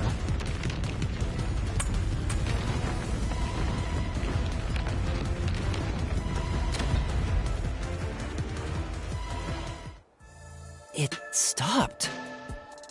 But nothing happened. The door is still closed. If it was wrong, a trap would have activated. So we're on the right track about the key being thrown in. But there's more to it than that. If you simply threw it in, it'd be impossible to position it under the corpse. I see. So this is the vital clue for this locked room. I'm beginning to understand what happened here. Oh, Lara, have you already solved the trick to this locked room? You haven't? Hey, quit playing hard to get and tell us. Or just me. You can whisper it in my ear. If you want information from me, you'll have to pay a fitting price in Xian. Of course, I don't work for cheap. You really are a devil, trying to take money from a death god, huh? The key was definitely tossed inside. But that doesn't explain how it got under the corpse. So, how did the culprit pull off that trick after tossing the key in? Maybe the corpse was moved? That would explain how it was on top of the key. But how do you move a body from outside a locked room? Aww, the way's completely blocked off. But the only things here that can block our progress are mysteries, right? That's true. So, we just need to solve the mystery. At least give me a heads up first. It says, how was the corpse moved? I've been trying to figure it out for a while, but... Evidence was left at the scene. Huh? If you look at the evidence, you'll understand what tool the culprit used to pull this off. Tool? That's all the advice I'll provide. You must figure out the rest yourself if you wish to be a true detective. Got it. Got it? You just want the mystery solved for you, huh? I can tell, because I'm your mentor. So, I'll help you out. Are you ready? You better be. Huh? Ready for what? Lay it all out, Master!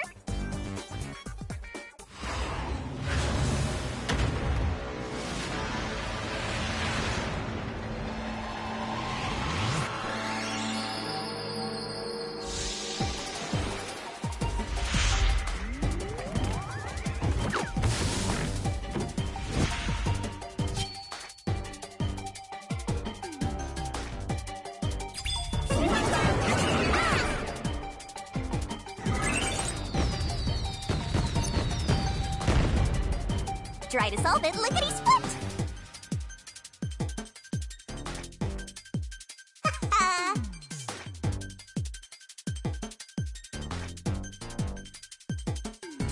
That's right! Great!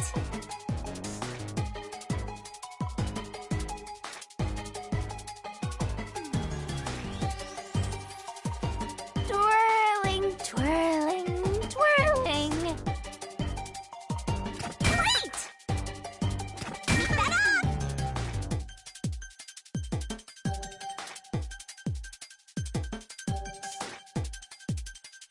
You can do it, Master! Nice! Keep that up!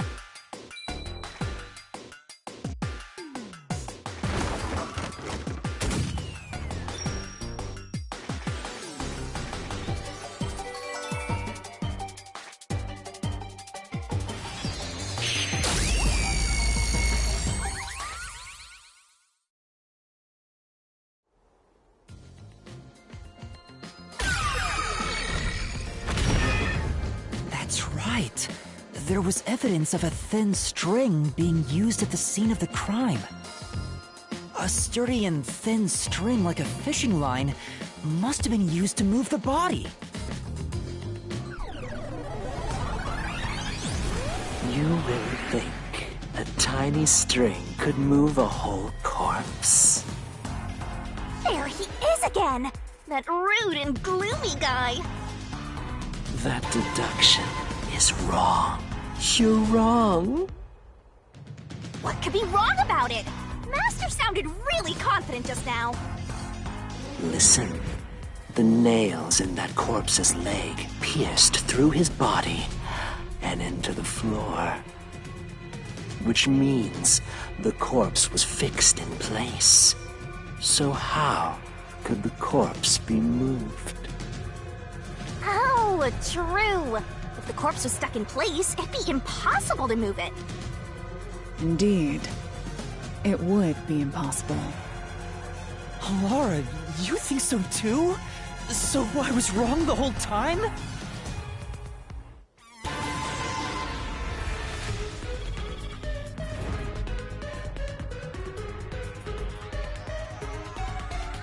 Huh? The door! The truth is slipping further away! Of course it is. Because your deduction is wrong. You people will never reach the truth. This is the end. Master, let's take him down first! Yeah.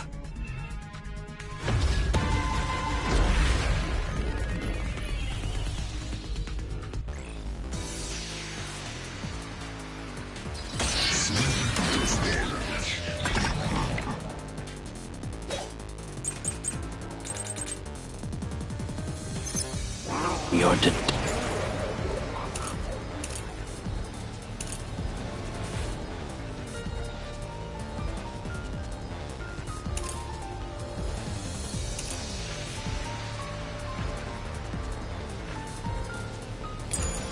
deduction is wrong. Do you have any proof that the corpse was moved? The corpse was fixed in place.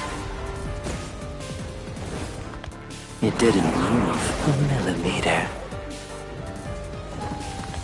In fact, that corpse shows no sign it was ever moved.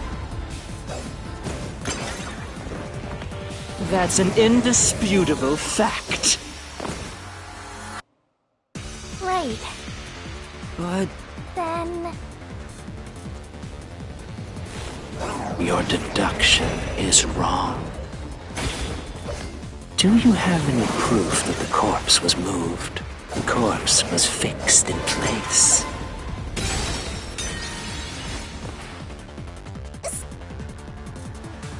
Your deduction is wrong.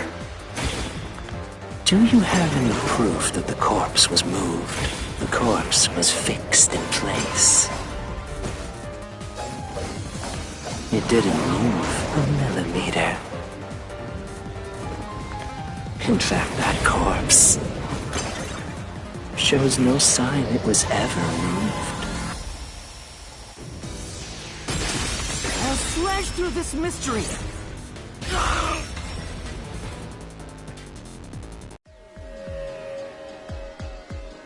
No! There was evidence the body had been moved!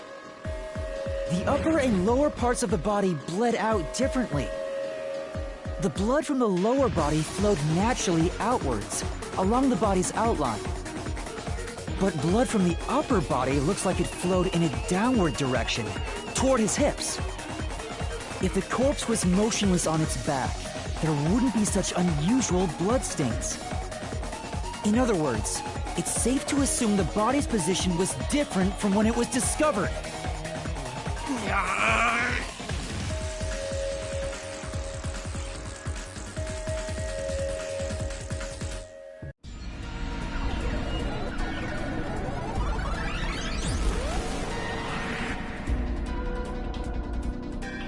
What?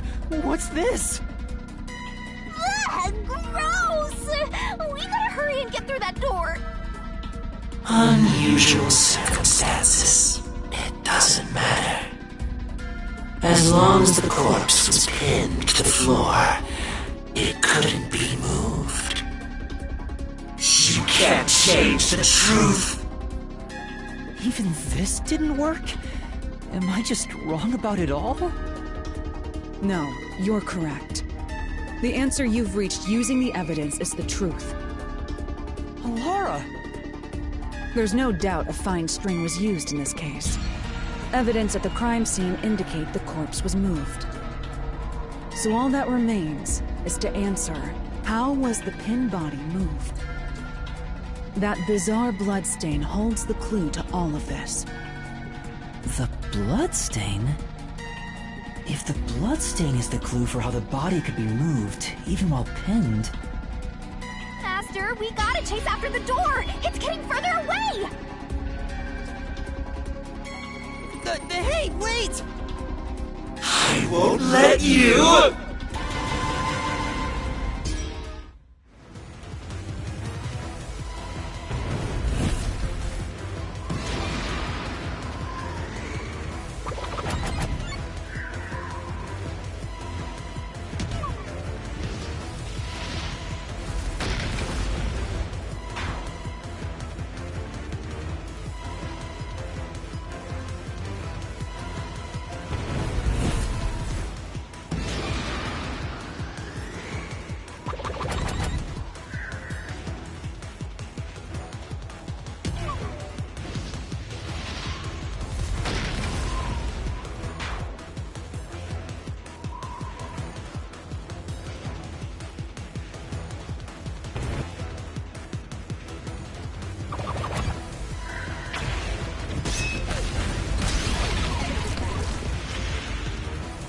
That's right!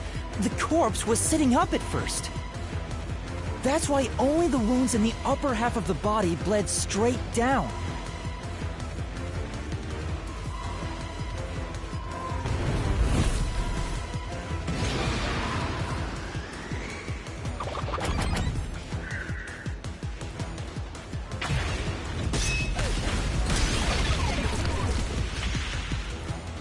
The string I mentioned before was thin but sturdy.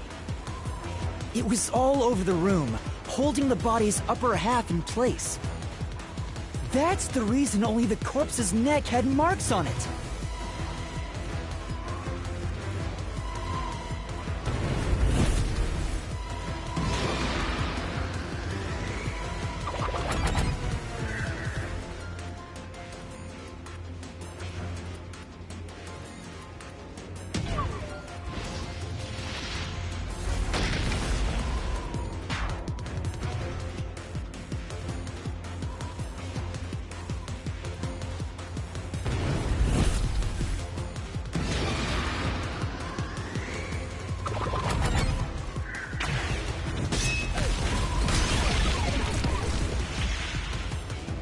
The culprit then retrieved all the string that kept the corpse in place from outside the door. And with nothing to support it, the top half of the corpse fell back to the floor, just like how it was discovered. It appears this locked room mystery will finally be solved.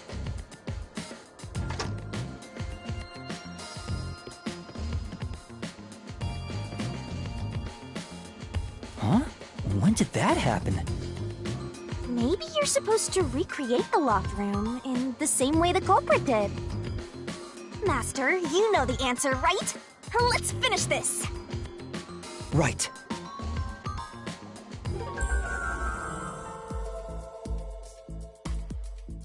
You have to recreate the culprit's locked room mystery.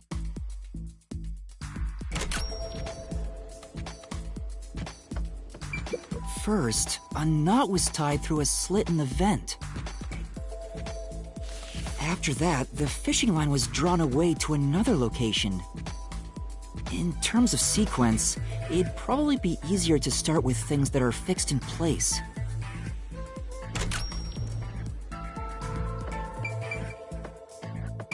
That's it! It passed through a doll's eye! And then the fishing line passed through the eye to somewhere else. Right. The line was then passed around a certain point on the corpse. That was...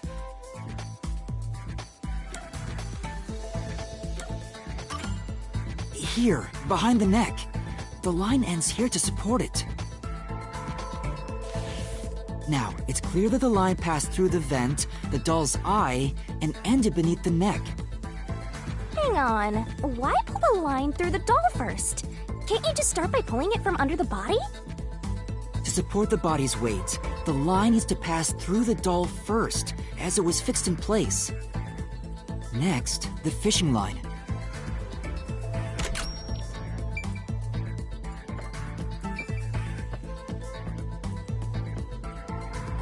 Now, to return the line to the vent. This kept the corpse's upper torso in place. The room has been completely prepared. So next...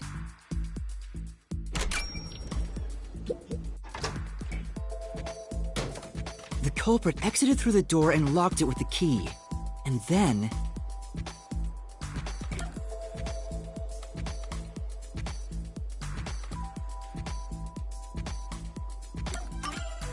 the key was thrown through the gap in the vent.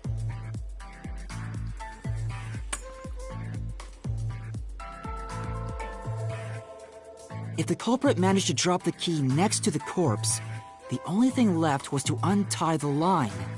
Then...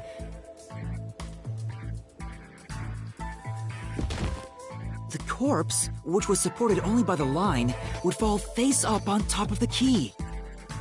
That's how the culprit created the locked room! Hooray! You did it! That's my master!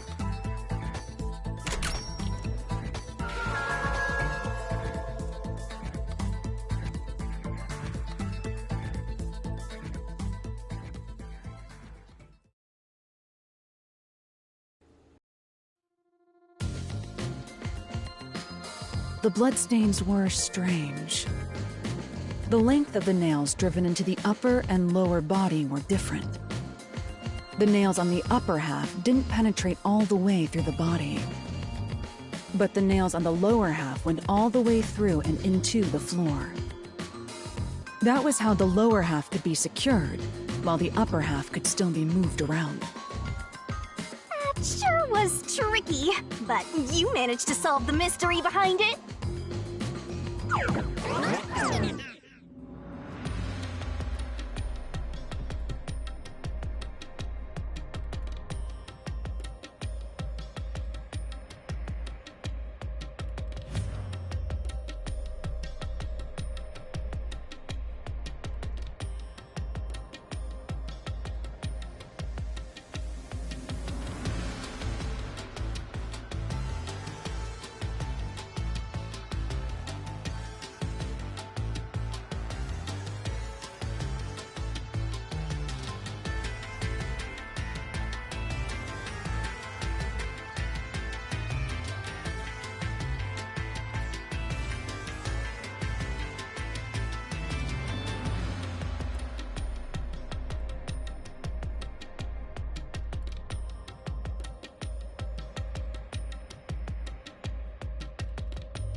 Looks like we finally made it to the treasure chest.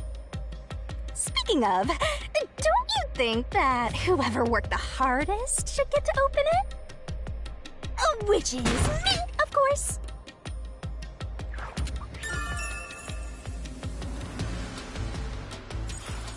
This is probably another clue leading to the culprit. I'm not sure how we use it. Still, it must be used for something. Hold on to it for now.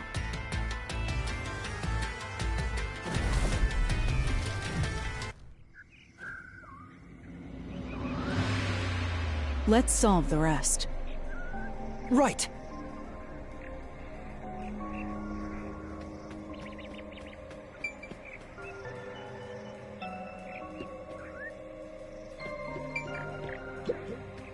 The first locked room happened 6 months ago in a secret club in Kamasaki district.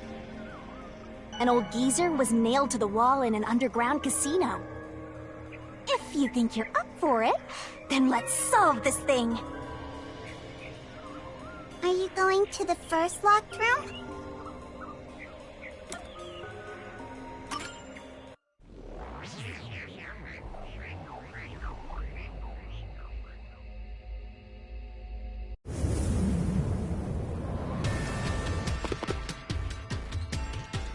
Oh, did we get trapped inside a locked room again? But if the mystery isn't solved, then I won't escape this place. Trapped in a cramped room with these two! Sounds kind of fun, actually. I have no intention of playing along with your fantasies. Yuma, hurry up and take care of this. Yeah, okay.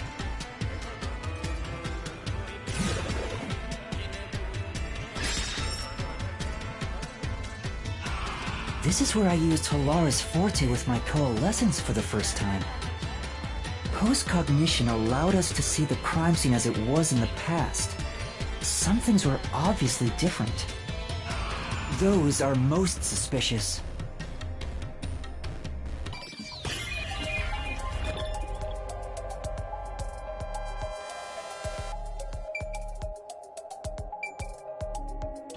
Here! I know! What about the vent? You believe the culprit escaped through the vent? Yes, I'm sure of it. When I saw the crime scene with your post-cognition, the screws on the 4 corners of the vent cover were removed. Which means the culprit must have escaped from there.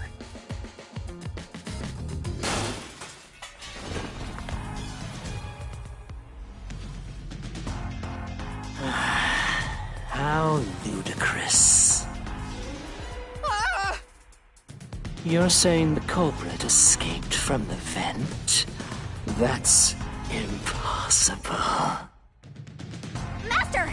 Poke him full of holes until he's a makeshift golf course! What does that mean?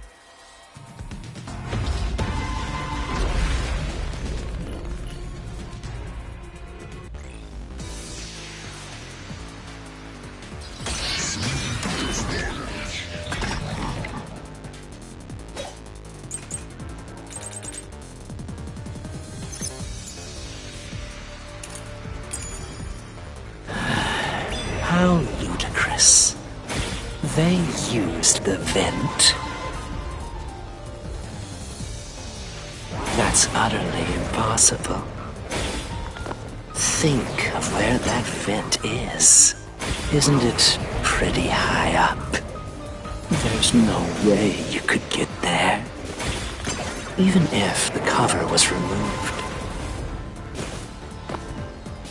There's no foothold to use to reach it. I'll slash through this mystery!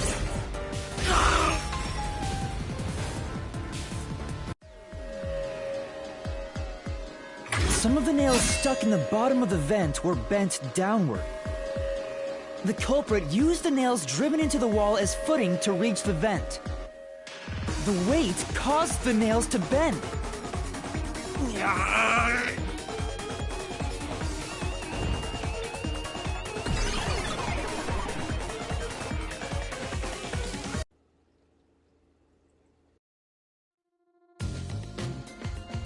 So you're forced to fight this way every time. Quite the test of endurance. Yeah, no kidding. However, solving the mystery itself was simple. The nails were used as footing to escape through the vent. Did you find that out using my postcognition? Yeah. Without your help, this case would have been impossible to solve. You'll never be considered a full-fledged detective until you can handle a case like this on your own. Sorry. You got lectured again. Sucks to be a rookie, huh? Anyway, let's head out. I'll use the nails on the wall as footing, just like you deduced. Right, let's hurry.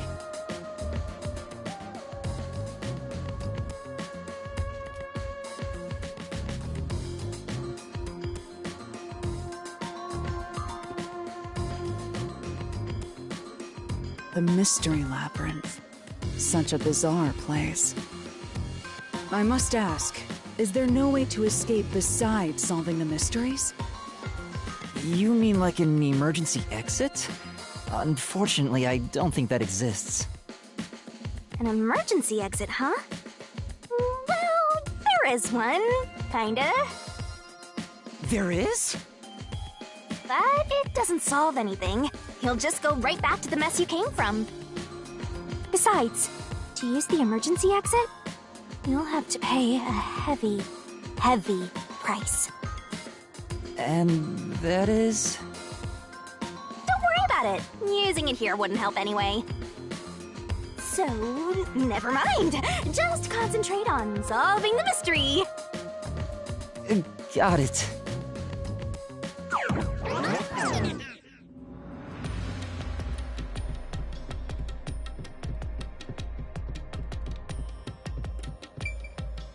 There it is! Another treasure! So, who's gonna open the treasure chest this time? How about, whoever looks like they'd win a character popularity poll? Oh, that's me! Alright! Another solution key!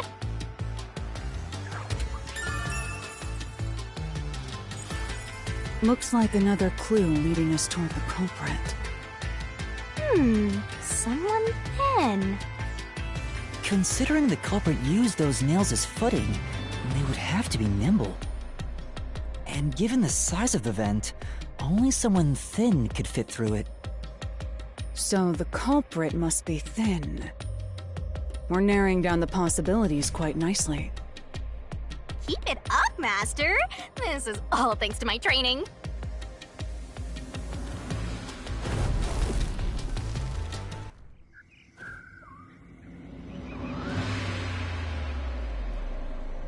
That's it for all the locked rooms. We make a pretty good team, don't you think so? Well, what do we do from here?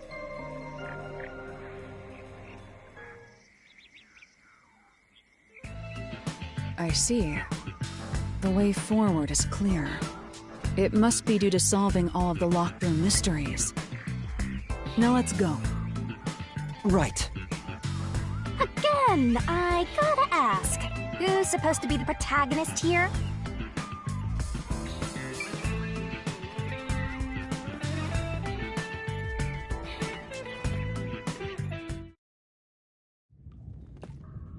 This place is creepy. Don't be afraid to roll the dice. You must keep pursuing the truth. Emotions must be discarded to reach a perfect solution through a perfect deduction. Isn't that right? Yes.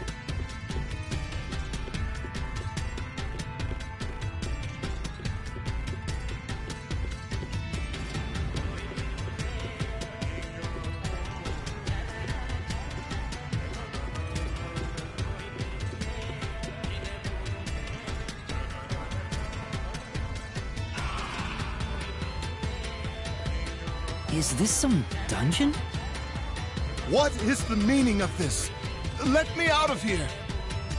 Let me out! I'll kill your ass in the name of God!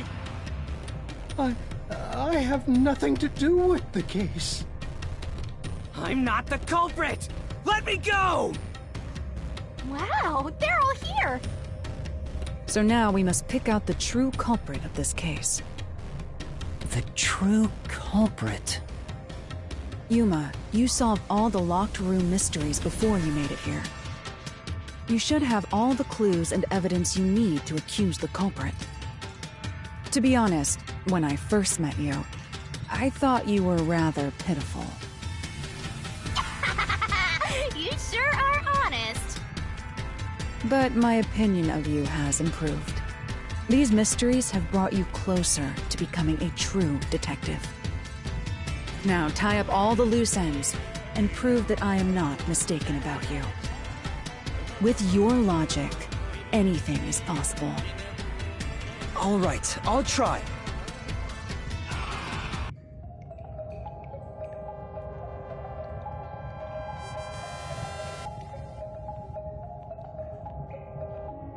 I'm not the nail man. I'm not the culprit. How can I be the nail man? I'm not the... I'm not the culprit. How can I be the nail man? I'm not the nail. How can I be the nail man?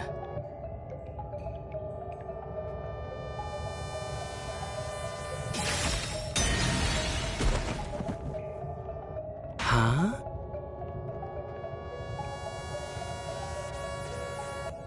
Considering all the evidence gathered so far, only one How can I be the nail man? I'm not the... I'm not the culprit.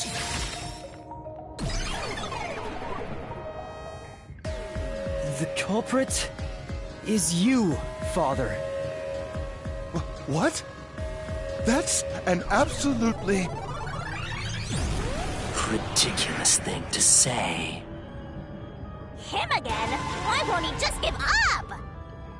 You're saying the priest, a man of the cloth, is the culprit? That's impossible. How dare you spew such nonsense? Right! Do not make baseless accusations.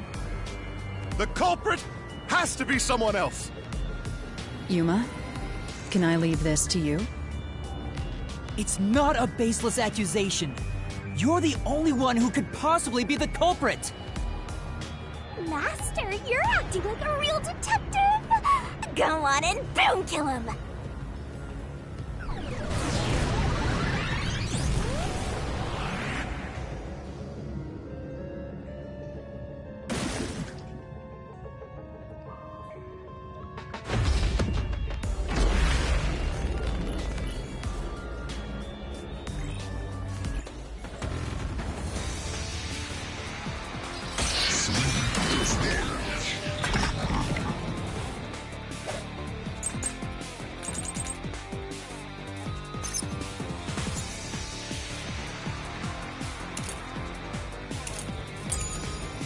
I'm a man of the cloth. Doubting me like this is total blasphemy. I am not the nailman. That's it! The first one to discover the body. The nailman is the worshiper!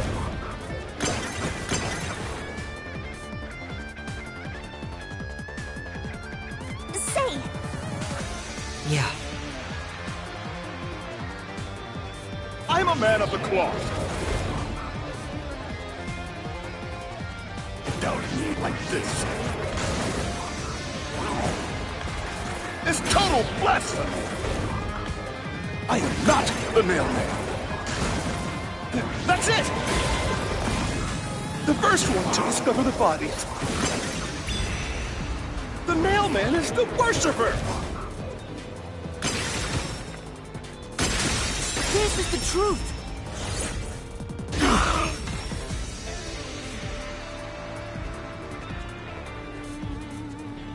The rope ladder used in the clock tower's locked room was found in the incinerator. which only clergy can access. The worshiper may be a regular churchgoer, but he's no clergy member. So he's no longer a suspect. Shut up! Shut up! Ridiculous!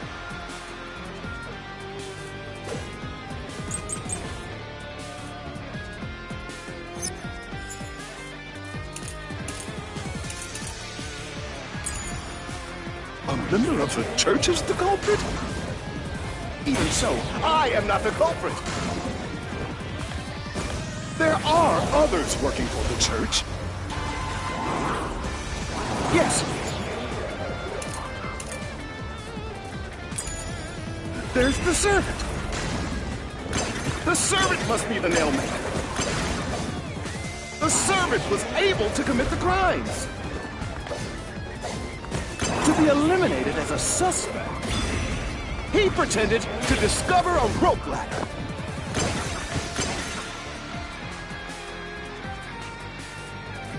Right. But... Then... A member of the church is the culprit? Even so, I am not the culprit. There are others working for the church. Yes, there's the servant. The servant must be the nailmaker. The servant was able to commit the crimes. I'll slash through this mystery.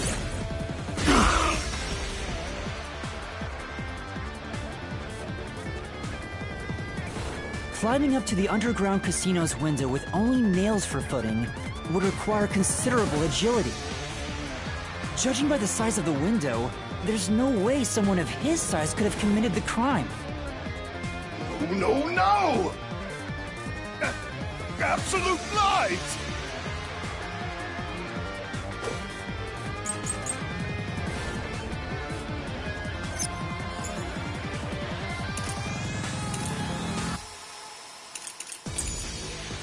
The nun must be the culprit.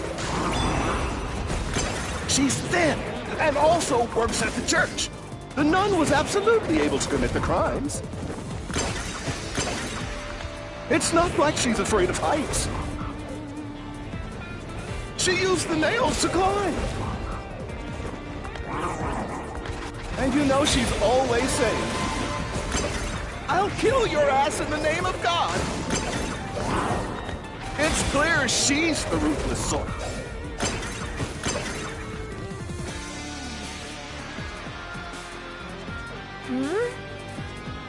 But... The nun must be the culprit. She's thin.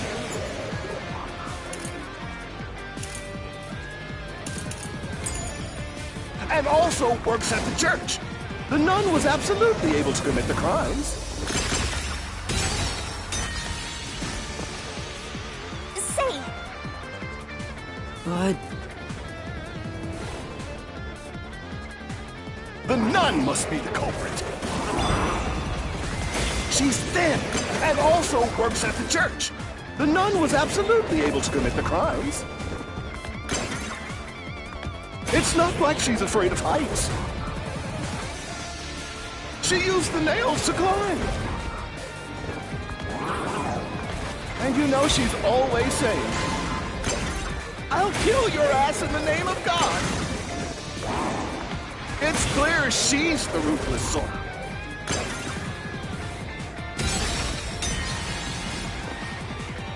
Say.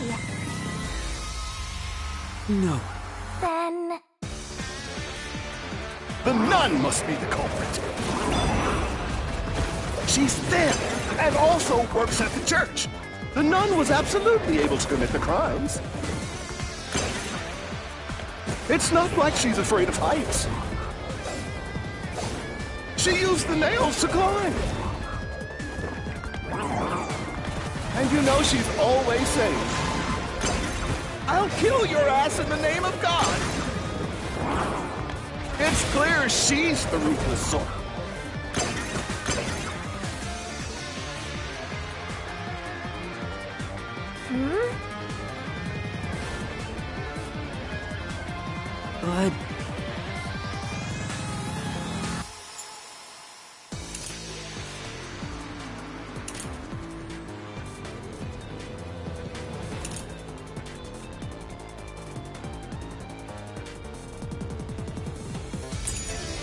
The nun must be the culprit. She's thin, and also works at the church. The nun was absolutely able to commit the crimes. This is the truth.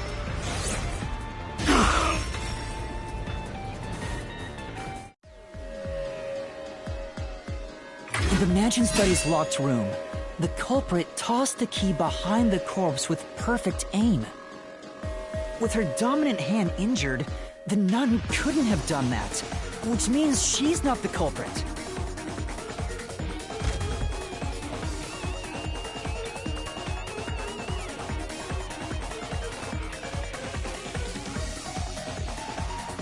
It's not the churchgoer, the servant, or the nun. There's only one option left. Father, it's you.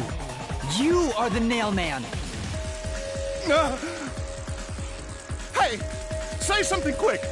Otherwise, they'll pin me as the culprit. Well... You're useless. I am a priest in service to God!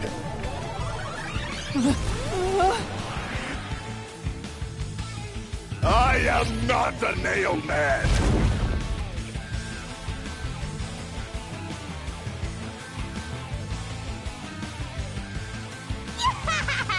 What god would make you this ugly? All your proof is nothing but fantasy! You don't have a single piece of hard evidence! Hard evidence? But Master, you do! It's easy! Based on the facts, the priest must be the culprit. The decisive evidence that proves it is... I don't know. What do I do? What do I do? What? A detective must always prioritize solving a case. Listen, a detective isn't an arbiter of justice. Unraveling a case is top priority, even with questionable methods. What do you mean? In short, you must get them to confess. Use everything in your arsenal, even if it requires bluffing. Use everything? Don't hesitate to use anything that might give you an advantage.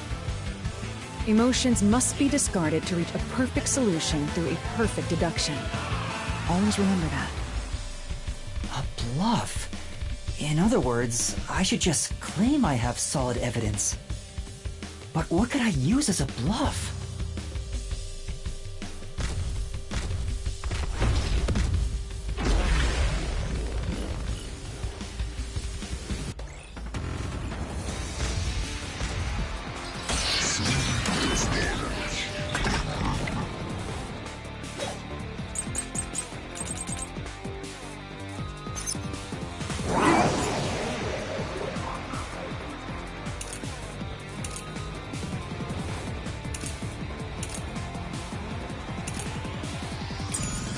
Enough with your stupid fantasies! Everything you say is nothing but a fantasy! Do you have any proof that I'm the culprit? Did you find my fingerprints? Did you find my blood? Of course there's no evidence! This is the truth!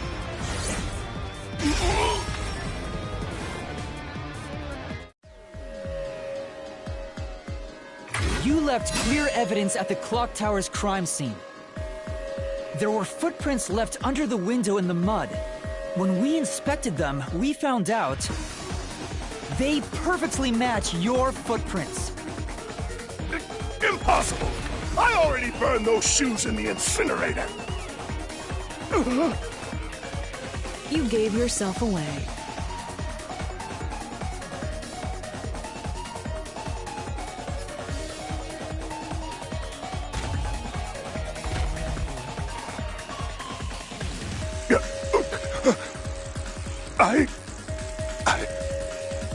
I swear, I only enacted justice. In the name of God. Looks like it worked. Good job, Yuma. Thanks. Kanai Ward is rotten to the core. To save it, someone had to get their hands dirty. Those slain were the evil incarnate that harm others. That's why the people asked the Nailmen to kill them. Evil must be punished. And so, I strangled them, made them suffer. All I did was slay evil.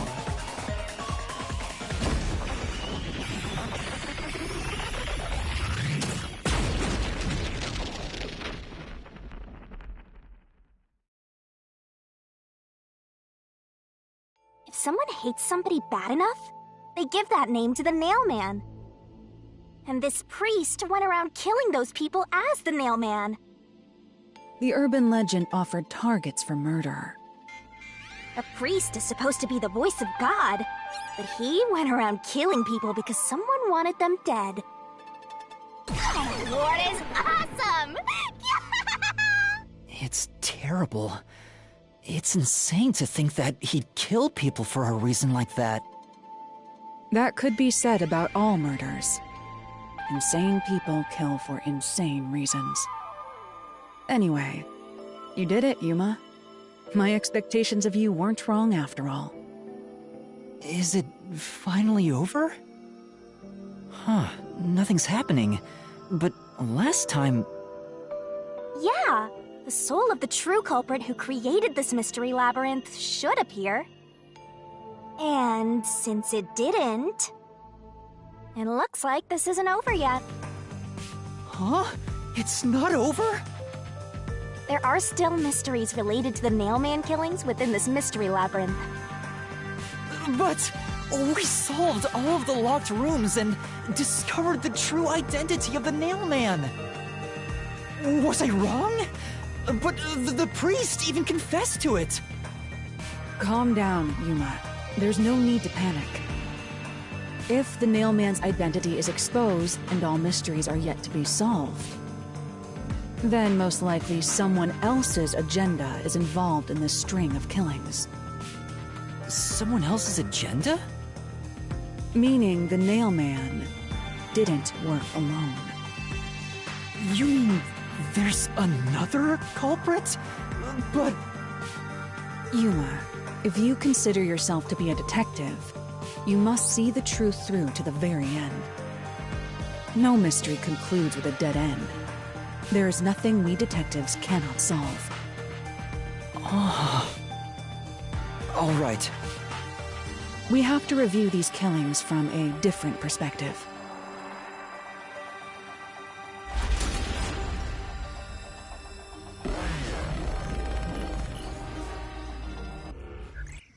It would be the room that's obviously different from the others. Different? Master, I get the feeling you want my help. Isn't that right? That's what you want, right? Huh? Oh, fine. I can't say no to you when you're so helpless like that. Okay, Master, lay it all out!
new path's opened up. It seems to be a hidden passage. If so, then the truth should be somewhere down there. Let's go. Yeah.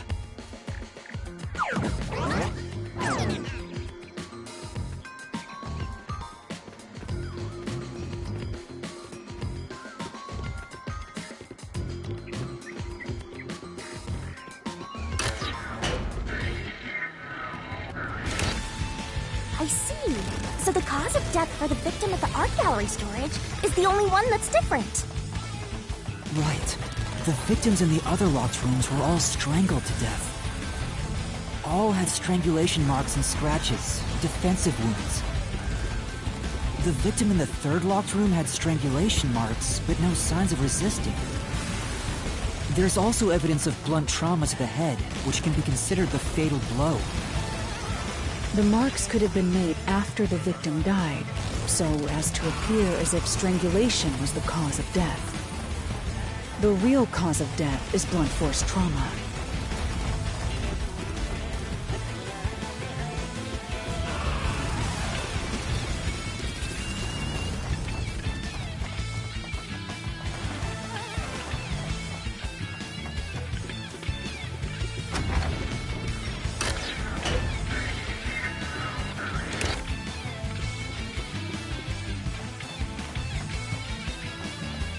Here's another obstacle, but it's likely to be an insignificant one. Yuma, let's solve this mystery and move on. Right!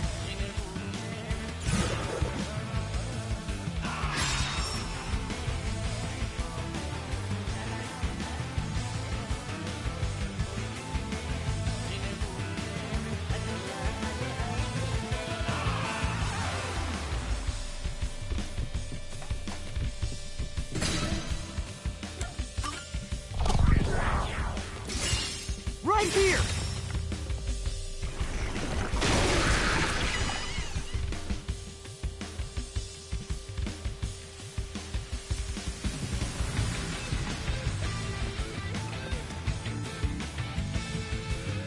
The strangulation was faked, to imply this crime had the same perpetrator as the other 3 incidents.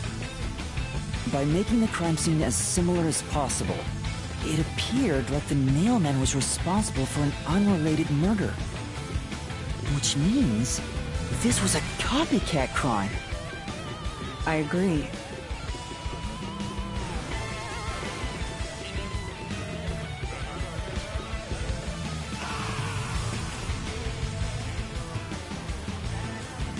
Among the string of mailman killings, there could be some that were done by copycat criminals.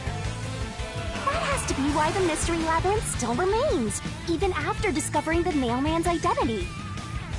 So who is the copycat criminal? Indeed, we need to uncover this imposter's identity. All right.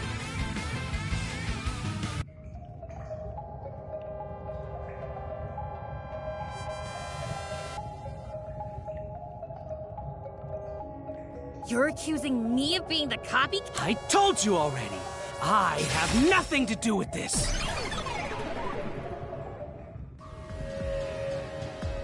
You are the copycat criminal. Huh? Me? What are you talking about? I told you all about the Nailman, and even cooperated with your investigation. And now you think I'm a murderer? Are you fucking kidding me? This is crazy. Your investigation isn't worth shit. I'll crush you to dust, you filth!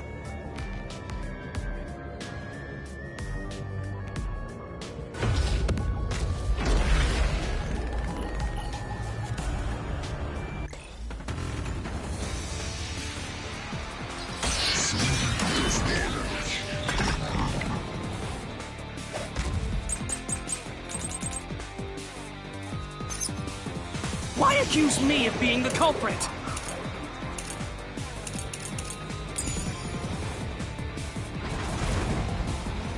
I was just first on the scene!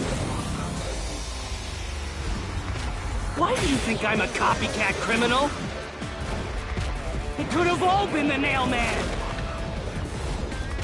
The cause of death was just different each time, yeah? Even if there was a copycat criminal, why is it me? The servant could be the copycat. The nut could be the copycat. Anyone could have done it!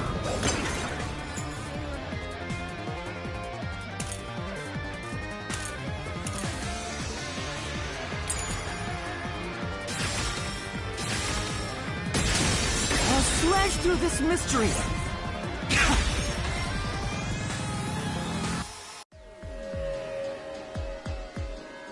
The cause of death in the art gallery was blunt force trauma, faked as a strangling to resemble the Nailman's MO. But the murders all being strangulations wasn't made public right away. The only ones who knew that were those who actually set foot on the crime scenes. That includes the Nailman himself, the Peacekeepers, and the first eyewitnesses on the scene. Which means you! You could have committed the murder in the art gallery.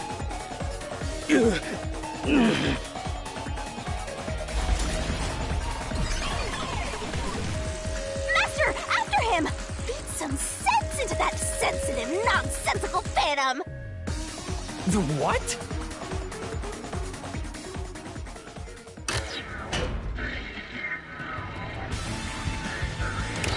For the first on the scene to also be the culprit is rather cliché.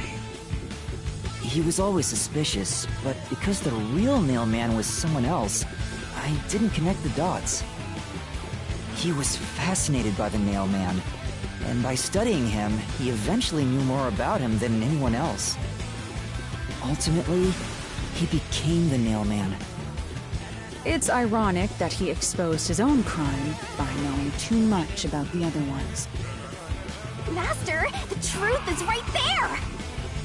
My radar is banging like crazy! Banging?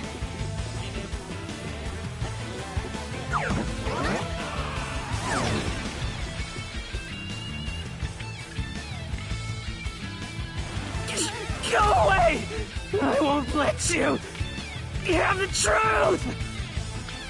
Looks like we've arrived at the final stage. If we make him submit, we'll completely solve the mystery labyrinth! Master, don't let your guard down! Yeah.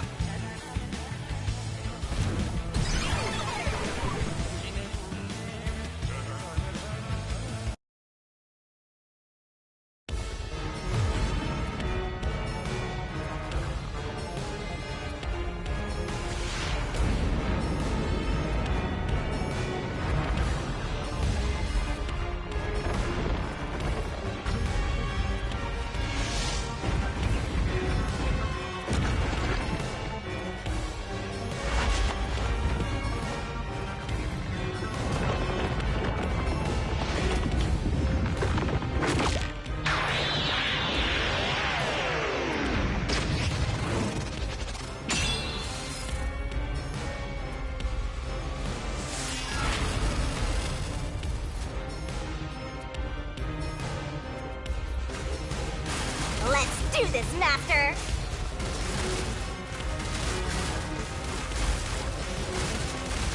You will never destroy this fort! Damn you! Stop it! Shut up! Damn this!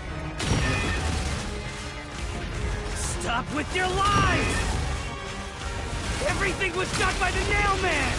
I'm not the culprit!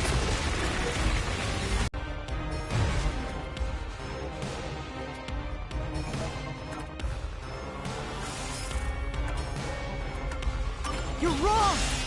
Huh? Come on! Thanks to Halar's forte, we were able to see what each crime scene looked like at that time. My power allows me to see the moment the first witness saw the crime scene. Not the culprit, not the victim, but how it appeared when a third party first entered. We used post-cognition to gather all the evidence. Time to bungle!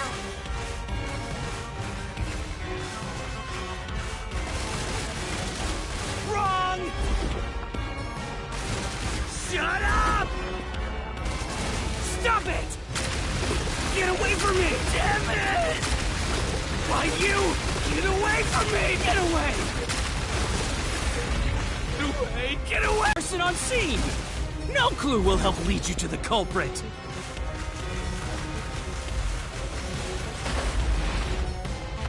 You're never gonna find the culprit! What you saw is only what I saw the moment the corpse was discovered!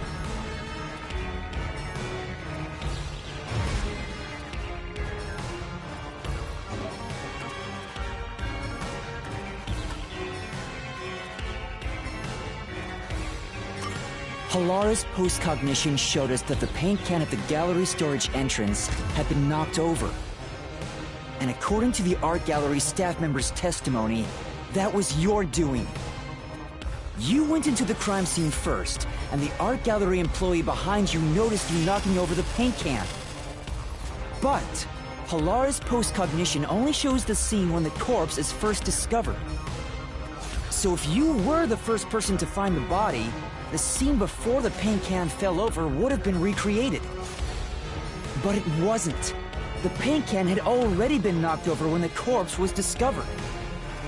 That means the first person to find the corpse was the art gallery's staff member, not you. The reason you didn't count as the first person to find it is because you're the culprit. This is the truth of the case.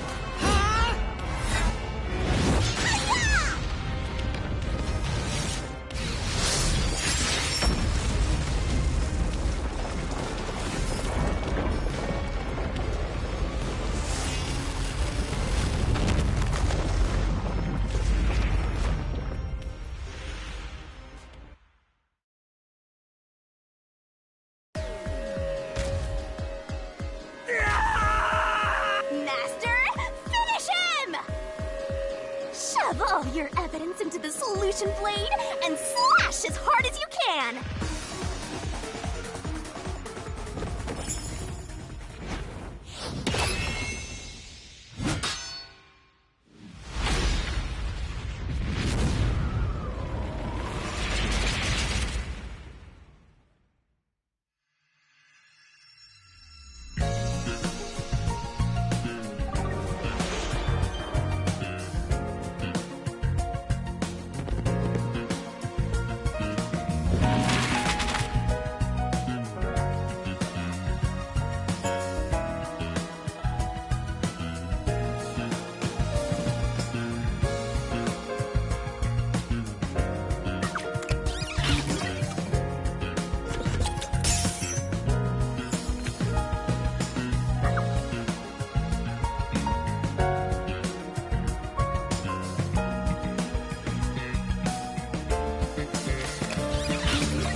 right up, step right up! A series of locked room murders based on an urban legend. Will we discover the true identity of the Nail Man? Truth bombs are about to be dropped! Time for the deduction denouement! To solve the mystery of this string of events, we have to know who the Nail Man is first. The Nail Man is an urban legend of Kanaiwar. You write down the name of someone you want dead, and drive a nail through it and a doll to a tree behind the church. And the Nail Man will kill that person for you with a countless number of nails. A string of murders exactly like that urban legend began half a year ago. All of the crime scenes featured a corpse and dolls nailed down within a locked room. The first murder happened 6 months ago at a secret club in Kamasaki district. The victim was none other than the geezer who owned the place, and the cause of death was strangulation. I heard the buy-in to place a bet was pretty steep, and cheating was rampant, so it was obviously a scummy place. The key to the door was inside of a glass, and the vent that connects outside looked too high for escape to be possible. But the culprit used the nails driven into the wall as footholds to climb. The proof? Why, the nails that were bent downward! The vent was not screwed down at the time of the murder, so it could easily be removed and used as an escape route. The second murder happened 3 months ago. It was at a mansion near Ginma district. The victim was some real estate agent who lived there, and the cause of death was again strangulation. He made a lot of money through shady real estate deals, so of course someone would be out to get him. The door to the crime scene was the only possible entrance. But the key to that door was underneath the nailed-down victim. After the culprit escaped, some sort of trick was used to get the key back into the room. A fishing line passed from the vent through the eye socket of the doll and propped up the upper body of the corpse. All that was left was to exit the room, lock it, throw the key in from the vent, and boom! You've got yourself a locked room mystery! The key was tossed under the victim from the vent, and once the fishing line was retrieved, the corpse's upper body fell over, completing the crime scene. The nails on the upper body didn't pierce through completely, so it wasn't nailed down at all. The third murder happened 1 month ago in an art gallery storage room in Ginma district. The skank's cause of death was blunt force trauma! She was a pretty lady who let her looks get to her head, and she got boom killed. The key to the storage room was nailed to a painting through a doll. Another trick was used to get the key back inside the room here. The painting with the doll nailed to it was propped up against the window, and then the culprit left the room. They nailed the key to the painting through the window, knocked it over, and bam! All done! Those are the truths behind the past 3 cases. And now, there's been another murder at the clock tower in Kanaiwar. The woman's cause of death was strangulation. Since you told that kid you'd take care of it, we gotta solve this case. The clock tower crime scene is rather high up on the 3rd floor. The door was locked from the inside, and the window shutters were also locked. But there was rainwater under the window, and the nails in 2 of the dolls had rub marks. In other words, the culprit must have hung a rope ladder from the dolls to escape out the window. With my logic, anything is possible. Why are you imitating Halara? Anyway. The killer cut their footing on the way down from the window. That way, they could just pull on one side of the rope to retrieve the whole thing. The shutters come down under their own weight, so they locked once the rope was collected. I'm surprised you noticed the auto-locking feature. You sure love your shutters, Master! The rope ladder was collected, then burned in the church incinerator, which only clergy have access to. That's how we know the mailman must be someone from the clergy. But one question arose from this. The mailman killings share one more characteristic. All the victims were murdered by strangulation. This piece of information wasn't publicized. But the cause of death in the art gallery murder was blunt force trauma. The strangulation marks were added later. Which means that it was someone mimicking the mailman. But I already know the identity of the copycat killer.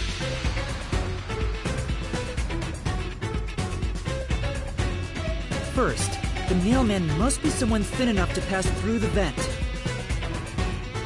Someone with the skills to blow the key with precision. And a clergy member with access to the incinerator.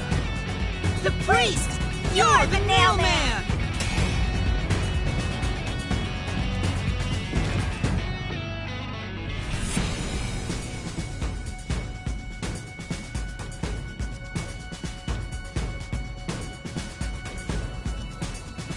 And the copycat is someone who knows that all of the victims were strangled to death. Because he was the first witness in each case, the person capable of replicating the mailman's crimes is... The Worshipper! You're the copycat criminal!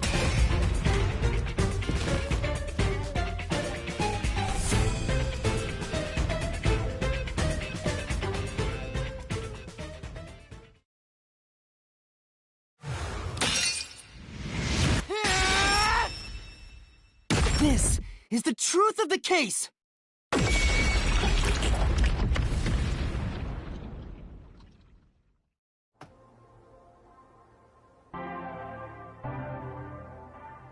What's that?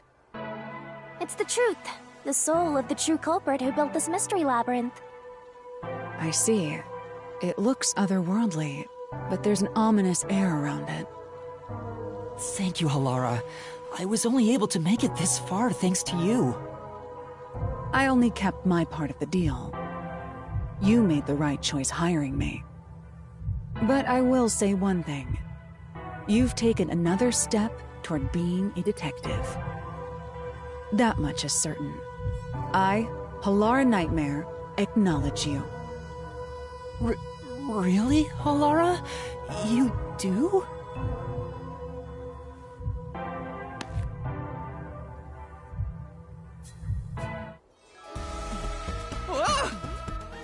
All right, all eyes on Shinigami. What's about to happen? Oh, isn't it obvious? It's the moment we've all been waiting for! Time to boom kill the bad guy!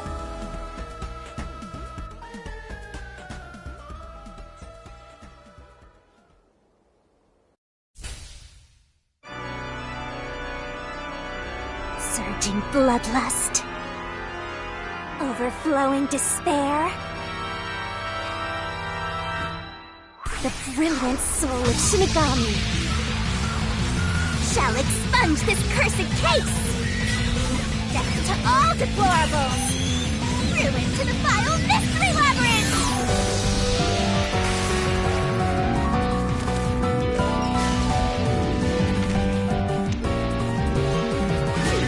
Starry, shining, rainbow, glorious, stellar spiral!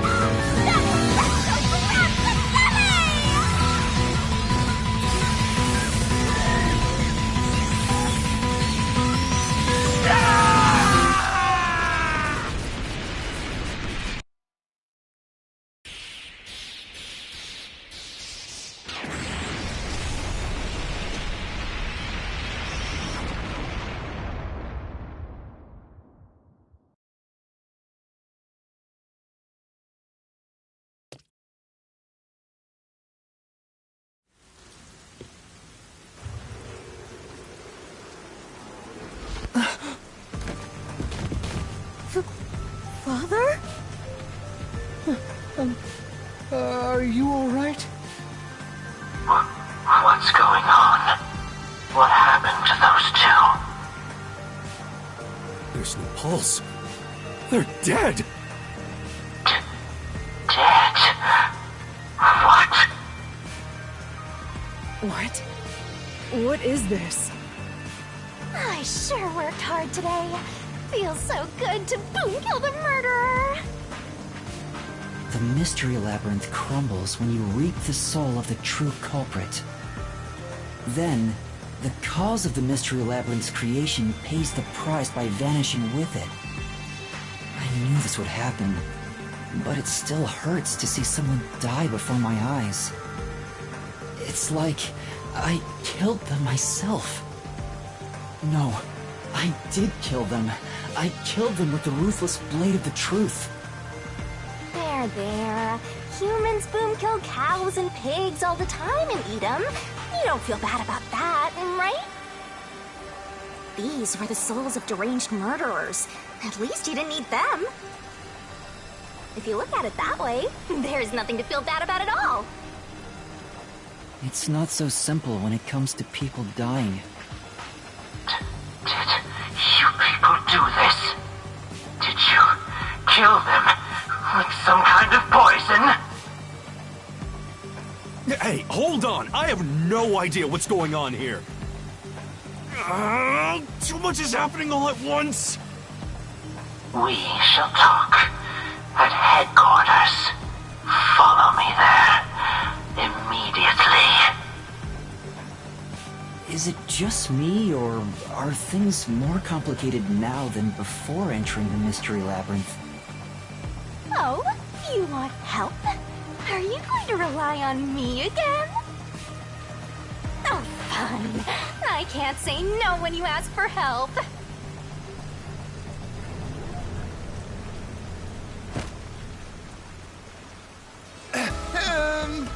Everyone!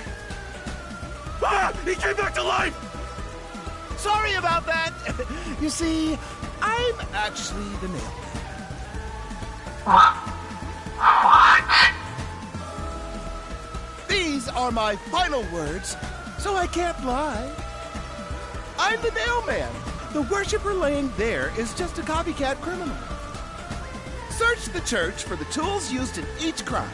I'm sure you'll find plenty of evidence. If you think I'm lying, go ahead and check it out. Thanks!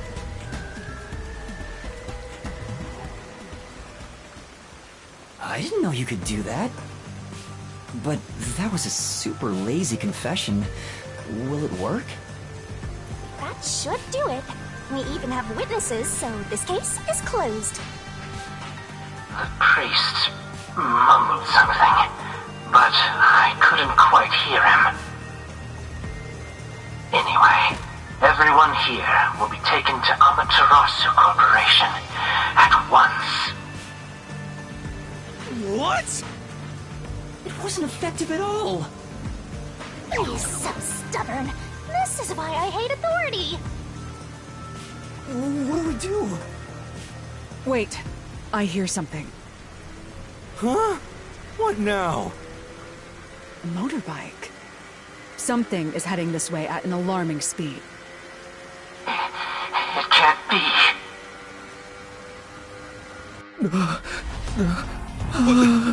Where is that coming from?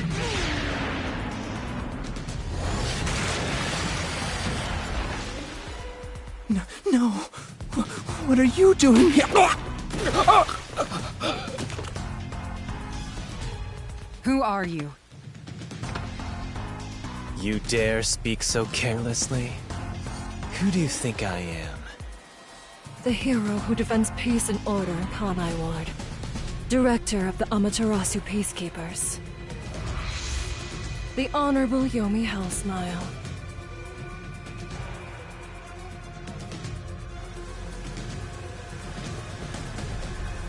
The Peacekeeper's director? So he is the head of the Peacekeepers. Now you know, small fry. Bow down.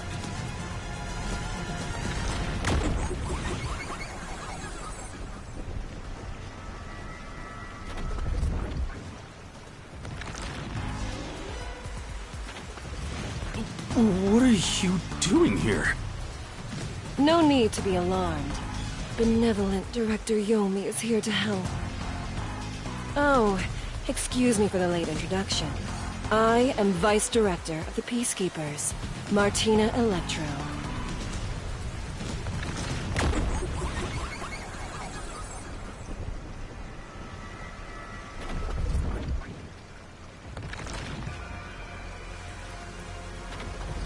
She's my beloved right hand.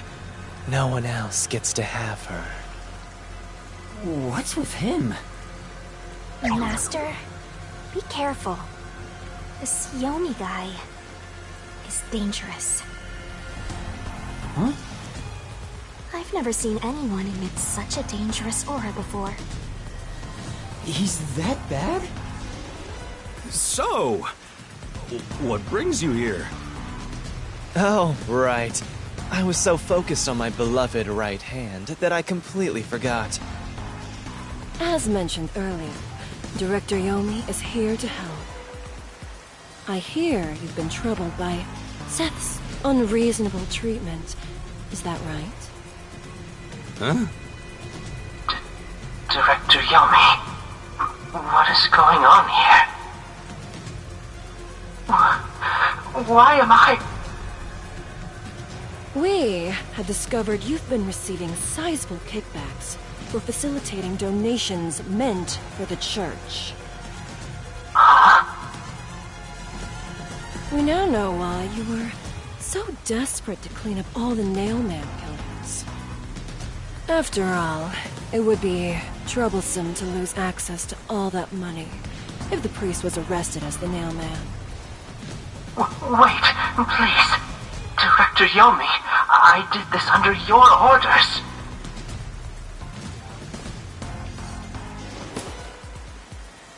Did you say something? Because I didn't hear a thing. I only did this because you ordered me to. Seth, you make me sad. I'm the hero and defender of peace in this city. My peacekeepers are proud soldiers of that mission. And yet, you let yourself be corrupted. How could you? Seth, for the sake of the peacekeepers and the peace of Kanai Ward, die. Taking advantage of your position as a peacekeeper executive is a serious crime. The punishment must be severe. But...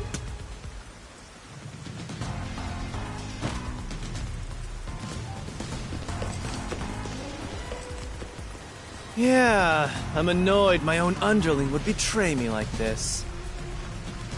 I'm so annoyed, I'd go insane if I didn't toy around with my beloved right hand. It's an honor. He's terrible. Like a lizard cutting off its own tail to survive. Someone like him is in charge of the Peacekeepers? Don't look him in the eyes. Don't talk to him either. If possible, don't even breathe the same air as him. Though it's probably too late for that. Well then. To our shit-for-brains friends playing detective. Looks like I have to give you a warning. Know your place in my city and stay there. Follow the rules and don't disturb our peace. Or I'll need you to die! In this city, Director Yomi is both the law and the Peacekeepers itself. Defying us means you defy law and order. You will receive fitting treatment for such behavior. Before, you were insignificant specks of dust. But now that you've banded together, you've become an eyesore. Detectives, my ass. Annoying little shits. Wow. That's not very nice. Let's go, my beloved right hand. Yes, Director Yomi.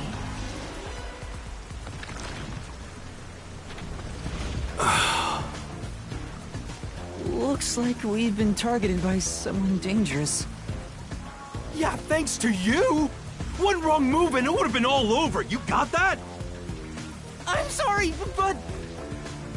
No buts! None! How did this happen anyway? Laura, help me out. Please explain what happened. You said you acknowledged me as a detective, didn't you? What? When did I say that? Huh?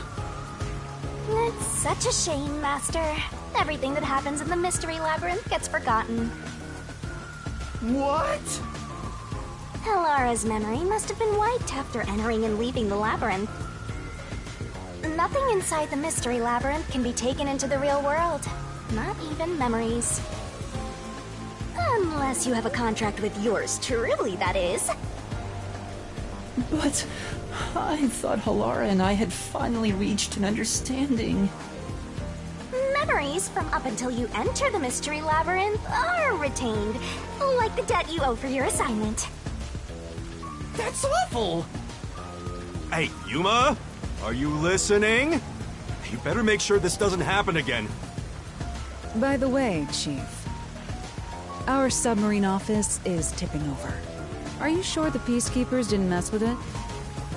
What? Seriously? I have to go back and repair it! Yuma, help me out! Follow me! Yuma, it was supposed to be time for your solution, but we've ended up in a mess. Huh? Yeah. Before they could be accused, the true culprit suddenly died. It's my first time dealing with such a thing. Still, I do remember this. You did your absolute best to try and solve the case. Huh? You should be proud. Oh, Laura. Look, the Chief is calling for you. You should go. Right. Thank you.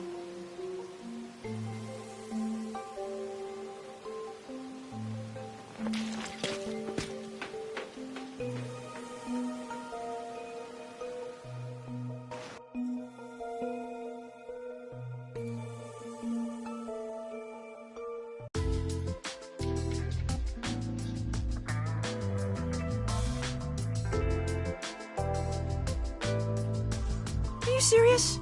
A Peacekeeper executive was taking bribes from the church? If Director Yomi said so, it would be considered the truth, even if it isn't. What about the priest being the nail man? It's going to be publicly announced as the truth. It appears the priest's strong desire to save others turned him into the nail man. He saw people wishing for revenge as they hammered those nails in the forest, and decided he needed to save them. That was the motive, though it could all be a story made up by the Peacekeepers. So what about the kitty cat criminal? You mean the copycat? That one was already publicized as well. They say the copycat did it out of admiration for the real nail man. And in the end, he felt so much guilt that he poisoned himself? None of this really makes any sense. That sure didn't look like death by poison to me. It was me! I did it along with that detective kneeling in penitence over there. It would make more sense to assume Yomi killed them somehow. Especially when you consider the timing. He'd do it without batting an eye. Yomi Hellsmile, the director of the Peacekeepers, the leader of our enemy. I heard he rode in on a dragon. No, it was a motorcycle. From what I've investigated, the Peacekeepers' influence is gaining ground at Amaterasu Corporation. There's some sort of power struggle going on. Seems like they're getting their way internally. I hear that their boss, Yomi, is extraordinarily dangerous. Extraordinary. So he is very normal? How scary. It's only a matter of time until the Peacekeepers gain complete control of the corporation. When that happens, they might outright attack the World Detective Organization. Perhaps the WDO made its move because they saw the warning signs. If that's the case, it could have something to do with Kanai Ward's ultimate secret. Oh yeah, what's the deal with Kanai Ward's ultimate secret? We still know nothing about it, huh? It doesn't seem to have anything to do with the Nailman incident. I wonder what it could be. Sheesh, so much to deal with. This sounds exhausting. Didn't I tell you that from the start? We have to obey directives from number 1, no matter how difficult they are. Well, we got some very talented master detectives gathered here. I'm sure it'll be fine. So much... No, everything changes from now on. Yuma, you can take a seat now. My legs feel numb. Don't stick your neck out recklessly from now on, for everyone's sake. Got it? Got it. Hey, we worked super hard! I'm so stressed I could die! Oh wait, but I can't die.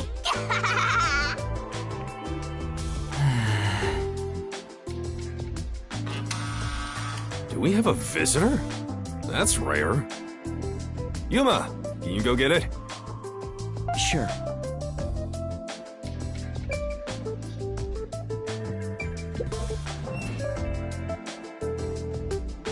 Oh, it's you! My dad is back safe at home! It's all thanks to you! Thank you for helping us! No, I just... Well, I'm happy for you. Aw, look at you getting thanked! You were on your knees just a moment ago. Be quiet. Oh, there's one more thing I want to ask you. What is it?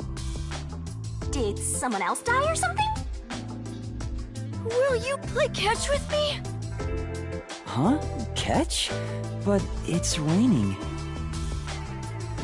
Actually, sure. Let's play.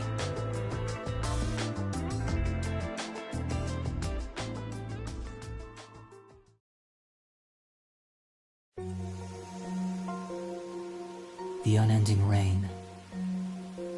My memories still seem like faraway raindrops. My hands still have yet to grasp a single thing. I'm still lost. Is it all right for me to be here?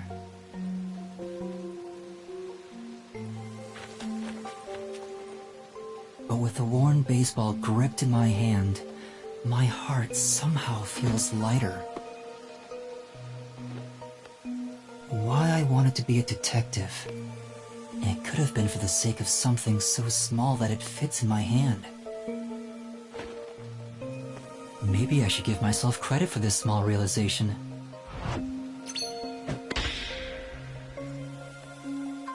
So, for just a bit longer, I think I'll keep pretending to be a detective.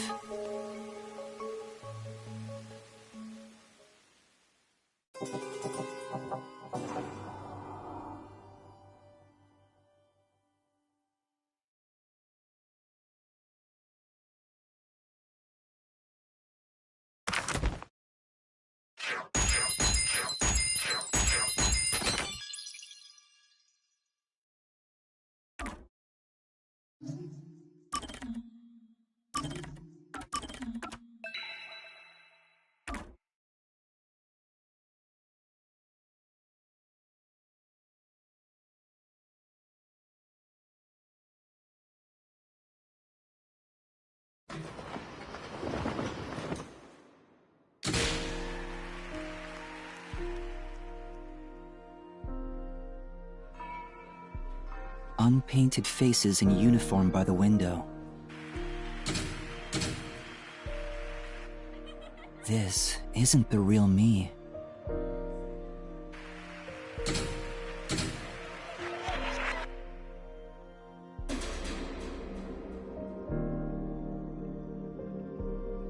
With that, a hand reaches out and misses the stars grazing off dusk.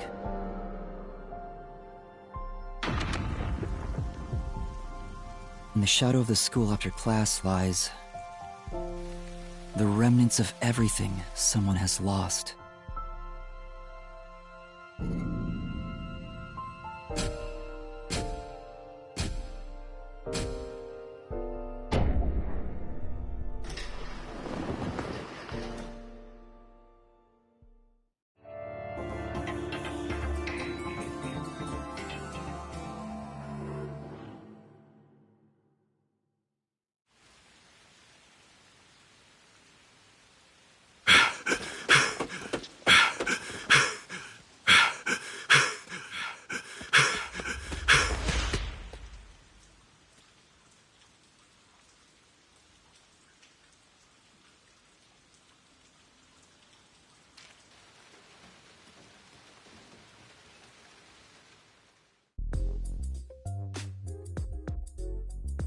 Good morning, everyone.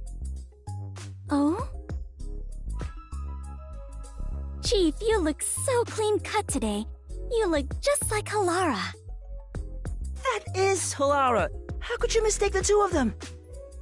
Oh, you're right. What a wonderful surprise. The chief was gone by the time I got here. It's way past our meeting time. What is that old man doing? He always nags others and they're late.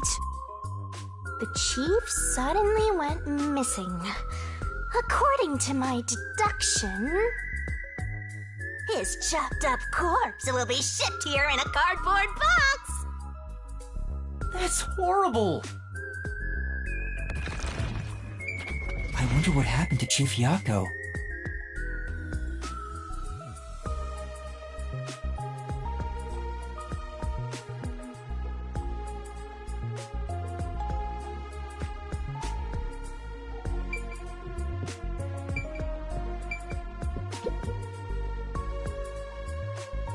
Seeing that the chief's RainCode isn't here, he must have gone out. The desk drawer is slightly open, and the loose change inside is gone. It wasn't a significant amount of money, just enough to do some shopping. Considering that the refrigerator is empty, he most likely went out to get breakfast. That's correct, Alora. Chief Yako said he's grabbing breakfast before everyone got together. He asked me to tell everyone, which is why I just did. Why didn't you tell us earlier? Oh, so no chopped up corpse then. You're so perceptive, Halara. With my logic, anything is possible. Whoa! You are like a real detective. Everyone here is a real detective. Well, there is one trainee who wandered in here.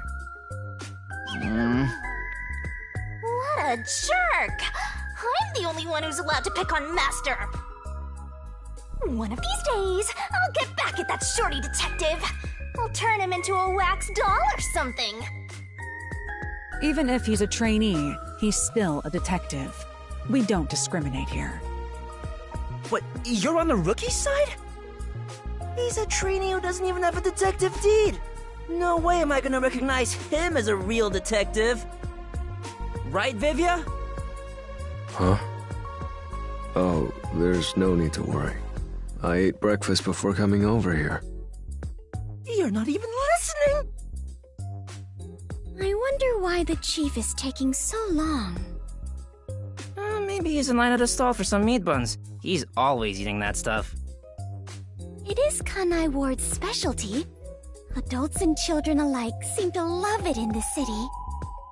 I have witnessed people line up at the meat bun stalls in both the Kamasaki and Gima districts. Everyone looks so gloomy around here because they eat that crap like a bunch of country bumpkins. Hey, Rookie, go make something for the chief. You're good at cooking, aren't you? Actually, due to my amnesia, I can't make anything tasty. What? Oh, you're useless, Rookie. I'm the only one who gets to call Master useless! Jeez, everything about this town is so dark and gloomy. It's making me go insane. I step outside and I get rained on. All I hear are raindrops. There's no good music anywhere. Oh, I know. What this town needs isn't truth or justice. It's high-quality entertainment. That's where I come in. It's time for me to blow some minds with my debut. Debut? I'm a singing, dancing, superstar detective. My beautiful voice will echo throughout this town. I'll show him what true entertainment looks like. I'm just doing this to breathe some life into this gloomy city. Not because I want to pick up chicks or anything. No one asked, and he's already making excuses. Such typical behavior for a liar. Oh, that reminds me. I just wrote a new song. I'll grace you all with it right now as a special treat.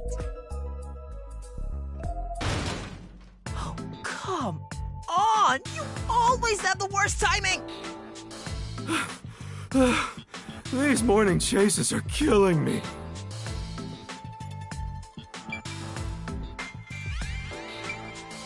Looks like there's something going on here. What happened, Chief? It's the Peacekeepers. They've been trailing me ever since I left. I was running to get them off my tail, but they refused to let up. Oh, that's the most running I've done in a while. And my back is killing me. So they just trailed you? Why not let them do it? Like I want to go on an early morning date with some peacekeepers? Not interested. Besides, it'd be one thing if they just wanted to follow me, but there's a chance they'll make an attempt on my life. Just for walking around? There's no way. I don't know about that. It looks like they've gotten serious ever since the Nail Man case.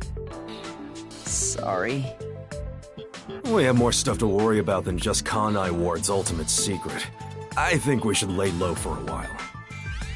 Well, the WDO never said we had to discover it by a certain date. Let's lurk in the bottom of the river until things settle down. Hey, yeah, that's for the best. Let's go with that. So passive, as usual.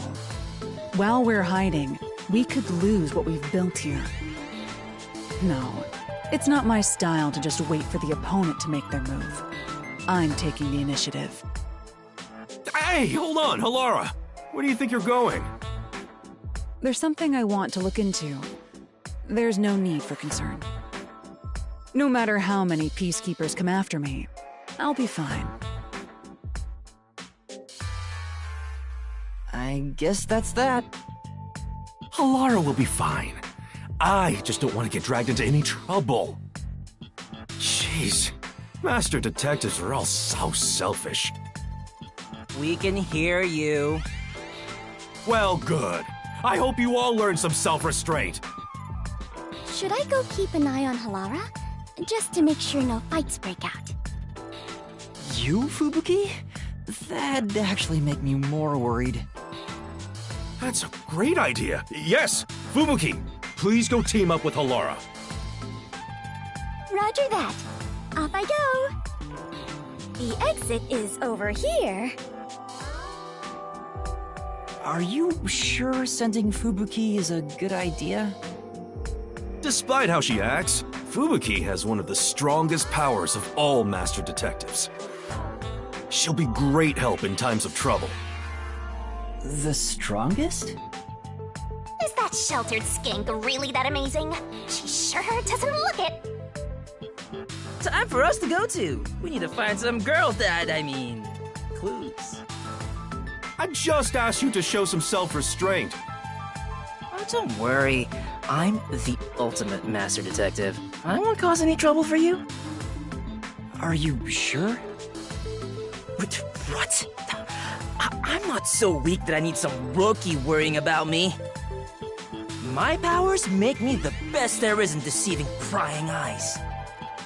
Not even the Peacekeepers stand a chance. Deceiving? Oh, fine. I guess I'll put on a special show just for you.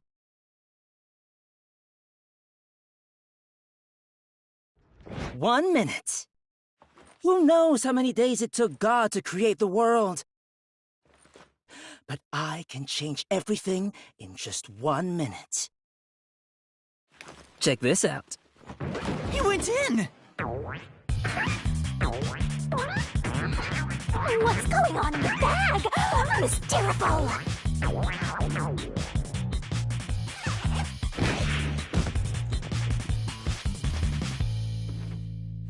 Ta-da!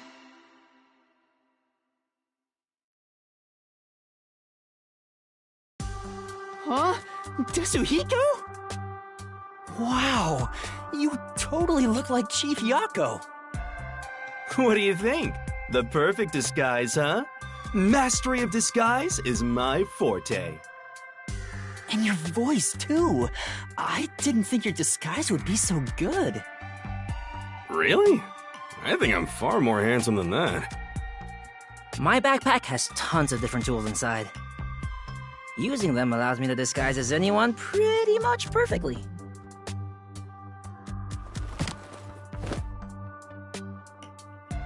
And there you have it. Not only can you change your voice and looks, but your height and build too. I'll have you know that this isn't magic or some cheap copycat ability. This is my disguise. It's a highly refined technique. Disguises don't have to be exactly perfect. Any flaws can be covered by matching the overall impression.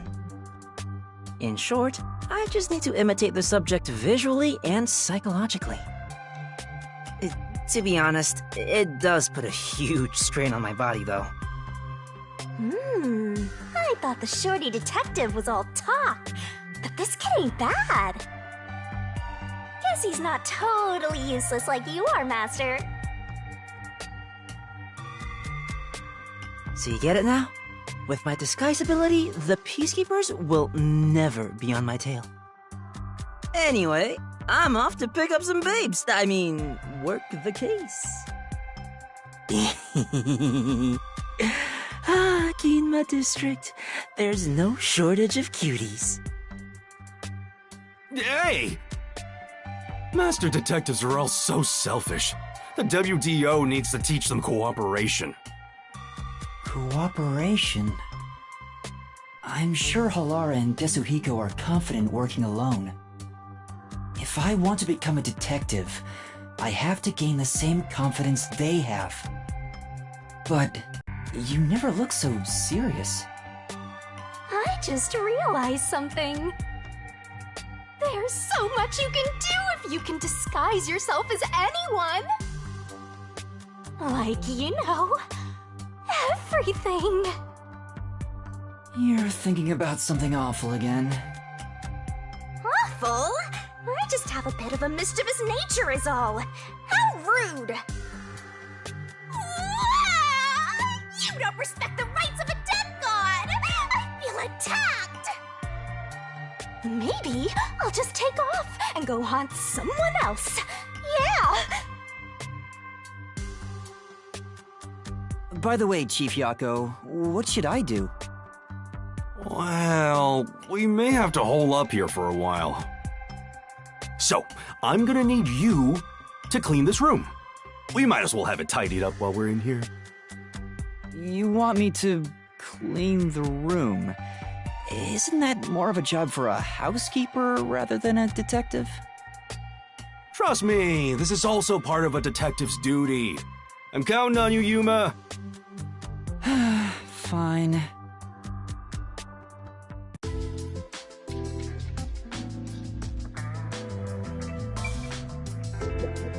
Anyway, I didn't expect the Peacekeepers to follow us around just for walking outside.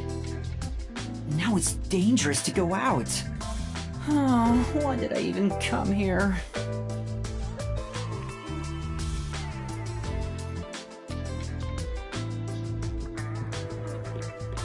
There's another one, Master! Speaking of which... Yeah! I don't think these cigarette butts were here before. Has Chief Yako been secretly smoking? I should confront him about it the next time I see him. All these missed spots. Don't slack off!